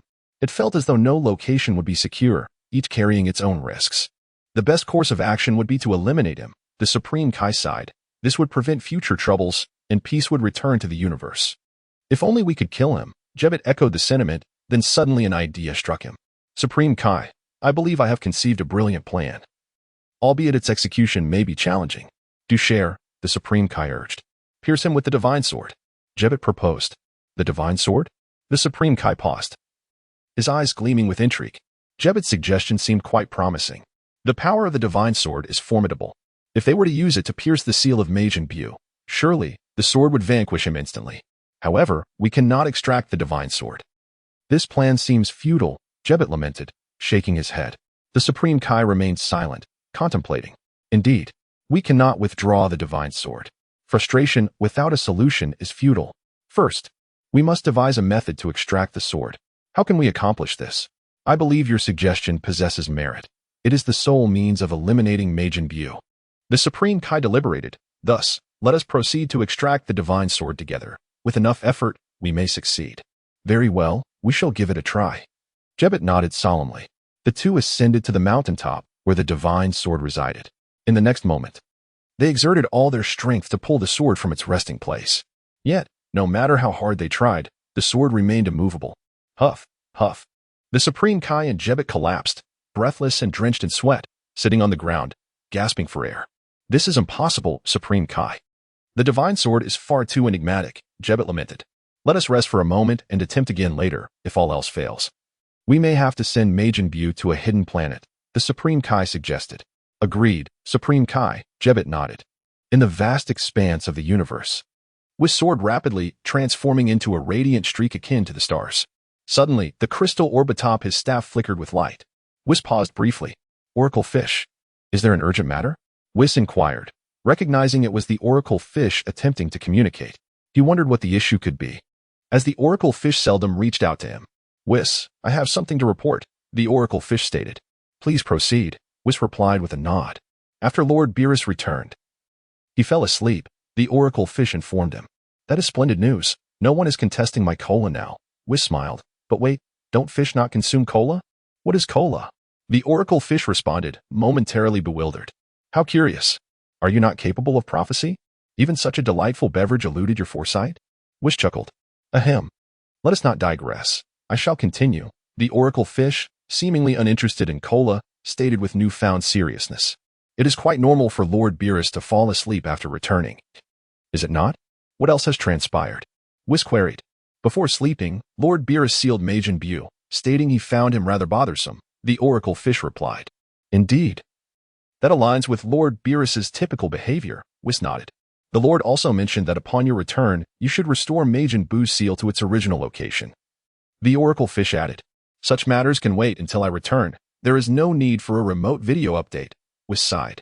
No, I have not finished speaking. The oracle fish continued. Whis exhaled in exasperation. You are quite verbose. Please, continue. Then, as I turned around, I discovered that the Supreme Kai had appeared and used instant transmission to take away Majin Buu's seal, the oracle fish stated. I see. You wish for me to visit the Supreme Kai's realm and inquire how he intends to deal with Majin Buu, correct? Whis finally comprehended. Precisely, that is my intent. The oracle fish affirmed. You truly are quite tedious, Whis sighed. Tedious? How so? The oracle fish questioned, taken aback. In certain dialects, it implies that you are overly loquacious. Uttering unnecessary drivel, Whis smiled. Were our tale to be penned as a novel, the author would likely receive complaints from readers regarding excessive filler. Oh dear. We risk jeopardizing the author's reputation. The oracle fish. Chapter 68. Whis, do you need my assistance? A brief silence ensued. I am a fish. Who will water me if not myself? Proclaimed the prophetic fish with conviction. Whis found himself at a loss for words. Ah, I forgot. You are indeed a fish. Very well. I shall make a trip to the Kaioshin realm and ascertain what Lord Kaioshin desires. It happens to be on my way, Whis announced. Thank you for your trouble, the prophetic fish replied, hesitating to continue. What is it you wish to say? Whis inquired with a smile. Could it be that you have a new prophecy? Indeed, that is precisely what I intended to convey. The prophetic fish nodded. What does your prophecy reveal? Whis asked with a smile. I foretell that our seventh universe shall give birth to a formidable god of destruction. The prophetic fish's expression turned gravely serious. Understood, Whis nodded. Eh? Why are you not the least bit surprised? The prophetic fish was taken aback. After all, your prophecies have never been accurate, Whis chuckled. The prophetic fish, this time. I am certain my prophecy holds truth. Very well, I shall believe you, Whis responded with a nod. The prophetic fish, your demeanor is quite dismissive. Why do you not believe me? I assure you, it is true. Let us leave it at that for now. I shall visit Lord Kaioshin, Whis stated. All right. The prophetic fish ceased further comments. The communication came to an end. Whoosh. Whis veered off the path, soaring towards the direction of the Kaioshin realm. Upon his arrival above the Kaioshin realm, Whis was taken aback to find the Kaioshin and Jebet struggling to extract a sword. The divine sword. Heave-ho, heave-ho. We cannot budge this divine sword. Whis descended gracefully from the sky. I humbly greet you, Lord Kaioshin, Whis bowed respectfully. As an angel, he was always exceedingly courteous, treating both the Kaioshin and the god of destruction with utmost respect. Even towards ordinary humans, he would append sir or madam to their titles. Startled by Whis' sudden appearance, the Kaioshin and Jebet exchanged wary glances. When did this fellow arrive? What is his purpose here? Are you attempting to extract this sword? Do you require my assistance? Whis inquired. The Kaioshin remained silent. I recognize you. You are the subordinate of that cat. Jebet remarked sternly. Oh dear. It sounds rather unflattering to call me a subordinate. I am Lord Beerus's attendant. My name is Whis, Whis replied with a smile. Isn't an attendant the same as a subordinate? Jebet wiped his brow. The Kaioshin remained mute. This sword appears quite heavy. No wonder you were unable to extract it. Whis observed as he approached the sword embedded in the ground. Humph. Stop standing there and talking as if you could pull it out, Jebet replied with a slight smirk. This is a divine sword, the finest in the Kaioshin realm. Several previous Kaioshins have been unable to extract it, the Kaioshin added. Allow me to give it a try. Whis said, suddenly intrigued, stepping forward to grasp the hilt with 2 fingers. With a swift motion, the divine sword was effortlessly drawn from the ground. The Kaioshin's eyes nearly bulged from their sockets. Jebet, too, was shocked, beads of sweat appearing on his brow as he trembled.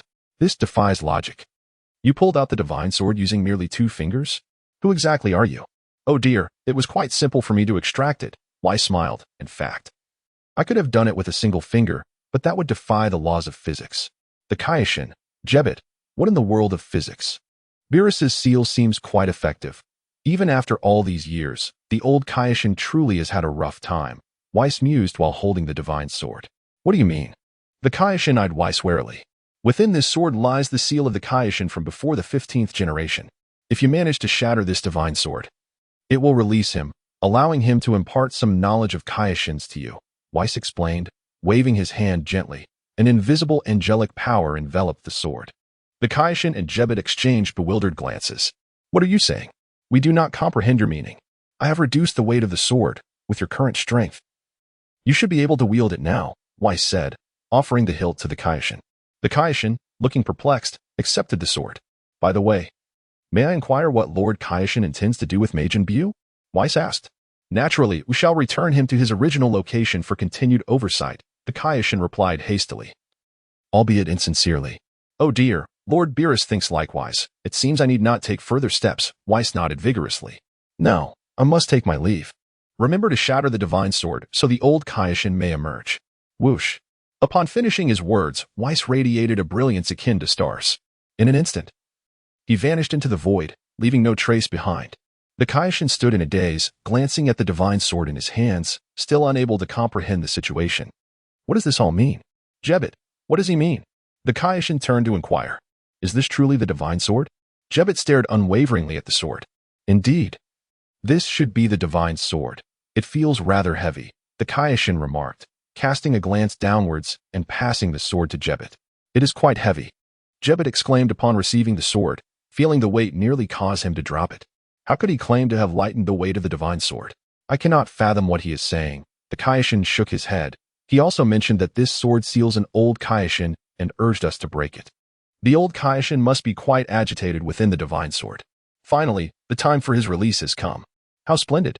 I feared I would remain sealed within forever. Whis is quite generous.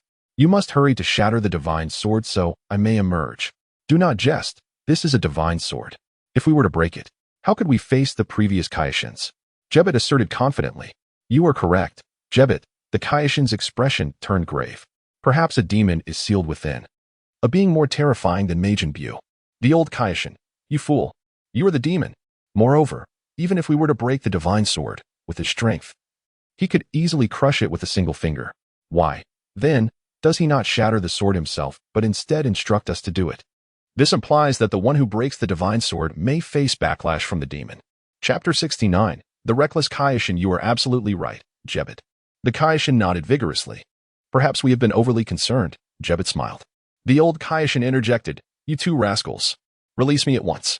However, that fellow named Whis is indeed formidable. I truly wonder who he is. The Kaioshin spoke in a grave tone. Let us set him aside for now. Master Kaioshin, Jebbet proposed. Our most pressing concern is to eradicate the demon Majin Buu. You are correct, Jebbet, the Kaioshin acknowledged. Regardless, if this divine sword seals an old Kaioshin, then thrusting it into him should enable the old Kaioshin to utilize boundless divine power to vanquish Majin Buu. Jebbet speculated, if the seal contains a demon, the two demons may consume one another, thereby extinguishing Majin Buu as well. Jebbet, your mind is truly agile, the Kaioshin praised. Then let us proceed. In an instant, the two appeared at the location of Majin Buu's seal. The Kaioshin brandished the divine sword. Let us pierce him. The Kaioshin gritted his teeth, plunging the sword into the seal. Originally, the seal of Majin Buu had been reinforced by Beerus, fortified with a hint of destructive energy. The divine sword was also a creation of Beerus.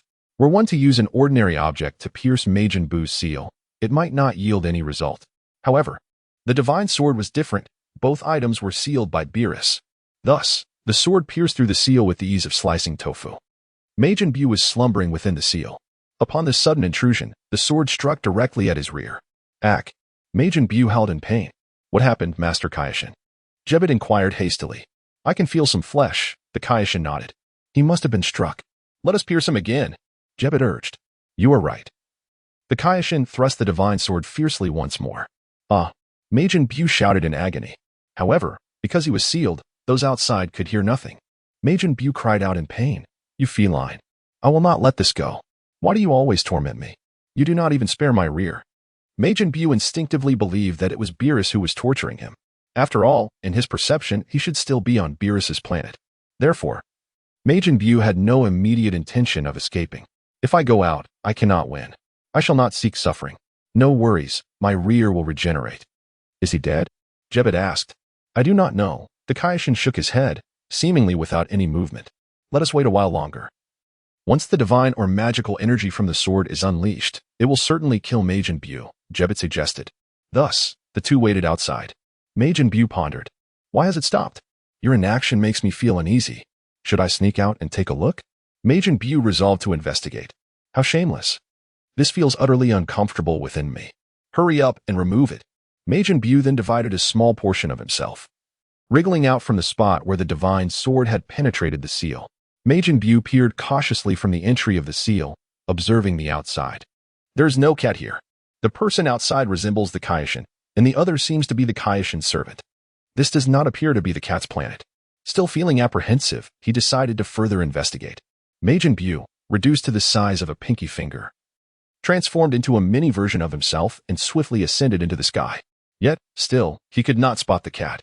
Majin Buu remained uneasy, having been intimidated by Beerus, and thus circled the Kaioshin realm meticulously. After over an hour of searching, Majin Buu concluded with certainty. The cat was not present. Without the cat, what I have to fear?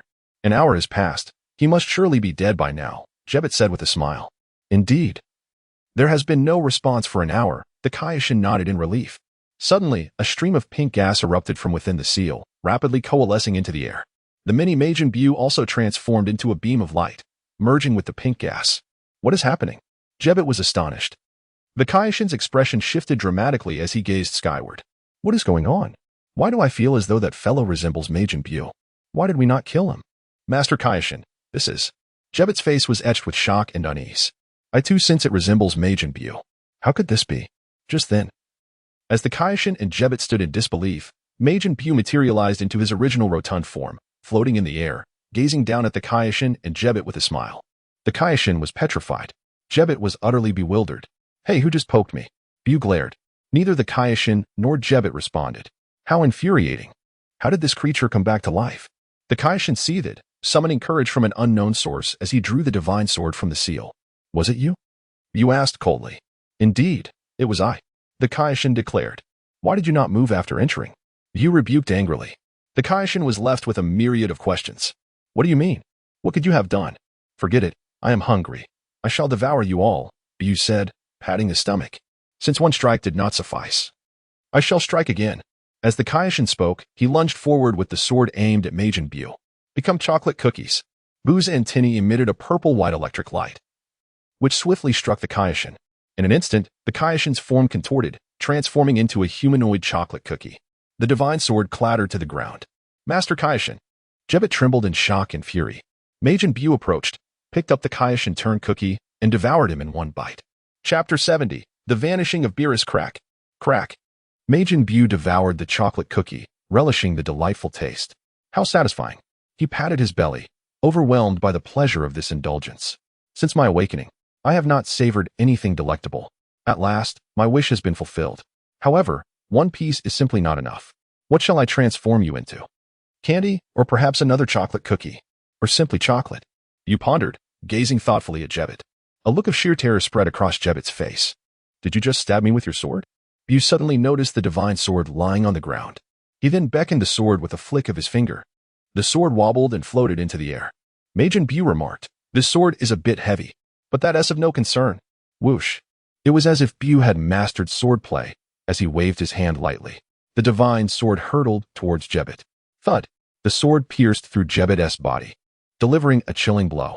Blood gushed from Jebbet's mouth as he crumpled to the ground, his consciousness fading. It wasn't me who stabbed you. Transform into chocolate. Buu exclaimed, and the tendrils atop his head crackled with purple-white energy. Snap. Jebbet quickly transformed, morphing into a square-shaped chocolate, still wrapped in its packaging. However, the shape of the chocolate was rather peculiar. A chocolate sword was even embedded within it. Thud. The chocolate tumbled to the ground. Buu approached, picked up the chocolate, and examined it closely.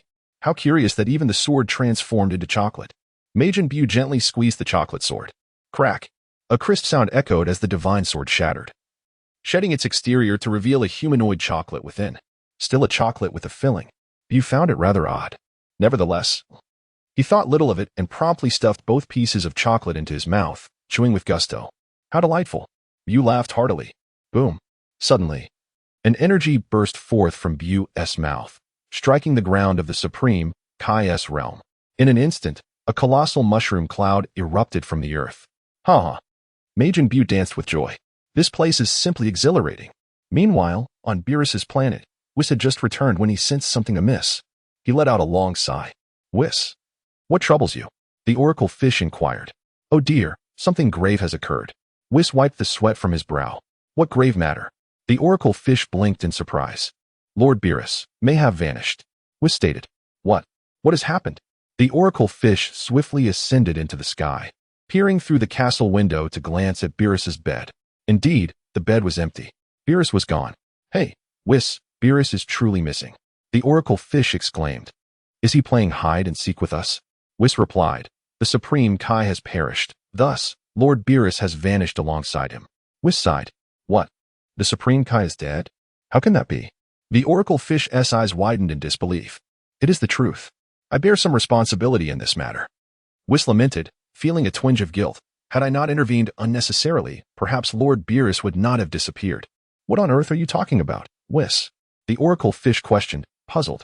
Whis reluctantly recounted the events surrounding the divine sword he had withdrawn and the occurrences in the Supreme Kai's realm after his departure, using the projection from his staff to illustrate the tale. The oracle fish responded, This is not your fault, Whis. The oracle fish wore an expression of exasperation, questioning how such a foolish Supreme Kai managed to survive until now. It is understandable given that the Grand Supreme Kai passed away early, resulting in a gap in the succession of Supreme Kais. It is only natural that this Supreme Kai is unaware of such matters. Whis explained. If he is unaware, he should learn. The issue is, he does not trust you. The oracle fish wiped his brow, lamenting the fate of the old Supreme Kai, who had been sealed by Lord Beerus, only to be consumed. By the way, you should quickly use time reversal to restore things to 5 minutes ago. It is too late. Half an hour has already passed. Whis shook his head. The oracle fish fell silent. How tragic for Lord Beerus to simply vanish like this. Alas, it seems I must seek a new god of destruction and Supreme Kai. Whis felt a sense of resignation, thinking it best to act before he succumbed to slumber. I am sorry, but I did not foresee Lord Beerus's disappearance. The oracle fish expressed regret. This is not your fault. Your predictions have seldom been accurate. Whis smiled.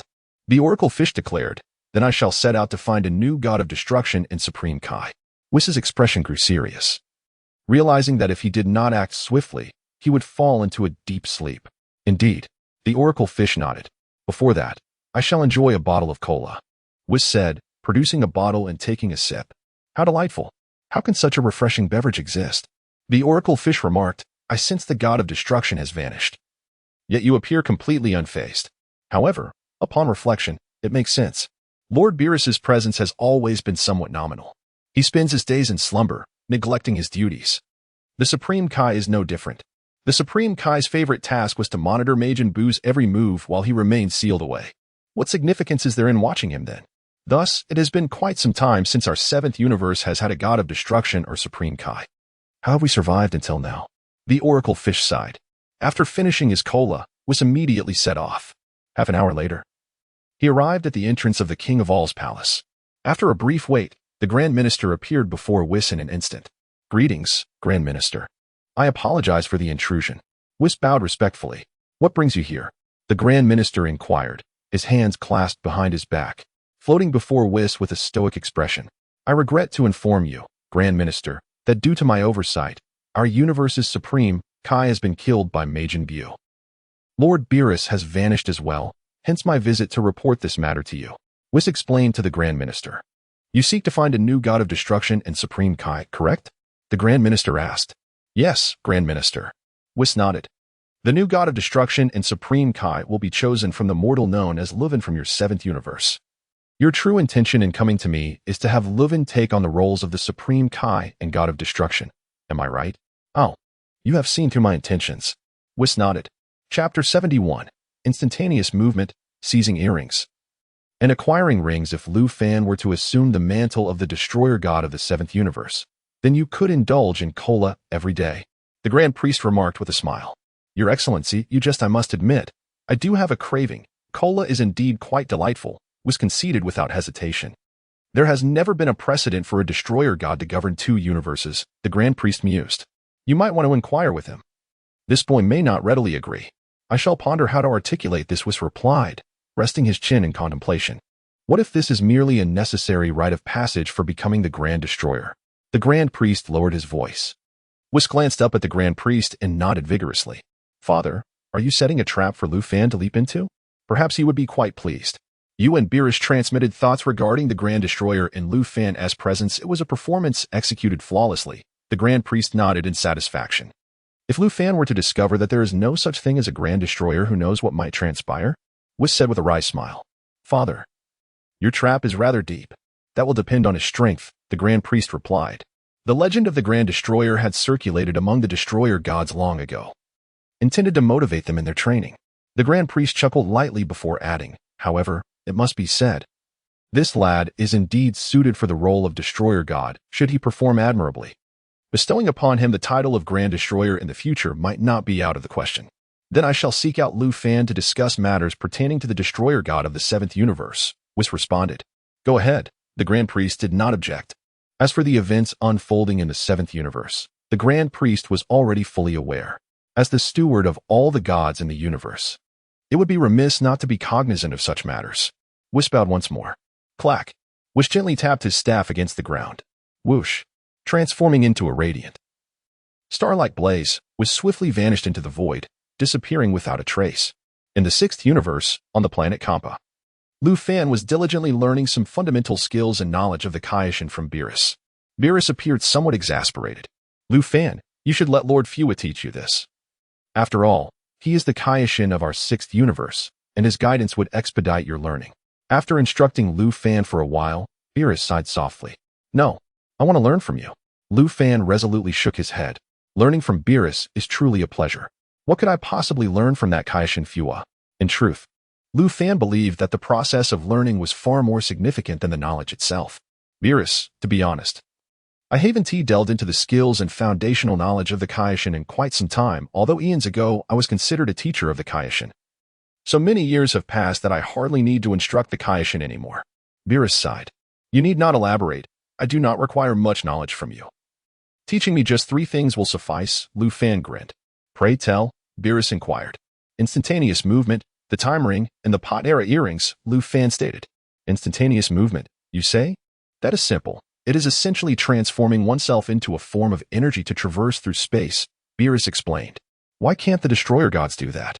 Ruffin asked. That is because the Destroyer gods are forbidden from using instantaneous movement, Beerus replied, and angels are likewise restricted. I shall give it a try, Ruffin inhaled deeply, exhaling a bubble of destructive energy. Beerus whoosh. Ruffin transformed into a crimson light and vanished in an instant. Swish. Moments later, Ruffin returned. Oh, I've got it, Ruffin proclaimed. Beerus wiped the sweat from his brow. You've mastered instantaneous movement already? Your learning speed is astonishing. I hardly taught you anything. This boy is indeed a genius. No, he is a prodigy. I now deeply suspect that if a Grand Destroyer were to exist, this lad was born for that very purpose. No, wait, he is currently learning the skills of the Kaishin. How did I end up relating this to the Destroyer gods? Beerus felt a bit bewildered. As long as one can see, one can instantaneously move to that location, correct? Ruffin contemplated. Indeed.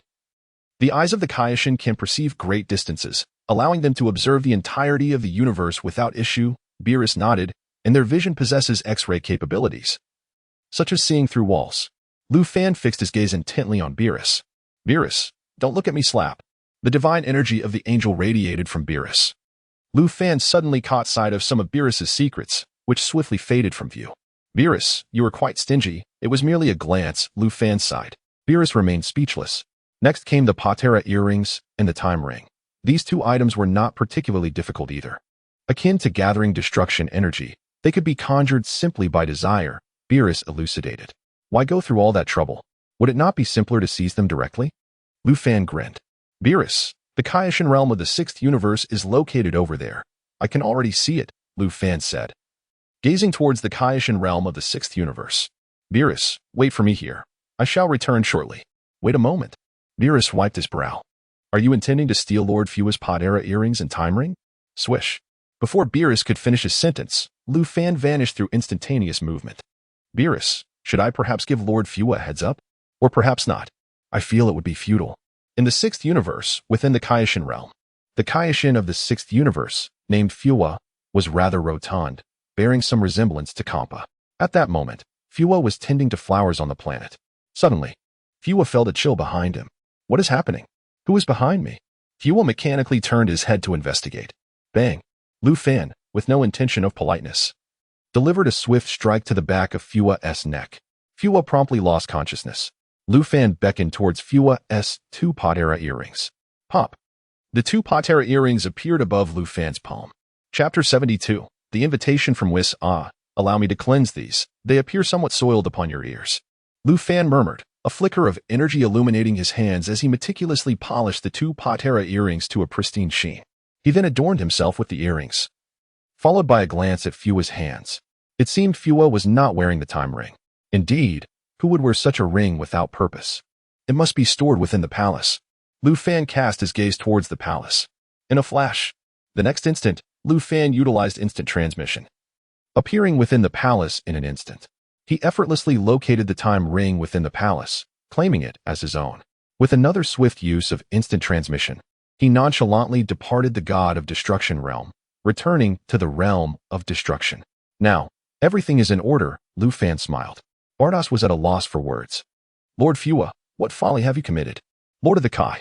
The attendants of the Kaioshin only realized the unconscious state of their master after Lu Fan's departure. Hastily rushing to his side, the attendants revived the Kaioshin.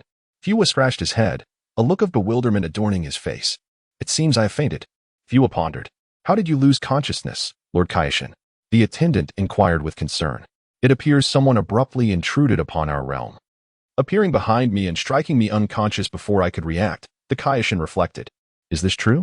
Who possesses such audacity? The attendant exclaimed in astonishment. I do not know. Fua shook his head in confusion. Lord Kaioshin, have you offended anyone recently? The attendant pressed. As the creators of this universe, we should not have made enemies. Fua gently shook his head. Last time, Lord Kaioshin forgot to pay the bill while dining on Sadala. Could it be that those Saiyans have taken notice of you? The attendant speculated. Impossible. The Saiyans are honorable beings. They would not be so petty. Fua dismissed the thought, adding that they also lack the ability to instant transmission, making it improbable for them to reach our 6th universe's Kaioshin realm.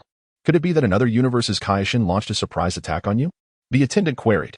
However, I have not been in close contact with any Kaioshin from other universes recently. It seems illogical, Fua sighed, shaking his head.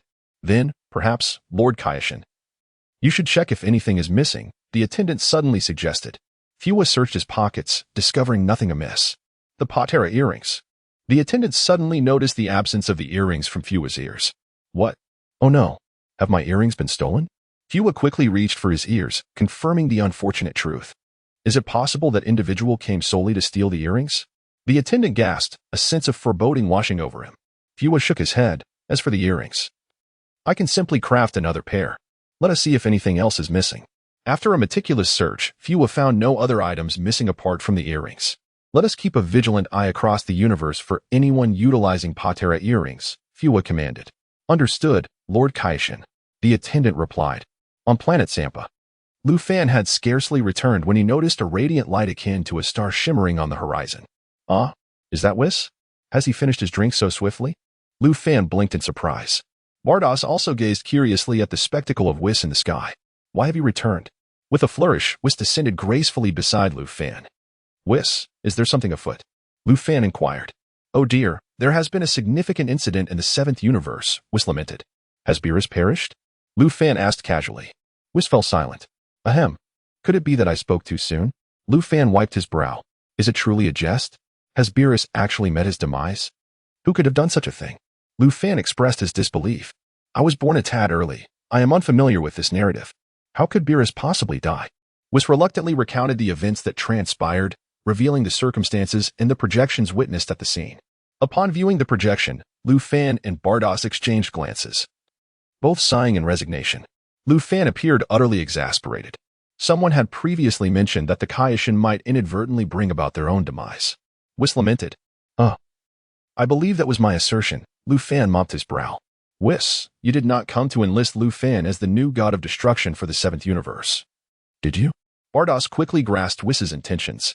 Indeed, that is precisely my aim. Whis nodded. Currently, Lu Fan is the most suitable candidate to assume the role of God of Destruction for the 7th universe. I decline. I am already the God of Destruction for the new universe. Lu Fan vehemently shook his head, with the exquisite Joss by my side.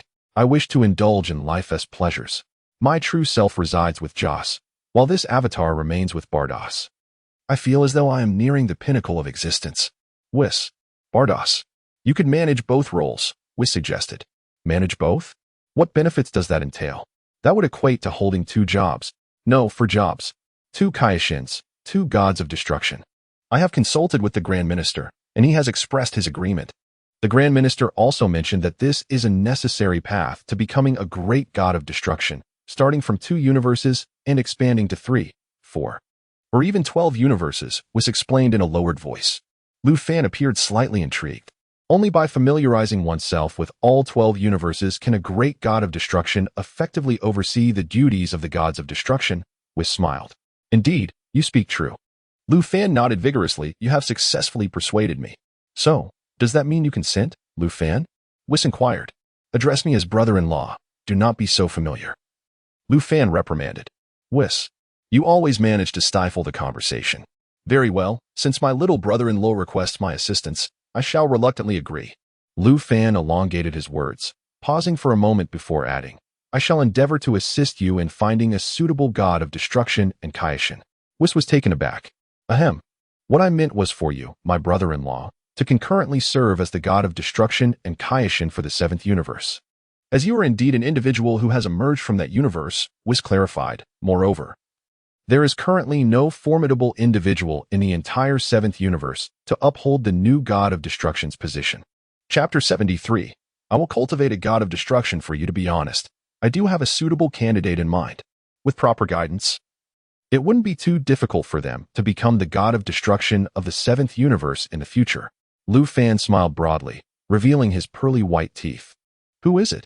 Whis asked, momentarily taken aback. Just thinking, Lu Fan pondered. Whis. Bardoss. Your thinking makes us want to hit someone. Brother-in-law. Are you sure you don't want to concurrently serve as the god of destruction of the 7th universe? Whis wiped the sweat from his brow and inquired. Concurrently? I never said I wouldn't, Lu Fan replied. Whis looked slightly bewildered. Why is it that I can't understand what you're saying? You've completely confused me. What I mean is, I will take on the role of the god of destruction for the 7th universe. But I will also ensure to cultivate a new god of destruction and a supreme Kai for you, Lu Fan explained with a smile. Oh, so that's how it is. Whis finally grasped the concept. I've been quite good to you, my dear brother-in-law, haven't I? Lu Fan said, giving Whis a reassuring pat on the shoulder. Well, if that's the case, then that is splendid, Whis nodded in agreement. When I have trained the new god of destruction and supreme Kai sufficiently. Remember to introduce your sister to me, Lu Fan said in a lowered voice. Whis, you already have my sister. Isn't that enough for you? In this case, am I the little brother-in-law or the big brother-in-law? Bardoss. I heard everything. You're just being reckless. Which of my sisters do you fancy? Is it Margarita? Or is it Rose? If it's Rose, isn't your original form with her? Seems like you don't even need Whis to introduce her to you. So, it must be Margarita. No wonder during the God of Destruction election competition, you kept glancing towards the 11th universe. You've had your eye on Margarita for quite some time, Bardoss sighed, feeling a twinge of helplessness. My sister? Who? Whis asked. Slightly puzzled, answering his own question. Is it Margarita? Yes, you really know me well, dear brother-in-law. Lu Fan exclaimed, slapping Whis' shoulder enthusiastically. Bardoss fell silent. Whis was wiping his sweat profusely. In the divine realm, is polygamy allowed? Lu Fan questioned. You wish. Bardoss retorted, almost roaring in anger. Well, it seems there isn't a law for monogamy, Whis mused thoughtfully. Whis. Bardoss shot him a glare. Well then, it's settled. Whis nodded, satisfied. Yes, good luck. Lu Fan reached out to shake Bardoss's hand. Bardoss, aren't you supposed to be shaking Whis' hand at this moment? What do you mean by holding my hand? You can head back now. I will keep an eye on things in the 7th universe, Lu Fan instructed, lowering his voice. Whis, when you introduce your sister to me, I assure you there will be an abundance of cola. Whis' eyes brightened at that instant. Brother-in-law, are you taking me to the 11th universe? Bardoss chose to remain silent. Are you really willing to give away Margarita just for a few bottles of cola? I'm still young. Let's talk about this again in a few years, Lu Fan contemplated. You just realized, you're still underage. Bardoss sighed. wiping his sweat. Whis. Yes, yes, you're still underage. You've already set your sights on margarita so quickly? By the way, before you head back, try this bottle of lemon-flavored drink, Ruffin said, raising his hand slightly to reveal a can of beverage. The packaging was green, distinctly different from that of cola. Whis took a sip. Wow, it's just as delicious as cola, and it has 2 different flavors. I feel like making this kid a god of destruction is a bit of overkill.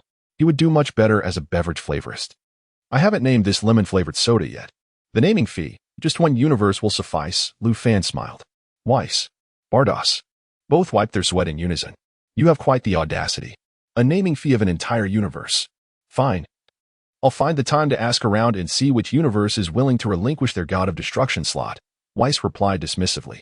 I will learn some skills from Bardoss, and then I'll come find you in the 7th universe, Ruffin said. It won't take long. Just 2 or 3 months. All right, for us angels, 2 or 3 months is merely a fleeting moment, Whis nodded. 2 or 3 months is acceptable. Even 2 or 3 years wouldn't matter. After all, the 7th universe is already in such a state. Even if Lord Beerus and the Supreme Kai are still around, they aren't doing any work. Our comprehensive index in the 7th universe is nearing the bottom. I hope that when Ruffin arrives, he can elevate our universe's index. With that, Whis waved goodbye. With a gentle tap of his staff on the ground, a dazzling light akin to the stars erupted, and Whis swiftly vanished without a trace. After Whis departed, Bardoss silently regarded Ruffin. Bardoss, do you think I'm handsome? Is that why you're stealing glances at me? Ruffin chuckled.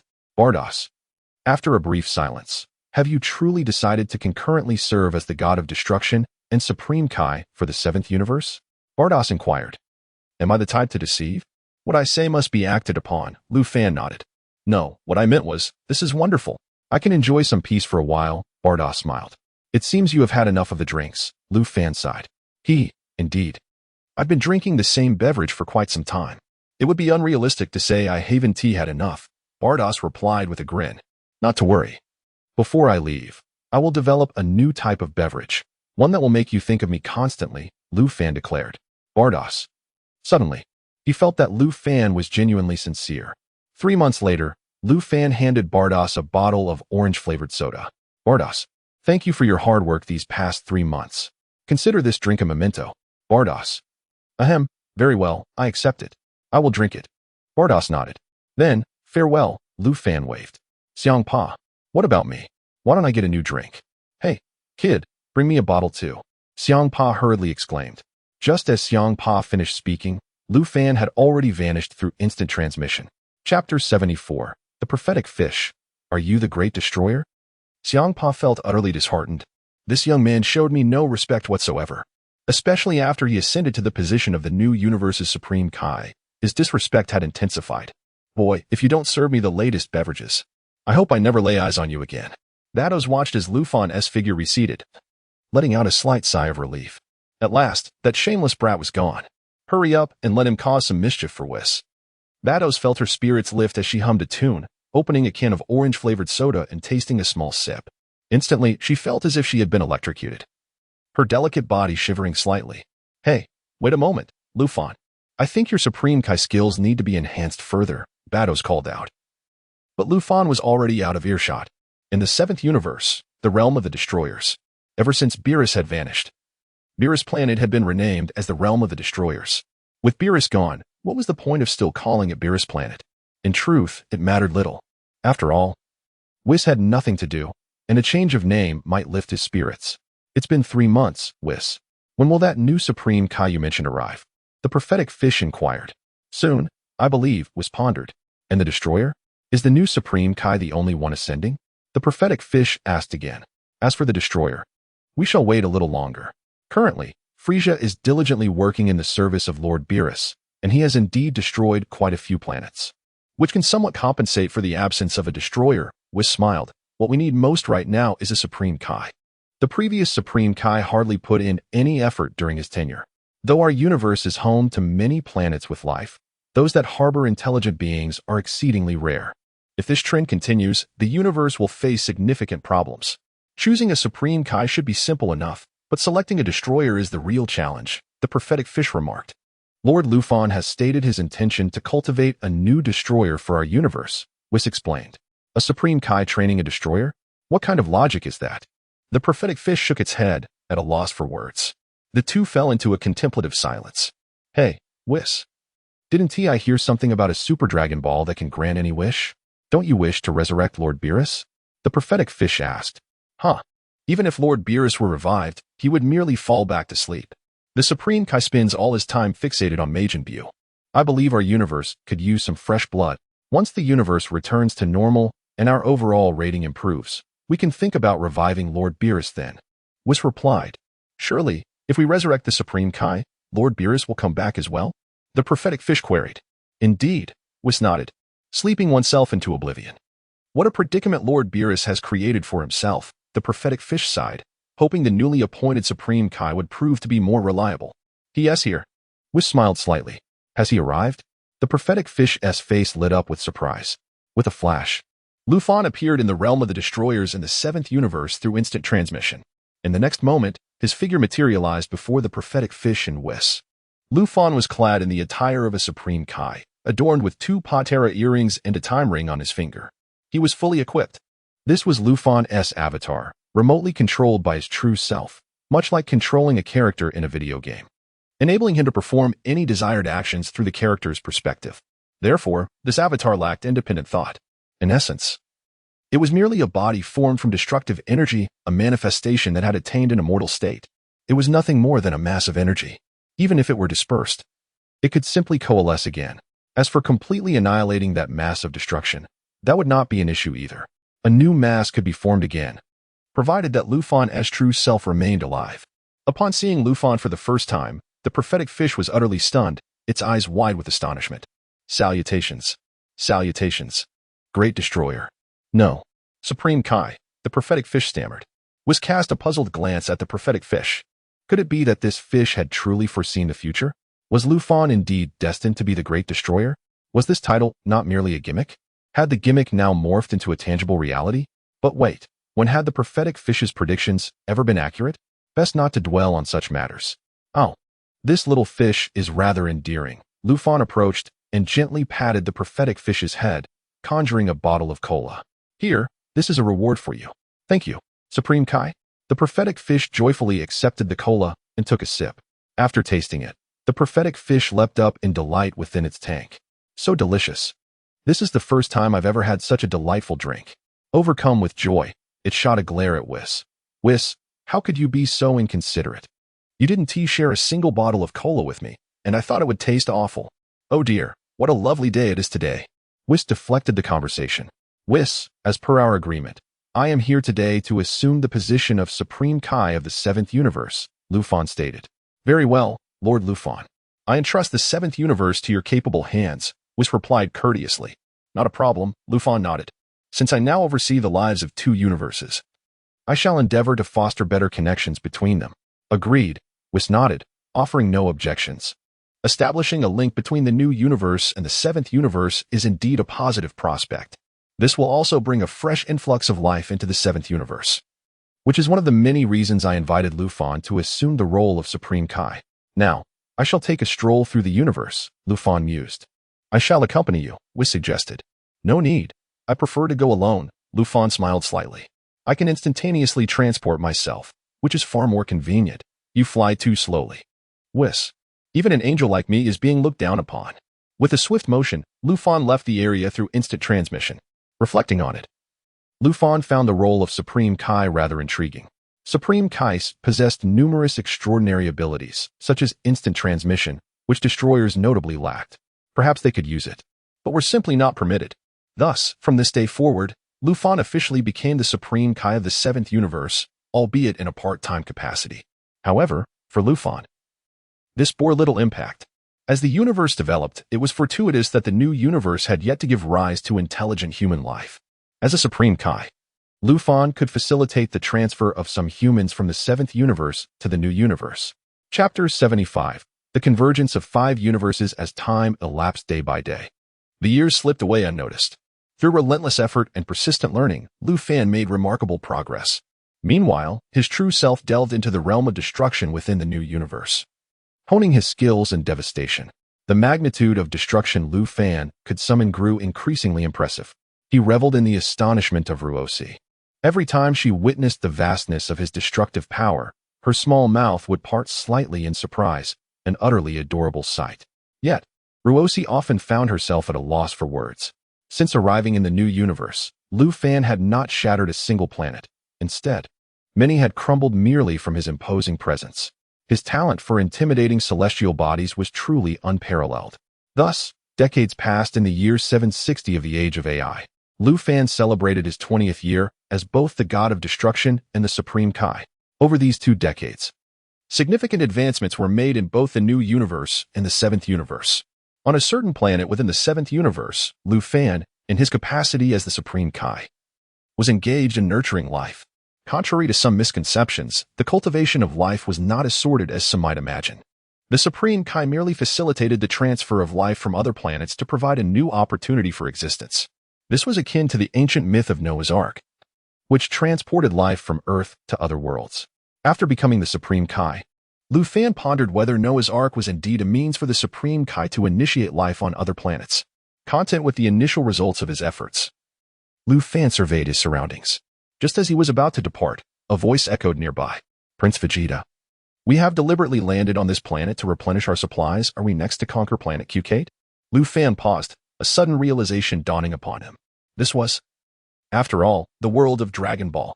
He had nearly forgotten that he was in this universe, consumed by his work over the years. With Vegeta and Goku still in their youth, Lu Fan had not sought them out. Now, hearing someone call for Vegeta stirred a hint of nostalgia within him. Could he still nurture Vegeta at this point? He had promised Whis to find a new god of destruction and supreme Kai for the 7th universe.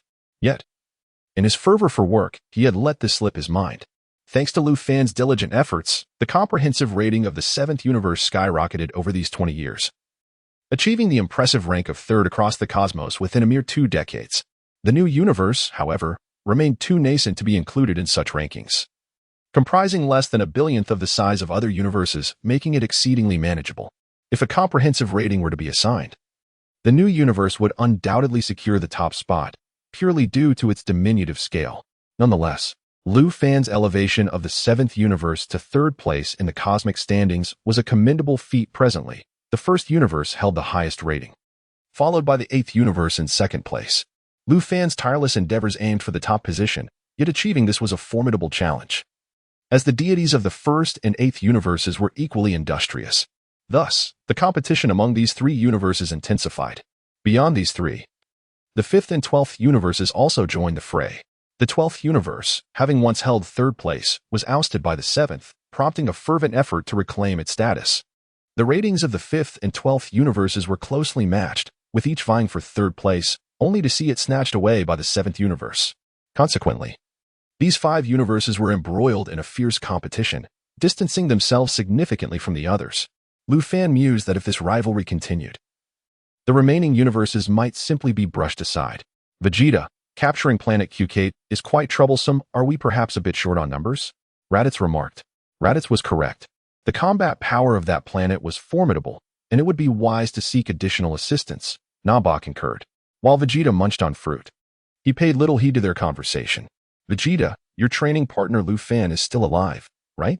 Raditz suddenly inquired. Who knows? Vegeta replied, spitting out a seed. That guy has gone off to be a beverage flavorist for someone else. A beverage flavorist? Raditz was momentarily taken aback. Prince Vegeta, you never mentioned Lu Fan before. Namek added. Humph, nothing worth discussing, Vegeta retorted, casually tossing aside a leftover piece of fruit. Can't find him? Raditz pressed again. Raditz. Didn't you mention long ago that you have a brother? Namek pondered. I wouldn't have remembered if you hadn't brought it up, Raditz acknowledged. Indeed. I have a brother named Kakarot, who was sent to a planet called Earth by my parents. Earth Vegeta looked skyward. Fragments of memories with Lu Fan on Earth surfacing in his mind, along with those of Namek. Yet, he mused, after 2 trips back and forth, it seemed he had not fulfilled any wishes. That scoundrel Lu Fan, on the other hand, had acquired the wish to survive in the cosmos. What an audacious fellow.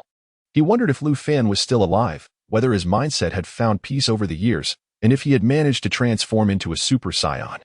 Was the transformation method described by that dragon truly valid? A multitude of thoughts flooded Vegeta's mind.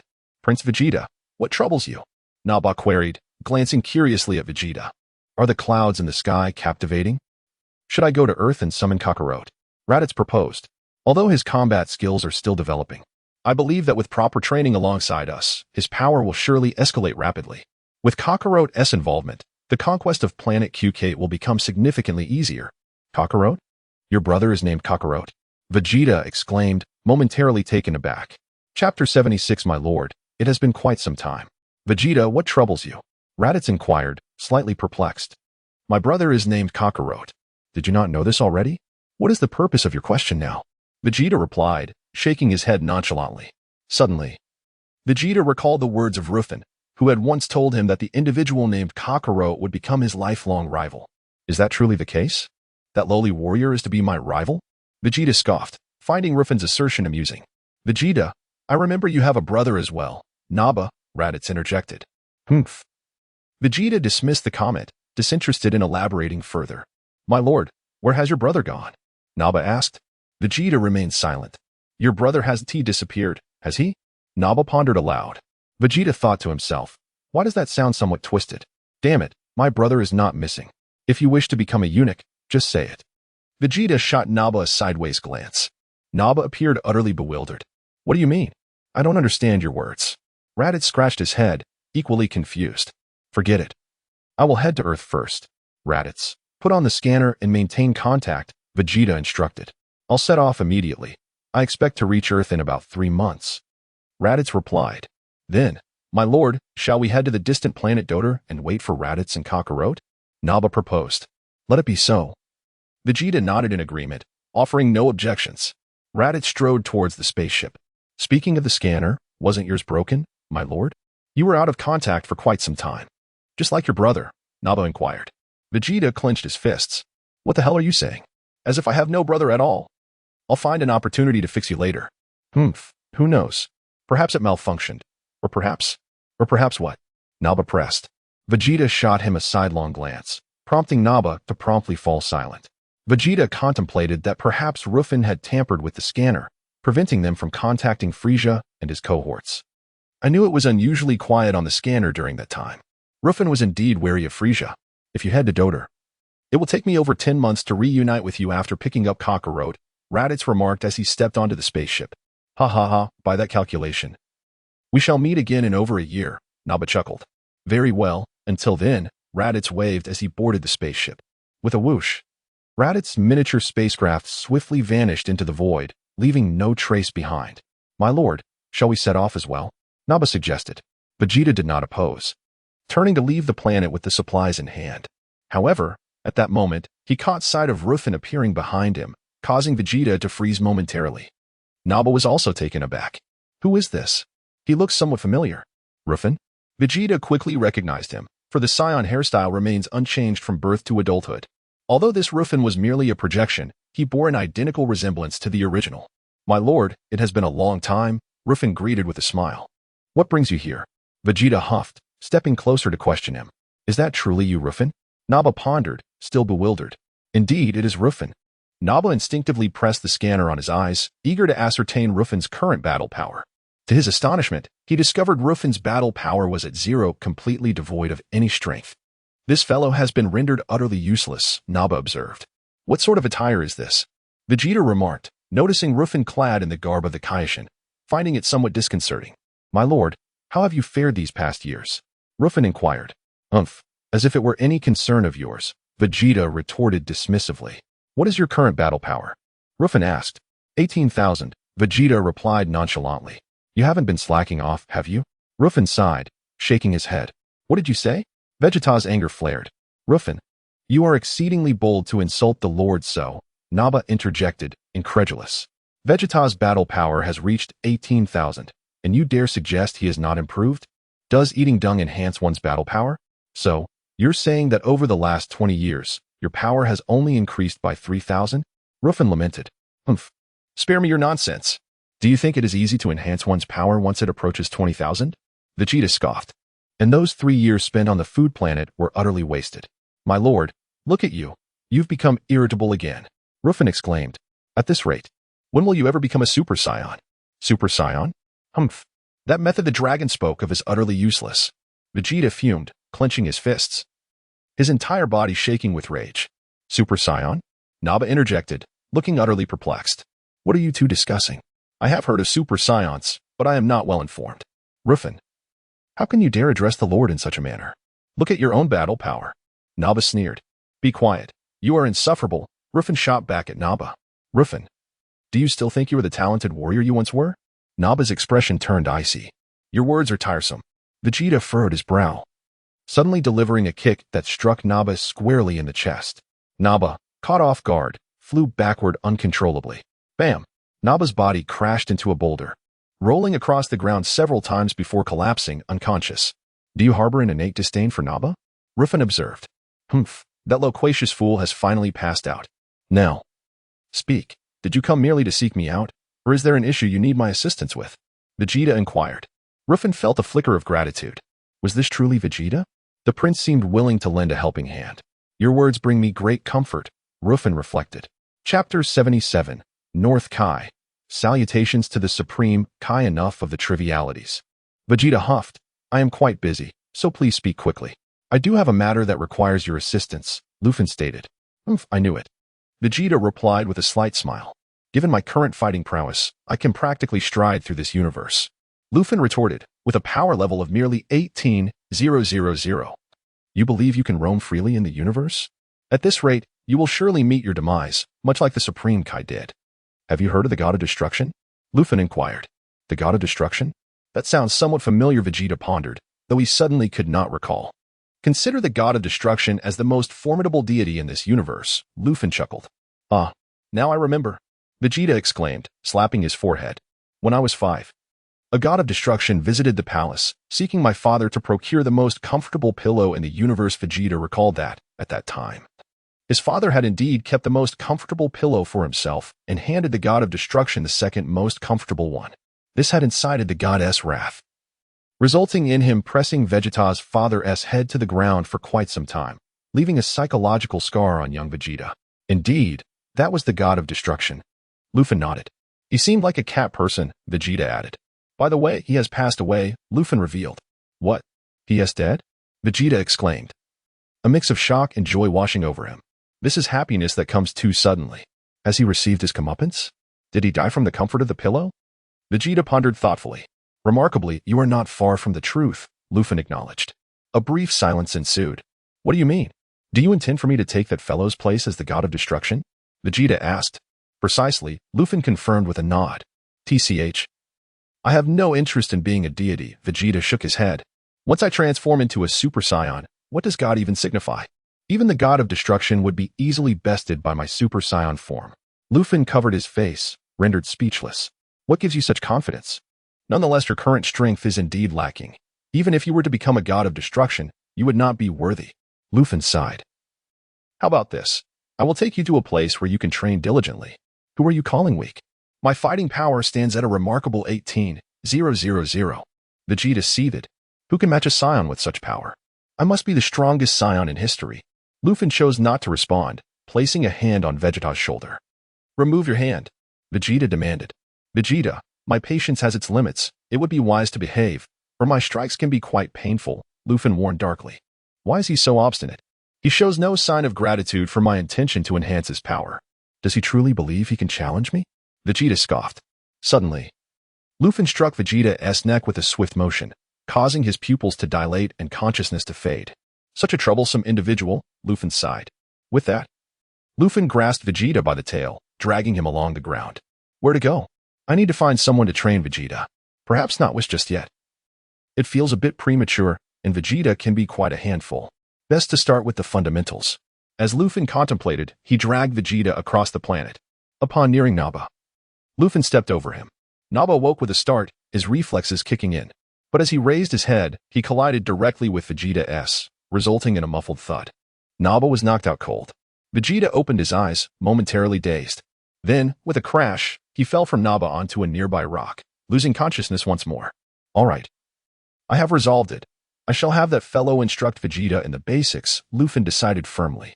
With a swift motion, Ruffin utilized instant transmission, disappearing with Vegeta in an instant. On the North Kai's planet, North Kai was basking in the sun. Suddenly, Ruffin appeared before him with Vegeta in tow. North Kai, sensing the disturbance, opened his eyes, rubbed them, and gazed at Ruffin. His attire, could it be the Supreme Kai? North Kai rubbed his eyes again.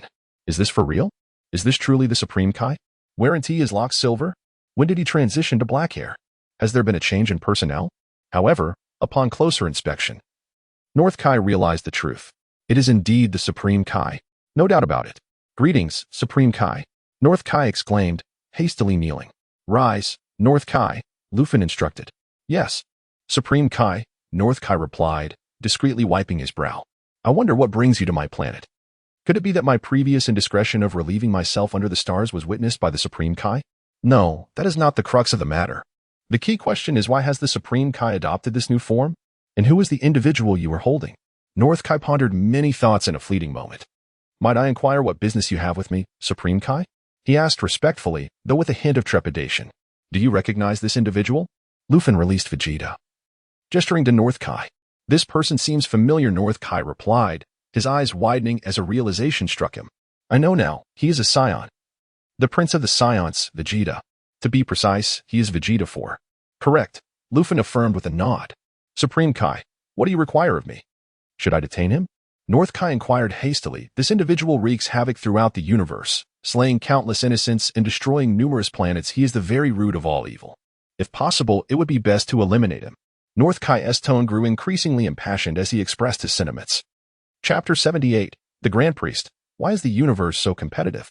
The North Kai spat at Vegeta in disgust. This scoundrel, he thought bitterly. If only I had the power, I would have obliterated him long ago. By the way, Lord Kaioshin, with your strength, you should be able to easily defeat him, right? The North Kai asked eagerly. Did you bring him here to demonstrate how to vanquish this fiend? I am also a Saiyan, serving as Vegeta's sparring partner, if you will. Ruffin replied calmly. The expression on the Kai's face gradually froze. He was bewildered. The Kaioshin is Vegeta's subordinate? How does one navigate this twist? You are Vegeta's subordinate. Yet you are also a Kaioshin. What does that make me? Am I merely Vegeta's lesser subordinate? The Kai's thoughts became muddled. Glancing over, he noticed the saliva he had spat on Vegeta's forehead. Shuddering, he hurriedly wiped it clean.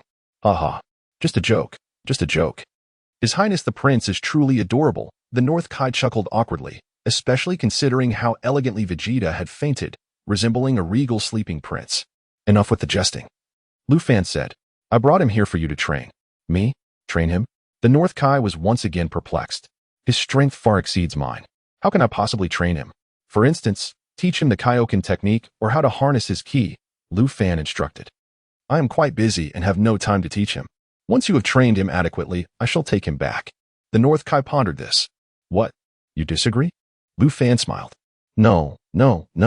It would be my honor to personally instruct His Highness Vegeta, the North Kai quickly replied, cautiously inquiring. How long do you require me to train him? Let us tentatively say about a month, Ruffin suggested. A month? Huh? Very well, leave it to me. The North Kai sighed in relief. I was worried it would take much longer. A month? I could manage that. In fact, even a year would be manageable. He patted his chest confidently. All right then, let us make it a year, Ruffin replied. The Kai was taken aback. Are you trying to trick me? Returning to the matter at hand, the North Kai hesitated. I know this may seem impolite, but I must ask. Since you acknowledge it is impolite, why inquire further? Ruffin retorted. The North Kai fell silent. His curiosity about whether Ruffin was the newly appointed Kaioshin left unvoiced. Hey, wake up, Your Highness, Ruffin said, stepping on Vegeta's face to rouse him from unconsciousness. How brutal! The North Kai exclaimed. Are you certain you are his subordinate? I finally understand. You were once his subordinate, but since becoming Kaioshin, you are no longer beneath him. I thought so. The North Kai felt a surge of emotion as he realized this. Vegeta gradually regained consciousness. He leaped up angrily, glaring at Ruffin, ready to attack. Yet, he soon sensed something was amiss. Where am I? Vegeta questioned, noticing the peculiarities of this planet and the golden clouds above. Who is the shorty? Vegeta demanded. Eyeing the North Kai. The North Kai thought to himself, what did you just call me? Do you find that polite? I may be short, but you are not towering either. Allow me to introduce you. Ruffin beckoned to Vegeta, gesturing towards the North Kai. This is the North Kai, the deity governing the Northern Universe. Kai? Deity? Vegeta was momentarily taken aback. How did I end up in a deity's domain? I am the Kaioshin, Ruffin declared. Wait. What? You became Kaioshin? Vegeta's eyes widened in disbelief, momentarily forgetting his anger towards Ruffin. Indeed, Ruffin nodded with a smile. Humph. Even becoming a god is no great feat. Compared to a Super Saiyan, it is utterly insignificant. Vegeta scoffed. When faced with deities, slay them. When faced with demons, eradicate them. Such murderous intent, the North Kai sighed softly. What have you brought me here for? Vegeta asked Lu Fan, ignoring the North Kai. During your unconsciousness, I arranged for you to train diligently under the North Kai for approximately a year, Lu Fan explained. I am quite busy and cannot devote time to your training. Once I elevate the 7th universe's ranking to first place, I shall return for you. What nonsense is this? Vegeta struggled to comprehend. Yet, one thing was clear. Lu Fan wanted him to train with the shorty. He is not stronger than I am. You expect me to train with him? Good luck with that. With that, Lu Fan vanished through instant transmission, returning to his duties. Until I achieve first place, I shall not rest. I refuse to believe that the 7th universe cannot claim the top spot with my efforts. And I am also the god of destruction. I am both the Kaioshin and the god of destruction, excelling in my dual roles. Lu Fan resumed his work. Outside the Grand Priest's palace. The Grand Priest was observing the 7th universe. Shortly after, Whis soared in from a distance, landing before the Grand Priest. Greetings, Grand Priest, Whis bowed. Rise. The Grand Priest responded with a gentle nod. Grand Priest, you have seen the developments in the 7th universe, have you not? Whis inquired with a smile. I have. I did not expect that within merely 20 years, Lu Fan would manage the 7th universe so adeptly, pushing its comprehensive ranking close to second place. The Grand Priest remarked with satisfaction. Ah, this is a testament to my discerning eye for talent, Whis chuckled, covering his mouth. This influx of fresh blood has come at a most opportune time, the Grand Priest mused. Had the previous trajectory continued, the 7th universe would have been in danger of elimination. Oh dear, is Lord Zeno planning to erase the universe again? Whis wiped the sweat from his brow. Chapter 79, A Battle of Destruction Gods. However, if the 4 universes continue to engage in internal strife, the Grand Priest began to express his concerns. My Lord Grand Priest, there is a new term called involution, which aptly describes the situation, Whis interjected. The Grand Priest, so, you mean we should prevent them from spiraling further? Whis inquired, pondering whether continued involution would leave the other universes significantly behind. Indeed, that is precisely my concern. The consequence would be the elimination of the other universes, ultimately leaving only 4 or 5, the Grand Priest nodded. Take some time to take Lu Fan on a vacation to give him a break.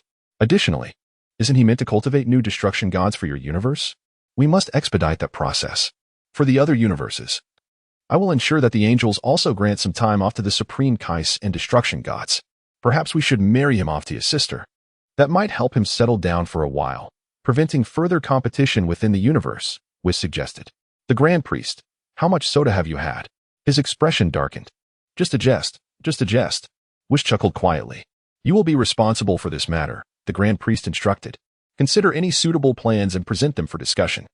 My Lord Grand Priest, why not host a battle of destruction gods, inviting several of them to compete? Whis proposed.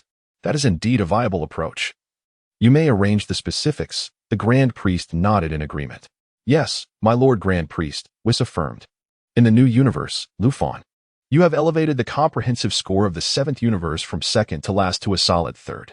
You are working so diligently, Russ sighed. I aim for first place. Lu Fan replied. Is first place truly that vital? Russ shook her head in resignation. As long as the comprehensive index reaches a certain height, there is no need for further improvement. The ranking matters little. No, without first place, I cannot be deemed the most exceptional destruction god or supreme Kai. Lu Fan asserted emphatically. Well, if our universe were as vast as the other 12, we would have already claimed the top spot, Russ mused. Our new universe requires gradual nurturing. There is no rush, Lu Fan smiled. Indeed, over these past 20 years, I feel our collaboration has been quite harmonious, Russ spoke softly. Just don't fall in love with me, Lu Fan suddenly remarked. Russ was taken aback. A brief silence ensued. Why do you say that? She questioned, puzzled. If you marry me, you'd only be a secondary figure. You can't possibly be older than your sister, can you?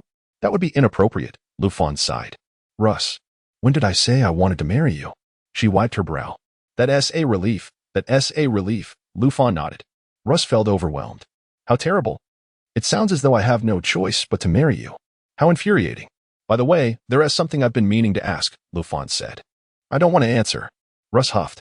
No matter. I'll just ask casually. You can respond when you feel ready, Lu Fan smiled. Russ perked up her ears. Lufan fell silent. Hey, speak up. Russ frowned. What? Lufan inquired. Didn't you say you had a question for me? Russ gritted her teeth. I wanted to ask.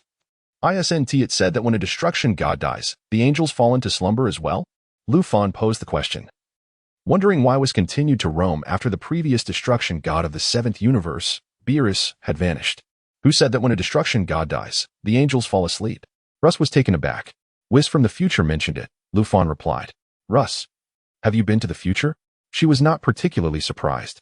As a Supreme Kai, it was quite normal to observe the universe from the future. Lufan smiled noncommittally. If left unchecked, they would indeed fall into slumber. Perhaps within a month. It is imperative to find a suitable destruction god to take over. Russ smiled.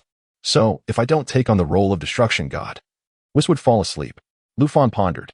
Russ wiped her brow again. Perhaps I should not become the destruction god. Let him sleep for a while. Lufan chuckled. Russ wiped her brow once more. You truly think outside the box. I'm just teasing. Don't take it seriously, Lufan grinned. Russ, over the years, I feel that my temper has become increasingly easier to provoke because of you. We angels are usually quite good-natured. Ever since we began working together, you always manage to irritate me. In the 7th universe, on the North Kai's planet, Vegeta looked down imperiously at the North Kai. Indeed. Look down upon him. North Kai, you are only about 10 centimeters taller than I am. How dare you look down on me? This fellow was insufferably shameless. If it weren't for the Grand Kai's authority, do you think I'd bother teaching you? Hey, Shorty, is Lufan your superior? Vegeta suddenly spoke up. Do not call me Shorty. I am a god. You are merely a human. You should address me as Lord Kai. North Kai shouted angrily, his nose wrinkled in indignation. And do not refer to the Grand Kai by name. You must call him Lord Grand Kai. Even if you mention his name, you should add Lord afterward. TCH. Why all the unnecessary chatter? I couldn't care less what you are. Vegeta scoffed. North Kai, I ask you, do you have the qualifications to teach me how to enhance my combat power? Vegeta smiled lightly. North Kai fell silent. Let us make it simple. I'll give you a chance to teach me how to improve my fighting skills. The method is straightforward. Defeat me. North Kai wiped his brow. Or are you not even my match? Vegeta grinned, revealing a row of white teeth. Apologies. In terms of combat capability, I am indeed not your equal. North Kai lowered his head. He was acutely aware of the disparity between himself and Vegeta. It's a fact that I cannot defeat you. There is no need for me to fight you. TCH, giving up so soon? Aren't you the god overseeing the northern universe? Our Vegeta planet lies within that realm. Does it not? Therefore, you are responsible for managing our star system, correct? Vegeta's smile widened. North Kai fell silent again. You say I'm cowardly, and I accept that. After all, I cannot best you. Chapter 80. Do you think you have the right to teach me? A brief silence ensued. Although I am not your equal, I can enhance your strength. The Supreme Kai felt a whirlwind of emotions. Why should I allow him to grow stronger? Such a demon. If he continues to gain power, the entire universe will be at risk. However, this is the order of the Supreme Kai, and I cannot refuse. You claim you can make me stronger? Vegeta scoffed, skeptical. Indeed, the Kai nodded. I can instruct you. Yet, before the Kai could finish his sentence, BM. Vegeta suddenly struck with a heavy punch to the Kai's abdomen. The Kai coughed up blood, feeling utterly unwell. Thud. He collapsed to the ground, his face paling and contorting in distress. Supreme Kai, you are truly foolish. You allowed me to mentor such a being? I cannot defeat him. Just then, a furious gorilla named Beerus burst from the room, swiping a claw at Vegeta. Whack! Vegeta effortlessly waved his hand, sending Beerus flying. Beerus rolled multiple times on the ground before losing consciousness. Cough, cough. You consider us kin. Do you deem it appropriate to strike so ruthlessly? The Kai gritted his teeth. What did you say? Do you think I resemble a gorilla? Vegeta was incensed, stepping onto the Kai's body and rubbing it against the ground. The Kai remained silent. Though we Saiyans can transform into giant apes, we are not gorillas. Vegeta roared. Do you understand? Do not conflate me with such a monster. The Kai bit his tongue, remaining mute. After a moment of pressing, Vegeta grew bored and released him. He then plopped down onto the Kai's recliner. I'm hungry. Get me something to eat, or I shall beat you again, Vegeta commanded. The Kai, exasperated, thought, am I to be treated like a beast of burden? This fellow is insufferably arrogant. On an unknown planet, Naba rubbed his head, finally regaining consciousness. He felt somewhat dazed. It seemed he had been knocked out by Prince Vegeta. I did not provoke you. Naba swiftly glanced around, but found no trace of Vegeta or Ruffin. Moreover, Vegeta's spaceship remained. What is going on? Have they abandoned me here? Naba scratched his bald head. Confusion etched across his face. Am I to be left alone? Most likely, Vegeta departed on Ruffin's ship. That makes sense. After careful consideration, Naba decided to contact Vegeta. He pressed a button on his communicator to dial Vegeta's device. No signal. How peculiar. How can Prince Vegeta's communicator have no signal? Has he ventured to a remote star system? He pondered, if not, should I simply head to that planet? Or perhaps wait a while longer? They may return. Naba waited 2 more days, but with no sign of Vegeta or Ruffin, he begrudgingly took off in the spaceship. Time passed.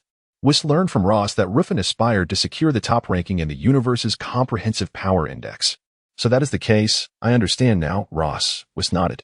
I shall reach out to Awamo and Karin, urging their Supreme Kais to ease off. Some matters are best approached with moderation, as you should know, Ross. You mean for Universe 1 and Universe 8 to yield to Ruffin?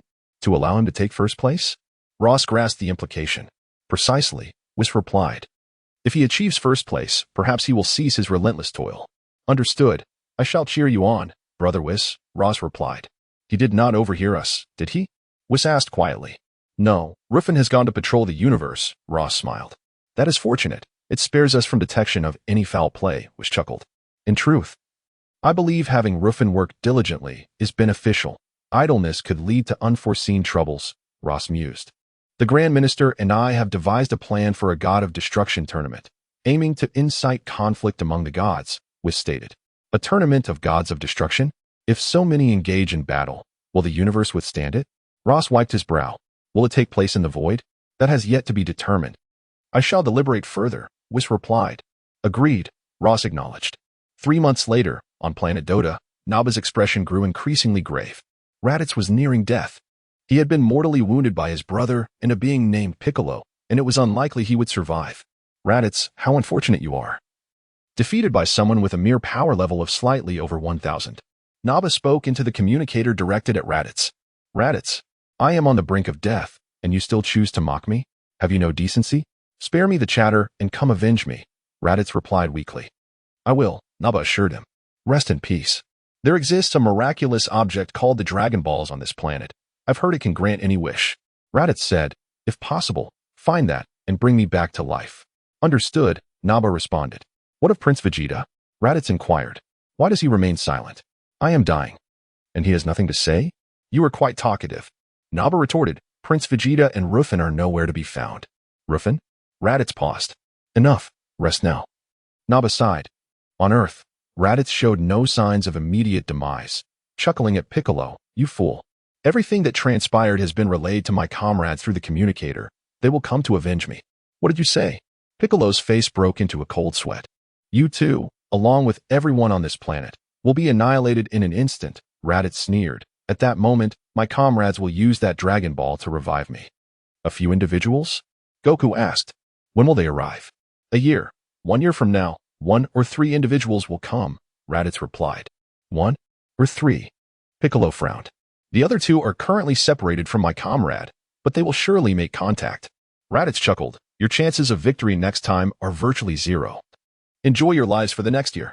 Piccolo gritted his teeth in anger. Chapter 81. The 7th universe achieves the highest comprehensive score index.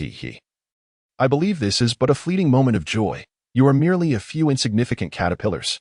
Raditz laughed heartily. Hey. Piccolo, unable to contain himself, swiftly struck Raditz down. Nappa.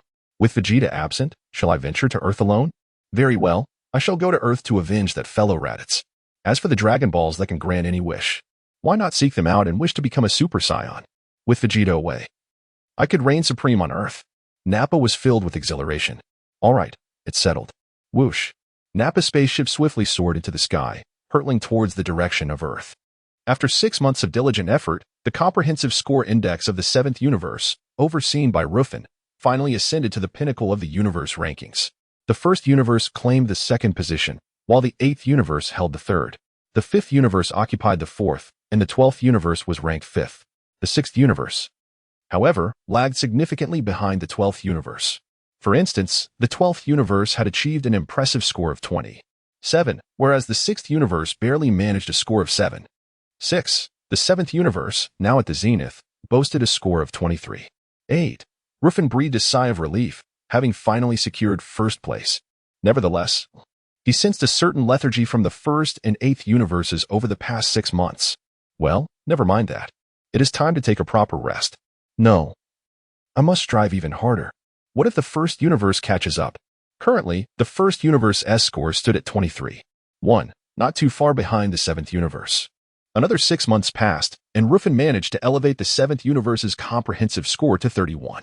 During this time, the 1st and 8th universes had only seen minor improvements, hovering around 24. A nod. Have you both given up because I've raised the index so high? Ruffin contacted the Kais of the 1st and 8th universes through his crystal ball. The Kais of both universes were furious. How could you be so shameless? Our angels have advised us to slow down, yet you have been tirelessly developing your 7th universe. Keep it up. I eagerly await your pursuit of me. Ruffin grinned. A nod. The two Kais fell silent. No worries. Reaching out to you was merely to boast a little. Ruffin chuckled before ending the call. The two Kais were left seething with frustration. On the other side, Whis was conversing with the angels of the 1st universe, Awamo, and the 8th universe, Karin. Oh dear, inadvertently. Our universe's comprehensive index has surpassed yours by such a margin, Whis lamented. You did that on purpose, didn't you? Karin replied darkly. Whis, your shamelessness knows no bounds. You urged us to halt our progress while your 7th universe's Kai and Destroyer worked tirelessly. Awamo sighed. It seems that choosing the same individual for both Kai and Destroyer was the right decision, Whis remarked with a smile. We must hasten the revival of Beerus. If we continue at Ruffin's pace, the existence of several other universes will truly be redundant, Karin mused ruefully. Indeed, it is time for Lord Beerus to return, Whis nodded. Whis, you are utterly shameless, Karin retorted. Even if Beerus were revived now, if he and the Kai remained inactive, your universe would still rank highly in comprehensive scores for the next century or so. You flatter me, Whis chuckled behind his hand. In the 6th universe. On planet Kampa. Time flies. Has it been 20 years already? Kampa mused, gazing skyward, suddenly craving a cola. Oh dear, now that you mention it, Lord Kampa. I too find myself yearning for the taste of cola, Bardos nodded gently.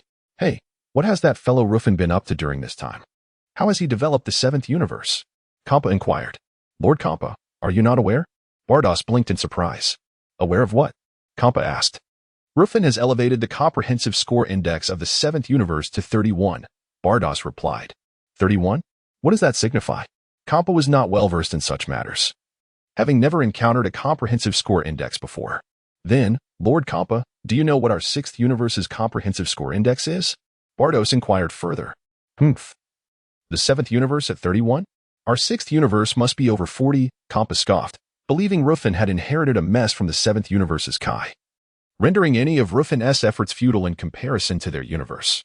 Our universe's comprehensive score index is merely 4. 2, Bardos sighed.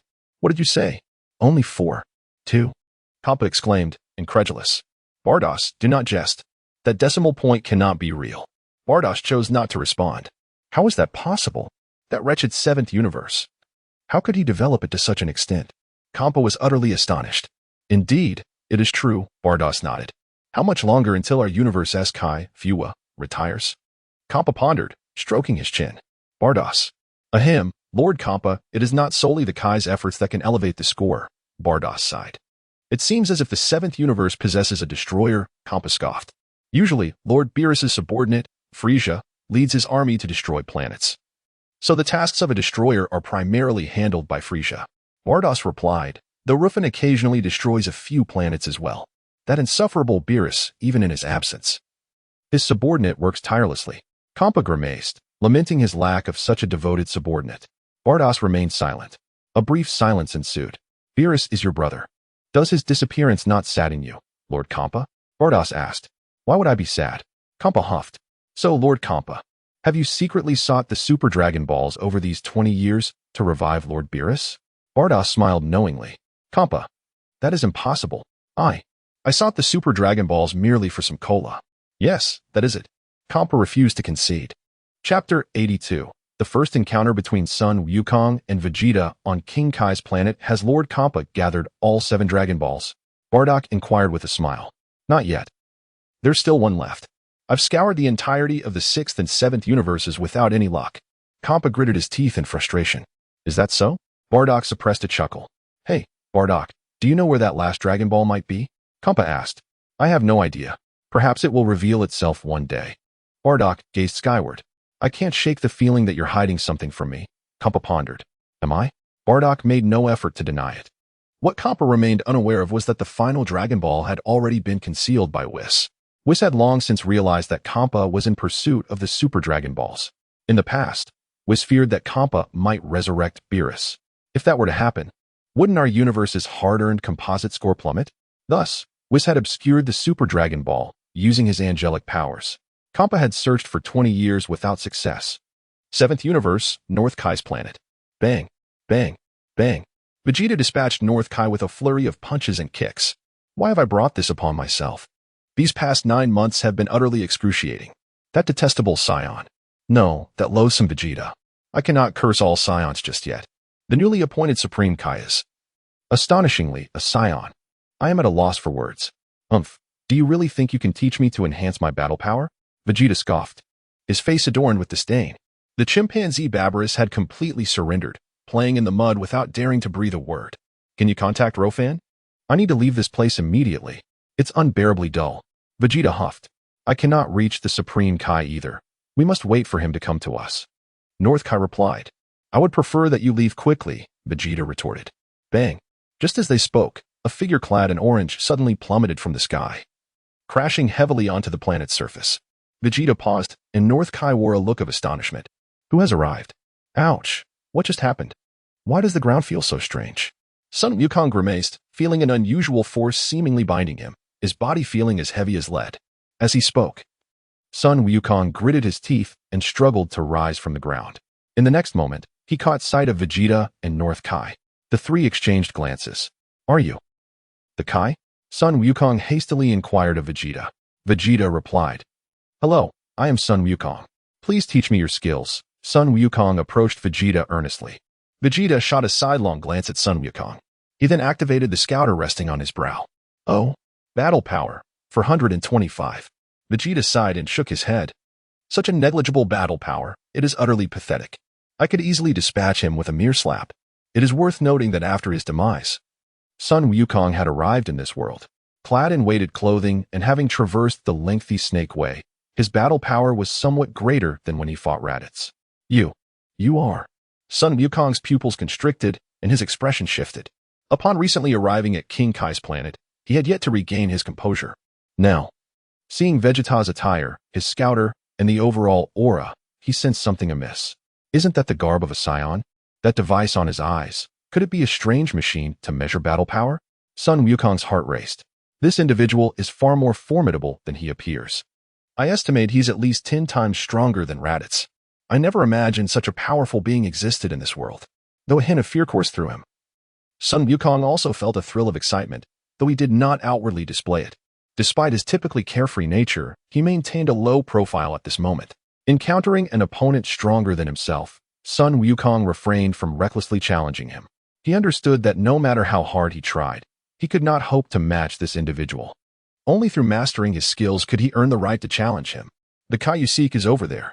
Vegeta, evidently uninterested in Sun Wukong, casually gestured toward North Kai and Beerus. Of course, Vegeta did not recognize Sun Wukong, primarily due to the passage of time and his failure to make the connection. Sun Wukong turned a glance in North Kai's direction, who was still sprawled on the ground from Vegeta's earlier assault. His gaze then shifted past North Kai to the distant Beerus, who was amusing himself in the mud. Hello, Kai. I am Sun Wukong. Here to learn martial arts from you, Sun Wukong addressed Beerus. Beerus. North Kai. Whose fool is this? What brings him to my planet? Why you? Just as Sun Wukong turned, Vegeta cast another casual glance at him. Suddenly, Vegeta felt that this character looked somewhat familiar, as if he had seen him somewhere before. Where could that have been? Never mind, it was of little importance. He had encountered countless individuals over the years, perhaps having seen a similar race during his travels through the universe. This fellow bore a slight resemblance to a human from Earth. Vegeta disregarded Sun Wukong, feeling that this place was unbearably tedious. Ruffin, what possessed you to send me here? You've left me bored for an entire year. Suddenly, Beerus raised both hands, staring at Sun Wukong. Sun Wukong blinked in surprise. Then, Beerus stumbled forward, emitting strange sounds. Is this how it begins? Is this the only action required? Sun Wukong scratched his head. All right, Let's give it a try. With that, Sun Wukong mimicked Beerus's movements, pacing back and forth across the ground. King, what is the meaning of this ground? And this technique is exhausting, Sun Wukong remarked. Roar, roar. Beerus let out a series of guttural sounds. Roar, roar. Sun Wukong imitated him. North Kai, Vegeta. What a foolish individual. Should we eliminate him? Oh, what is that golden halo atop his head? Has he died? Is this what happens after one passes? Vegeta silently observed, without any immediate intention of disposing of Sun Wukong. Hey, what on earth are you doing? North Kai rose, his expression dark as he glared at Sun Wukong. Chapter 83. Are you Kakarot? Son Goku turned his gaze towards the Kai. He immediately halted and asked, You are. I am the Kai, came the reply. Ah, so it is you. I thought you were a statue when you were lying there, Goku chuckled. The Kai remarked. This kid is not very likable at all. I was merely exercising, allowing my body to touch the earth and absorb its essence. Although Goku did not fully comprehend this, he deemed it inconsequential and scratched his head in confusion. What brings you here? The Kai inquired, looking at Goku. Ah, I wish to request your guidance in martial arts. I aspire to become stronger. Goku revealed his intention. Very well, come over and let me assess your abilities. The Kai assumed a fighting stance. I shall teach this kid a lesson. It has been a year since that Vegeta has bullied me.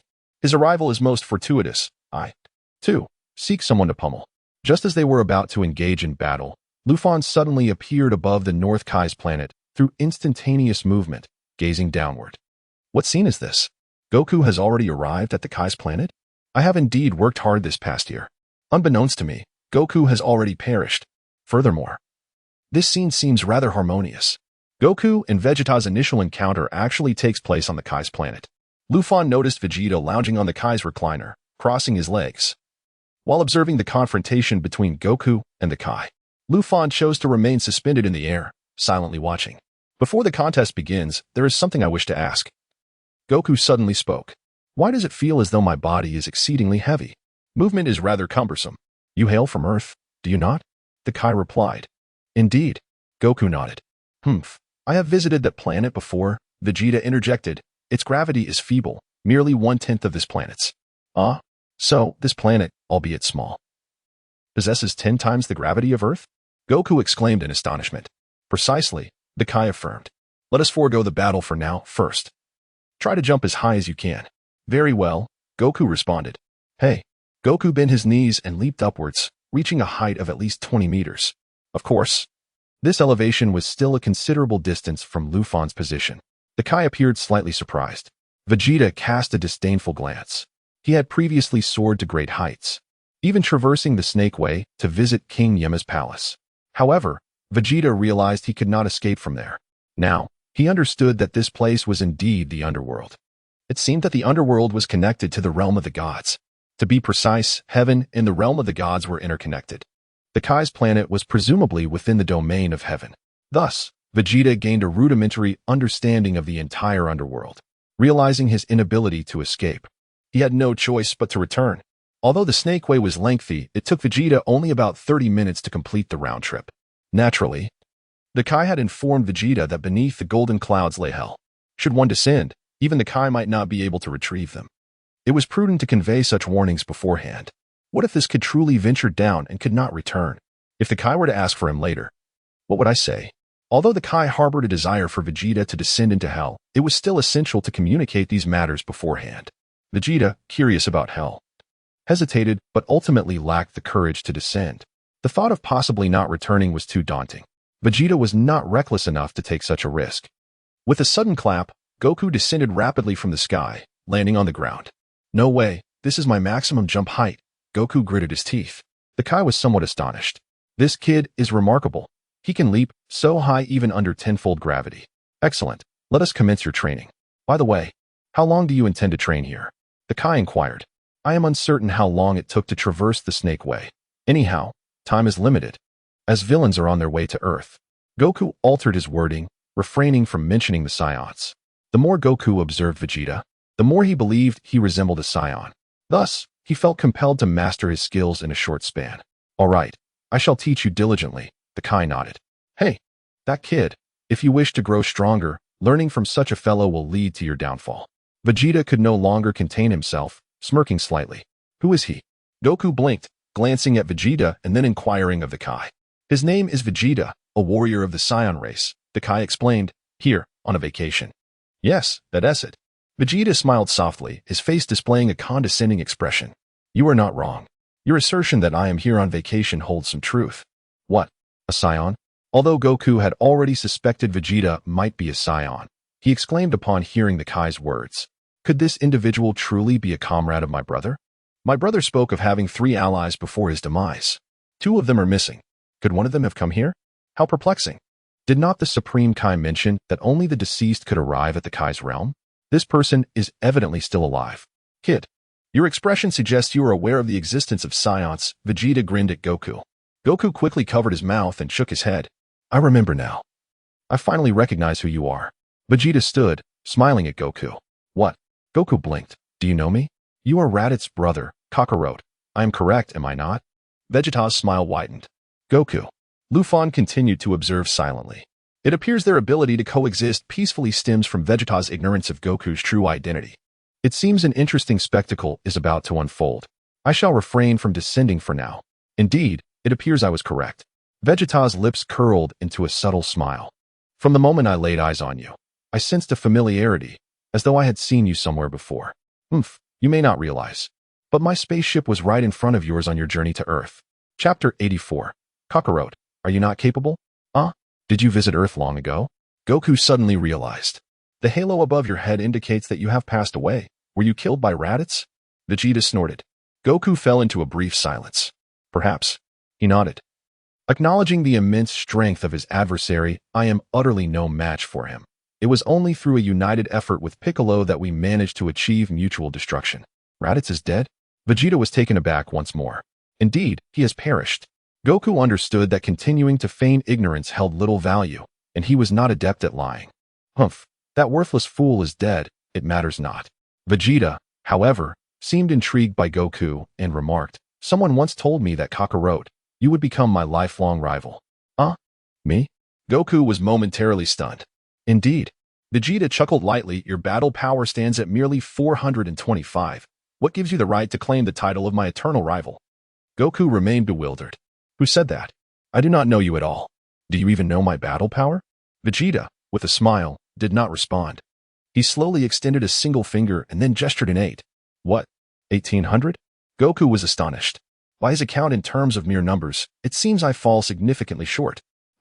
What is 1800? Allow me to enlighten you. My battle power is 18,000. Vegeta scoffed derisively.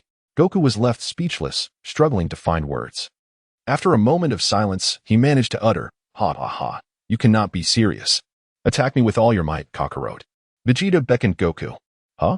Is that allowed? Goku scratched his head. Of course. I could defeat you with just one finger. Vegeta grinned confidently, extending a single finger towards Goku. All right, I shall give it a try. Goku clenched his fists tightly. Hey! He then launched a powerful punch at Vegeta. Smack! With effortless ease, Vegeta caught Goku's full-force strike with his index finger. Goku was once again astounded. The gap between us is indeed vast. This is quite troublesome. Is Raditz's companion truly this formidable? What? Kakarot, is this truly the extent of your attack? If this is all you can muster, how do you expect to become my lifelong rival? Vegeta taunted. He then waved his hand lightly towards Goku. Bang! Accompanied by a dull thud, a tremendous gust of wind struck Goku, sending him flying through the air. His body rolling across the ground before gradually coming to a halt. Ouch! Goku grimaced in pain, feeling utterly defeated. This guy is incredibly powerful. I am no match for him. Who claimed that I would become his lifelong rival? Yet, I must admit, there seems to be some truth in that statement. If I trained diligently, perhaps I could surpass this Saiyan. Vegeta swiftly closed the distance, placing his foot upon Goku, grinding him into the ground. Goku cried out in agony. In the face of such overwhelming strength, Goku was utterly powerless. One with a battle power of 18,000 against another with merely over 400. What do you think, Kakarot? Do you truly aspire to be my lifelong rival? Vegeta's smile grew ever more radiant. Ruffin observed this must be Vegeta's peak moment, pressing Goku into the ground. Kakarot, why don't you stand up? Vegeta chuckled as he applied more weight to his foot. Goku was in no position to rise, still being pinned to the ground. King Kai could only watch helplessly. Even I am no match for him. You? Young man from Earth, you should seek your own fortune. Although I wish to assist you. And though I find him rather arrogant smack. At that moment, Ruffin descended from the heavens, landing beside Vegeta and Goku. Ruffin? Vegeta was momentarily taken aback, only to be filled with indignation. You left me here. Do you know how I have spent this past year? Ruffin, your words seem a bit off. I pay my respects to Lord King Kai. The North Kai hurriedly approached to kneel in reverence. Ruffin paid him no mind. Furthermore, this fellow is indeed Kakarot, correct? Vegeta remarked, stepping on Goku once more. Goku spat a mouthful of bile. Yes, he is Kakarot, the son of Bardock. Ruffin confirmed with a nod. A being with a mere battle power of over 400, a lowly warrior among lowly warriors. Do you truly believe he could become my lifelong rival? Vegeta scoffed, delivering a swift kick that sent Goku soaring into the air. Bang! Goku traced an arc through the sky before crashing heavily onto the surface of King Kai's planet, his head askew, promptly losing consciousness. Vegeta refrained from exerting excessive force, fearing he might inadvertently kill him. If that were to happen, I would be deprived of an enjoyable opponent in the days to come. Such a weak foe is quite amusing to bully. Look, he has been knocked out by me, Vegeta chuckled. Let us set him aside for now. Ruffin sighed and, sensing the intensity of Vegeta's energy, inquired, So, you mean to say that you have spent nearly a year with little to no improvement in your battle power? Humph. In such a wretched place, how could I possibly enhance my abilities? Vegeta gritted his teeth, urging, Hurry and take me away from here. Otherwise, Kakarot will serve as your example. North Kai, did I not instruct you to properly train him? Is this the student you have raised? Ruffin turned to the North Kai, who remained kneeling. Upon hearing Ruffin's words, the North Kai trembled in fear. It is not that I did not teach him, rather. He deemed me unworthy to instruct him. I too wished to teach him the King Kai fist, but as the North Kai spoke, tears nearly fell from his eyes. This past year has not been easy for me. I have been on the brink of being bullied to death by this fellow. To have survived to see Lord King Kai is already quite remarkable. Ruffin pondered thoughtfully. The North Kai's words seemed to hold some merit, given Vegeta's proud nature. It would be surprising if he allowed the King Kai to teach him. A miscalculation, indeed. I have provided him with a teacher inferior to himself. Chapter 85, North Kai. How have you fared this year? Humph, that fool is not entirely wrong.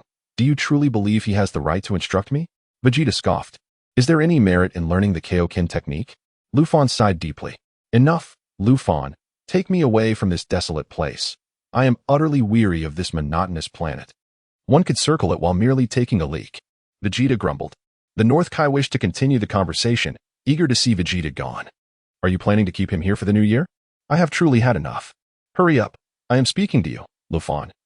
Refrain from such tedious matters in the future. Vegeta commanded imperiously. In a flash, Ruffin suddenly appeared beside Vegeta, his speed astonishing even to Vegeta himself. What? When did you enhance your speed to this extent? Vegeta exclaimed in shock. Bam! Ruffin struck him with a swift slap. Vegeta was caught off guard, his consciousness becoming somewhat hazy. This familiar sensation. How have I been knocked out again? Is this fellow truly more powerful than I am? The question lingered in Vegeta's mind before he succumbed to darkness. Thud. Vegeta's head slumped, and he collapsed. The North Kai was ecstatic. Well done, Lord Kai. At last. This demon has been subdued. North Kai, how have you fared this year? Ruffin inquired, glancing at the Kai. The Kai replied. Would you believe me if I said I was doing well? Never mind. I shall take this fellow away. Ruffin asserted as he grasped Vegeta's tail. Yes, Lord Kai. The Kai responded with respect. Swish. In an instant, Ruffin vanished along with Vegeta. Observing their departure, the Kai exhaled a long sigh of relief. The demon has finally left. The Kai sat down heavily, breathing heavily. After a brief respite, he turned to the unconscious Goku and hurried over. The gorilla Beerus followed suit. Hey, wake up. The Kai called to Goku. Goku rubbed his head, opened his eyes, and gritted his teeth as he rose from the ground. Where's that Saiyan? Goku scanned his surroundings, failing to find Vegeta, and asked urgently. Rest assured, he has already departed. The Kai replied. Departed? Goku was taken aback. This fellow is incredibly powerful. Don't you know? Your battle power is merely over 400, while his has soared to 18,000, making you 45 times weaker. The Kai sighed. What? Is our gap so vast? Goku exclaimed, his eyes widening in disbelief. It is indeed the truth. Vegeta has yet to unleash his full strength. If he did, your very soul would likely face complete annihilation, leaving you with no chance of reincarnation. The Kai lamented. Is it impossible to be revived then? Goku inquired. Revived? How so? The Kai was momentarily puzzled. Ah, on Earth, there are Dragon Balls. Gather 7, and any wish can be granted, including reviving someone who has died. Goku explained. So, it is the Dragon Balls. I see. The Kai nodded, noting that if the soul is obliterated, the dragon cannot bring you back. Goku was stunned for several seconds. Kai, how did you calculate that the one named Vegeta is 45 times stronger than me? How did you arrive at that conclusion so swiftly? Goku scratched his head. The Kai replied. Ahem. Did you come here to learn arithmetic? The Kai wiped his brow. No. I have never been good at math. I am here to learn martial arts from you, Lord Kai. Goku waved his hand dismissively. Even the thought of arithmetic made his head ache. So, do you have confidence in defeating the one named Vegeta? He is 45 times stronger than you. The Kai's confidence waned instantly. This is not merely a matter of being a factor of 2 or 3. It is 45 times. What sort of training would you need to surpass such a being? Moreover, from your earlier conversation, I can discern that you two are a Saiyan, correct? The Kai asked. Yes, my brother Raditz told me that I was sent to Earth as a child. I grew up here, so I suppose I am an Earthling. Goku smiled. You are quite easygoing, the Kai noted. As for that fellow named Vegeta, although he currently surpasses me by 45 times, I believe that through my own efforts, I will one day surpass him. Goku declared, clenching his fists, determination radiating from his face. Did you know? That Saiyan named Vegeta was a prodigious warrior from birth. His battle power reached a staggering 800 at the moment of his birth. The Kai reflected, and after years of diligent training, his power has escalated to 18,000. It is safe to say that he is exceptionally formidable within this universe. To think he was born with a battle power of 800. Goku was astonished. Does that mean he, as a mere infant, could easily defeat me now? Exactly. Now you comprehend the extent of the gap between you two. Do you still have confidence in defeating him? The Kai asked gravely. Yes. Goku nodded earnestly. Excellent. Your affirmation reassures me. If you lose confidence, no amount of training I impart will lead to victory. The Kai remarked, truthfully, he is even stronger than I am. Ah? Stronger than you, Lord Kai? Goku gasped. No wonder you were lying there earlier. The Kai. This boy has seen through me. Your first task is to surpass me. The Kai smiled lightly. Goku nodded solemnly. After a brief silence, Goku continued, By the way, Lord Kai, I fear I cannot remain here for long. Indeed. You previously mentioned such a thing. Is it because you are returning to have a child? The Kai inquired. Goku. I already have a son. Goku scratched his head. What is the reason then? If time is limited, surpassing Vegeta will be exceedingly challenging. The Kai shook his head. Because Saiyans are arriving on Earth. I don't know if Vegeta is among them. Therefore, I must train diligently before the Saiyans arrive on Earth and defeat the one who comes. Goku's expression turned serious. Chapter 86. Lord Kampa, the one-star Dragon Ball has appeared. The Saiyans are heading towards Earth? The King of Worlds was momentarily taken aback. Very well. Let me see when the Saiyans will arrive on Earth. As he spoke, the two antennae on his head moved slightly, gazing into the distant starry expanse. He contemplated, indeed. There is a Saiyan rapidly traversing the cosmos in a spacecraft, and it will take approximately 158 days for him to reach Earth. How remarkable it is to possess such knowledge. Goku exclaimed in awe, but there are only 158 days left. Young man, devote yourself to training. The King of Worlds advised. Training on this planet for 158 days is equivalent to several decades of training on Earth. Is that true? Goku responded, both surprised and elated. The Saiyan heading to Earth is certainly not as formidable as Vegeta, yet in terms of combat prowess, he far surpasses you, at least tenfold, the King of Worlds stated, hands clasped behind his back, addressing Goku. Thus, your immediate task is to surpass that Saiyan. Understood. Goku nodded vigorously. First, you must overcome the gravity here. Go catch bubbles. If you cannot achieve that, then surpassing Vegeta is beyond reach, the king instructed Goku. Got it. Goku affirmed. Goku strained to pursue bubbles. Yet no matter how hard he tried, he could not catch up. Gritting his teeth, Goku contemplated removing his weighted clothing. Oh, you are still wearing heavy gear? The king chuckled. You should put it back on. It will yield better results. Otherwise, you will never catch up to Vegeta. All right, I understand. You are right, King. Goku nodded solemnly. Let me share one more thing. The gravity on the Saiyan home planet is nearly identical to here, where they train. Therefore, your upbringing on Earth has influenced your training significantly, the king remarked with a smile. In the 6th universe, on planet Kampa, Vados was engaged in a remote video call with Whis. Whis, you are cunning. Bringing Ruffin over as god of destruction and Kaioshin has elevated the comprehensive level of your universe to such heights, Vados sighed. You truly have achieved a dual purpose, enhancing the universe's overall standing while enjoying cola. Haha, sister, you flatter me, Whis chuckled, covering his mouth in delight. I now seriously suspect that the King of Worlds was a deliberate casualty of your schemes, Vados lamented. That is absolutely unfounded, Whis wiped his brow. I merely went to offer assistance. I had no inkling the king would act in such a manner. Perhaps it is all destiny. Even deities cannot evade the ravages of fate. By the way, what did you wish to discuss? Vados inquired, eager to move on from the previous topic. I have restored the Super Dragon Balls, if convenient. Please give Lord Kampa a gentle nudge, Whis requested.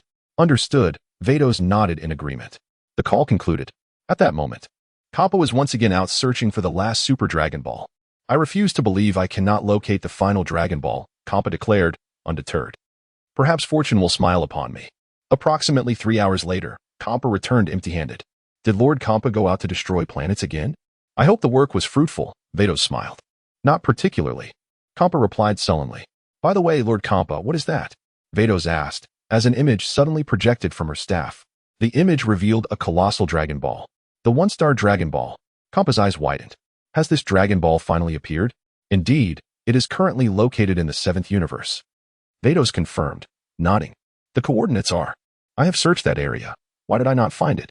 Kampa pondered, confusion etched on his face, before shaking his head. No matter, I will find this Dragon Ball now, and then I can grant any wish I desire. Is it true that your wish is for more cola, Lord Kampa? Vados asked with a smile. Haha. Indeed. I'm off. Kampa declared, a purplish-red aura radiating from him. In an instant, Kampa vanished into the void, quickly disappearing from sight.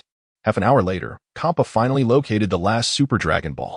It was a one-star ball, immense in size, comparable to that of a planet. Despite its vast dimensions, Kampa swiftly seized it under his control, propelling it towards the direction of the 6th universe. In the 7th universe, on a certain planet, Ruffin tugged at Vegeta's tail, using instant transmission to arrive on this new world. Hey, wake up, Your Highness, Ruffin called to Vegeta. Vegeta remained unconscious. What a hassle, Ruffin sighed and casually tossed Vegeta into the planet's lake. Gulp. Vegeta sputtered as he choked on water. Boom. In the next moment, Vegeta shot up into the sky, looking down at Ruffin. Suddenly, realization dawned on Vegeta. Why am I in a different location? Where is this? It seems I have left the King of Worlds planet. Have I returned to the realm of mortals? But none of that matters now. It is time to settle the score with Ruffin. How shameless, constantly ambushing me and knocking me out. Ruffin, today, this prince shall teach you a lesson. Do not cry when it hurts. Vegeta declared from his lofty position, staring down at Ruffin. You are no match for me. It would be wise to cease your efforts. Ruffin replied with a smile. Humph, such arrogance. Vegeta retorted, diving down swiftly and delivering a powerful punch toward Ruffin. As Vegeta's fist approached, Ruffin merely extended a finger. Hey, what are you doing? Do you think you can block my attack with just a finger? Vegeta exclaimed, momentarily taken aback, then shouted, I will show you no mercy. Bang. In the next moment, Vegeta's fist collided heavily with Ruffin's fingertip. Ruffin effortlessly caught Vegeta's punch with just his index finger, halting Vegeta mid-air, leaving him suspended upside down. Chapter 87. There will be many more opportunities for you to be stimulated. Vegeta was filled with shock and disbelief upon witnessing this astonishing scene. How could this be? When did Ruffin become so powerful? Whoosh. After a brief moment of astonishment, Vegeta swiftly retreated, creating distance between himself and Ruffin. Positioning himself on the same level while gazing at Ruffin with a grave expression. My prince, do you now comprehend the chasm that exists between us? Ruffin remarked with a smile. This is impossible. Absolutely impossible. Vegeta shouted vehemently. There is nothing impossible. The truth is as it stands. Ruffin replied with a grin. My prince, do not let such occurrences unsettle you. Vegeta cast a glance at Ruffin. Once you grow accustomed to this, you will find that there will be countless opportunities for you to be stimulated in the future, Ruffin added. Vegeta. 1,000 thoughts raced through Vegeta's mind. He had expected comfort from Ruffin, yet the words spoken only pierced his heart further. I refuse to believe it. Vegeta gritted his teeth, his energy surging wildly as he extended his arms, forming orbs of energy flames in each hand. Then, Vegeta fused the two energy flames together. Ruffin. Although you caught my attack with a mere fingertip, are you bold enough to face my ultimate flash cannon? Vegeta bellowed. Feel free to try, Ruffin smiled. Humph. I shall reduce my speed to a minimum. If you're struck down, you can only blame your misfortune, Vegeta scoffed. I suggest you best prepare to evade. Let's begin. Ruffin beckoned. Humph. This is your own doing. Vegeta roared, unleashing the energy flames towards Ruffin. Ruffin noted that Vegeta's ultimate flash cannon had significantly decreased in speed. This technique had previously obliterated a considerable portion of Cell's body. It seemed Vegeta still retained some sense of conscientiousness. For this reason, Ruffin aspired to cultivate him into a god of destruction. Had Vegeta attempted to go all out moments ago, Ruffin would have paid no heed to Vegeta's fate. Thankfully, there was still hope. As the ultimate flash cannon approached, Ruffin's lips curled into a faint smile. What are you doing? Quickly evade. Do you wish to court death? Vegeta exclaimed, realizing Ruffin showed no intention of dodging. With a gentle wave of his hand, Ruffin slapped the incoming ultimate flash cannon aside. Bang! A thunderous sound erupted as Vegeta's attack was effortlessly swatted away. The ultimate flash cannon traced an arc through the air, crashing onto the distant ground. Boom! A colossal mushroom cloud rapidly formed, and the shockwave surged outward with an overwhelming force. Vegeta was sent sliding backward by the impact. In an instant, the planet was enveloped in dust and flames. Vegeta was left in utter disbelief. After a brief moment of stupor, his entire body trembled. What a joke. How can this guy be so powerful? That was my full force strike. How could it be swatted away so easily? You, how is this possible? Vegeta stammered. Swish. Ruffin executed a technique of instantaneous movement, swiftly appearing directly in front of Vegeta. Vegeta gasped, his expression shifting dramatically. Calm down. There is no need to fear. I want to knock you out this time, Ruffin reassured him with a smile. Vegeta's body shuddered violently. My prince. You must learn to adapt, Ruffin said, patting Vegeta's shoulder. What do you mean? Adapt to what? Vegeta asked, taken aback. Adapt to the fact that I am stronger than you, Ruffin chuckled. Vegeta immediately felt a pang in his heart. You are merely my sparring partner, yet you claim to be stronger than me? How humiliating. Once you adapt, you will grow accustomed to it, Ruffin replied. Vegeta clenched his fists tightly. Suddenly, it dawned on him, and he looked up at Ruffin. Have you become a Super Saiyan? Vegeta asked, astonished. No. Not yet. Ruffin shook his head. That transformation does not suit me. What a joke. You mean to say that you can be this powerful without being a Super Saiyan? Vegeta was skeptical. Moreover, I have previously stated that I am following the path of the Super Saiyan God, Ruffin smiled. Do you mean you are now a Super Saiyan God? Vegeta was taken aback. Not exactly, Ruffin replied, shaking his head. Vegeta, not that, not this. Then what exactly are you? Did not the King of Worlds inform you? I am the King of Gods, the greatest deity in this universe, Ruffin smiled. Vegeta fell silent. I know you are the King of Gods, but has merely becoming the King of Gods granted you such power? The reason I have elaborated so much is to convey another matter, Ruffin said. What is it? Vegeta inhaled deeply, gritting his teeth. Over 20 years ago on the culinary planet, did I not ask you to accompany me with that Catman and the blue-skinned lady? Otherwise, you would regret it, Ruffin stated. And so? Vegeta inquired. So you must now be regretting it, for had you accompanied me back then, although your strength would not match mine. At least you could have exchanged a few moves with me, Ruffin said with a smile. Vegeta, what do you mean? You bring up matters from 20 years ago. You are quite petty. All right, I will give you one final opportunity. Do you wish to become a god of destruction? Ruffin asked. Which is more powerful, a god of destruction or a king of gods? Vegeta inquired. Certainly. The god of destruction is far more powerful, Ruffin smiled. Weren't you the one who claimed that the king of gods is the greatest deity in this universe? Vegeta retorted, feeling as though he was being led into a trap. The greatness of the king of gods lies in his ability to create life, in terms of combat. The god of destruction is undoubtedly superior, Ruffin explained.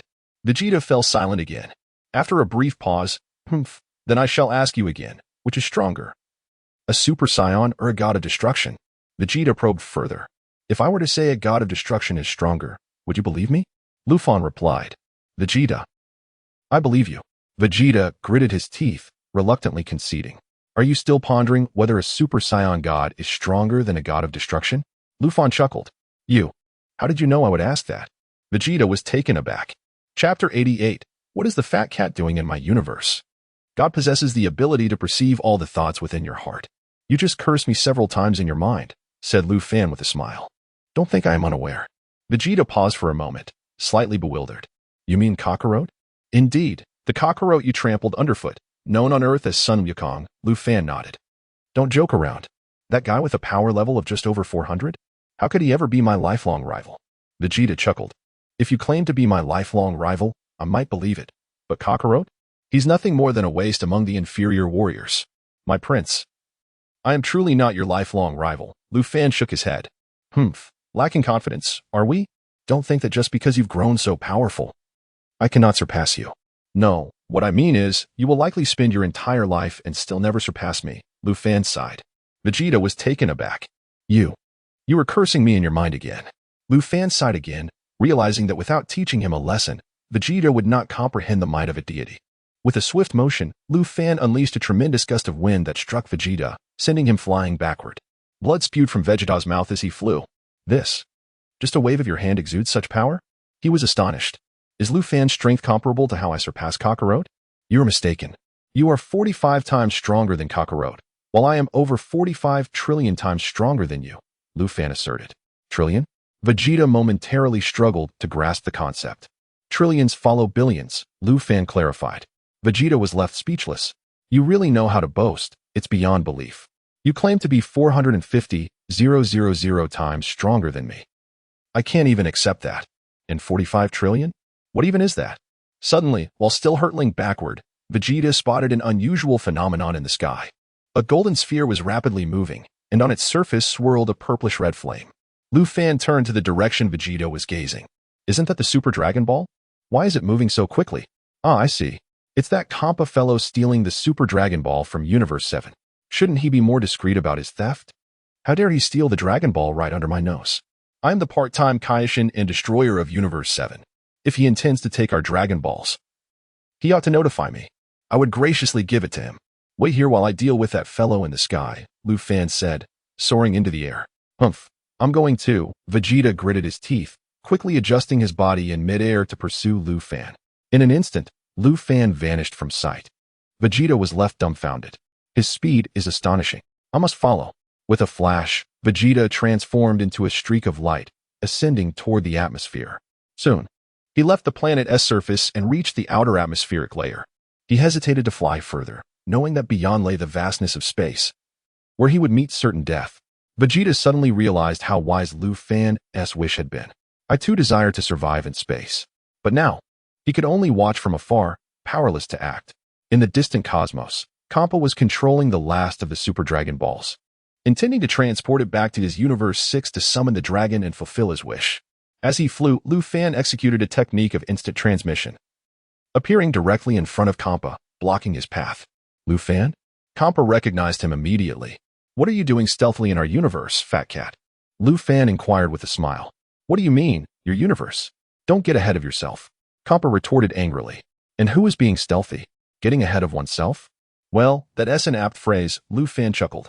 You've been in our universe for so long that you've forgotten your place? Compa shouted. You've only been the Kaishin of Universe 7 for 20 years, and you treat this as your home? Fat cat, you must understand, I am originally from Universe 7.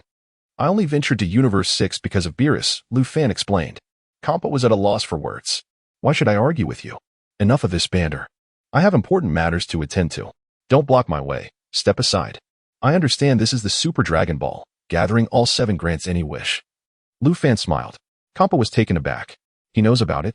I thought he was clueless. What wish do you intend to fulfill? Lu Fan asked with a smile. Do share, perhaps I can assist you. Humph, my wishes are none of your concern. Focus on your own duties. Do not forget you are the Kaishin, Compa replied curtly. Look, what is that? Lu Fan suddenly pointed behind Compa. What? Compa turned around, only to find nothing but the vastness of space. Realizing he had been tricked, Compa exclaimed. Oh no, he is up to something. When he turned back, he tragically discovered the Super Dragon Ball was gone. Compa felt his world crumble. That little brat must have used instant transmission to take it. Lu Fan, I want to let this go. Compa fumed. Just as Compa planned to search for the Super Dragon Ball, Lu Fan again appeared nearby using instant transmission. Hey, fat cat. If you had shown me a bit of courtesy earlier, I wouldn't have targeted you. Lu Fan grinned. Return the Dragon Ball to me at once, or I shall not be merciful. Kappa threatened darkly. Chapter 89. Kappa, do you truly believe that the god of destruction is easy to provoke? I have placed the Dragon Ball at the edge of the universe at coordinates 999. 999. 999. Kappa, this coordinate. It is indeed the farthest point from the sixth universe. Even if I were to rush there, it would take at least 15 hours of flight. To retrieve that Dragon Ball and return to the sixth universe would require nearly 3 days. This audacious fellow. Keep it up, said Lu Fan with a smile. Kid, I will say this one last time. Bring the Dragon Ball back immediately, or you shall witness how I deal with you, Kappa threatened. Is that so? First, catch up with my instant transmission, Lu Fan chuckled, adding, and by the way, do not even think about asking Fuwa to help you transport the Dragon Ball. If you do, I will knock him out. You must learn to take matters into your own hands. What did you say? Kappa gritted his teeth. Kai Kai. Lu Fan recited the incantation and activated instant transmission. Kid, do not let your confidence go to your head, Kappa roared angrily, waving his hand as a destructive energy shot towards Lu Fan's direction. Swish. Lu Fan's figure vanished from sight. The destructive energy quickly pursued him. Soon, Lu Fan appeared tens of thousands of miles away through instant transmission. However, Kappa's destructive energy was astonishingly swift and followed him as well. Bang! Kappa's destructive energy struck Lu Fan directly. Lu Fan's body trembled slightly, and then the destructive energy obliterated his outer garment. Kappa snorted and glanced in the direction where Lu Fan had disappeared. Humph, do you really think we gods of destruction are easy to deal with? Consider this a lesson. I shall destroy your outer garment and inflict some pain upon you. Come back and provoke us again, and I will show you how to handle such insolence. Kappa muttered to himself, scratching his head in contemplation. Damn it, I've completely offended this kid. Now I can't even enjoy my cola humph. If I can't drink, then I want tea. This detestable Lu Fan has placed the Dragon Ball so far away. If I fly over, all my time will be spent in transit. Lu Fan has reminded me. I could ask the Supreme Kai for assistance. I can have the Supreme Kai use instant transmission to take me there. Otherwise, it would take too long. All right, that has settled. Kappa transformed into a streak of light and ceased his search for the Dragon Ball, speeding towards the realm of the Supreme Kai in the sixth universe. On a certain planet below, in the outer atmosphere, Vegeta's eyes widened in shock. What a joke. How could such a vast, golden planet just vanish in an instant? It seems Lu Fan has made that planet disappear. How on earth did he accomplish that? Destroying such a large planet would be difficult even for me. Yet, Lu Fan managed to make it vanish in the blink of an eye. Suddenly, Vegeta felt as though he had been too narrow-minded in his previous perspectives. Swish. Just as Vegeta was lost in thought, Lu Fan appeared beside him, safe and sound through instant transmission. Kappa's destructive energy had no impact on Lu Fan. His clothes were merely torn, and he could easily conjure a new set. Moreover, a spherical spacecraft hovered beside Lu Fan. Vegeta was once again taken aback. ISNT, that my spacecraft? How did it end up beside Lu Fan? I recall that vessel being on a distant planet. Wait, this fellow has a peculiar way of moving. He must have brought my spacecraft back. Your Highness, go to Earth first. After you defeat Kakarot, we can discuss matters further, Lu Fan advised Vegeta. Remember, do not underestimate him. What did you say? You want me to defeat Kakarot? Vegeta scoffed. Have I not already beaten him severely on King Kai's planet? I brought you to King Kai's planet so you could train properly. Yet you ended up making King Kai cry for an entire year, Lu Fan sighed. Now, go to Earth and see the results of Goku's training under King Kai. I will come afterward. Once you have defeated Kakarot, I will find you and take you to face even greater challenges. Vegeta, greater challenges. You do not mean to take me to confront Frieza, do you? Vegeta shuddered. Don't be scared. Lu Fan shook his head. You fear Frieza? Humph. Do I fear that fellow? Once I become a Super Saiyan, I will easily make him submit. You better prepare yourself. Your opponent, Kakarot, is not to be underestimated. Lu Fan reiterated. Isn't he dead? Vegeta pondered. Will he come back to life if I go to Earth? Upon realizing this, Vegeta quickly understood. I see. They must be using the Dragon Balls to revive Kakarot, he scoffed. All right, hurry up, Lu Fan urged. Swish. With that, Lu Fan executed instant transmission and vanished from sight. Vegeta watched Lu Fan's disappearing figure, clenching his fists tightly, filled with a mix of sentiment and regret. Had I left with Lu Fan back then? Perhaps I would be even stronger than he is now. This fellow has already become a Supreme Kai. I never imagined that divinity held realms beyond my understanding. Just as Vegeta was lost in thought, the nearby spacecraft suddenly descended and began to plummet toward the planet's surface. Vegeta hurriedly followed, pressing a button on the spacecraft. The hatch opened with a pop. Vegeta entered the spherical mini-spacecraft, and the hatch closed behind him. Quickly, he input commands for the spacecraft to head to Earth. Just as the spacecraft was about to land, it suddenly soared into the sky, transforming into a streak of light as it sped towards the star system where Earth resided. Not long after Vegeta boarded the spacecraft, a signal was received from afar. "Prince Vegeta? Is that you?" Nappa's voice came through the spacecraft's communication device. "Ah, Nappa." Vegeta replied. "Where have you been, Vegeta? Did you venture to the edge of the universe?" "I had lost your signal entirely," Nappa inquired. "Humph. Where I went is of no importance. I command you to head to Earth immediately," Vegeta ordered. "Earth?" Nappa was taken aback, responding. "I am currently en route to Earth. I should arrive in about 150 days. Chapter 90. Compa, a foreboding sense of dread. "Oh, you are already en route to Earth?" Vegeta remarked, momentarily taken aback. "Do you know? Raditz is dead, slain by a fellow with barely over 1,000 in battle power. His killer was none other than Kakarot's friend," Nappa responded. "I am aware. I have encountered him," Vegeta replied with a subtle smile. "You met him? Are you referring to Kakarot?" Nappa asked, somewhat bewildered. "Who else could I mean?" Vegeta chuckled. "Where did you come across him? Did he not perish?" Nappa stammered, struggling to comprehend. "Ah, I see. You must have met Kakarot long ago." "No, to be precise, I saw him today," Vegeta smiled. Nappa scratched his bald head in confusion. "I'm utterly baffled. How could you have seen Kakarot today? He has been dead for about half a year, has he not? Surely Kakarot did not survive?" "No. He perished alongside Raditz, struck down by some technique called the spirit bomb that pierced his heart. Even with our advanced medical technology, recovery would be precarious." Nappa was genuinely perplexed, quietly speculating whether there was a miraculous remedy on Earth for heart ailments. "He indeed died. I witnessed a golden halo above his head," Vegeta stated. Nappa grasped his head tightly. "Vegeta, have you lost your mind? You seem to have become a fool." If Nappa were beside Vegeta at that moment, Vegeta would undoubtedly have no hesitation in striking him down. "Or did you encounter Kakarot in the underworld?" Nappa inquired again. "Humph, that is of little consequence now." Vegeta replied darkly. "Just you wait, Nappa." "Nappa, how long until you reach Earth?" Nappa asked. "I too have over 150 days left, perhaps about 8 hours later than you." Vegeta glanced at the control panel, slightly surprised. "What? Only 8 hours later than me?" Nappa exclaimed. "What? You sound rather disappointed," Vegeta observed with a light chuckle. "Not at all. I am quite eager," Nappa hastily replied. "Through their conversation, you must have learned of the Dragon Balls on Earth, correct? Those orbs can grant any wish. Are you hoping to realize your desires before I do?" Vegeta quickly grasped Nappa's intentions. "Ha ha ha. How could that be? I have no such intention. Here is the plan. I will eliminate all the Earthlings first, then find the Dragon Balls, and wait for you to arrive to fulfill my wish. Nappa, you had best not harbor such treacherous thoughts. If you dare betray me, you know what fate awaits you." Vegeta warned, his tone firm. "Of course not," Nappa assured him fervently.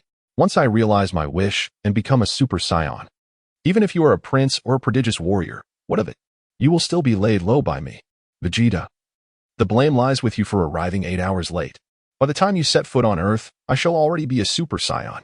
From this moment forth, the universe will be under my dominion. Your Highness, as I move eastward, you would do well to follow closely and refrain from wandering, lest I incapacitate you," Nappa declared, excitement and anticipation radiating from him. The very thought of overpowering Vegeta filled Nappa with exhilaration. In the confines of the spaceship, Vegeta remained oblivious to Nappa's expressions from afar. Nappa felt an urge to dance in celebration of the impending momentous occasion. "By the way, Your Highness Vegeta, what of Ruffin?" Nappa asked casually, gradually regaining his composure. It is best to keep Vegeta calm. We still have over 150 days until we reach Earth. Nothing untoward should occur during this time. Thus, Nappa resolved to cultivate a rapport with Vegeta, ensuring that he held no doubts about Nappa's intentions. He has other matters to attend to and will arrive on Earth later. Vegeta remarked coolly. "Do you know Ruffin's battle power, Your Highness? Has he concealed it?" Nappa inquired. "Is it truly worthwhile to ask so many questions?" "Focus on your own affairs," Vegeta replied, wishing to limit the discussion. "I have been traversing the cosmos for over half a year. It is dreadfully dull." Nappa lamented. "If you find it dull, then sleep," Vegeta suggested, abruptly terminating the conversation and drifting into slumber. Nappa, "Very well, Vegeta, sleep soundly." By the time you awaken on Earth, I shall already be a Super Saiyan. In the 6th universe, the realm of the Supreme Kai. Is that you? Lord Kampa? Fua questioned, scratching his head as he beheld Kampa before him. Supreme Kai, there is a matter on which I require your assistance, Kampa stated. What is it? Fua inquired. There exists a Super Dragon Ball, located in the most remote area of the 7th universe, at coordinates 999. 999, 999, Kampa explained. Ah, that is indeed remote. Do you need me to retrieve it? Fua quickly understood. Precisely, that is my intention, Kampa nodded. I have heard that the Super Dragon Balls can grant any wish. It seems such an object truly exists, Fua mused. Indeed, Kampa affirmed. Very well, I shall proceed at once, Fua readily agreed. Chanting, Kai Kai? In an instant, Fua vanished through instant transmission. Wait, Kampa called out, but Fua had already departed. Could you not wait for me to finish speaking? I have yet to complete my thought. And you simply ran off. You ought to have taken me with you. I have an unsettling premonition about this venture. I fear something may go awry. Perhaps I am merely overthinking, Kampa thought, patiently biding his time in the Supreme Kai realm. A servant approached Kampa with a cup of tea. Lord Kampa, please enjoy a cup of tea and take a moment to relax. I am certain the Supreme Kai will return with the Super Dragon Ball shortly, the servant said politely. Very well, Kampa nodded, accepting the tea. He took a sip, though his mind seemed elsewhere. Do you have concerns, Lord Kampa? The servant asked with a smile. Humph. It is merely a sense of foreboding, Kampa replied, baring his teeth. Chapter 91. The Emergence of the Dragon of the Gods for Reasons Unbeknownst to Him. Xiangpa felt an ominous premonition. The attendant sighed, recalling an event from approximately a year ago when Lord Fua was unexpectedly ambushed. What did you say? The Supreme Kai was attacked? And he fainted? Why am I only hearing about this now? Xiangpa exclaimed, gripping the attendant's collar tightly. A cold sweat broke out on Xiangpa's brow. What if this individual harbored malice and had indeed killed the Supreme Kai? There was but one Supreme Kai in our universe.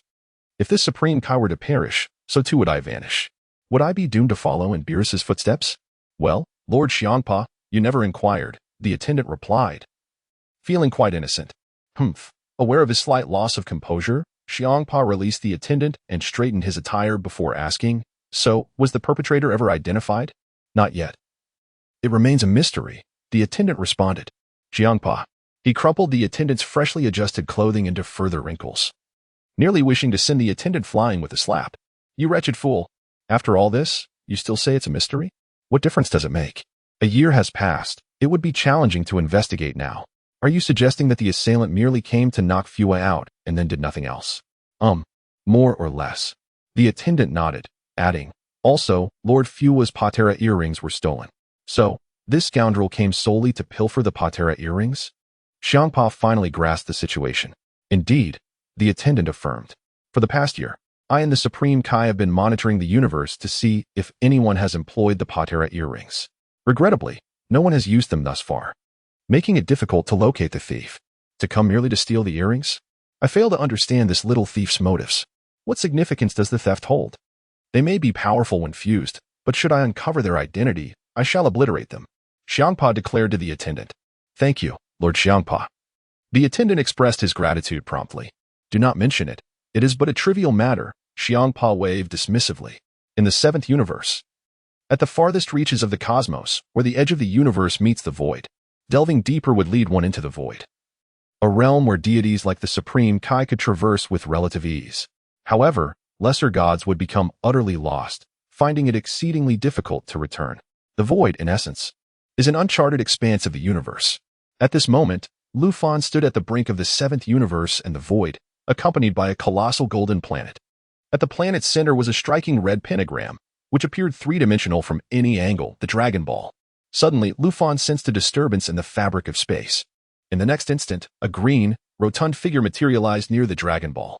Ruffin recognized this figure. It was none other than Lord Fua, the Supreme Kai of the 6th universe.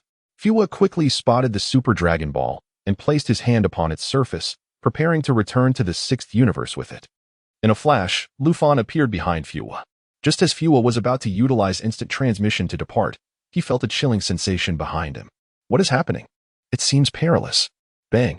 Ruffin delivered a swift strike to Fua's neck, rendering him unconscious before he could react. Did I not instruct you to refrain from summoning the Supreme Kai to assist you in retrieving the Dragon Ball? Why did you not heed my advice? Ruffin shook his head. Turning to Fua, who would likely remain unconscious for some time, Ruffin seized the opportunity to gather the Dragon Balls. In an hour's time, Ruffin successfully collected all 7 Super Dragon Balls. They floated at the border of the 7th universe and the void, radiating a golden light that bathed the starry expanse in a warm glow. Come forth, Dragon of the Gods. I summon you. Ruffin invoked in the divine tongue. In an instant, the cosmos seemed to tremble violently. The next moment, a colossal golden dragon emerged from the 7 Super Dragon Balls. The Dragon of the Gods has appeared. Those who have gathered the Dragon Balls, state your wish, and I shall grant you any desire. The dragon's voice resonated. The dragon was so immense that its body rivaled the size of a galaxy, dwarfing Ruffin to the scale of a mere bacterium. How splendid, Ruffin marveled. Speak your wish. Supreme Kai, the dragon intoned, gazing at Ruffin. Truth be told, I have no pressing wish to fulfill. I summoned you merely to see what you looked like. Ruffin replied with a smile. The dragon. You are quite idle.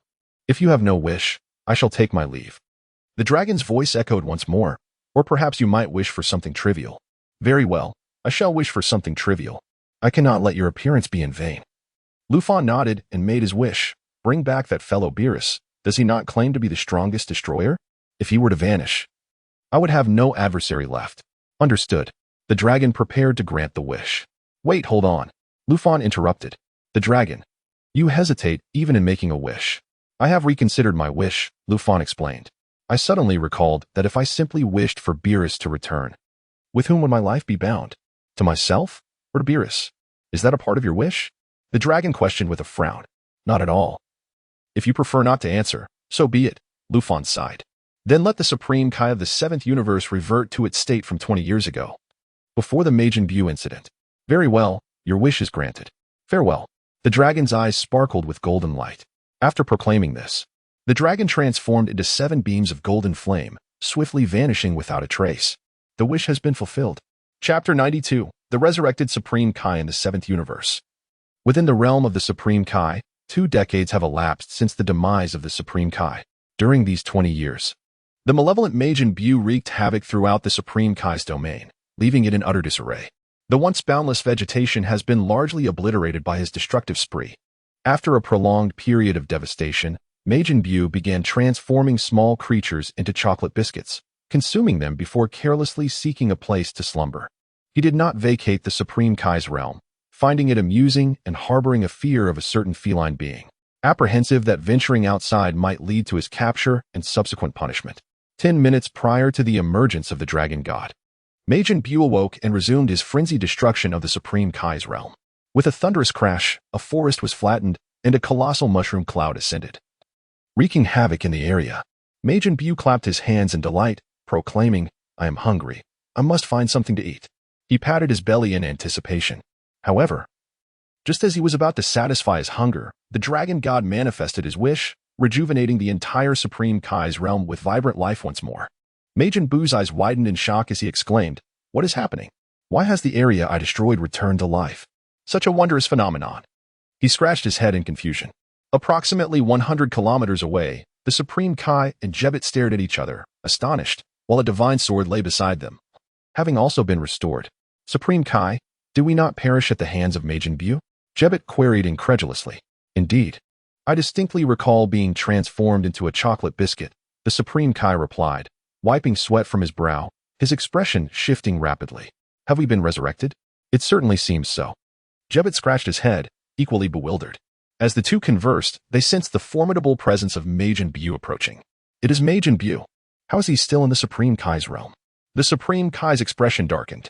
We must vacate this place at once, Jebbet urged decisively, realizing that the divine sword was of no use against Majin Buu. Ugh, this sword is utterly useless, Jebbet spat disdainfully. I had hoped it could vanquish Majin Buu, yet here we are, having been consumed by him. How crude. The Supreme Kai reprimanded, you dare spit on the divine sword? Yet, it has indeed proven to be ineffective. I had believed it would serve a purpose. This ungrateful descendant. I shall remember this affront, the old Supreme Kai seethed. After all, the divine sword was bestowed upon us by the great Supreme Kai, who spoke of its extraordinary power. Perhaps it is merely awaiting a worthy wielder, a person who might enhance its strength. Isn't the Supreme Kai himself a worthy wielder? Jebbet sighed. Let us not dwell on this. We must take the divine sword and leave immediately. The Supreme Kai's realm is no longer safe. The Supreme Kai concurred, indeed. We must devise another strategy to confront Majin Buu. In the next moment, the Supreme Kai reached for the divine sword, only to find it exceedingly heavy, almost rendering him unable to lift it. The dragon god had restored the area to its former state, meaning the sword had regained its original weight. How peculiar. Why is it so heavy now? The Supreme Kai pondered, perplexed. Supreme Kai, we cannot concern ourselves with the sword at the moment. We must flee before Majin Buu discovers us, Jebet urged. At that moment, Majin Buu was surveying the skies above. The Supreme Kai's realm had returned to its original form, and he remained in a state of bewilderment. Soon, he spotted the Supreme Kai and Jebet in the distance. Oh, aren't those two the ones I devoured? How have they come back to life? Does this mean I can consume them again? Although the wait for their resurrection was rather lengthy, it has been too long since I savored a chocolate made from humans.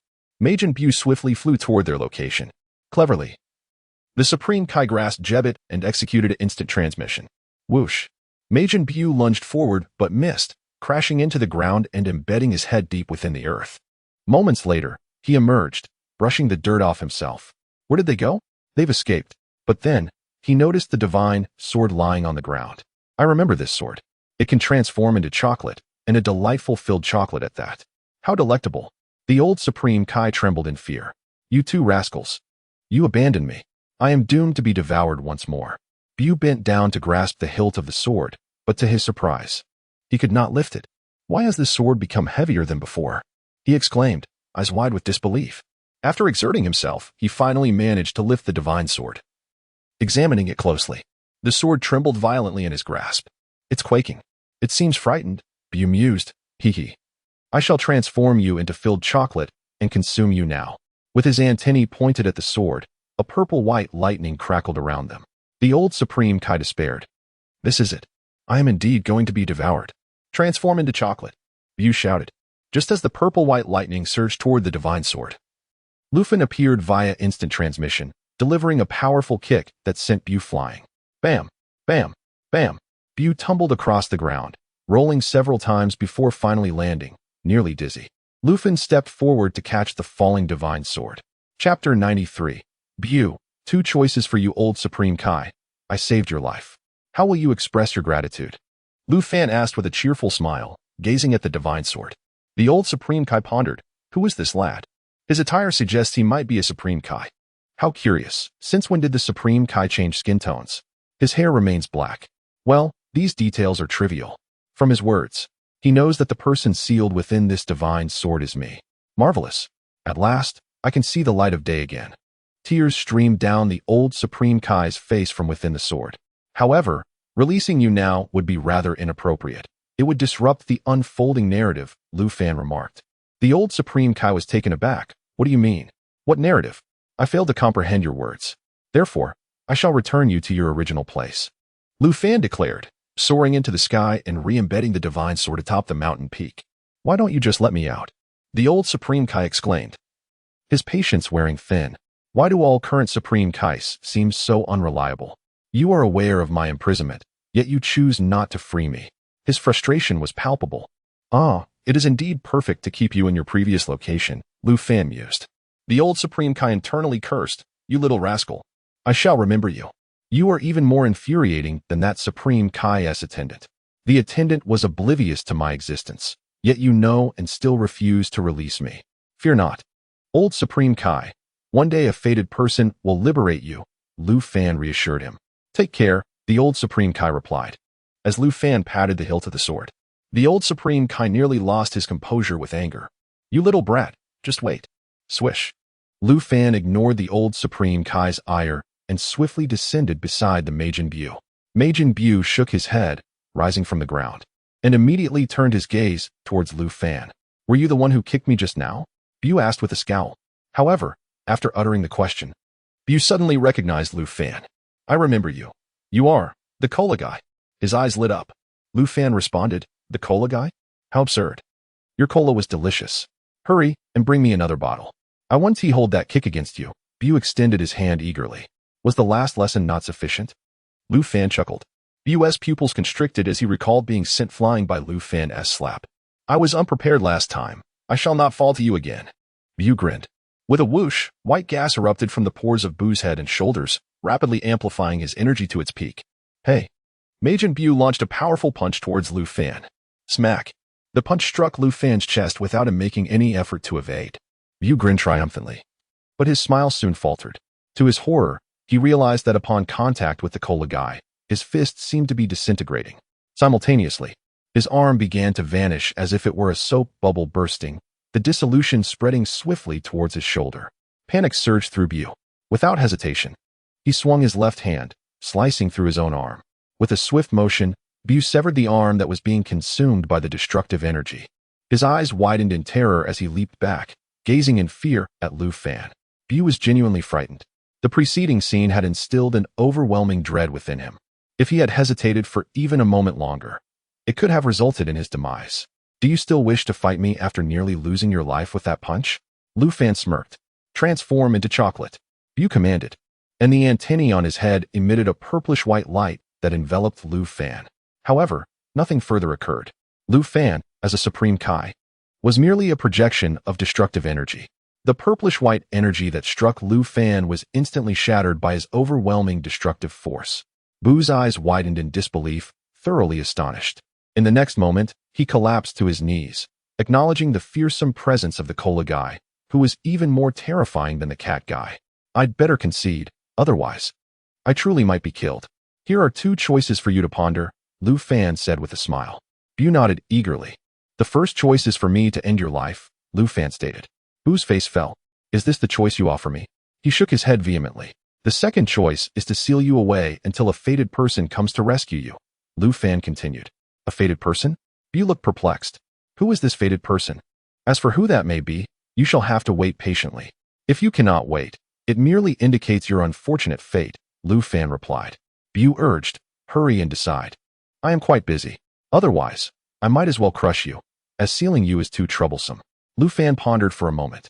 I will seal myself, Buu declared, raising his hand to reveal a magical egg, identical to the one created by Bibidi. Without hesitation, Buu curled himself into a ball and entered the egg. With a soft click, the egg's lid sealed shut.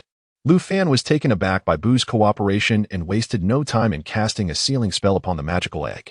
The flame of energy enveloped the egg, resealing Majin Buu. Whoosh! Lu Fan then activated instant transmission, arriving on Earth in the blink of an eye.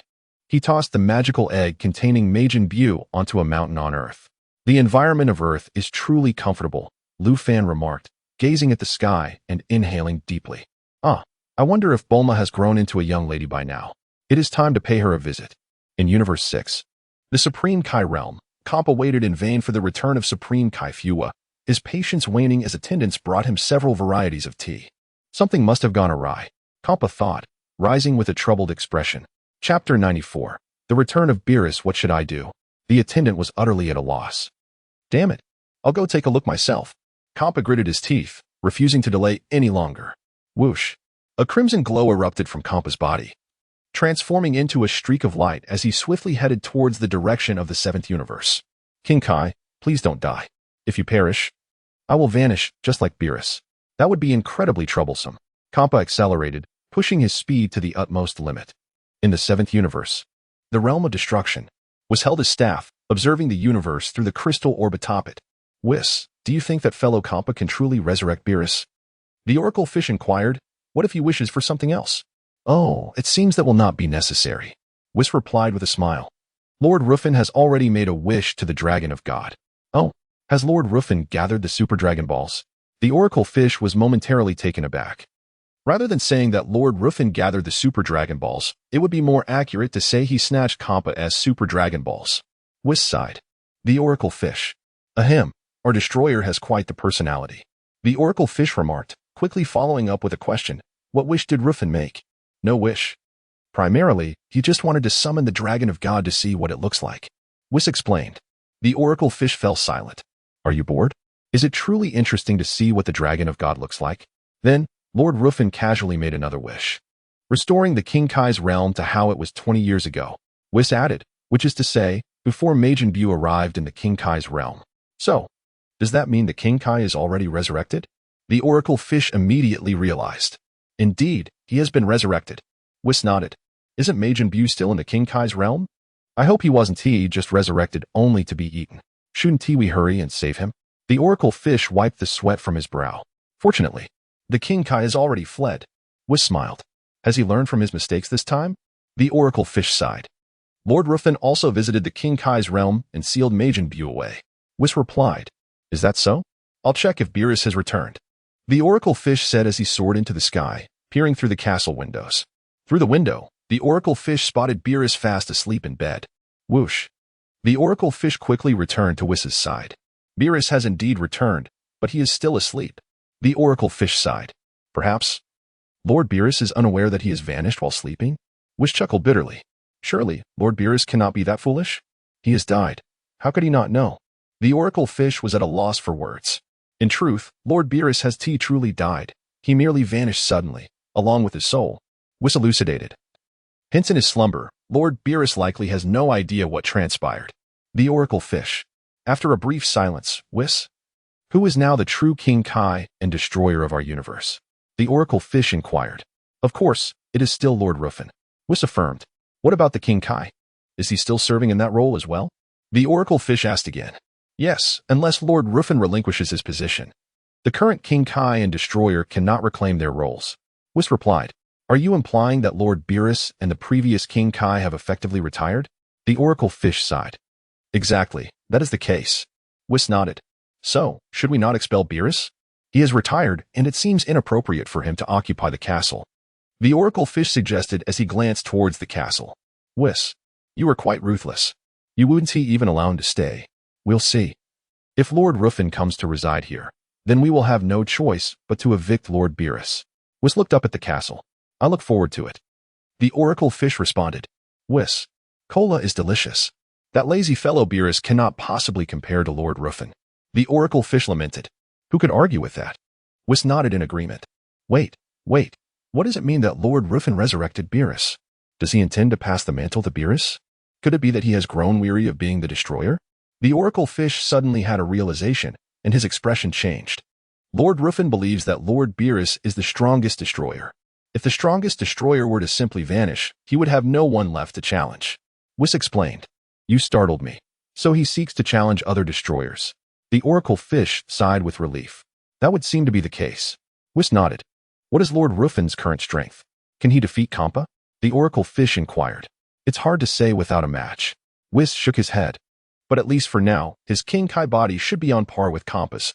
Of course, this is merely my speculation, and the specifics remain to be verified. What? His King Kai body is already comparable to Kampa's? The oracle fish was astonished. Then what about his destroyer body? Wouldn't he easily overwhelm Kampa? Thus, it's difficult for me to say. Without a battle, it's challenging to discern their true capabilities without unleashing their destructive powers. Whis smiled. At the edge of the 7th universe, after traveling for nearly 30 hours, Kampa finally arrived in this area. From the King Kai's realm to this location, 30 hours is quite swift.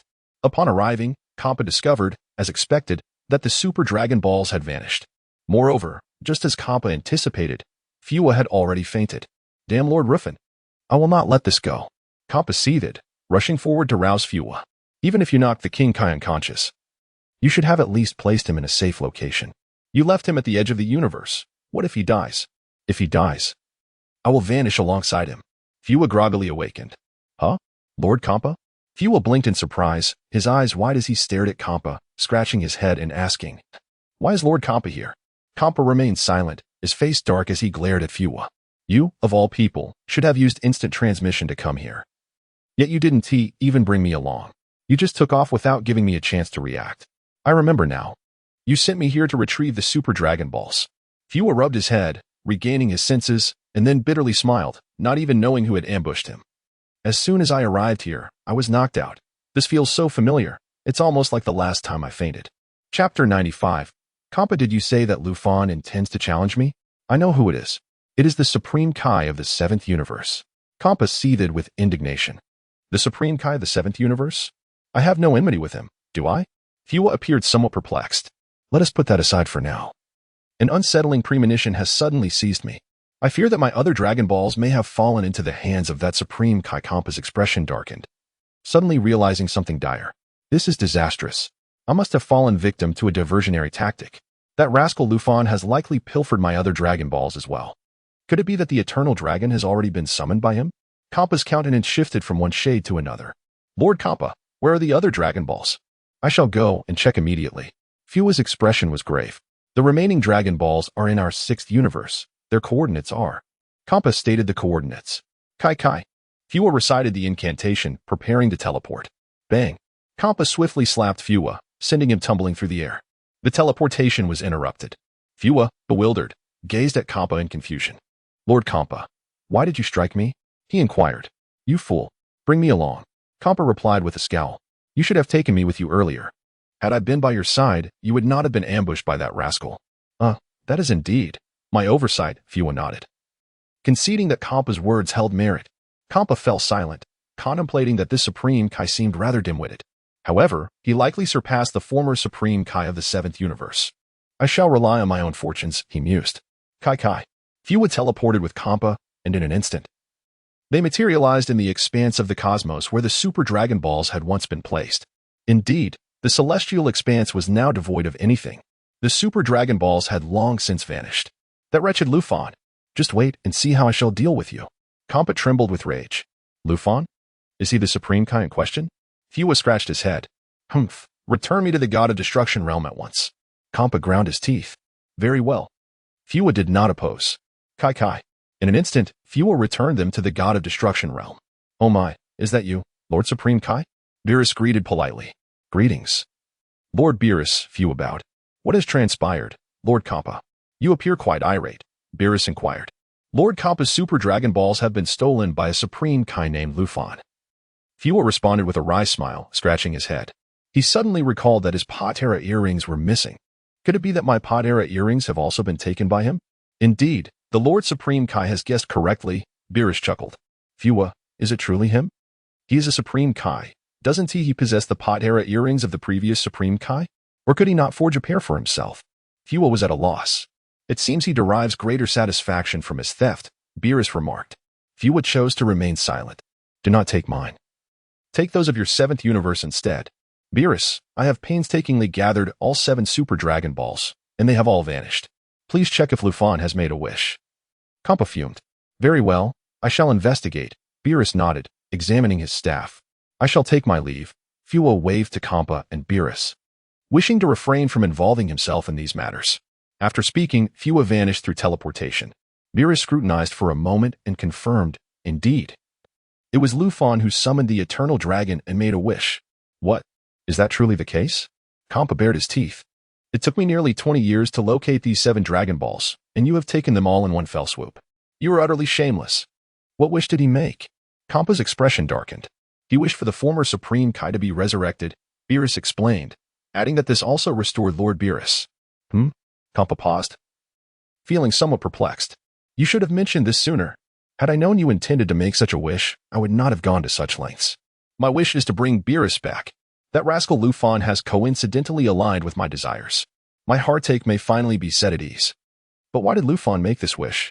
Kampa casually inquired. Perhaps Ruffin seeks to challenge a higher level, Beerus mused. What do you mean by that? Kampa was left bewildered. Lord Kampa, if you find yourself with time, it would be wise to train diligently, Beerus advised. Are you suggesting that Ruffin wishes to challenge me? Kampa grasped the implication. Do not jest. He, a mere Supreme Kai, wishes to challenge me, a god of destruction? We have clashed before, and I have already laid waste to his outer garments. He should be aware that I spared him at that time. Otherwise, his very being would have been obliterated. No, Lord Kampa. I sense that Ruffin intends to use you as a stepping stone to ascend further, Beerus reflected solemnly. What did you say? Kampa's face darkened. Merely a stepping stone, perhaps? To challenge the mightiest gods of destruction, like Lord Beerus or Lord Quatella, Beerus smiled. Kampa. A brief silence ensued. Beerus, do not provoke my amusement. If you claim that Ruffin is the strongest Supreme Kai, I might concede, but if he wishes to challenge us gods of destruction, that would be sheer folly. Kampa scoffed, displaying a look of disdain. Unbeknownst to Kampa, Ruffin's true identity was that of a god of destruction, specifically, one from the new universe. Apart from a select few angels and grand priests, the other gods of destruction and Supreme Kais remained oblivious to this truth. In the 7th universe, on a certain planet, The Supreme Kai and Jebbet had taken refuge on this world. The two cautiously gazed towards the direction of the Supreme Kai realm. Then, they observed the now tranquil Supreme Kai realm, one devoid of the presence of Majin Buu. The Supreme Kai and Jebbet exchanged glances. "Where is Majin Buu, Lord Supreme Kai?" Jebbet queried, somewhat confused. "I do not know. I have not detected any trace of Majin Buu," the Supreme Kai replied solemnly. The two continued to scrutinize for a considerable time, and they could ascertain that Majin Buu had mysteriously vanished. Could it be that the feline creature sealed him away? The Supreme Kai speculated. Chapter 96 Reunion with Bulma. It is highly plausible that he harbors some trepidation regarding the formidable strength of Majin Buu. Jebbet nodded in agreement. "Let us return," suggested the Supreme Kai. "No, my lord, I shall return first." Jebbet insisted, suggesting that if Majin Buu is not found, the Supreme Kai could return later. "Absolutely not. I cannot permit you to take such risks." The Supreme Kai shook his head solemnly. "For the sake of my lord, I would willingly brave any peril." Jebbet replied with a serious expression. With a swift motion, Jebbet utilized instantaneous movement and vanished from sight. He returned to the Supreme Kai's realm, where he meticulously searched the area for 3 days and nights, trembling with anxiety. Now, Jebbet could assert with utmost certainty that Majin Buu had vanished. He summoned the Supreme Kai back, and gradually, the tranquility of the 7th universe was restored. However, their primary task remained, to seek out the whereabouts of Majin Buu. In the 7th universe, on Earth, at the headquarters of Capsule Corporation. "Bulma, do you think those two Saiyans coming to Earth in about 6 months will be Ruffin and Vegeta?" Dr. Briefs inquired during lunch. "Who knows?" Bulma shrugged. "Oh dear. If it is Ruffin, he should not be a villain," Bacchini remarked. "Perhaps he has turned bad," Bulma pouted. "Besides, even if Ruffin is not a bad person, that Vegeta certainly is. He had thoughts of killing my mother when he came to Earth 20 years ago. Is that true?" Bacchini struggled to recall. "Humph. Ruffin is so shameless. He has been gone for over 20 years. Doesn't he ever think to come back?" Bulma huffed. Yes, Bulma is still single." "Is she waiting for Ruffin to return?" Bacchini smiled. "What if Ruffin has truly turned into a villain? Wouldn't that mean you're waiting in vain?" Doctor Briefs adjusted his glasses. Bulma felt like crying. "Ruffin, how I despise you. If you truly are one of the two Saiyans that Raditz spoke of, I will absolutely sever ties with you." After finishing her meal, Bulma retreated to her bedroom. In the bathroom, she soaked in the tub, staring blankly at the ceiling. "Ruffin, have you truly changed for the worse? In 6 months, will you come to invade Earth alongside that Saiyan named Vegeta?" Suddenly, a phantom began to materialize in the bathroom. Bulma was horrified, her complexion paling. With a flash, the apparition transformed into a swirling mass of crimson light, quickly taking the shape of Ruffin. "Ah!" Bulma gasped at the sight of the unfamiliar man. The sound reverberated throughout the bathroom, but in the next moment, upon closer inspection, she realized that the stranger bore a striking resemblance to Ruffin. Ruffin, is that you?" Bulma rubbed her eyes, scrutinizing him. "It is I." Ruffin looked down at Bulma from his elevated position, and from this angle, it was simply too splendid. In the new universe, the realm of the Destroyer. "Hey, Ruffin, you're drooling." Rose glanced at Ruffin. "Am I?" Ruffin paused, wiping his mouth and then carelessly wiping his hand on Rose. "Ruffin." Rose's chest heaved with indignation. "You are utterly shameless. How could you wipe your drool on me? Isn't an angel supposed to be naturally at ease?" Ruffin retorted, "You should have dodged. Who would know you would wipe your drool on me? You weren't attacking me. Why would I move?" "Rose, you must always maintain your state of ease and composure. You cannot fall prey so easily," Ruffin advised.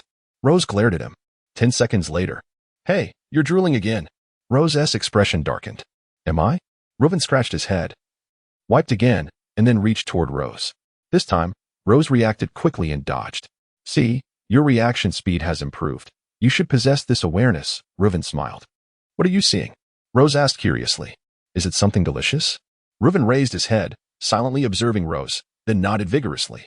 "Indeed, it is something delectable. So delightful." As he spoke, Ruffin's gaze gradually lowered. Rose was momentarily taken aback. Primarily, she was a rather innocent angel. "Delicious, delicious." Ruffin sighed. "But my Supreme Kai's body cannot consume anything. In the 7th universe?" Rose inquired. Yes, Ruffin nodded. "What could be so delicious that it makes you drool?" Rose was puzzled. "You wouldn't understand." Ruffin gently shook his head. Rose became even more curious. "What is this delicious food?" "Unfortunately, I cannot see it." Ruffin's Supreme Kai body was visible only to him. Although she was an angel, she could not observe the happenings through his body, since it is delicious. Hurry and eat it. Have your Supreme Kai return via instantaneous movement to bring you there, Rose suggested. Wait a moment. This delicacy requires nurturing. It cannot simply be consumed at first sight. Ruffin contemplated, moreover, the longer it is nurtured, the more exquisite it becomes. Rose pondered this. What kind of delicacy requires nurturing to become more delicious? I have never heard of such a thing. Your invented cola is already the finest beverage, Ruffin remarked. Now I am tempted to try it myself. Yes, let us enjoy it together then, Ruffin nodded enthusiastically. Really? I can truly share a meal with you? Rose's brows slightly lifted, feeling that Ruffin was incredibly kind. I just fear you may find it hard to swallow, Ruffin mused. What delicious food could possibly be hard to swallow for me? Rose questioned, slightly bewildered. For me, it is quite easy to digest, but for you? It may require considerable courage, Ruffin replied. Rose was left even more perplexed. What kind of food could be so delectable for you? Yet require great courage for me to consume? She simply could not comprehend. Chapter 97. I am soaking in divinity in the 7th universe, on Earth. Ruffin? Am I dreaming? Or is that really you? Bulma rubbed her eyes once more. Yes, it is me, Ruffin nodded. You are certainly not dreaming. It feels as if I am the one in a dream. As he spoke, Ruffin fixed his gaze on Bulma, not blinking. Bulma suddenly realized she was in a bathtub. Her face flushed a bright red, akin to a ripe apple, and her entire body seemed to turn as crimson as a cooked lobster. Ah, you need to leave, she exclaimed. No rush, it's been ages since we last met. You've grown into a fine young lady, Ruffin remarked. Bulma retorted, what do you mean, no rush? There are boundaries between men and women, you know? Are you still looking?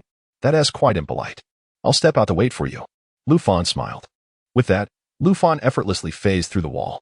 Bulma's eyes widened in disbelief. Where did he go? He just vanished? After more than 20 years apart. Have you mastered wall phasing? Hurriedly, Bulma washed herself and donned her clothes before stepping into the room, where Ruffin awaited her. It truly is you, Ruffin, Bulma said. Examining him from head to toe, Ruffin reciprocated the scrutiny. I must say, I hardly recognized you once you put on clothes, he commented. How rude. Bulma blushed. So, tell me, have you thought of me over the years? Ruffin inquired. Humph, why would I think of you? You disappeared for 20 years. Bulma pouted. Recalling the promise he made to return. I've squandered my best youth. It seems you're nearing 30, Ruffin sighed, lamenting the passage of time. What are you talking about? You make it sound like I'm already old. Bulma retorted angrily. A woman at 30 is like a crumbling tofu, Ruffin quipped. You're the crumbling tofu. Bulma shot back, her chest heaving with indignation. Are you just repeating what I say? Ruffin pondered. I'll take you on. Bulma lunged at Ruffin. After some playful banter, they engaged in light-hearted teasing. It is worth noting that Ruffin, in this moment, was the embodiment of the Kaioshin. Controlled by the essence of the god of destruction, this Kaioshin form was merely a manifestation of energy, rendering him incapable of performing many actions. However, the sensations from this form would occasionally be transmitted to Ruffin in the new universe. Bulma, do you have a boyfriend? Ruffin asked. Is that how you ask? If you're trying to pursue me, could you be a bit more subtle? Bulma blushed. Did I ever suggest I was pursuing you? Ruffin scratched his head. I see. You're merely trying to irritate me, Bulma glared. I just missed you, so I came to see how you are, Ruffin explained. Humph, I don't have a boyfriend. Bulma pouted. Has anyone pursued you? Ruffin inquired. Of course. With my beauty and charm, many have sought my affection, Bulma beamed proudly. Oh really? Like whom? Ruffin asked, placing a hand on his chest. Suddenly, Ruffin produced a crystal ball from his chest. Bulma's eyes nearly bulged out. What a large orb. Where did that come from? Just now, your chest looked flat. This crystal ball is quite magical. Just say a name, and you can see them here. Ruffin smiled, placing the orb on the bed. Is that true? Do I really have to say the name? Bulma asked, half skeptical. Yes, go ahead. Mention someone who has pursued you, and it will show up. Ruffin confirmed. Oolong, Bulma said. Ruffin wiped his brow. You're even mentioning a pig? The crystal ball displayed a small pig singing karaoke, surrounded by beautiful women. Wow, he really knows how to enjoy himself. Where did he get the money for such a lavish place? Ruffin mused. Then, Ruffin waved his hand over the crystal ball, which revealed past moments between Oolong and Bulma, from their first meeting to when he moved to the city. There was nothing overly intimate between them, and Bulma could not see these memories. Change it, Bulma urged, quickly naming another individual. This name was unfamiliar to Ruffin. Yet the crystal ball displayed the man's image along with snippets of his history with Bulma. He was Bulma's classmate, who had long pursued her.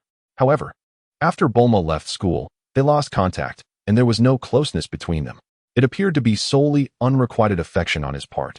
How fascinating! Bulma exclaimed. Let us see another. How about Lu-Ping? Bam! The crystal ball revealed Lu-Ping, training diligently in the mountains to prepare for the arrival of the Saiyans.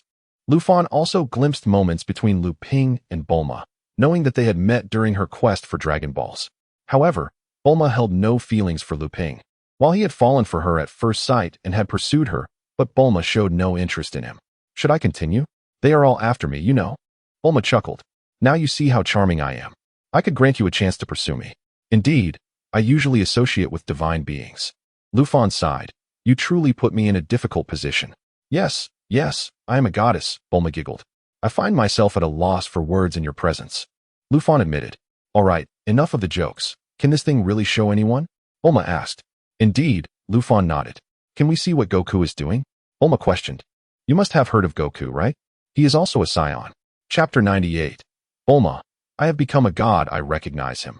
I have encountered him elsewhere, said Ruffin. When did you see him? Bulma asked, taken aback. Just 3 days ago, I met him, Ruffin replied thoughtfully. 3 days ago, are you seeing ghosts? Bulma exclaimed, for she was acutely aware that Sun Wukong had long since perished, having died over 6 months prior. Ruffin's claim of having seen Sun Wukong just 3 days ago was indeed perplexing. You make a compelling argument. I find myself at a loss for a rebuttal, Ruffin nodded. Bulma fell silent. Stop joking around. Quickly, let us see how Sun Wukong is faring, she urged anxiously. With a swift motion of his hand, Ruffin conjured an image of Sun Wukong within the crystal ball. There, Sun Wukong was diligently training on the King Kai's planet. The King Kai raised his right hand high, summoning a brick into the air. Observing Sun Wukong, he concentrated, gathering a sphere of energy in his right hand. All right, take off. You must keep up with the speed of this brick. The King Kai commanded. Whoosh. The brick soared rapidly. Sun Wukong focused intently and struck with force. Bang. The swiftly moving brick shattered into countless pieces. Well done, Sun Wukong. I didn't expect you to wield the spirit bomb with such proficiency, the King Kai remarked with satisfaction. With the spirit bomb and the King Kai fist, if all goes well, you may indeed stand a chance against Vegeta. I understand. I will do my utmost. Sun Wukong replied. How remarkable. I can even hear their voices, Bulma gasped in astonishment. Hee, impressive, isn't it? Ruffin said, scrutinizing the past interactions between Sun Wukong and Bulma. Although they had known each other for a long time, contrary to Ruffin's expectations, Sun Wukong had never behaved inappropriately towards Bulma, even in encounters with Master Roshi.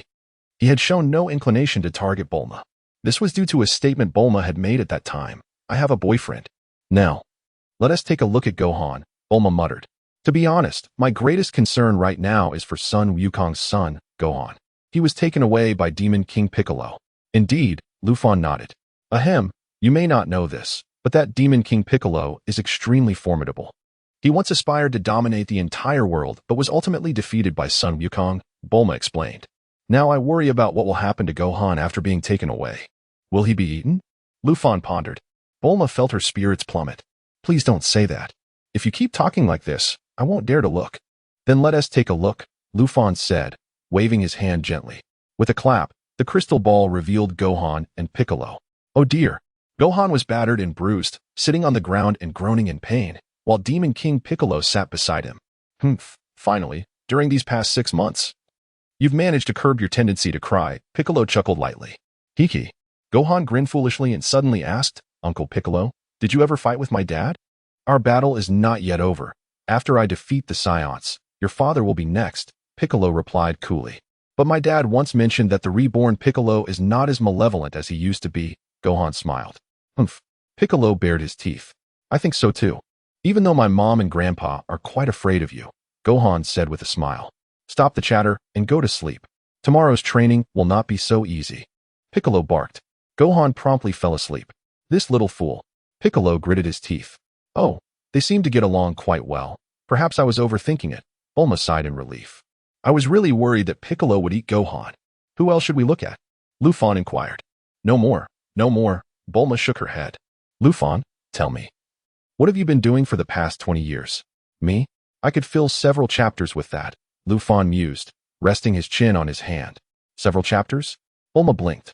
If my story were to be penned as a novel, each chapter 2,000 words, the events of these 20 years would surely require at least 60 chapters, Ruffin contemplated.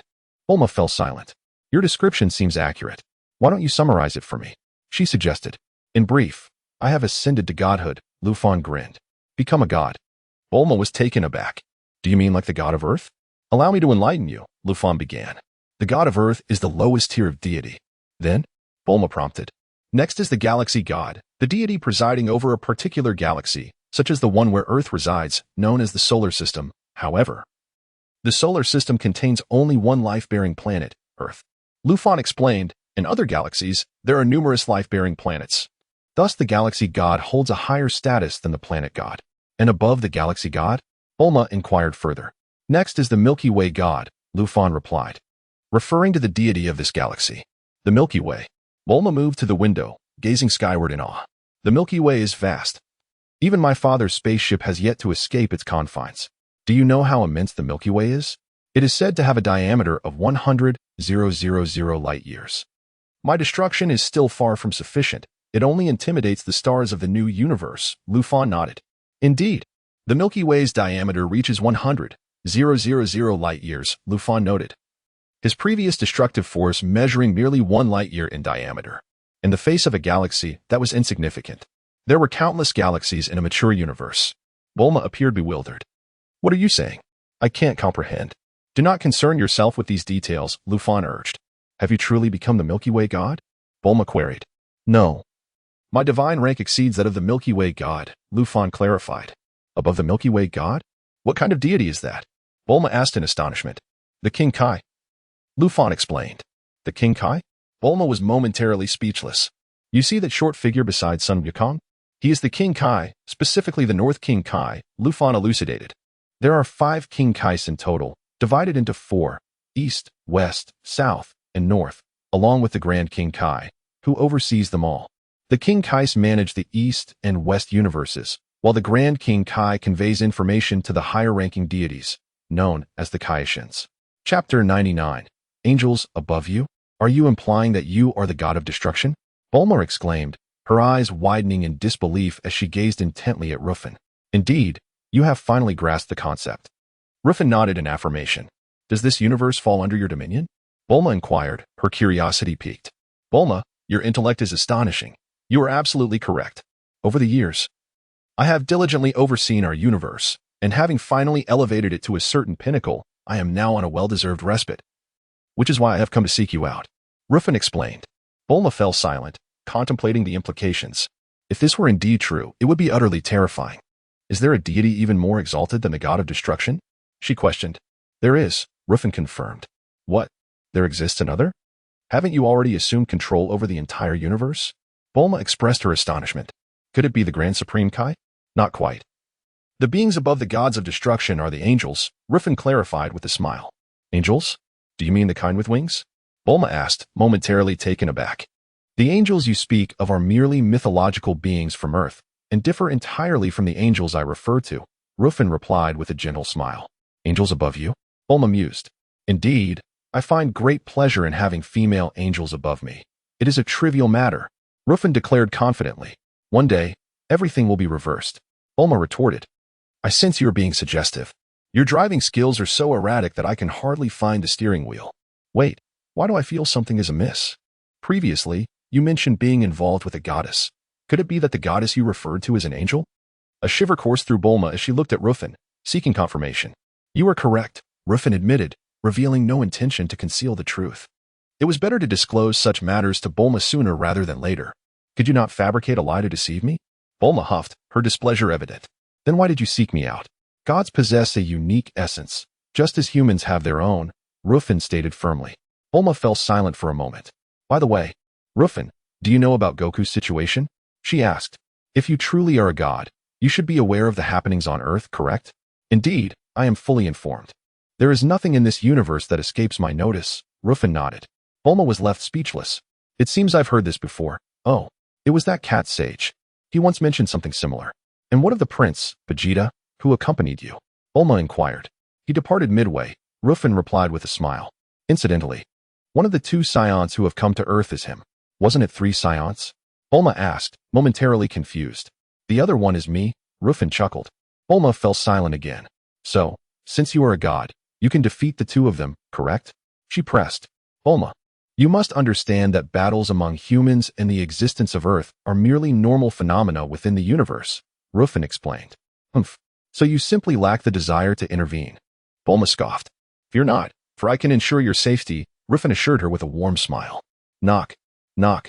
Bulma, it's your mother, a voice called from outside. Mom. The door isn't locked. Please come in, Bulma replied. As the door swung open, Bulma's mother, Bechini, entered and immediately spotted Ruffin beside Bulma. Oh my, is that Ruffin? You've grown so much, she exclaimed in surprise. Hello, Auntie, Ruffin greeted politely. When did you return? Bechini asked with concern. You have been gone for 20 years. Bulma has missed you terribly. Mom, are you being a hindrance? Bulma interjected. Yes, I too have missed Bulma greatly, Ruffin smiled. Humph, you missed the female angel.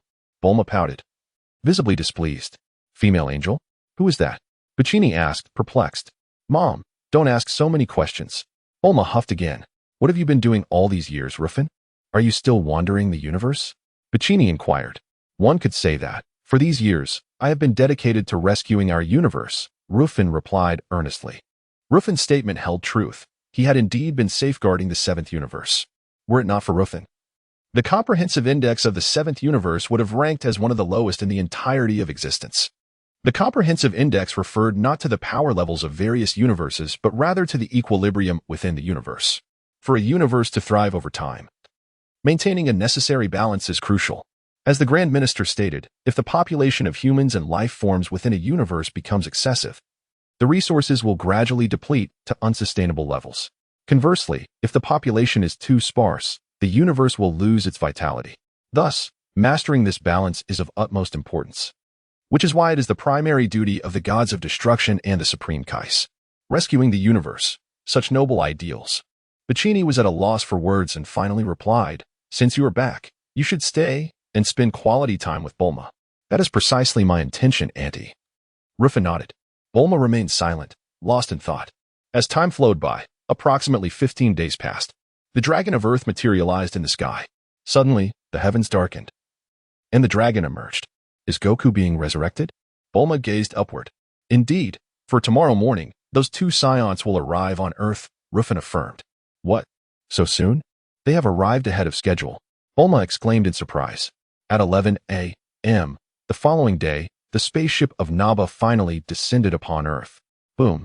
A spherical spaceship plummeted from the sky, crashing into the outskirts of East City. A large meteor crater marred the asphalt road, and several vehicles nearby were overturned. The nearby residents were terrified. What has happened? Something seems to have fallen from the sky. Look, it's a round object. Many gathered at the edge of the crater, craning their necks to peer inside. Creak. The hatch of Naba's spaceship opened, and he stepped out. The moment Naba emerged, he was distinctly sensed by Piccolo, Gohan, Krillin, Tien Shinhan, Yamcha, and others. Who is that? A big bald guy? Is he an alien? He resembles us quite a bit. His attire, however, is rather peculiar. Is he truly an extraterrestrial? Many Earthlings speculated. A faint smile played on Naba's lips, curving into a shallow arkihi. Allow me to offer you a greeting. Chapter 100 The arrival of Naba with a resounding crash. Naba pressed his index and middle fingers together and thrust them upwards. A tremendous surge of energy emanated from him, radiating outward with ferocity. The earth trembled as the entire East City was instantly reduced to rubble.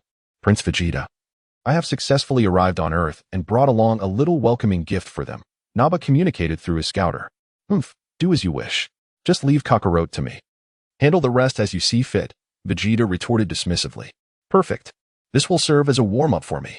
I shall seek them out immediately, starting with the one who defeated Raditz, Naba declared, pressing a button on his scouter to scan the planet's power levels. He paused momentarily, perplexed. What is it? Vegeta inquired. It's quite strange, Vegeta. There are not just 1 or 2 readings exceeding 1,000 in power level, Naba replied, somewhat astonished. There's nothing odd about that. They must have trained diligently over the past year, Vegeta replied nonchalantly. A power level just over 1,000 is trivial. With your strength, you could easily crush them. You're right. Vegeta, Naba nodded. I found two of the strongest power readings in the same location. I shall go and have some fun with them. In a flash, Naba soared into the sky, heading towards the locations of Piccolo and Gohan. Ha ha ha, Vegeta, the gravity on Earth is remarkably light. I feel incredibly agile. Naba laughed maniacally. Vegeta chose to ignore him. Only one person has arrived. Piccolo stated grimly. He intends to confront us. Yes. Gohan responded nervously. Ruffin, can you show me that ball? Bulma inquired hastily. Ruffin replied, I'm not sure which ball you mean. Could you take it out in front of me? Is it too soon? Hey, Ruffin. What are you hesitating for? Hurry up, Bulma urged. Which ball? Ruffin asked. Of course, the one that reveals the Saiyans. Bulma responded, momentarily taken aback. Be clear, otherwise. It can lead to misunderstandings, Ruffin said, wiping his brow. What are you thinking? Bulma retorted. Your kin are here to invade Earth, and you're making such trivial jokes? I'm not joking, Ruffin chuckled. I wonder when Goku will return. Bulma sighed. Ruffin produced a crystal ball, and Bulma immediately gazed into it. The sphere revealed Naba soaring towards Piccolo and Gohan. Where is he headed? Bulma queried. Towards Gohan and Piccolo, Ruffin replied. Quick, switch to Gohan and Piccolo. See if they are prepared. If not, find a way to warn them. Can this thing communicate with them? Yes, Ruffin confirmed. Adjusting the view to focus on Gohan and Piccolo. To speak, just tap on it. That guy is nothing to fear. We are far stronger than we were a year ago, Piccolo reassured Gohan, removing his cloak and scarf. Yes, Gohan nodded, feeling anxious. Excellent. It appears they are aware that the Saiyan is approaching them. Bulma sighed in relief. What? Is something approaching from that direction? Piccolo's expression shifted. Realizing another presence was drawing near. Weren't we told only one Saiyan was coming? Gohan asked, flustered. Suddenly, Krillin appeared in the sky, descending beside Piccolo and Gohan. Is that a Saiyan? Gohan gasped. Piccolo recognized Krillin immediately. Hey, long time no see, Piccolo, Krillin greeted. Oh, it's you. I remember you. You were knocked away by that guy named Raditz. You really are fragile, Piccolo scoffed. Don't bring up old wounds, Krillin replied. Though I am weak, you exaggerate my frailty. What brings you here? Piccolo asked again. You'll only slow us down, so it's best you leave. Don't say that. I've improved significantly. Perhaps I will be the one to defeat the Saiyans, Krillin laughed heartily. Humph, suit yourself, Piccolo remarked, choosing not to dissuade him further. If you wish to court death. That is your prerogative. Are there more fools coming here? Piccolo inquired. Yes, everyone will come. I arrived first because I live closest, Krillin confirmed. I remember now. You're from Master Roshi's place, Gohan exclaimed with surprise. My name is Krillin. You look just like Goku did when he was a child, Krillin smiled. My dad often talks about you, saying you may be small, but you're quite formidable, Gohan replied. Calling me small is outrageous. How tall does he think he is? Krillin retorted. Will you fight alongside us? Gohan asked excitedly. Yes, Krillin nodded, then quietly asked, you must have endured much hardship training with someone like Piccolo, right? When he first took you away, I thought he might eat you. Gohan chuckled awkwardly, quickly defending Piccolo. Actually, Uncle Piccolo is a good person. Enough chit-chat. That guy has arrived, Piccolo said coldly. The three immediately looked up into the sky. A figure appeared, sporting a bald head. Is that a Saiyan? Krillin asked, bewildered. His power is immense. Sensing it from this distance is truly terrifying. I wonder if my technique will be effective against him. With a thud, Naba landed before the trio. It seems you can hardly wait, Naba grinned. Indeed, Piccolo scoffed. From your tone, I can deduce you are the one who killed Raditz. Am I correct? Naba chuckled, then spoke into his scouter. Vegeta, I have found the one who killed Raditz. It appears he is a Namekian. Chapter 101. Vegeta, leave Kakarot to me, humph. There's nothing to be surprised about. I certainly know he is a Namekian. Vegeta remarked nonchalantly. Having previously visited Earth and the planet Namek, he found it entirely normal for a Namekian to be present on Earth. You already knew? Nappa paused slightly. Aside from possessing remarkable combat abilities, Namekians also have a plethora of incredible skills. Vegeta scoffed. The Dragon Balls must have been created by him. Hey, who is this guy talking to? Krillin asked, perplexed, glancing at Piccolo. He seems to be communicating with his companion, whose name appears to be Vegeta, Piccolo replied. The way he speaks, it sounds like you might also be a Namekian. Krillin added. Then allow me to eliminate these lackeys first. Vegeta, you wouldn't object. Would you? Nappa smiled at Vegeta, surveying the three before him, a bald man, a Namekian, and a child, presumably Kakarot's son. Do as you wish, just ensure Kakarot remains unharmed. Vegeta replied coolly. All right, let me warm up first. Nappa's smile widened as he turned to the trio of Piccolo, Krillin, and the child. You three, come at me together. I intend to obliterate all of you. With that, Nappa removed the scouter from his eyes. If you reveal the location of the Dragon Balls, I might spare your lives. Nappa said with a grin. To me, a Namekian is merely a fly. Indeed. Thank you for finally clarifying my identity, Piccolo chuckled softly. Whether I am a fly or not, you will find out soon enough. It seems you are unwilling to divulge the whereabouts of the Dragon Balls. Nappa bared his teeth, feeling a twinge of irritation. I have come here to seek the Dragon Balls. I wish to become a Super Saiyan. How can I find the Dragon Balls if you do not speak? In that case, I shall thoroughly teach you a lesson until you disclose their location. Nappa's expression turned icy as he donned the scouter once more. Nappa pressed a button on the device. Power levels, 985, 1225, 1076. Nappa chuckled. You three fools possess such meager combat power. Do you really believe you can contend with me? The trio of Piccolo, Krillin, and the child immediately readied themselves for battle. You are not even worthy of fighting me. Nappa sneered. Vegeta will be here for a while. I might as well have some fun with you first. There's no need for me to engage personally. My henchmen will suffice. Nappa reached into his pocket and retrieved a small vial containing 6 seeds. With a grin, he poked 6 holes into the ground and poured the seeds in, followed by a sprinkling of nutrient liquid. In an instant, 6 peculiar figures emerged from the earth. Oh my, these 6 characters. They bear a resemblance to Hit, Ruffin remarked. Who is Hit? Bulma asked, momentarily taken aback. This is he, Ruffin waved his hand. And Hit's image promptly appeared in the crystal ball. Bulma looked bewildered. Who is this person? Bulma, doesn't he resemble my brother? Ruffin inquired. Brother? You have a brother? Bulma was momentarily confused. Of course I have a brother. He is quite formidable. I have always held great respect for him, Ruffin stated. Is that so? I've never heard you mention a brother. Bulma pondered. I'll find an opportunity for you two to meet, Ruffin promised. All right. Bulma nodded, not dwelling on it further, as the current situation required her focus. Forget about that purple-skinned fellow. Let's get back to the main event. With a swift motion, the scene returned to Nappa and the henchmen. You 6 are to target those 3. Teach them a harsh lesson. Nappa commanded the 6 henchmen. Just then, Tien and Kaiatsu descended from above, followed closely by Yamcha arriving from another direction. Sorry for being late, Yamcha smiled. Wonderful, you've all arrived. Krillin sighed in relief. Weren't there supposed to be only 1 Saiyan or 3 Saiyans? Tien queried. Those henchmen aren't Saiyans, Krillin clarified. My 6 henchmen match your 6. Shall we take turns fighting? That seems far more entertaining, Nappa suggested with a laugh. Stop being so arrogant. Do you wish to play games here? Let's get serious. Piccolo shouted angrily. Calm down, this is rather advantageous, isn't it? Goku hasn't arrived yet, Krillin quickly intervened. Fine, I'll go first, Tien declared, cracking his knuckles and stepping forward. Prepared for combat. Ha ha ha. If you knew how powerful my henchmen were, you would be terrified. Nappa laughed heartily, pointing to the first henchman. You will fight in order. Go for it, Tien, Kaiatsu encouraged. The henchman faced off against Tien. With a shrill cry, the henchman lunged towards Tien. Tien swiftly struck out, landing a solid blow on the henchman's body, sending him flying backward. Tien pursued rapidly as the henchman hit the ground. Upon landing, the henchman's head suddenly split open, releasing a torrent of white liquid. Tien dodged hastily. How disgusting. What is this stuff? Bulma exclaimed. This scene feels oddly familiar. Ruffin wiped his brow. What do you mean? Bulma asked, perplexed. You'll understand soon enough, Ruffin replied. Understand?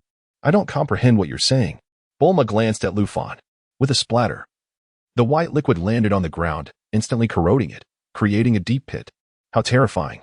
Is this substance truly capable of such erosion? Bulma gasped.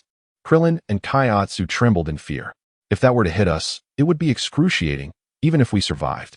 Hey, Tien swiftly charged in, delivering a powerful elbow strike directly to the henchman's face. The Hench Chapter 102, The Battle of Naba Marvelous. Kaiatsu exclaimed joyfully, leaping high into the air. Indeed. What an impressive display from Tien Shinhan. Krillin sighed in relief. Tien Shinhan smiled gently. Naba gritted his teeth and stood up. Tien, that guy has risen again. Kaiatsu shouted. Kamehameha. Tien Shinhan suddenly extended his large hand, unleashing a burst of energy. Bang! The energy wave struck the fighter, engulfing him in smoke as he collapsed lifelessly to the ground. Naba, I can't believe I lost the first round so easily. Your strength has truly impressed me. Your combat power peaked at 1500. No wonder that fighter was no match for you. Naba sneered. All right, you've won the first round. Let us proceed to the next match. Who's up next? Hurry and send me someone. Well done, Tien. Bulma cheered. That was impressive, said Ruffin, nodding in satisfaction. Next. Allow me to take my turn. Krillin stepped forward. No, I shall go. It's time to finish this game. Lepin interjected, pulling Krillin back. Krillin, you've already been revived by the Dragon Balls once. Should misfortune strike again, you want to have a second chance, Lepin urged. Let me handle this. Krillin hesitated but ultimately stepped back, conceding. You're quite persistent, Lepin remarked, taking a deep breath as he advanced. Suddenly, he accelerated, and in an instant, both Lepin and the fighter vanished from sight. They disappeared. Gohan exclaimed. Fool, they're moving at high speeds. Just sense their energy, and you'll see them. Piccolo instructed. Gohan understood. Bang, bang, bang. Lepin quickly engaged the fighter in a fierce battle. After several exchanges, Lepin soared high above the fighter. Boom. A Kamehameha erupted from Lepin's hands, striking the fighter directly. The fighter landed, enveloped in smoke once more, clearly on the verge of defeat. What? Defeated again? Naba felt a wave of despair, turning to Vegeta. Vegeta, these fighters are not impressive at all. Two have already been defeated. Humph, do not speak to me again. I shall see you in 8 hours, Vegeta huffed, removing his scouter. Beep, beep, beep. Naba heard the connection being severed. A slight smile crept upon his face. Vegeta, how splendid. You chose to end the call, allowing me to seek the Dragon Balls. Everything I said was merely to irritate you. Those creatures are not as formidable as you think. I can handle the remaining 4 myself, Lepin scoffed. Smack. Just as Lepin finished speaking, the fighter suddenly leaped from the pit, grabbing Lepin tightly. Lepin's expression shifted dramatically. Boom. The fighter self-destructed. Piccolo, Krillin, and others looked on, their faces filled with dread. Self-destruct? Bulma turned away, unable to watch. As the smoke cleared, Lepin lay lifeless in a crater. Is he dead? Bulma asked. Yes, Ruffin confirmed with a nod. Thank goodness. Lepin has never died before. The Dragon Ball should be able to revive him, Bulma stated. Ruffin remained silent, offering no opinion. What a formidable opponent. Capable of self-destruction, Piccolo marveled. Lepin. Krillin rushed to Lepin's side, his face pale as he realized the grim truth. He had perished. A heavy silence fell over the crowd. Lepin must have sensed something ominous, which is why he took my place. Damn it. How will I explain this to Bulma? Krillin gritted his teeth.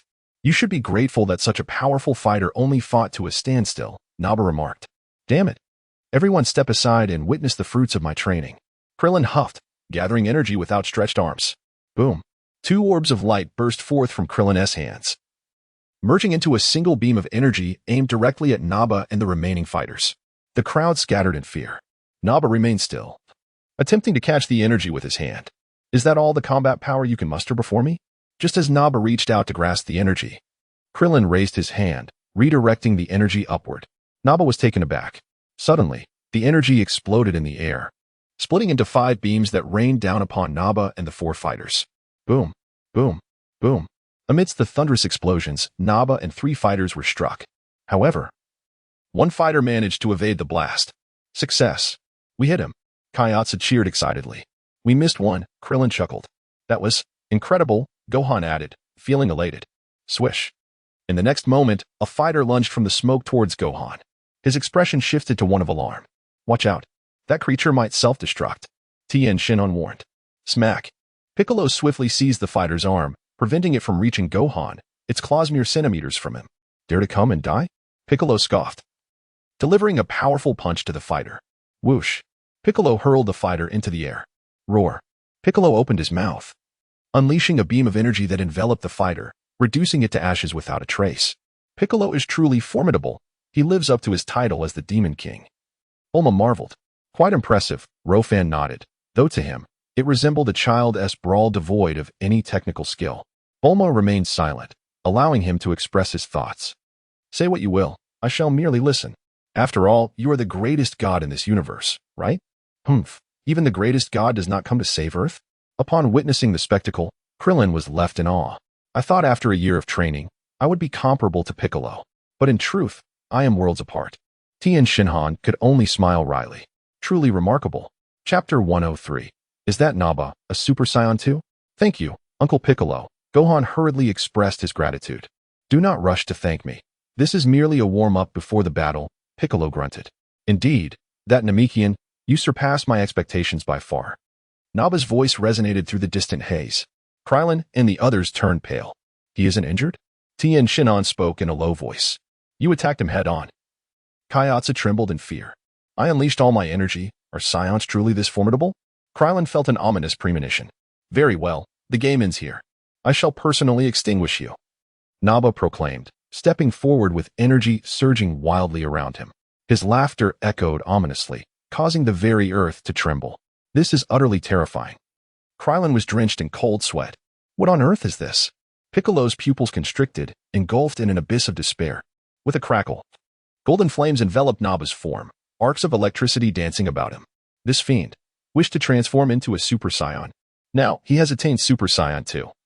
Ruffin marveled. A Super Saiyan? Is that the one you and Vegeta wished for? Bulma exclaimed, momentarily taken aback. Indeed, Ruffin nodded. It has been 20 years. Do you still remember? Of course I do. I am a genius, and many things remain vivid in my memory, Bulma replied with a smile. Wait. Does this mean he has truly transformed into a Super Saiyan? Just teasing. His appearance bears a resemblance to a Super Saiyan, Ruffin clarified. Come on. Don't scare me at a time like this. Bulma glared. Haha, attack. Naba roared, charging toward Tien Shinhan. Instinctively, Tien raised his arm, preparing to block Naba's assault. Boom. Naba's punch struck, severing Tien's arm. A scream escaped Tien as blood gushed from the wound. I'll deal with you first. Naba chuckled lightly, launching another punch at Tien. Yet, Tien soared into the air, evading the blow. You bastard. Tien shouted in fury. Whoosh. Naba swiftly ascended, executing a kick that sent Tien crashing down. Bang. Tien fell hard to the ground, disoriented. Quite resilient.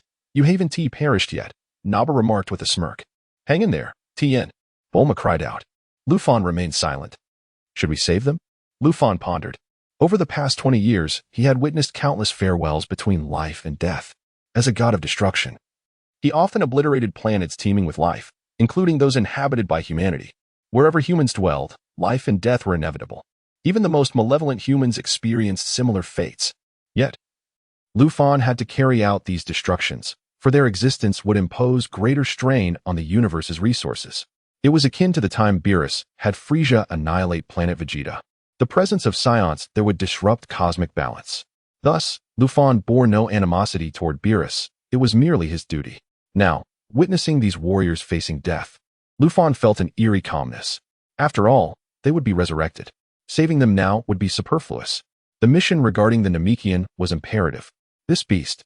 Krillin could no longer bear to watch and flew toward Tien. Leave him. He is beyond saving. Piccolo shouted. You intolerable fool.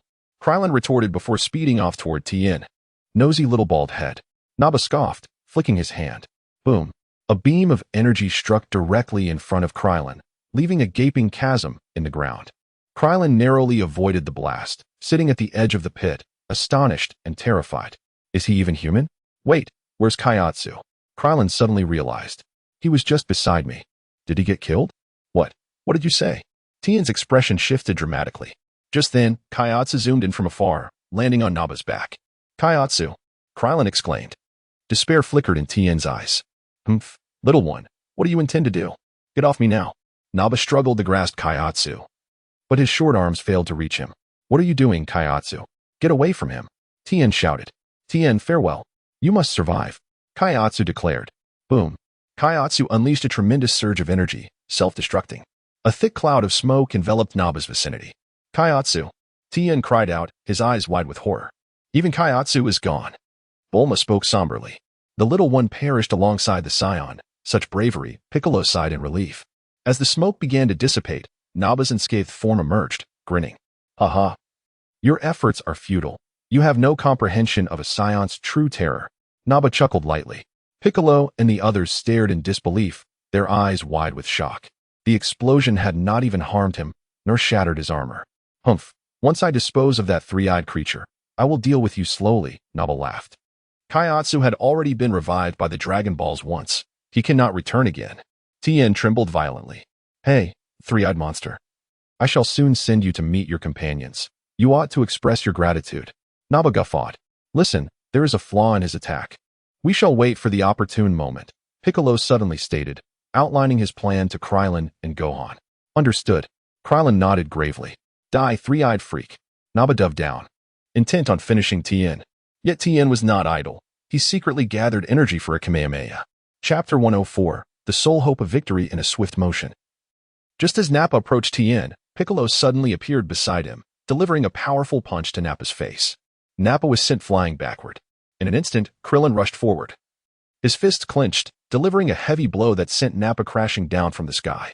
Gohan, it's your turn. Attack quickly, Krillin shouted. Move faster, Piccolo urged. Son Gohan trembled in fear, his body shaking uncontrollably. Gohan, Piccolo called out. Gohan's trembling intensified, and he took several steps back. Is this really Goku's son? Why is he so timid? Krillin wondered aloud. Let us attack, Piccolo decided resolutely. Boom. In the next moment, Krillin and Piccolo unleashed their ultimate techniques, hurling them toward Nappa. However, Nappa swiftly adjusted his body in midair, deftly evading their attacks. Damn it, he dodged. Krillin lamented. We missed our chance. Wiping the blood from his face, Nappa revealed a chilling smile. Not bad, you two. I was considering sparing your lives, but now I see there's no need to kill you in order. Dumpling, I will avenge you. You won't be alone, Tien declared, gathering his energy into a Kamehameha, gazing up at Nappa. Wait for me, Dumpling. I'm coming down to join you. Kamehameha. A surge of immense energy enveloped Nappa, causing him to break into a cold sweat. Such powerful energy.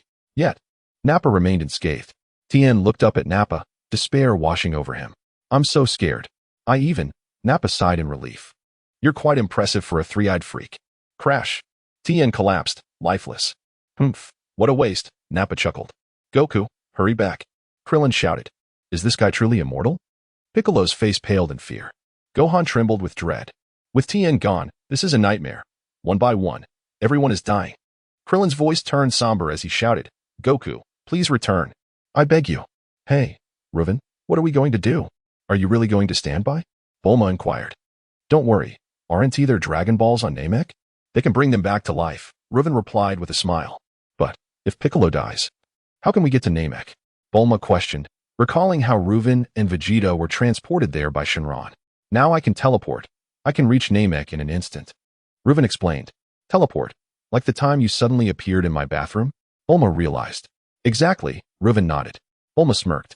Another one bites the dust. Next will be you. Nappa sneered. As for the Namekian, I might spare you a breath, just for you. We have but a slender hope of victory. Piccolo gritted his teeth. If we succeed. Oh, are you plotting a strategy? Nappa laughed heartily. Futile. In the face of absolute power, all schemes are in vain. Krillin, you distract him. Piccolo instructed, and I will seize his vulnerable tail, while Gohan delivers a decisive blow. Yes. Yes. Gohan nodded vigorously, assuring, this time, I want to run away. Good. Remember, the fate of the Earth rests in your hands, Piccolo affirmed. Gohan, you must believe in yourself. Your strength far surpasses mine. Though Gohan felt his heart racing. He did not heed Piccolo's words. Ready? Nappa grinned. Time's up. I'm going to annihilate all three of you. All right, let us begin, Krillin shouted, charging forward. Nappa paused in surprise. What is this? You dare attack me? Ah, Krillin cried out, unleashing a powerful energy wave towards the ground. Then, he leaped high into the sky. Nappa looked puzzled. What are you trying to accomplish? Whoosh. Piccolo swiftly advanced, seizing Nappa's tail. Nappa was taken aback. Oh, now I understand. Gohan, it's your turn, Piccolo called out. Woohoo. Gohan darted forward. Fantastic. It's his tail. Bulma rejoiced, thrilled by the clever tactic. Don't celebrate too soon, Ruffin cautioned, shaking his head. What do you mean? Bulma replied, then added, but wait, Ruffin, where's your tail? I don't have one, Ruffin replied nonchalantly. Bulma was momentarily stunned. What do you mean I don't have one? You make it sound like you have several. Fool. Nappa sneered, delivering a crushing elbow strike to Piccolo's head. Isn't the tail your weakness? Have you overcome it? Gohan, who had been ready to attack, slammed to a halt upon witnessing this. Krillin was equally dumbfounded. Wait. Is he really overcoming his weakness, just like Goku did? Humph. Do you think I would allow my weakness to persist? Nappa grinned at Krillin. Even the strongest on Earth is easily defeated. This is a disaster. Krillin despaired. Let him sleep for a while. I shall have some fun with Kakarot's son. Nappa laughed heartily, striding over to Gohan. Gohan trembled with fear. Bam! Nappa kicked Gohan, sending him soaring into the air. Bam! With a swing of his hand, Nappa knocked Gohan to the ground. Gohan staggered to his feet, fiercely wiping the blood from his lips. Chapter 105. Nappa, Ruffin saves me now. This is more like it.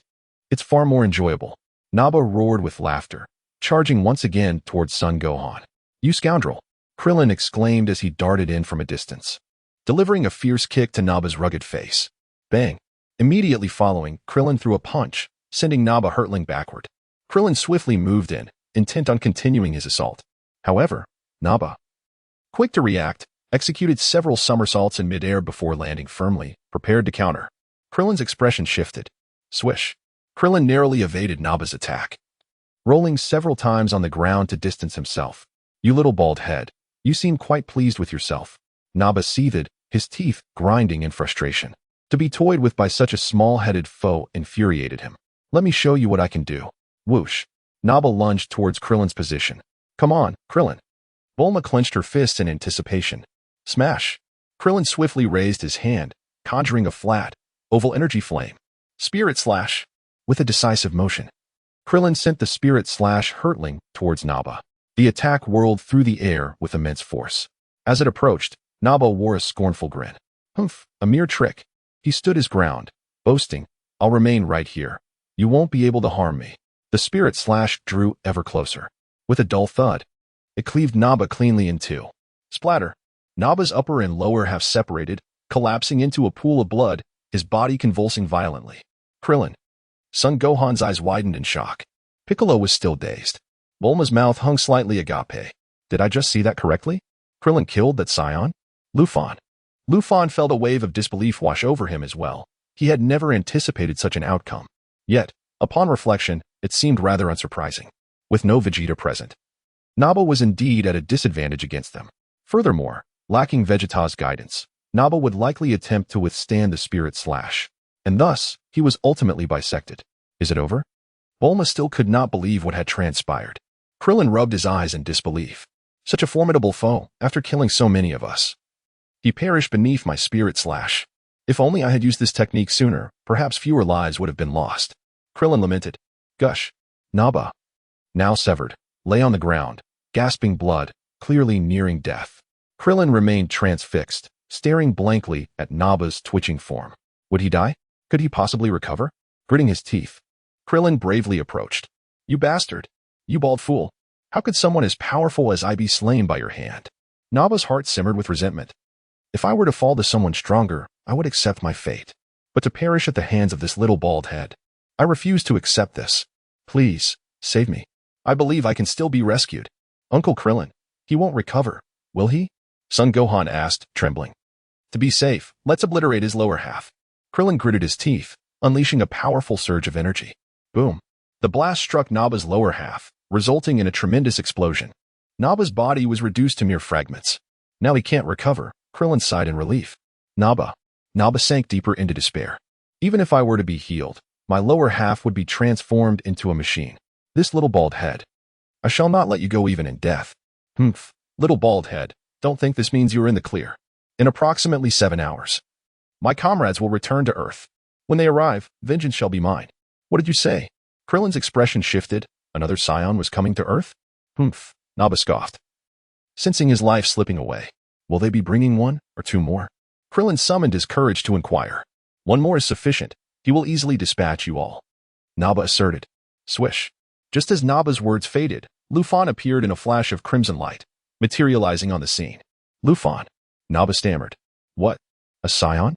Krillin gasped, his complexion shifting rapidly as he instinctively retreated. Son Gohan clenched his fists tightly. Ruffin, you finally arrived, though I am unsure how you manifested here. Nappa said with a grin, quickly, find a way to save me. I believe I can still be rescued. Who said I came to save you? Ruffin replied. Nappa. Rest assured, Ruffin continued. You. Nappa pointed a trembling finger at Ruffin, his body convulsing once more. Crack. With a sudden tilt of his head, Nappa succumbed to death. As Krillin exhaled in relief, he immediately heightened his vigilance, eyes fixed intently on Ruffin. Bulma rubbed her eyes. Why is Ruffin in the crystal ball? Did he teleport to the scene? That really is instantaneous movement, arriving in the blink of an eye. Are you his accomplice? Krillin asked nervously. Do not be alarmed. I am Bulma's boyfriend, Ruffin smiled. Huh? Bulma's boyfriend? Krillin was momentarily stunned, scratching his bald head. Bulma, when did I ever acknowledge you as my boyfriend? Ah, I recall. Indeed, Bulma mentioned long ago that she had a boyfriend. So it is you? Krillin realized, though still puzzled. He asked, how did you appear just now? Why does this Saiyan know you? Because I am also a Saiyan, Ruffin grinned, revealing a set of pearly whites. Krillin felt a wave of dread wash over him. His complexion paled. Having just vanquished one Saiyan, another had emerged. And this one was Bulma's boyfriend. Should I engage him in battle? However, rest assured, I hold no interest in you. To me, you are merely ants squabbling amongst yourselves. And I shall not intervene, Ruffin stated with a smile. Have you ever seen a human interfere in an ant fight? Unless bored. One might simply poke them with a blade of grass. Son Gohan. Krillin, you speak as if you are exceptionally powerful. Yet I sense your energy is rather ordinary. Chapter 106. Waiting here honestly in approximately 7 hours, a Saiyan named Vegeta will descend upon Earth. And it is Goku who will confront him, Ruffin remarked. What you must do next is quite simple. Thoroughly clean the battlefield, gather the deceased together, and later journey to Namek to seek the Dragon Balls for their resurrection. Wait, can they really be revived? Kaiatsu has died twice already. Krillin exclaimed, taken aback. Indeed. Ruffin nodded. I have come here to inform you to patiently await Goku's return without wandering about, and then face Vegeta. And what about you? Krillin inquired curiously. With a swift motion, Ruffin vanished using instant transmission. Krillin was left bewildered. How did he move like that? Why did he disappear in an instant? Are we just supposed to wait here to die? Will Goku truly return? Not long after Ruffin's departure, Piccolo finally awoke, gritting his teeth and cautiously surveying his surroundings. As he turned, he was met with the sight of Nappa, now reduced to half a body. Piccolo rubbed his eyes in astonishment. This Saiyan has been slain? He approached the lifeless form of Nappa, his heavy body dragging along. Now Piccolo was certain this Saiyan was indeed dead. Uncle Piccolo, you're awake. Are you all right? Gohan rushed forward, concern etched on his face. What happened? How did he die? Piccolo queried. I cut him in half. Krillin scratched his head, feeling somewhat embarrassed. What did you say? You cut him in half. Piccolo stared at Krillin, dumbfounded. Yes, Uncle Piccolo. Krillin is quite formidable. Gohan chimed in eagerly. He used a technique called the key blade to slice this guy in two. The key blade? What is that? Piccolo asked, having not witnessed it himself. Like this. Krillin replied, raising his hand to conjure another key blade. With a swift motion, Krillin sent the key blade spinning through the air. The blade cleaved through a distant rocky outcrop, sending debris crashing down with resounding booms. Well, that technique is indeed impressive, Piccolo admitted. However, the speed of your attack is rather lacking. That guy didn't T-dodge. He took it head-on. And then Krillin chuckled. A mix of pride and disbelief. Piccolo fell silent. That bald-headed fighter did appear rather foolish. It was surprising how easily he had been dispatched. Well done. Piccolo patted Krillin on the head. Heh, just lucky, Krillin grinned, though his expression soon grew serious. But we shouldn't celebrate too soon. That guy mentioned another Saiyan will arrive on Earth in about 7 hours. What? Another Saiyan? Piccolo's expression shifted dramatically. When he arrives, we'll find a way to draw his attention. Then I'll use the Keyblade to take him out, Krillin proposed. That's a solid plan. We have 7 hours to rest and regain our strength, Piccolo agreed. All right, I'll summon Master Roshi to take care of our fallen comrades. So they can be revived later, Krillin contemplated. I'll notify the Turtle Hermit, Piccolo affirmed. Just then, a voice cut through the air. Bulma's. Gohan and Piccolo exchanged startled glances, searching for her presence. Yet, there was no sign of Bulma anywhere. Is that you, Bulma? Krillin called out. Where are you? Of course, I'm at home, Bulma responded. I'm contacting Master Roshi to collect the bodies. You focus on replenishing your strength. It seems we're out of Senza beans. What a pity, Krillin remarked. Then suddenly realized, wait, Bulma, you're at home? That's at least 10,000 kilometers from the battlefield. Have you developed some new device? Enough with the chatter. Just rest well, Bulma interrupted and ended the call. Ruffin had returned. Ruffin quickly switched the view to Master Roshi's house. Bulma instructed. I must say, this crystal ball of yours is truly remarkable. Why not just call him directly? Switching views is too cumbersome. Ruffin sighed. Switching is supposed to consume energy. Bulma rolled her eyes. You can switch with a wave of your hand. Is that really a hassle? Doesn't T-switching consume energy? Ruffin retorted. Fine. I'll just make the call, Bulma conceded, Realizing Lu Fan had a point. Though the energy consumed is negligible, Lu Fan added, "Just a little energy? Do I really need to call?" Bulma exclaimed, her words splattering Lu Fan with spittle. "Isn't your family the wealthiest in the world? Does a little phone bill concern you?" Lu Fan wiped his brow. "Humph, you've truly defeated me," Bulma scoffed, moving aside to make the call. The connection was established swiftly.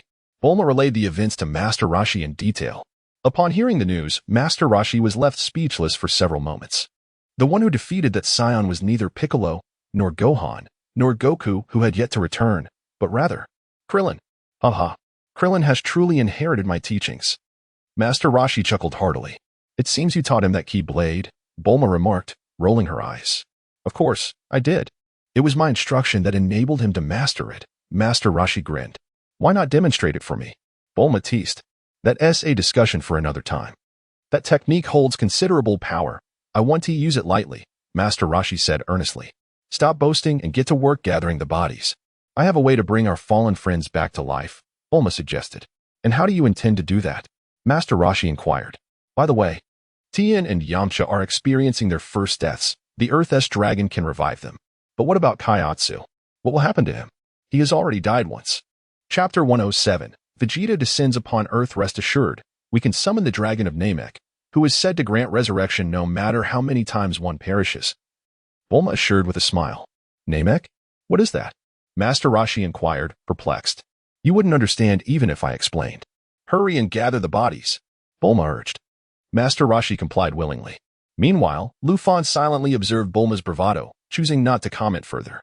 Time passed gradually. Master Roshi piloted a helicopter to retrieve the bodies of their fallen comrades. As he prepared to leave, he patted Krillin on the head, saying, "Well done, Krillin. You haven't brought shame to your master." Hee. Krillin grinned proudly. Nearly 7 hours had elapsed. The Saiyan's accomplices should be arriving soon, Piccolo remarked gravely. "They should be here shortly." Krillin nodded, affirming that there was no reason for him to deceive them. "Is Dad not here yet?" Gohan asked anxiously. "Why is Goku so late?" Krillin muttered darkly. "If Goku doesn't arrive in time, we will proceed with our plan," Piccolo suggested. Krillin nodded solemnly, and Gohan concurred. Another 10 minutes passed before Goku finally appeared at the end of Snake Way. He dashed into King Yima's palace, where the Kai was already waiting. "Goku!" the Kai called out. "Kai!" Goku was momentarily taken aback. "Quick, grab hold of me," the Kai instructed. Goku promptly stepped forward and grasped the Kai.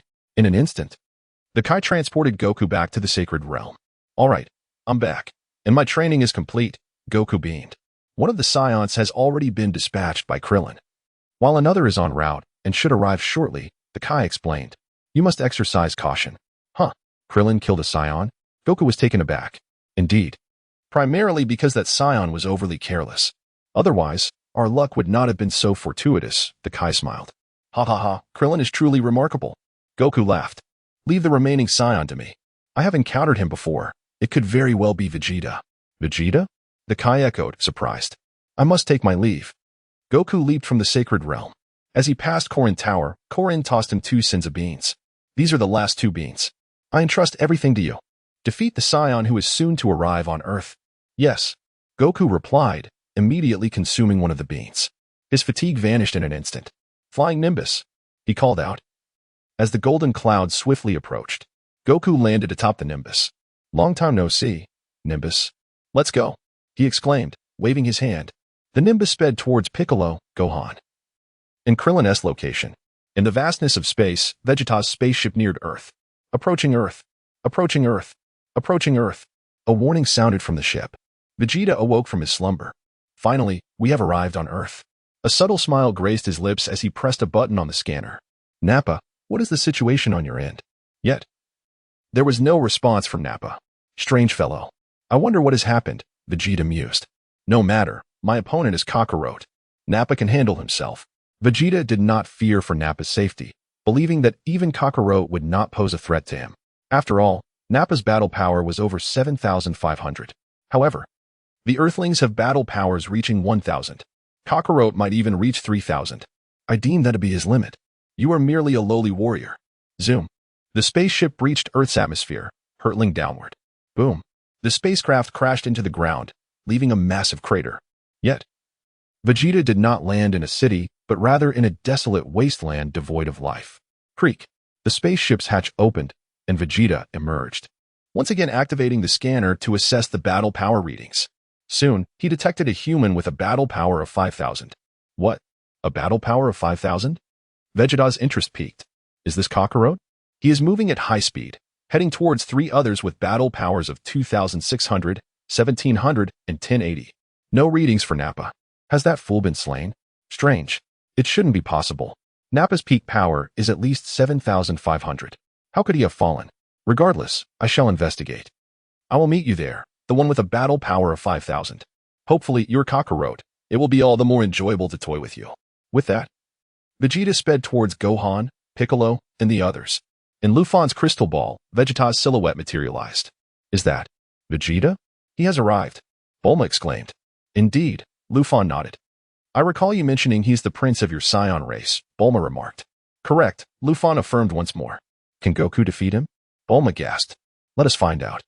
This will also serve as a trial for Goku, Lufan smiled. In a desolate wasteland, a powerful aura approached. No, too. Piccolo's expression shifted dramatically. One is Goku. But could the other be the Saiyan named Vegeta? Krillin snapped back to focus, his face paling at the overwhelming energy. Is Dad here? Gohan exclaimed excitedly. Chapter 108, the second confrontation between Vegeta and Son Goku. Vegeta, having been in closer proximity and possessing a flight speed surpassing that of the Nimbus, arrived at the scene first. With a resounding thud, he landed before Piccolo and the others. In that moment, Vegeta's gaze fell upon the half-dismembered Nappa. Oh, quite impressive. Who did this? Vegeta inquired with a sly smile, directing his attention towards Piccolo and his companions. Krillin felt a surge of panic. Despite Vegeta's shorter stature compared to the bald-headed Nappa, he could distinctly sense the formidable strength emanating from him. Krillin was eager to proclaim, "It wasn't me." You must be the companion he mentioned, Vegeta remarked, but Piccolo refrained from answering, his expression stern as he asked, "Where is Kakarot?" With a dismissive snort. Vegeta chose not to respond. You refer to Kakarot as Son Goku, correct? He shall arrive shortly, Piccolo replied coolly. Interesting, Vegeta chuckled softly, opting not to eliminate the trio immediately. Within mere seconds, Son Goku soared from the distance. With a swift leap from his Nimbus, Son Goku landed opposite Vegeta. Indeed, it is Kakarot. In just 5 months, your battle power has risen to an astounding 5,000, Vegeta observed with a grin. Vegeta's son Goku's expression grew serious as he turned to address Piccolo and the others. I am aware of the situation now. Allow me to handle this. As he spoke, he gently ruffled Goten's hair. Daddy Goten looked up at his father, feeling a profound sense of admiration in that moment. Goten, you've grown quite tall. Son Goku remarked with a smile. Piccolo, I appreciate your care for Goten. Humph, this little guy has endured quite a bit under my watch, Piccolo replied with a chuckle. Then asked, so, do you feel confident in defeating him? I'm uncertain, but I will do my utmost, Son Goku answered earnestly. Goku, you must give it your all. We are counting on you, Krillin urged. You're amazing, Krillin, Son Goku acknowledged. Ha ha ha, it's merely luck, Krillin scratched his head sheepishly. Goku. It seems that the way he speaks, you must have encountered him 5 months ago, Piccolo queried. Indeed, we met on King Kai's planet. Son Goku affirmed with a nod. What? He went to the same place as you? Piccolo exclaimed in astonishment. It's all right. King Kai did not instruct him. Son Goku smiled. Perhaps he is too arrogant to seek guidance from others. With that, Son Goku stepped towards Vegeta, positioning themselves face to face. What is this? Have you finished your farewells? Vegeta scoffed. Son Goku remained silent. Humph, our battle on King Kai's planet was utterly lackluster. However, you should consider yourself fortunate. A lowly warrior like you has the opportunity to fight against a prodigious warrior like myself. I wonder if I've mentioned that Saiyans are subjected to a warrior quality assessment upon birth? Those with low scores, like you, are dispatched to planets devoid of worthy adversaries. In essence, you are the eliminated one. Is that the reason I came to Earth? I am truly grateful. Son Goku replied with a smile. Yet even as an eliminated one, through sheer effort, one can surpass prodigious warriors. Humph, you possess quite the sense of humor, Vegeta chuckled. Allow me to demonstrate the insurmountable chasm you will never cross. Although Vegeta mocked Son Goku, he did not underestimate him. This individual was formidable. In a mere 5 months, he had elevated his battle power to this level. It was time for the prince to teach him a lesson. However, the notion that he would become my lifelong rival seemed exaggerated. What significance does this level of power hold? Suddenly, Son Goku unleashed a surge of energy. his battle power skyrocketing. 6,000, 7,000, 8,000. Vegeta quickly registered Son Goku's battle power through his scouter.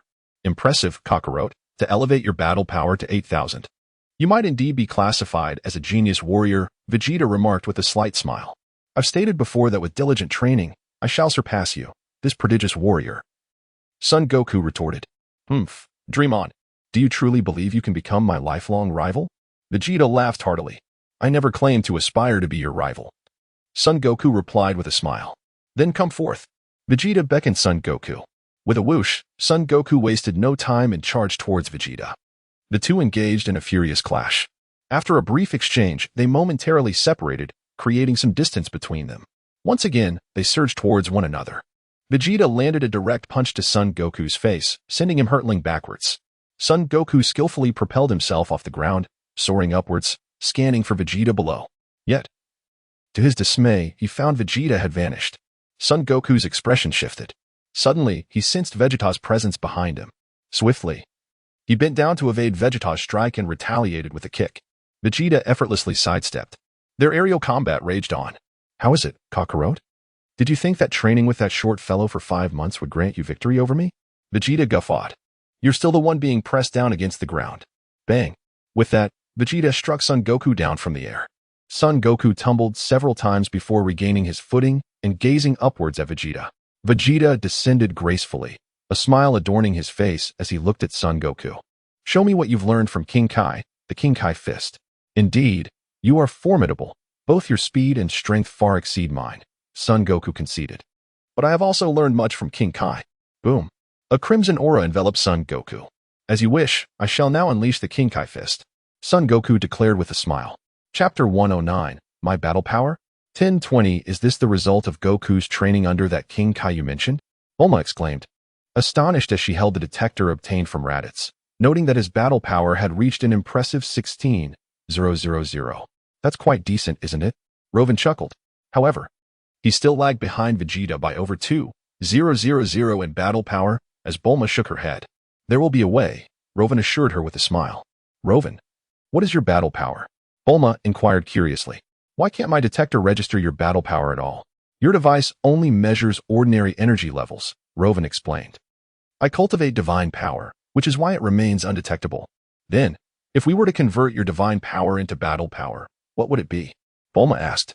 If I must equate my divine power to battle power, it would be 1020, Ruffin mused. Bulma gasped, don't joke with me. Do you realize how immense 1020 is? It has 40 zeros following the 1, Ruffin chuckled, acknowledging the staggering magnitude of that number. Bulma fell silent. With 40 zeros. It defies numerical calculation. Do not jest with me, she wiped her forehead. Do you truly think I jest? Ruffin smiled. Could this possibly be true? Bulma's expression turned to one of astonishment. If it is, that is terrifying. Ruffin's battle power has attained such heights. Yet, Bulma reasoned, Ruffin is the greatest deity of this universe. How could he lead all of humanity without possessing such power? Suddenly, battle powers in the thousands seemed trivial to her. Hey! Goku launched an attack, swinging his arm forward to unleash a Kamehameha wave. Vegeta swiftly leaped aside. Whoosh! Goku transformed into a streak of light, rapidly pursuing Vegeta. Bang! Goku landed a punch on Vegeta's face. Bang bang bang. He followed up with a flurry of strikes, delivering a kick that sent Vegeta flying backward. Whoosh! Goku pursued once more. Vegeta quickly adjusted his angle, countering with a kick that flipped Goku over. Goku was momentarily stunned. I unleashed the Kaioken. And this is the extent of it? Is this the Kaioken? It seems impressive, Vegeta smirked. But you've reached your limit, haven't you? You still have a long way to go. Goku maintained a smile. I must commend you. In just 5 months of training, you have reached a level comparable to mine. Though I have yet to reveal my true strength, Vegeta chuckled. Goku remained calm, unfazed by the challenge. I will press you to the ground and rub your face in it. Are you ready for that? Vegeta teased. Then come try. Goku grinned. From this day forth, I will no longer allow anyone to press me down. Vegeta let out a cold huff. Now, let me show you my true might. Boom. Vegeta unleashed his energy to its peak, transforming the sky SU. Goku's expression shifted as he sensed the overwhelming aura. This guy's energy is terrifying. In the distance, Piccolo and the others shared his apprehension. Is this the Saiyan named Vegeta? Krillin remarked gravely. His energy surpasses that of my father. Gohan trembled in fear. It seems Goku has little hope of victory. Piccolo frowned and instructed, Krillin, be prepared to implement our previous plan at any moment. Understood. Krillin nodded. Gohan, remember? That segment on your end cannot falter, otherwise, it will be exceedingly difficult to defeat that Saiyan named Vegeta. I understand, Uncle Piccolo. This time, I will not back down. Gohan replied resolutely. Kakarot, prepare to meet your end. Vegeta grinned widely. Bang! He headbutted Goku, who was sent flying backward. In an instant, Vegeta appeared above Goku and delivered a powerful kick, sending him plummeting from the sky. Goku quickly adjusted his body mid-air, landing gracefully. The moment he touched down, he looked up. You fool, I'm right behind you, Vegeta's voice echoed as he kicked Goku away. Goku's body spun several times in the air before launching upwards. Glancing diagonally, hey, Vegeta waved his hand, sending an energy blast hurtling toward Goku. Goku's face paled, and he hastily dodged. Whoosh! Vegeta flicked his other hand, launching another energy blast. Goku's complexion turned ashen as he narrowly evaded, the blast tearing his shirt to shreds. Oomph, you managed to evade that one, Vegeta taunted. You are indeed far stronger than when you were on King Kai's planet. That weakling must have worked hard to teach you. Goku descended, landing opposite Vegeta. Damn it, he is even stronger than I imagined, Goku pondered. It seems the double Kaioken won't suffice, thus, I have no choice. I will risk it all and utilize the triple Kaioken. Humph. I purposely used simple moves to let you evade because finishing you off in one blow would be too dull, Vegeta laughed. Goku remained silent. How's it going, Kakarot? Now you realize that no matter how much you train alongside that weakling, you will never surpass me, Vegeta smirked lightly. Just hang in there, soon. I will pin you down and rub your face into the ground. Goku's demeanor turned serious. Hey, Ruffin, have you arrived on Earth yet? If so, watch closely as I show Kakarot who is the superior warrior. Vegeta laughed heartily. Does he truly think he can be my lifelong rival? Surely you jest. Bulma. Chapter 110. My destruction of 100 light years. Lu Fan. He surely won't consider you a lifelong rival anymore. Will he? Bulma inquired. Such a possibility cannot be entirely dismissed, Lu Fan replied with a nod. If your battle power truly reached 100 to the power of 20, how long would it take him to catch up to you? Bulma exclaimed. Without anyone to assist him, it appears he may never achieve that in this lifetime. Lu Fan stated. Not even as a Super Saiyan? Bulma probed. A Super Saiyan merely multiplies the original battle power by 50, Lu Fan elucidated. 50 times? Is that all? Bulma wiped the sweat from her brow. Consider it carefully. Even that pales in comparison to my first power level, Lu Fan smiled. Bulma paused for a moment, seemingly coming to a realization. Indeed, your first power level is 100-fold. Of course, my calculations are not based on powers, but rather on destruction, which I measure in terms of light years in diameter, Lu Fan grinned. Bulma appeared bewildered. Light years? How does this astronomical unit relate to you? So, what is the current diameter of your destruction? Bulma asked curiously. My progress has been rather modest over the years. Most of my time has been occupied with work. Lu Fan sighed softly, shaking his head. At present, my destruction can condense to a maximum of 100 light years. 100 light years, and you still find that small? That is the distance light travels in a century. Bulma was left speechless.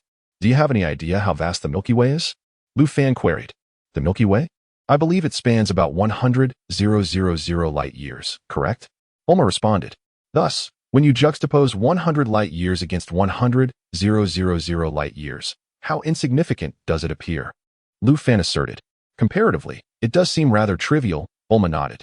Although my 100 light years of destruction could effortlessly obliterate 100 galaxies, it still feels rather diminutive, Lu Fan added. Bulma chose to remain silent. You consider this small? Can something so seemingly minor truly annihilate 100 galaxies? I shall refrain from contesting this unfamiliar domain with you. Look, Goku seems to be brimming with confidence. What other strategies does he possess? Bulma inquired. Triple Kaioken, Goku shouted, unleashing a torrent of energy. Battle power, 17,000, 19,000, 21,000. Bulma gasped. Bang. Bulma's scouter exploded instantaneously. That startled me, Bulma remarked. Beads of sweat forming on her brow. This is an old model. It can only withstand a maximum of 20,000 battle power, Lu Fan elucidated. So, what is Goku's current battle power? Bulma asked in astonishment. Considering the energy expended in previous battles, his current power level has surely reached at least 23, 18,000. Lu Fan replied. Did you just say Vegeta only has 18,000? Bulma questioned. Indeed, Lu Fan confirmed with a nod. Bang. Vegeta's scouter also exploded on the spot, leaving him pale with shock. What nonsense is this? I can sense his energy has undergone a tremendous shift. At the moment of the explosion, it seemed as if Goku's battle power had surpassed 20,000. How is this possible? He is merely a low-class warrior. Whoosh. Goku rushed towards Vegeta, delivering a powerful punch to his face. Vegeta felt as if his entire being was faltering, his body flying backward. Bang. Goku swiftly followed up with another fierce blow. Vegeta was sent plummeting from the sky. Goku showed no signs of stopping, tracing an arc in the air to position himself directly beneath Vegeta. Bang. Goku launched a powerful kick, propelling Vegeta high into the sky. Vegeta gritted his teeth, managing to halt his ascent midair. His spirit was increasingly unsettled. How could this low-class warrior become so formidable? Before Vegeta could regain his composure, Goku soared upwards once more. Vegeta hastily extended his hands, attempting to fend off Goku's onslaught. Smack! Goku abruptly changed direction midair, appearing behind Vegeta. In a frantic move, Vegeta unleashed an energy blast. Whoosh! Goku swiftly evaded, vanishing from sight. And the energy blast missed entirely. Vegeta was left dumbfounded. Bang! Before Vegeta could react, Goku charged from his side, kicking him squarely in the face. Vegeta hurtled through the air, crashing headlong into a rocky mountain, leaving a deep imprint in the stone. Aha! Vegeta rose, bellowing as he shattered the debris clinging to him. Suddenly, Goku came hurtling from the distance. Vegeta was infuriated. You scoundrel! He swung a punch at Goku. In an instant, Goku appeared behind Vegeta, delivering a swift kick to his lower back. Vegeta nearly collapsed. Fortunately, he was seasoned from countless battles and quickly regained his stance. Aiming a punch at Goku, Goku dodged Vegeta's blow and countered with an uppercut that struck Vegeta's abdomen directly. Vegeta felt utterly overwhelmed, spewing forth a copious amount of blood, beads of sweat cascading down his face. Smack! Realizing he could no longer withstand Kakarot's relentless assault, Vegeta swiftly leaped backward, landing atop the rocky mountain. Gasping for breath, Goku struggled, his body severely battered. The triple Kaioken had left him grappling with the pain. We have triumphed. Bulma cheered. We have prevailed. Lu Fan echoed, seizing the moment to plant a kiss on Bulma's cheek. Bulma retorted, Is this how you play? Shouldn't I be the one to kiss you? Why is it the other way around? Yet, do not rejoice too soon. After all, he is the prince of our Saiyan race and possesses other formidable techniques. Lu Fan smiled. I cannot help but notice that Goku appears to be injured. Bulma glanced at Goku, concern etched on her face. He has exerted himself beyond his limits. Lu Fan explained. For Goku to remain standing is already a remarkable feat. Are you implying that Goku is no longer capable of fighting? Bulma asked, astonished. Let us observe further, Lu Fan chuckled. Chapter 111. Vegeta's regret. Vegeta's face was contorted with rage, his body trembling uncontrollably. How infuriating. This inferior warrior, Kakarot. I am a prodigious warrior, far more powerful than any genius fighter. Yet, I have been defeated by such a lowly fighter. I have suffered greatly at the hands of this inferior being. Could it be that Ruffin was right? Is this fool destined to be my lifelong rival? In that moment, Vegeta was overwhelmed with regret. If only I had diligently trained under King Kai back then, I would be in an entirely different realm now. Perhaps I could have even surpassed Frieza. Cursed fate. I refuse to accept this defeat. Am I truly to lose to this inferior warrior? No. Kakarot. I shall crush you into oblivion. Vegeta ascended into the sky, his hands gathering energy as he proclaimed loudly, Kakarot, if you have the ability, evade this. If you manage to escape, I will obliterate the earth. What did you say? Don't be ridiculous. As if the destruction of Earth would affect me in the vastness of space. Goku retorted loudly. Humph. The Earth will not be destroyed immediately. There will be a buffer period during which I will depart in my spaceship, Vegeta scoffed. But by then, will you and these Earthlings have time to escape? Goku's expression shifted. I absolutely cannot allow you to succeed. He concentrated energy in his hands, declaring, Triple Kaioken Kamehameha. Behold my power. Vegeta laughed heartily. The two unleashed their formidable energies, which collided in the air, erupting in a dazzling display of colors. Boom. With resounding explosions that shook the heavens. The energy unleashed powerful shockwaves, dispersing the clouds above. What? How can it be so similar to my attack? Vegeta's eyes widened as he intensified his energy output. Instantly, the energy surged downward toward Goku. Oh! Goku felt himself struggling to withstand the onslaught. Vegeta was desperately releasing energy as well. Quadruple. Goku shouted. Boom. The energy Goku unleashed soared upwards, enveloping Vegeta. Vegeta was taken aback, and soon, he was propelled into the sky by the overwhelming force, quickly disappearing from sight. Huff. Oh no. Goku too felt immense discomfort, losing his balance and nearly toppling over. Wukong. Krillin rushed over. Dad. Gohan's face was filled with concern. Piccolo calmly followed, looking up at the sky. Ha ha ha. Goku, you did splendidly. At that moment, Yajirobe emerged from his hiding place, wearing a broad smile. Yajirobe, you are here too? Goku said, taken aback. Did you not notice? Haha. It seems I concealed myself well. Yajirobe grinned. Goku, is he dead? Piccolo inquired. Not at all. That guy is still alive. If he were so easily defeated, it wouldn't have required such effort, Goku replied with a wry smile. I am gravely injured now. It will be difficult to continue fighting. Quadruple Kaioken is simply unbearable. What did you say? Piccolo was taken aback. Goku. What happened? I clearly saw you overpowering him just now. I exceeded my limits with the Kaioken, which resulted in my injury, Goku explained succinctly. Dad, we'll handle the rest. That guy must be running low on energy, right? Gohan clenched his teeth, feeling it was his duty to support his father. Ha ha. Gohan has grown up, Goku said with pride. If only I had a Senzu bean. With a Senzu bean, your injuries will heal instantly, right? Krillin scratched his head. Senzu bean? Goku's eyes lit up. That's right. Karin gave me 2 Senzu beans. I ate one on my way back from the afterlife. I still have one left. Goku struggled to retrieve a Senzu bean from his possession. You really have a Senzu bean, Goku. Krillin exclaimed, eyes wide. This is the last one. So I won't hold back, Goku said, swallowing it without hesitation. Instantly, Goku's fatigue vanished, and his injuries completely healed. Whoa, Goku has recovered, Bulma exclaimed.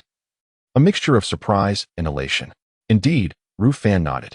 This recovery has enhanced Goku's combat power, raising his base level to 15,000. What does that mean? Bulma asked. Momentarily puzzled. Every time a Saiyan recovers from severe injury, especially when on the brink of death, their combat power can potentially multiply, Ruffin explained. Thus, Goku's base level has risen to 15,000. Such a mechanism exists. Bulma marveled, finally understanding the Saiyan's formidable strength. Oh, Vegeta was propelled skyward by the overwhelming energy, piercing through the clouds, emitting cries of frustration. Vegeta gritted his teeth and immediately broke free from the energy blast. The blast continued its ascent, soon vanishing from sight. Vegeta glared at the dissipating energy, his expression darkening. This scoundrel. How can Kakarot's combat power surpass mine? This is impossible. I am the strongest of the Saiyans. He is merely an inferior warrior. After gasping heavily, Vegeta resolved himself. Though it may seem unfair, I will still grind you into the ground. Next, I shall transform into a great ape. I will show you my true strength. Vegeta searched the sky for the moon, but despite his efforts, he could not find it. This is absurd. I specifically checked the calendar. The day I arrived on Earth was a full moon. Vegeta scanned his surroundings, increasingly frustrated. Where has the moon gone? His search proved futile. This wretched fool has surely destroyed the moon in advance. With no other options, he thought to himself, although this will reduce my power, I will still possess at least 70,000 in my transformed state. Whoosh. Vegeta swiftly descended from the sky, appearing directly opposite Goku. Shall we continue? Goku asked Vegeta. Vegeta was slightly taken aback. This fool looks remarkably revitalized. It seems his injuries have completely healed. What is happening? But he dismissed his doubts. Regardless of how restored you are, once I transform into a great ape, you shall remain no match for me. Chapter 112. The doubling of Sun Wukong's fighting power. Kakarot. Do you really believe that the annihilation of the moon will grant you peace of mind? Vegeta exclaimed with a booming voice. The moon? I don't comprehend what you're saying, Sun Wukong replied, a look of bewilderment crossing his face. Humph, do not feign ignorance. Allow me to unveil to you the enigma behind why Saiyans transform upon witnessing a full moon, Vegeta said with a slight smile. Transform? I am even more confused. Sun Wukong admitted. Surely you are aware that moonlight is merely sunlight reflected off the moon? Vegeta continued with a grin. When sunlight hits the moon, it generates a particular electromagnetic wave that peaks at 17 million Hz during a full moon. When our eyes absorb electromagnetic waves exceeding 17 million Hz, they transmit a reaction to our tails, triggering our transformation. Sun Wukong listened, utterly perplexed. I do not understand your words. What is this hurts? What are electromagnetic waves? Master Roshi never taught me any of this. Could you perhaps elaborate in simpler terms? There are numerous planets in the universe, each surrounded by moons, regardless of their size. Only during a full moon can these moons emit electromagnetic waves surpassing 17 million hertz, Vegeta explained with a chuckle. However, only a select few Saiyans possess the capability to create an artificial moon emitting such frequencies. It simply requires mixing the oxygen from this planet into the energy sphere. Suddenly, Vegeta conjured a resplendent energy sphere in his palm. The moment it appeared, it radiated a divine glow. Simultaneously, Vegeta's aura diminished significantly. Apologies for the wait, Kakarot. Vegeta huffed, panting. No matter how diligently you train, I shall still trample you into the ground. What exactly are you planning? Your energy has decreased significantly. I still do not understand what you intend to do, Sun Wukong said, utterly baffled.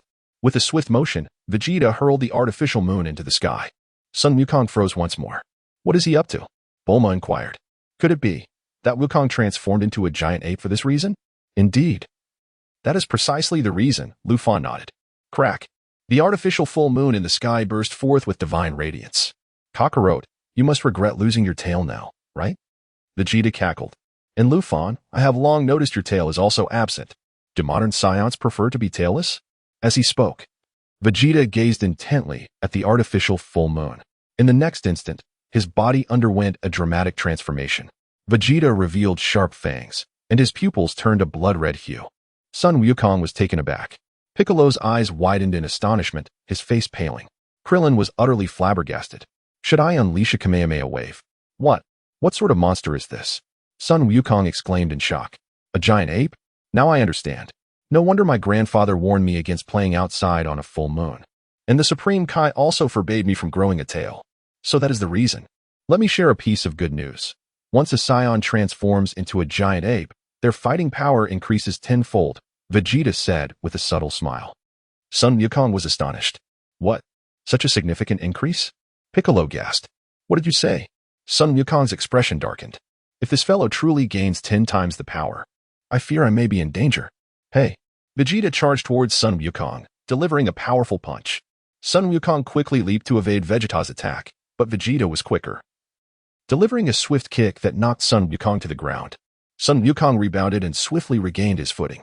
Ha ha ha, your reflexes are impressive, Kakarot. Prepare to take another punch.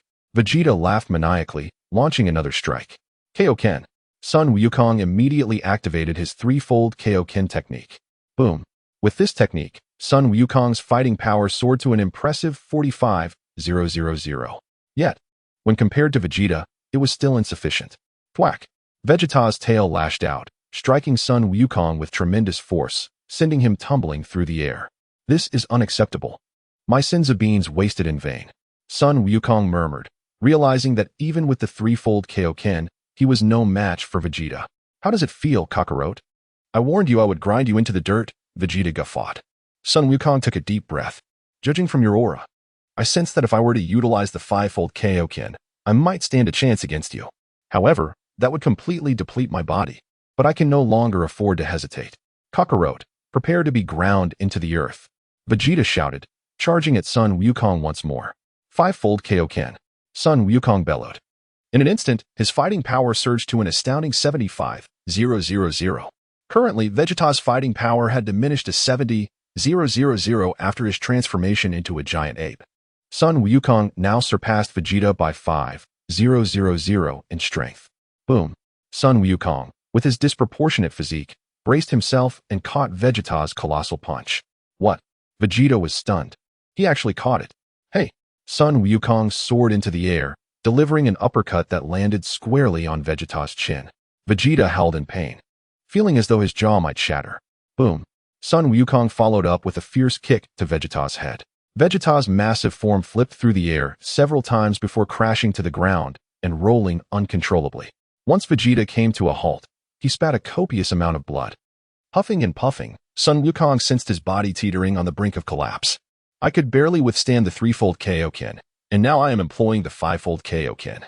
I feel I have reached my limit. Sun Wukong descended from the air, kneeling on one knee, nearly collapsing. Vegeta wiped the blood from the corner of his mouth, his expression darkening dramatically.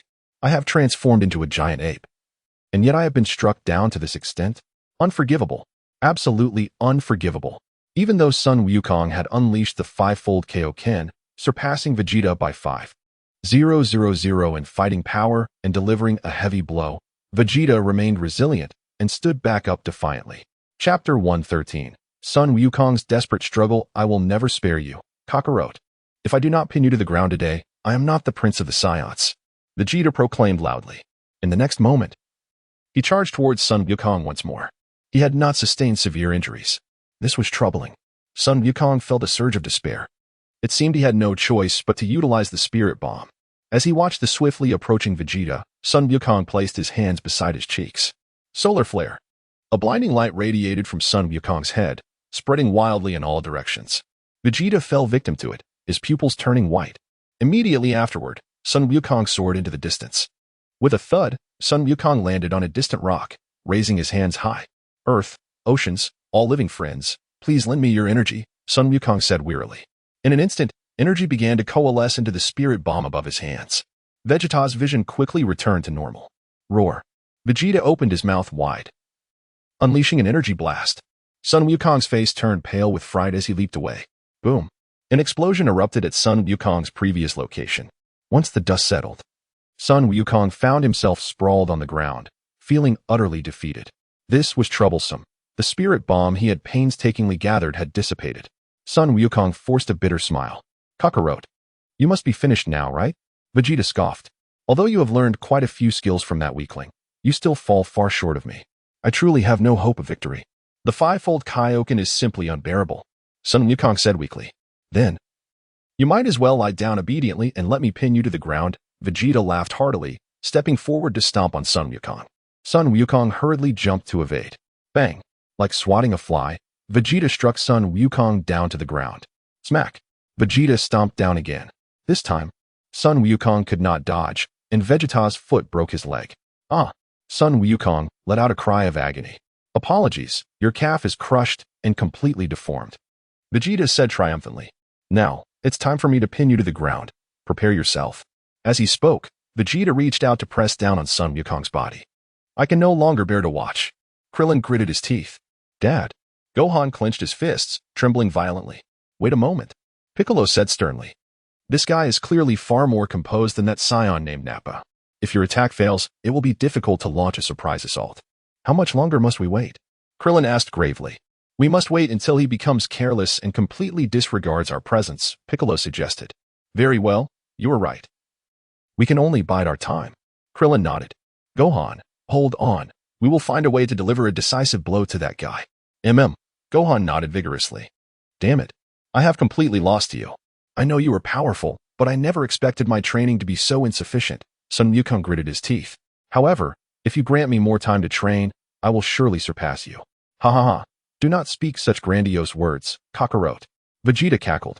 No matter how hard you train, you will never surpass me. As Vegeta's large hand drew closer to Sun Wukong, a sudden movement occurred. Swish. Sun Wukong waved his hand, unleashing a Kamehameha. The energy wave struck Vegeta squarely in the eyes. Vegeta let out a pain scream. That was my last bit of energy. My apologies, you were simply too careless. Sun Wukong smiled. Vegeta was furious. Now I lack even the strength to wipe my sweat.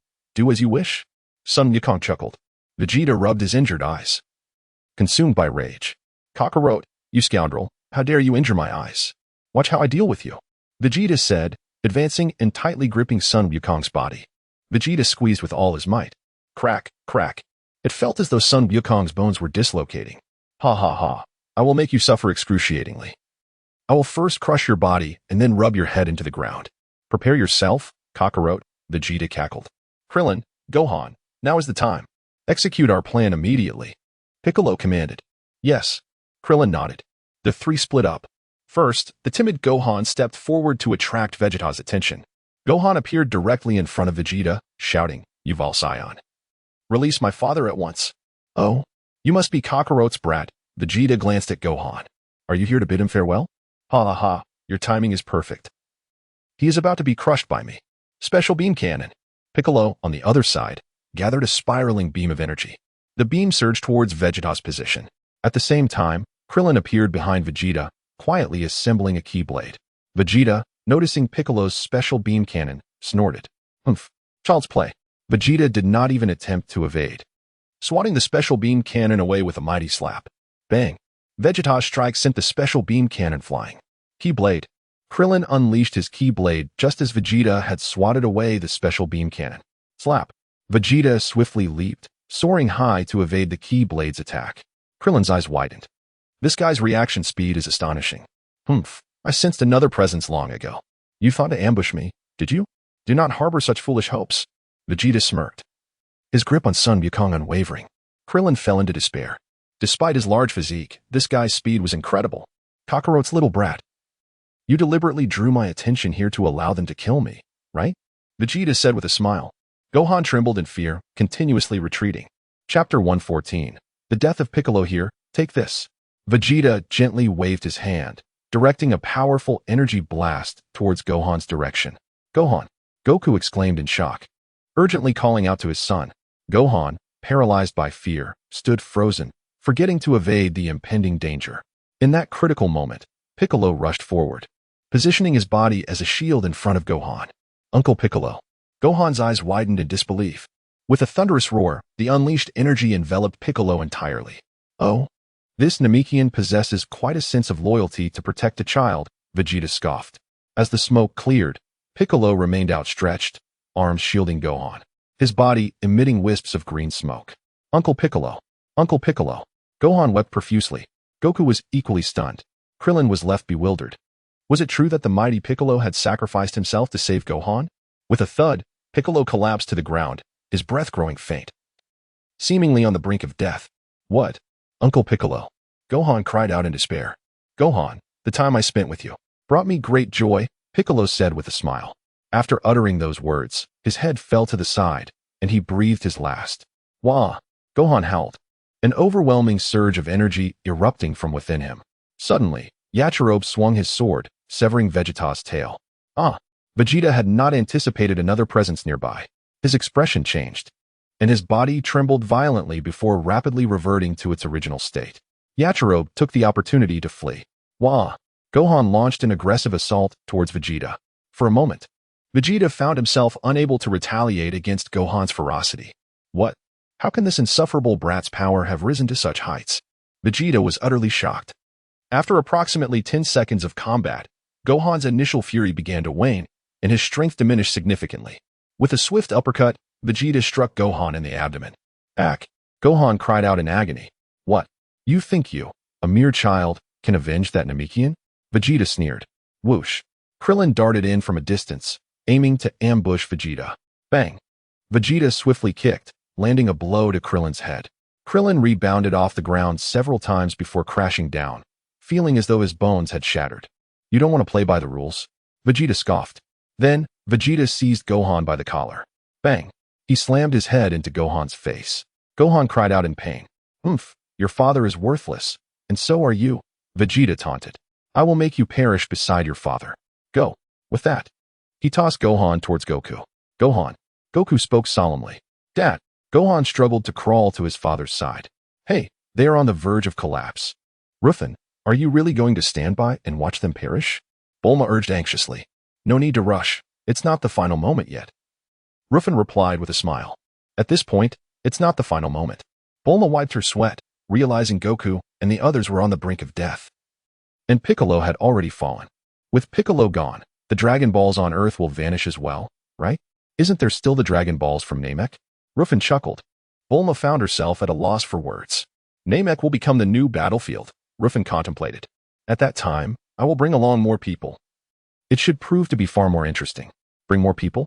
What do you mean? Bulma was puzzled. At the battle scene, Goku, battered and weary, said, Gohan, your father is gravely injured and can hardly move. You must fight in my stead.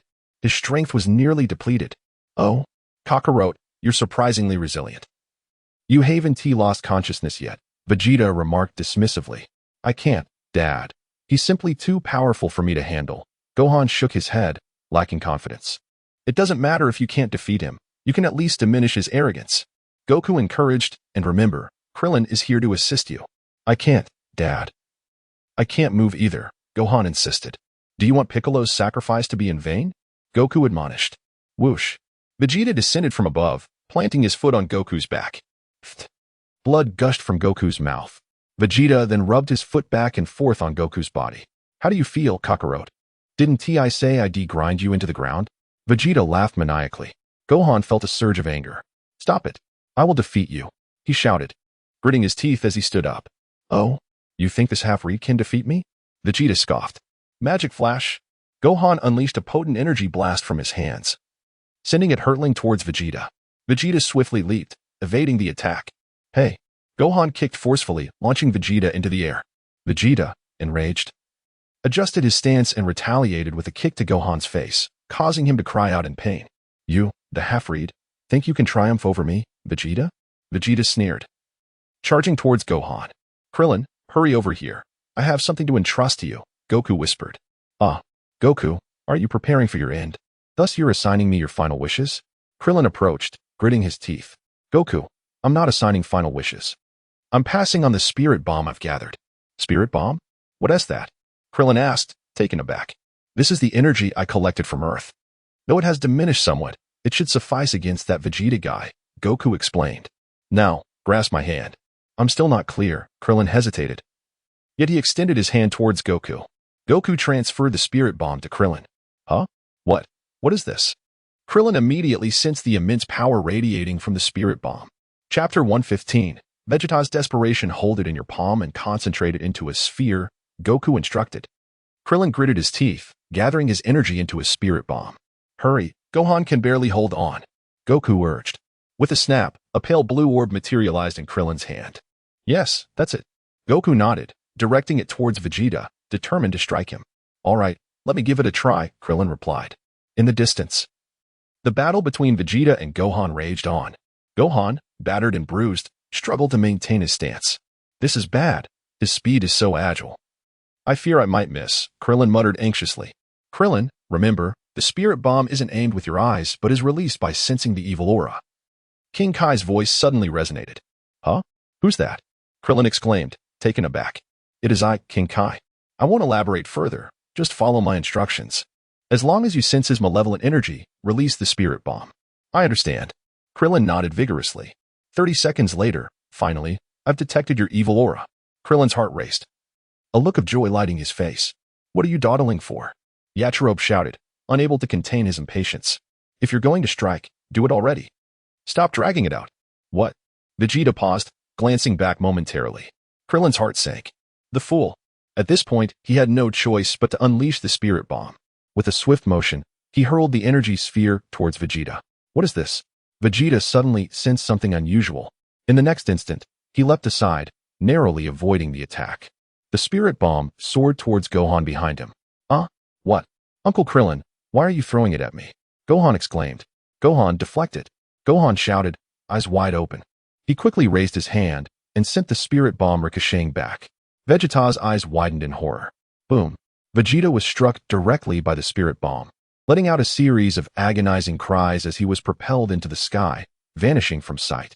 We did it, Bulma exclaimed, rushing forward to plant a kiss on Ruffin's cheek. However, she immediately felt an electric shock on her lips. Oh, I just remembered. My body is composed of pure destructive energy, Ruffin remarked. What do you mean? Bulma asked, bewildered. It means, if I lose control, you could end up as ashes. Ruffin explained. Bulma frowned. So, if I kiss you, I might turn to dust? But you just kissed me. That's not important, Ruffin replied dismissively. Bulma felt disheartened. Wonderful. We hit him. We succeeded. Krillin cheered. Dad. Gohan sighed with relief, approaching, battered and bruised. You all did brilliantly, Goku said with a smile. Piccolo can rest in peace, Krillin added with a grin. Indeed. Goku nodded gently. Boom. In an instant, Vegeta plummeted from the sky, crashing heavily to the ground. Dazed and disoriented. He's a Saiyan. Gohan's expression turned serious. Not to worry, he's just a corpse. Krillin stepped forward, kicking Vegeta twice. This guy has it coming. We'll dig a grave for him later.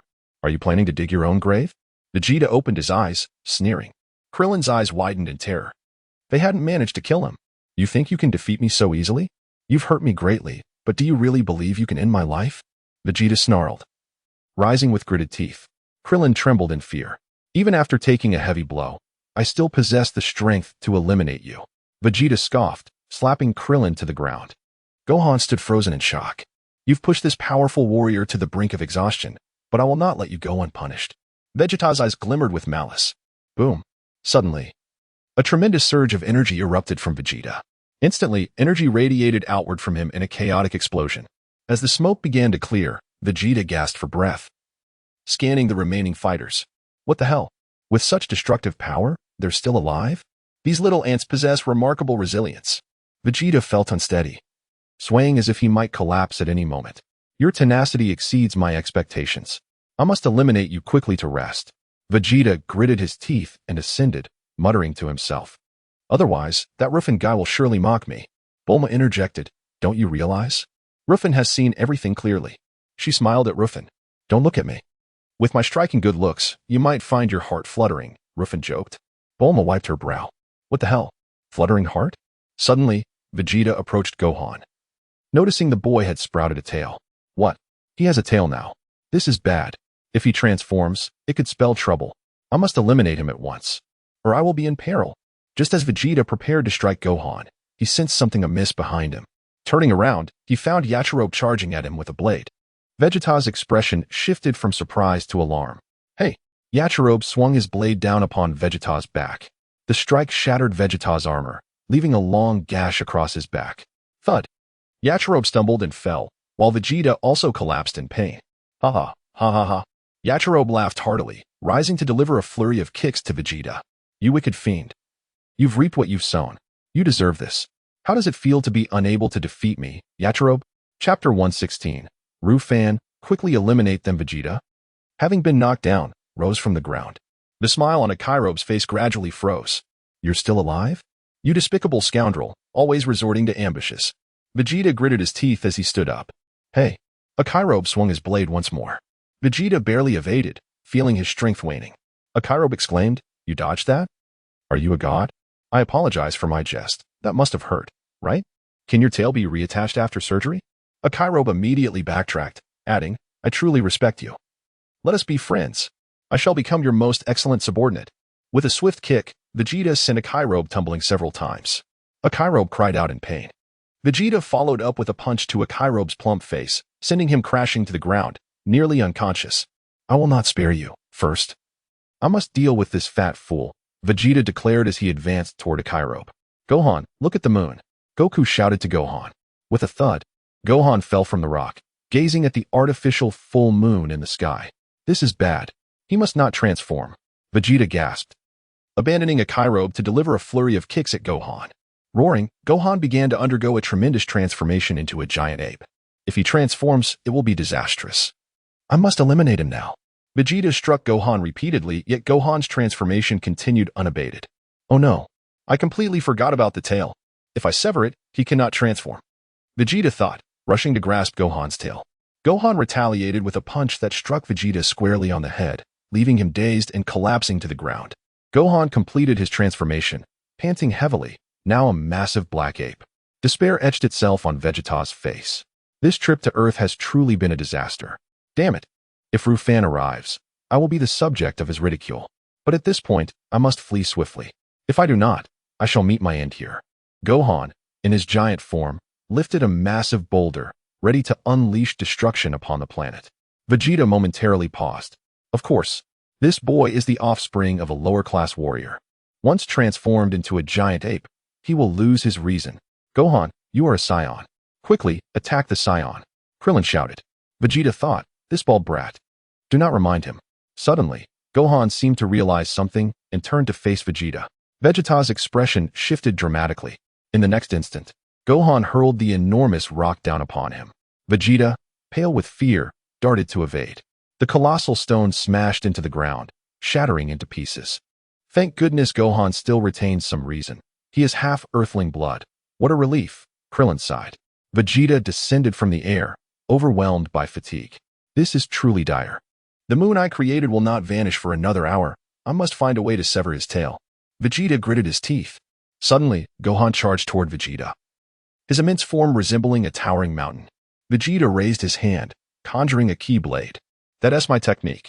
When did you learn it? Krillin exclaimed.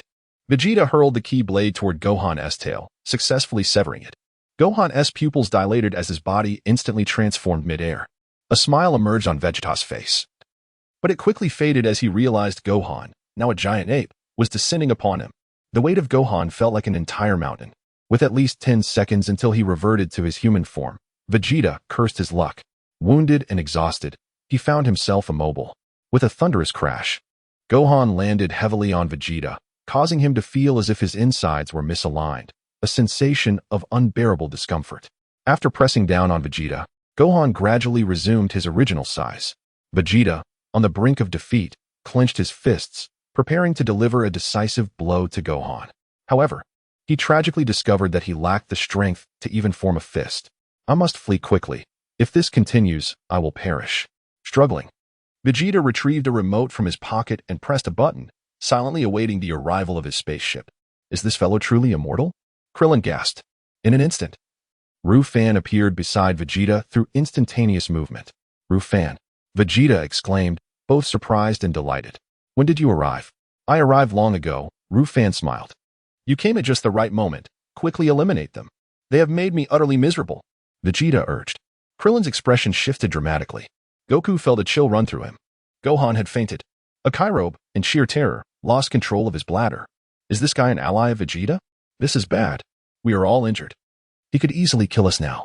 Vegeta, I came to ask you how your battle with Kakarot felt, Ruffin said with a smile. Vegeta replied, I was nearly killed. What else could I possibly feel? I brought you to King Kai's planet for proper training, yet you managed to bully him to the brink of incontinence, Ruffin sighed. King Kai interjected, no need to elaborate so thoroughly, my lord. Chapter 117, Vegeta, why have you fainted again? Enough chatter. Vegeta grimaced. Can you speak less? I am nearly out of strength to talk. Just as he was speaking, whoosh. Vegeta's spacecraft zoomed in from afar.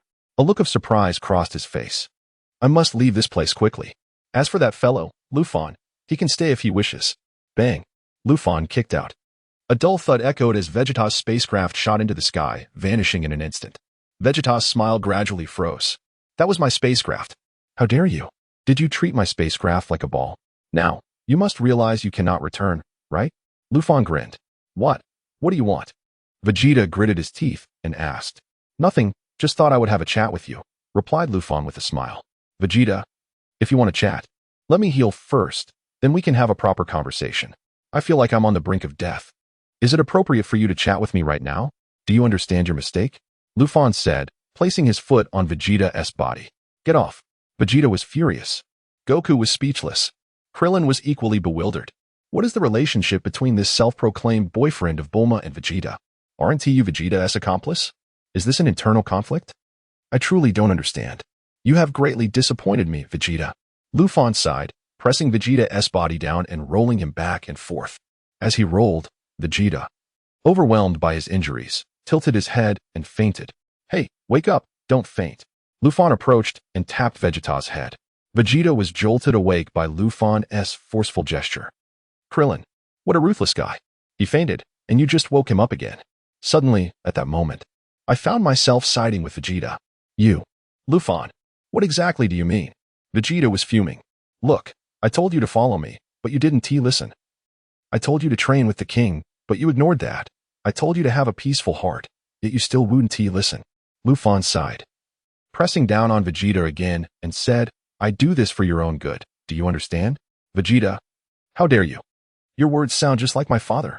You're not mistaken. I am indeed the reincarnation of your father, Ruffin stated. Vegeta had nothing more to say. Who would believe that? However, Vegeta was gravely injured, and perhaps his earlier glaring wasn't effective, leading him to faint again. Why have you fainted again? Ruffin shook his head, deciding to let him be unconscious for a while. After muttering to himself, he turned to Krillin. Krillin's pupils constricted, his expression shifting dramatically. Can I faint too? Krillin wiped the sweat from his brow. Saying this, he hurriedly slapped his palm against his bald head. Krillin felt his consciousness becoming increasingly blurry. I might as well just faint. No matter how hard I try, I cannot compete with Vegeta, his accomplice. I can only take a gamble. This person is Bulma's boyfriend. He probably won't kill us. However, I suspect he will torment us. Let him torment me while I'm unconscious. This was Krillin's inner thought. Ruffin, did I say I wanted you to faint? Ruffin shook his head and looked at Yachirobe.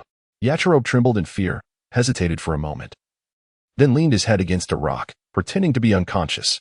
Ruffin had no choice but to look at Goku. Goku was at a loss for words. First, heal your injuries, Ruffin said, pulling out a senzu bean.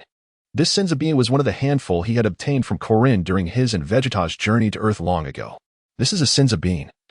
Take it and eat it. Ruffin smiled slightly, raising the bean to Goku's mouth. Goku had no choice but to open his mouth. Thud. The senzu bean dropped into Goku's mouth. He quickly swallowed it. Instantly, Goku felt all fatigue wash away, and his injuries healed immediately.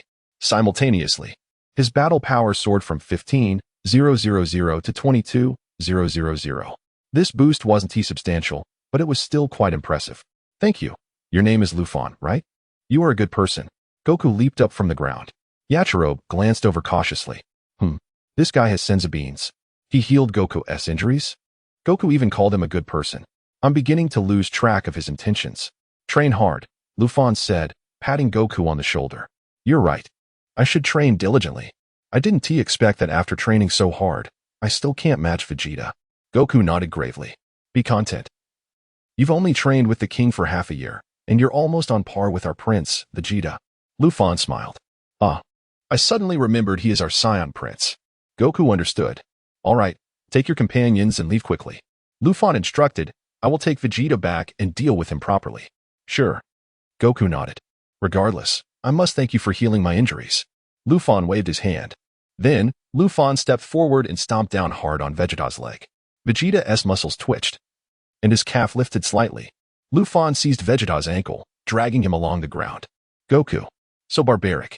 Will Vegeta be dragged to death? Vegeta. Train hard. I will also train diligently. After some time, I will challenge you again. Whoosh. Ruffin executed instant transmission, and in an instant, he and Vegeta vanished. In the blink of an eye, Ruffin took Vegeta to the headquarters of the Capsule Corporation. Bulma. What? Ruffin. Why have you brought this bad guy to my home? Bulma was on the verge of tears. Can't we turn him into a meat bun for the dogs? Ruffin pondered, resting his chin on his hand. No. Too cruel. Bulma wiped her sweat and shouted loudly. In that case, let us wake him up first. Ruffin said, slapping Vegeta's face. Bulma genuinely didn't know what to say. I can't keep up with your rhythm. Vegeta was jolted awake forcefully. He opened his eyes, feeling as if his life was nearing its end. Chapter 118, Vegeta, do not seek persecution in the past. Come, Vegeta, consume this.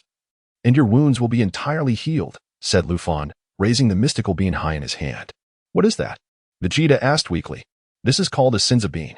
Once ingested, your stamina and injuries will be completely restored, Ruffin replied. Now, open your mouth. Vegeta felt an overwhelming frustration. However, at this juncture, he had no alternative. Reluctantly, he opened his mouth, and the senzu bean tumbled down into it. Upon swallowing the bean, Vegeta's eyes widened in astonishment. He sprang up from the ground, silently experiencing the profound transformation within his body. This time, upon awakening, his combat power surged to an impressive 24,000. Humph, Ruffin, how did you target me just now? Vegeta scoffed. His gaze soon fell upon Bulma, who stood beside Ruffin. Where is this place? Vegeta paused, a flicker of recognition sweeping over him. Haven't I been here before? Is this not the headquarters of the Capsule Corporation? You must be that girl named Bulma, right? Yes, that's me, Bulma nodded. After all these years, you've grown so much, Vegeta remarked with a hint of disdain. Suddenly, Ruffin slapped Vegeta down to the ground, placing his foot upon Vegeta's face. Vegeta was left bewildered. What is going on? My combat power has increased, yet I cannot even withstand Ruffin's attack? Ruffin, be mindful. Bulma is my girlfriend. Speak to her politely. Look at how frightened you've made her. Ruffin scolded, exasperated. Vegeta trembled in response. Bulma remained silent, not perceiving Ruffin's actions as particularly ferocious. Instead, she felt a warm sensation within her heart, a small sense of happiness. My girlfriend? He called me his girlfriend? Vegeta was utterly flabbergasted. Earlier, I was injured and you bullied me. I have yet to settle that score. Now, fully restored and significantly empowered, I refuse to believe I cannot defeat you. Vegeta's energy surged forth. Surging energy, is it? Ah, is that so? Ruffin remarked, rolling over Vegeta with fervor. Although Vegeta unleashed considerable energy, it was of no avail. Ruffin was composed of destructive energy. Vegeta's meager combat power was insufficient to pose a challenge. Do you dare glare at me? Ruffin teased, intensifying his rolling. Vegeta, after much struggle, realized he was gaining no advantage and decided to relent. He lay on the ground, allowing Ruffin to continue rolling over him. A sense of despair washed over him. When did Ruffin become so formidable? This is infuriating. I thought that upon enhancing my power, I could vanquish him. Hey, I agree to become the god of destruction, Vegeta suddenly declared. You think one can simply become a god of destruction at will? Ruffin retorted sharply. You were tasked with defeating Kakarot, and look at what happened to you. If you have the courage, release me. I will seek out Kakarot for another match. And this time, I will make him regret it. Vegeta's face radiated confidence. Perhaps it would be unwise to seek further humiliation. If you confront him now, Kakarot will surely overpower you, Ruffin sighed.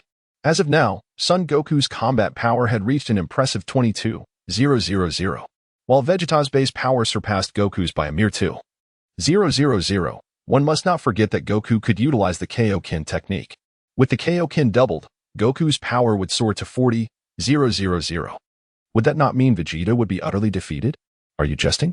Ruffin, I admit I am not your match at present. However, I shall easily defeat Kakarot. Vegeta laughed heartily. Is that so?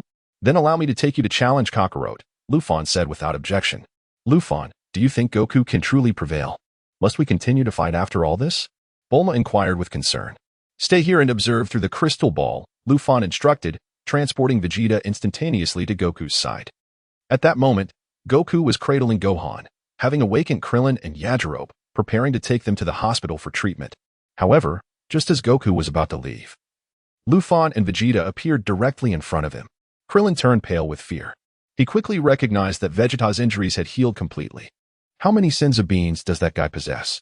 He thought, feeling a sense of dread. Are you still going to speak? I recall there were many sins of beans with the Karin sage. Where have they all gone? Krillin asked through gritted teeth. Yajirobe's face turned crimson. Did you consume them all? Krillin pressed. Ahem. There was hardly anything to eat, so I occasionally took a Senzu-bean to stave off hunger. Yajirobe chuckled awkwardly. So, the entire jar of Senzu-beans is now gone. Krillin sighed. That is not the point. The real issue is that he is awake again, and fully restored. Yajirobe shouted at Krillin. As the day began to darken, Vegeta gazed up at the sky, smiling as he addressed Goku, Kakarot. Shall we engage in a one-on-one battle under the moonlight? Krillin, Goku handed Gohan over to him. Be careful, Goku, Krillin urged. Understood, Goku nodded, stepping forward. Had it not been for these individuals aiding you, I would have defeated you long ago, Vegeta scoffed. Ruffin, did you not claim to have been here all along? Am I not correct? Indeed, but not entirely, Ruffin replied. If you had not transformed into a great ape, do you believe you could have defeated Kakarot? Vegeta lowered his gaze, glancing at his missing tail. Where on earth is it? That miraculous bean did not restore my tail? What a pity. Yet, it matters not. My combat power has significantly increased. I will not be bested by Kakarot again. Chapter 119. The three encounters of Vegeta and Son Goku let us commence anew. Kakarot. Vegeta remarked with a slight smile. Very well, Son Goku nodded. Addressing Krillin and Yajirobe, you two must refrain from intervening. Right, give it your all. This time, I shall not interfere. Yajirobe fervently nodded. I am merely an ordinary earthling. I wish not to be embroiled in this planetary conflict. Go for it, Goku, Krillin encouraged. Son Goku and Vegeta stepped toward one another, their proximity diminishing. As they approached within 3 meters, both warriors readied themselves for battle. Vegeta, this time I shall exert all my strength. I trust you will be cautious, Son Goku stated with a calm demeanor. What did you say? Do you possess the right to utter such words? It is I, Vegeta, who should be saying that. Vegeta exclaimed, his nostrils flaring in indignation. Boom. Vegeta's aura erupted as he elevated his energy to its zenith. Upon sensing Vegeta's formidable presence, Krillin felt a wave of despair wash over him. How has this guy's power grown even stronger than before? How can we possibly contend with this? Kaioken. Son Goku unleashed his energy, executing the double Kaioken technique. His battle power surged dramatically to a staggering 44,000. What? Vegeta, after this encounter, was now able to faintly sense his opponent's aura. He could distinctly perceive the immense energy radiating from Son Goku. Vegeta's expression turned to one of astonishment. How has Kakarot's power become so formidable? This is absurd. With a swift motion, Vegeta launched himself towards Son Goku. The moment of truth had arrived. Swish. Son Goku gracefully sidestepped Vegeta's assault. Bang. In the next instant, Son Goku delivered a sharp strike to the back of Vegeta's neck. Vegeta immediately felt his mind blanking, his consciousness fading into obscurity. Thud. Vegeta's head drooped as he succumbed to unconsciousness. Krillin was left dumbfounded, his eyes wide with shock, confusion, and bewilderment. Vegeta, did you just go easy on him? How could you let Goku knock you out with a single blow? Yajirobe scratched his head in disbelief. I didn't anticipate I had become this strong. Son Goku admitted, somewhat bewildered. Indeed, Ruffin commented, you are no longer a concern. You may take your leave. All right, then let us depart. Krillin, Son Goku called. Aren't we going to take this opportunity to eliminate Vegeta? Krillin inquired. No need. He can no longer stir any significant trouble, Son Goku replied with a smile. That makes sense. But how did you become so powerful, Goku? Krillin asked, perplexed. Cybermen recover significantly when on the brink of death, resulting in a substantial increase in their battle power, Ruffin explained. So that is how it is. I thought something was amiss. Now I finally understand, Son Goku exclaimed, enlightened. Krillin remained speechless. Is there really such a phenomenon? That hardly seems fair. Let us be on our way, Son Goku urged. Yes. Krillin nodded vigorously. Farewell, Ruffin. Son Goku smiled. In the next moment, Son Goku, carrying Goten, ascended into the sky alongside Krillin. Yajirobe exclaimed, Hey, are you leaving me behind? Apologies. Son Goku swiftly descended and extended his hand to Yajirobe, pulling him up. The group departed the scene. Ruffin approached and roused Vegeta from his stupor. Vegeta, dazed, gazed at the stars above, rendered speechless. I actually allowed a low-class warrior to knock me out? This must be a dream. If it is a dream, let me awaken at once. You now comprehend the disparity between you and Kakarot, do you not? Ruffin seated himself beside Vegeta. Damn it, this is impossible. He is merely a low-class warrior. Vegeta stubbornly refused to accept this reality. If you two could harness the Kaioken, your power might not pale in comparison to his. Ruffin asserted. He utilized the double Kaioken, thus his battle power doubled. His base power has already reached 22,000. Can you fathom what it would be under the double Kaioken? What? 44,000. Vegeta gasped. Congratulations on learning to answer swiftly, Ruffin remarked. Stop jesting. How could a Saiyan's power exceed 40,000? Vegeta retorted. Anything is possible, Ruffin replied with a smile. Vegeta fell silent, feeling the profound blow to his pride. I deeply suspect that Kakarot is not merely a low-class warrior. How could a low-class warrior's power exceed 20,000? How brief a time has it been? Do you know Frieza's battle power? Ruffin suddenly inquired. Frieza? Vegeta looked skyward, still in a daze, struggling to regain his composure. His defeat by Son Goku had shaken him to his core. He reflected, among the remaining Saiyans, I cannot surpass Kakarot, nor Ruffin. The only one left to bully is Kakarot's half-breed son. Vegeta fought to maintain his composure, stifling tears. How tragic. I am the prince of the Saiyans. One is a low-class warrior, the other my subordinate. Where is my dignity? Do not dwell on it. You have already been surpassed. From now on, you merely need to. Ruffin sighed. Are you about to say that if I work hard enough, I will eventually exceed you both? Vegeta bared his teeth. No. What I mean is, you will eventually grow accustomed to it, Ruffin clarified. Vegeta remained silent, contemplating Frieza's battle power. How powerful could that fellow truly be? He shifted the topic back to Frieza, feeling it more suitable. What do you think? Ruffin inquired with a smile. Frieza's power is at most a few 100,000. Right? Vegeta scoffed. That is hardly anything. Once I transform into a great ape, my power will reach 240,000, making defeating Frieza an effortless endeavor. There is no need for the Super Saiyan transformation at all. Chapter 120. Do you know Frieza's true combat power? Let me tell you, Frieza's combat power is 530,000. Ruffin stated. Vegeta's eyes widened in astonishment as he gazed incredulously at Ruffin. Are you joking? Vegeta was in disbelief. I knew you wouldn't believe me, Ruffin sighed. Well, I believe you now. Vegeta gritted his teeth.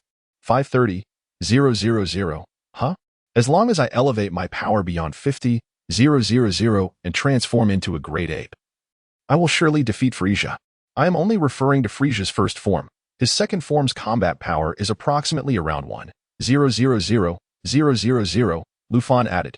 Vegeta was momentarily stunned, lost in thought for a considerable time before he could respond. Why you mean Frieza can transform again? Vegeta exclaimed in shock. So, now you understand the gap between you and him? Ruffin smiled. His combat power has reached 1,000,000. Vegeta stuttered. If this is true, that is utterly ridiculous. I once fantasized about facing him. Ruffin merely chuckled, not responding further. Wait, you mentioned the second form. If you can say that. Does he also have a third form? Vegeta quickly connected the dots. Indeed, his third form boasts a combat power of about 2,000,000. Ruffin supplemented. Vegeta fell silent. Frieza has a third form? His combat power has actually reached 2,000,000? By the way, he possesses a fourth form as well, Ruffin continued. Vegeta rolled his eyes, nearly fainting. How many forms does Frieza have? Humph, you mean to say his fourth form's combat power has reached 3,000,000? Vegeta asked through clenched teeth. Yes. The base combat power of Frieza's fourth form is around 3,000,000. Ruffin nodded. Damn it. A combat power of 3,000,000. Vegeta clenched his fists tightly, trembling with intensity. I feel like I will never be able to defeat Frieza in my lifetime, even if I transform into a Super Saiyan. Can I truly defeat him? Vegeta began to doubt the legend of the Super Saiyan. With your current combat power, even transforming into a Super Saiyan wouldn't be sufficient to contend with Frieza, Ruffin chuckled. Humph, didn't you say you wanted me to become a god of destruction? If I can't even defeat Frieza, how could I possibly be a god of destruction? Vegeta felt a surge of indignation. Allow me to finish my thought. Frieza's base combat power is 3,000,000. Do you know how high it would soar when he unleashes his full power? Ruffin inquired with a smile. Vegeta was taken aback. Is 3,000,000 not the ultimate combat power? Can it increase further? Ruffin extended one finger, then two. What? 12? 0,000,000. Vegeta exclaimed in disbelief. No, it's 120,000,000. Ruffin clarified. Vegeta's mind went blank once more. You've got to be kidding. You mentioned 12,000,000. And I thought I still had a chance to catch up to him. Now that you say his combat power is 120,000,000, I might as well accept my fate as a subordinate. I doubt I will ever defeat Frieza. After a long silence, Vegeta finally asked, So what about you, Ruffin? What is your combat power? My combat power cannot be measured in the same way. If I must quantify it, you may understand it as approximately 100 raised to the power of 20, Ruffin replied. What did you say? Vegeta's pupils constricted. Are you unfamiliar with 100 raised to the power of 20? Ruffin smiled, explaining that it was simply 100 followed by 40 zeros. Vegeta fell silent. He was calculating whether an A4 sheet could accommodate that many zeros. Humph, such arrogance. Vegeta scoffed, rising to his feet. In truth, the Super Saiyan transformation is a form that amplifies your base combat power by 50 times, Ruffin stated with a smile. What? 50 times? Vegeta was taken aback. This means if your combat power reaches 3,000,000, transforming into a Super Saiyan would enable you to defeat Frieza, Ruffin continued. Don't joke around. A combat power of 3,000,000 is absolutely impossible. Vegeta laughed heartily, overwhelmed by the day's revelations. In that case, I shall take you to witness this extraordinary scene in the future, Ruffin said, placing his hand on Vegeta's shoulder. Future? What do you mean? Vegeta was slightly confused. I am the Supreme Kai. I can traverse to the future, but I am not yet able to return to the past, Ruffin explained. So, let us venture to Namek approximately 2 months from now. Are you serious? Namek 2 months in the future? Vegeta was bewildered. Kai, Ruffin chanted. Vegeta's face was a mix of anticipation and disbelief. Can we truly go to the future? I recited the wrong incantation. That was for instant transmission, Ruffin clarified. Vegeta, never mind. The incantation doesn't matter. Let us go directly, Ruffin added. Vegeta wiped the sweat from his brow. Whoosh. In an instant, Ruffin transported both himself and Vegeta through time, arriving on Earth 2 months later. This is Earth. We will now use instant transmission to reach Namek, Ruffin smiled. Whoosh. Ruffin employed instant transmission, swiftly bringing Vegeta to the heights above Namek. They arrived at a moment when Krillin and Gohan had just summoned the eternal dragon Piranga. The dragon fulfilled their wish. Vegeta noticed the summoned dragon and wanted Krillin to wish for immortality. However, just as Krillin was about to make the wish, the Grand Elder passed away. Vegeta's hopes were dashed. Simultaneously, Frieza was approaching at great speed from a distance. This is indeed Namek. Vegeta had visited Namek before. Upon seeing its terrain, he nodded slightly. But how can I be sure this is Namek 2 months in the future? Just as Vegeta pondered this, he spotted a familiar figure in the distance. That figure? Isn't that me? How could I possibly be with that bald-headed kid on Earth? Alongside that bald kid, there's also Kakaroto's son, and a child from Namek? What an odd combination. Why am I unaware of this? Facing them was someone Vegeta knew all too well. It was Frieza. Chapter 121 depicts the destruction of planet Vegeta by Beerus. Did you see that? Let's move a little closer, Ruffin suggested with a smile, leading Vegeta as they soared into the sky above. Below, Frieza stood atop a stone, looking down at Vegeta and the others. You have truly outdone yourselves. You have shattered my dreams of immortality. Frieza scoffed, his disdain palpable. Have you eliminated the Ginyu Force? I am astonished by your prowess. Vegeta felt a pang of regret as he realized that at the most critical moment, the Dragon Balls had turned to stone. What? The Ginyu Force? Vegeta exclaimed, astonished. Did I, in this timeline, defeat them? One could say so, Ruffin replied with a nod. With a sudden crash, Frieza descended, landing opposite Vegeta and the others. I will not spare you. I shall tear you to shreds. Frieza roared. Ah, you've finally arrived, Frieza, Vegeta retorted coldly. Come and try me. Do you think I am still so easily bullied? You are gravely mistaken. No. Why, in this timeline, must I challenge Frieza? Vegeta pondered, momentarily taken aback. I have chosen a parallel timeline. You may understand it as one where my existence is absent. Hence what you observe is you without me, Ruffin clarified. Vegeta turned to him, incredulous. So, in this era, you do not exist? Yet it seems the Vegeta below possesses significantly enhanced power.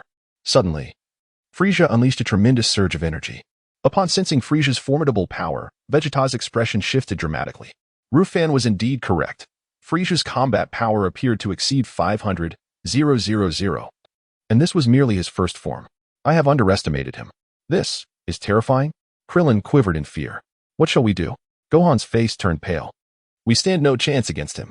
Krillin lamented. What a dreadful beast we have provoked. Indeed, do you think 3 tiny ants can conquer a dinosaur? Frieza sneered.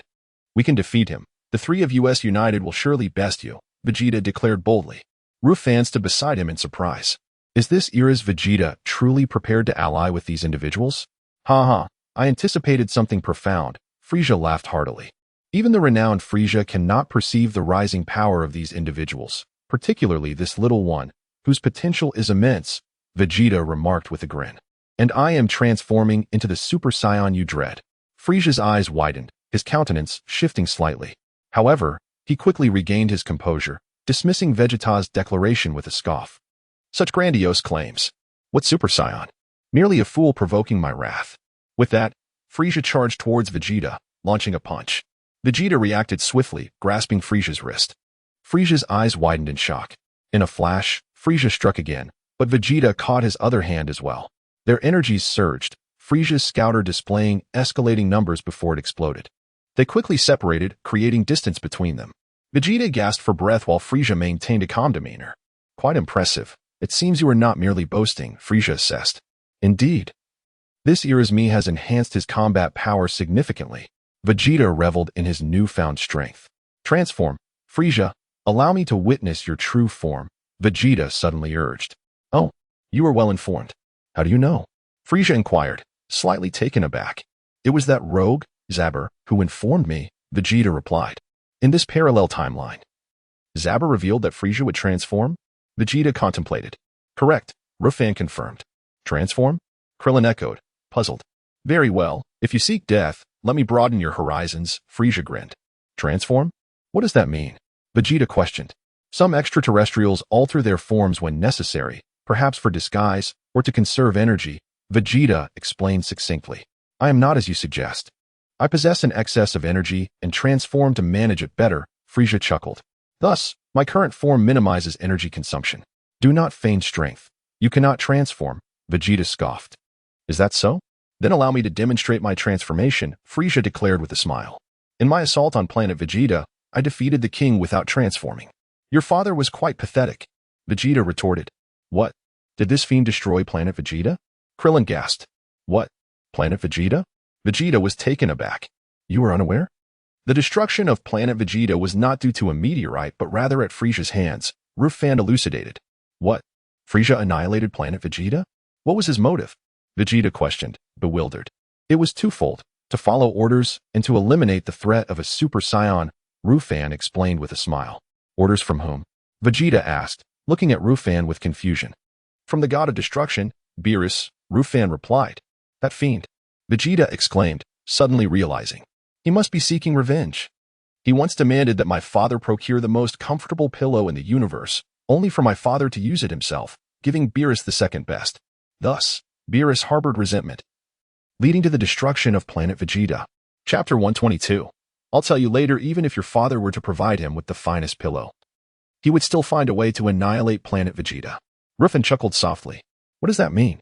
Vegeta asked, somewhat confused. I'll tell you later, for now. Just watch the battle unfold, Ruffin replied. Bang.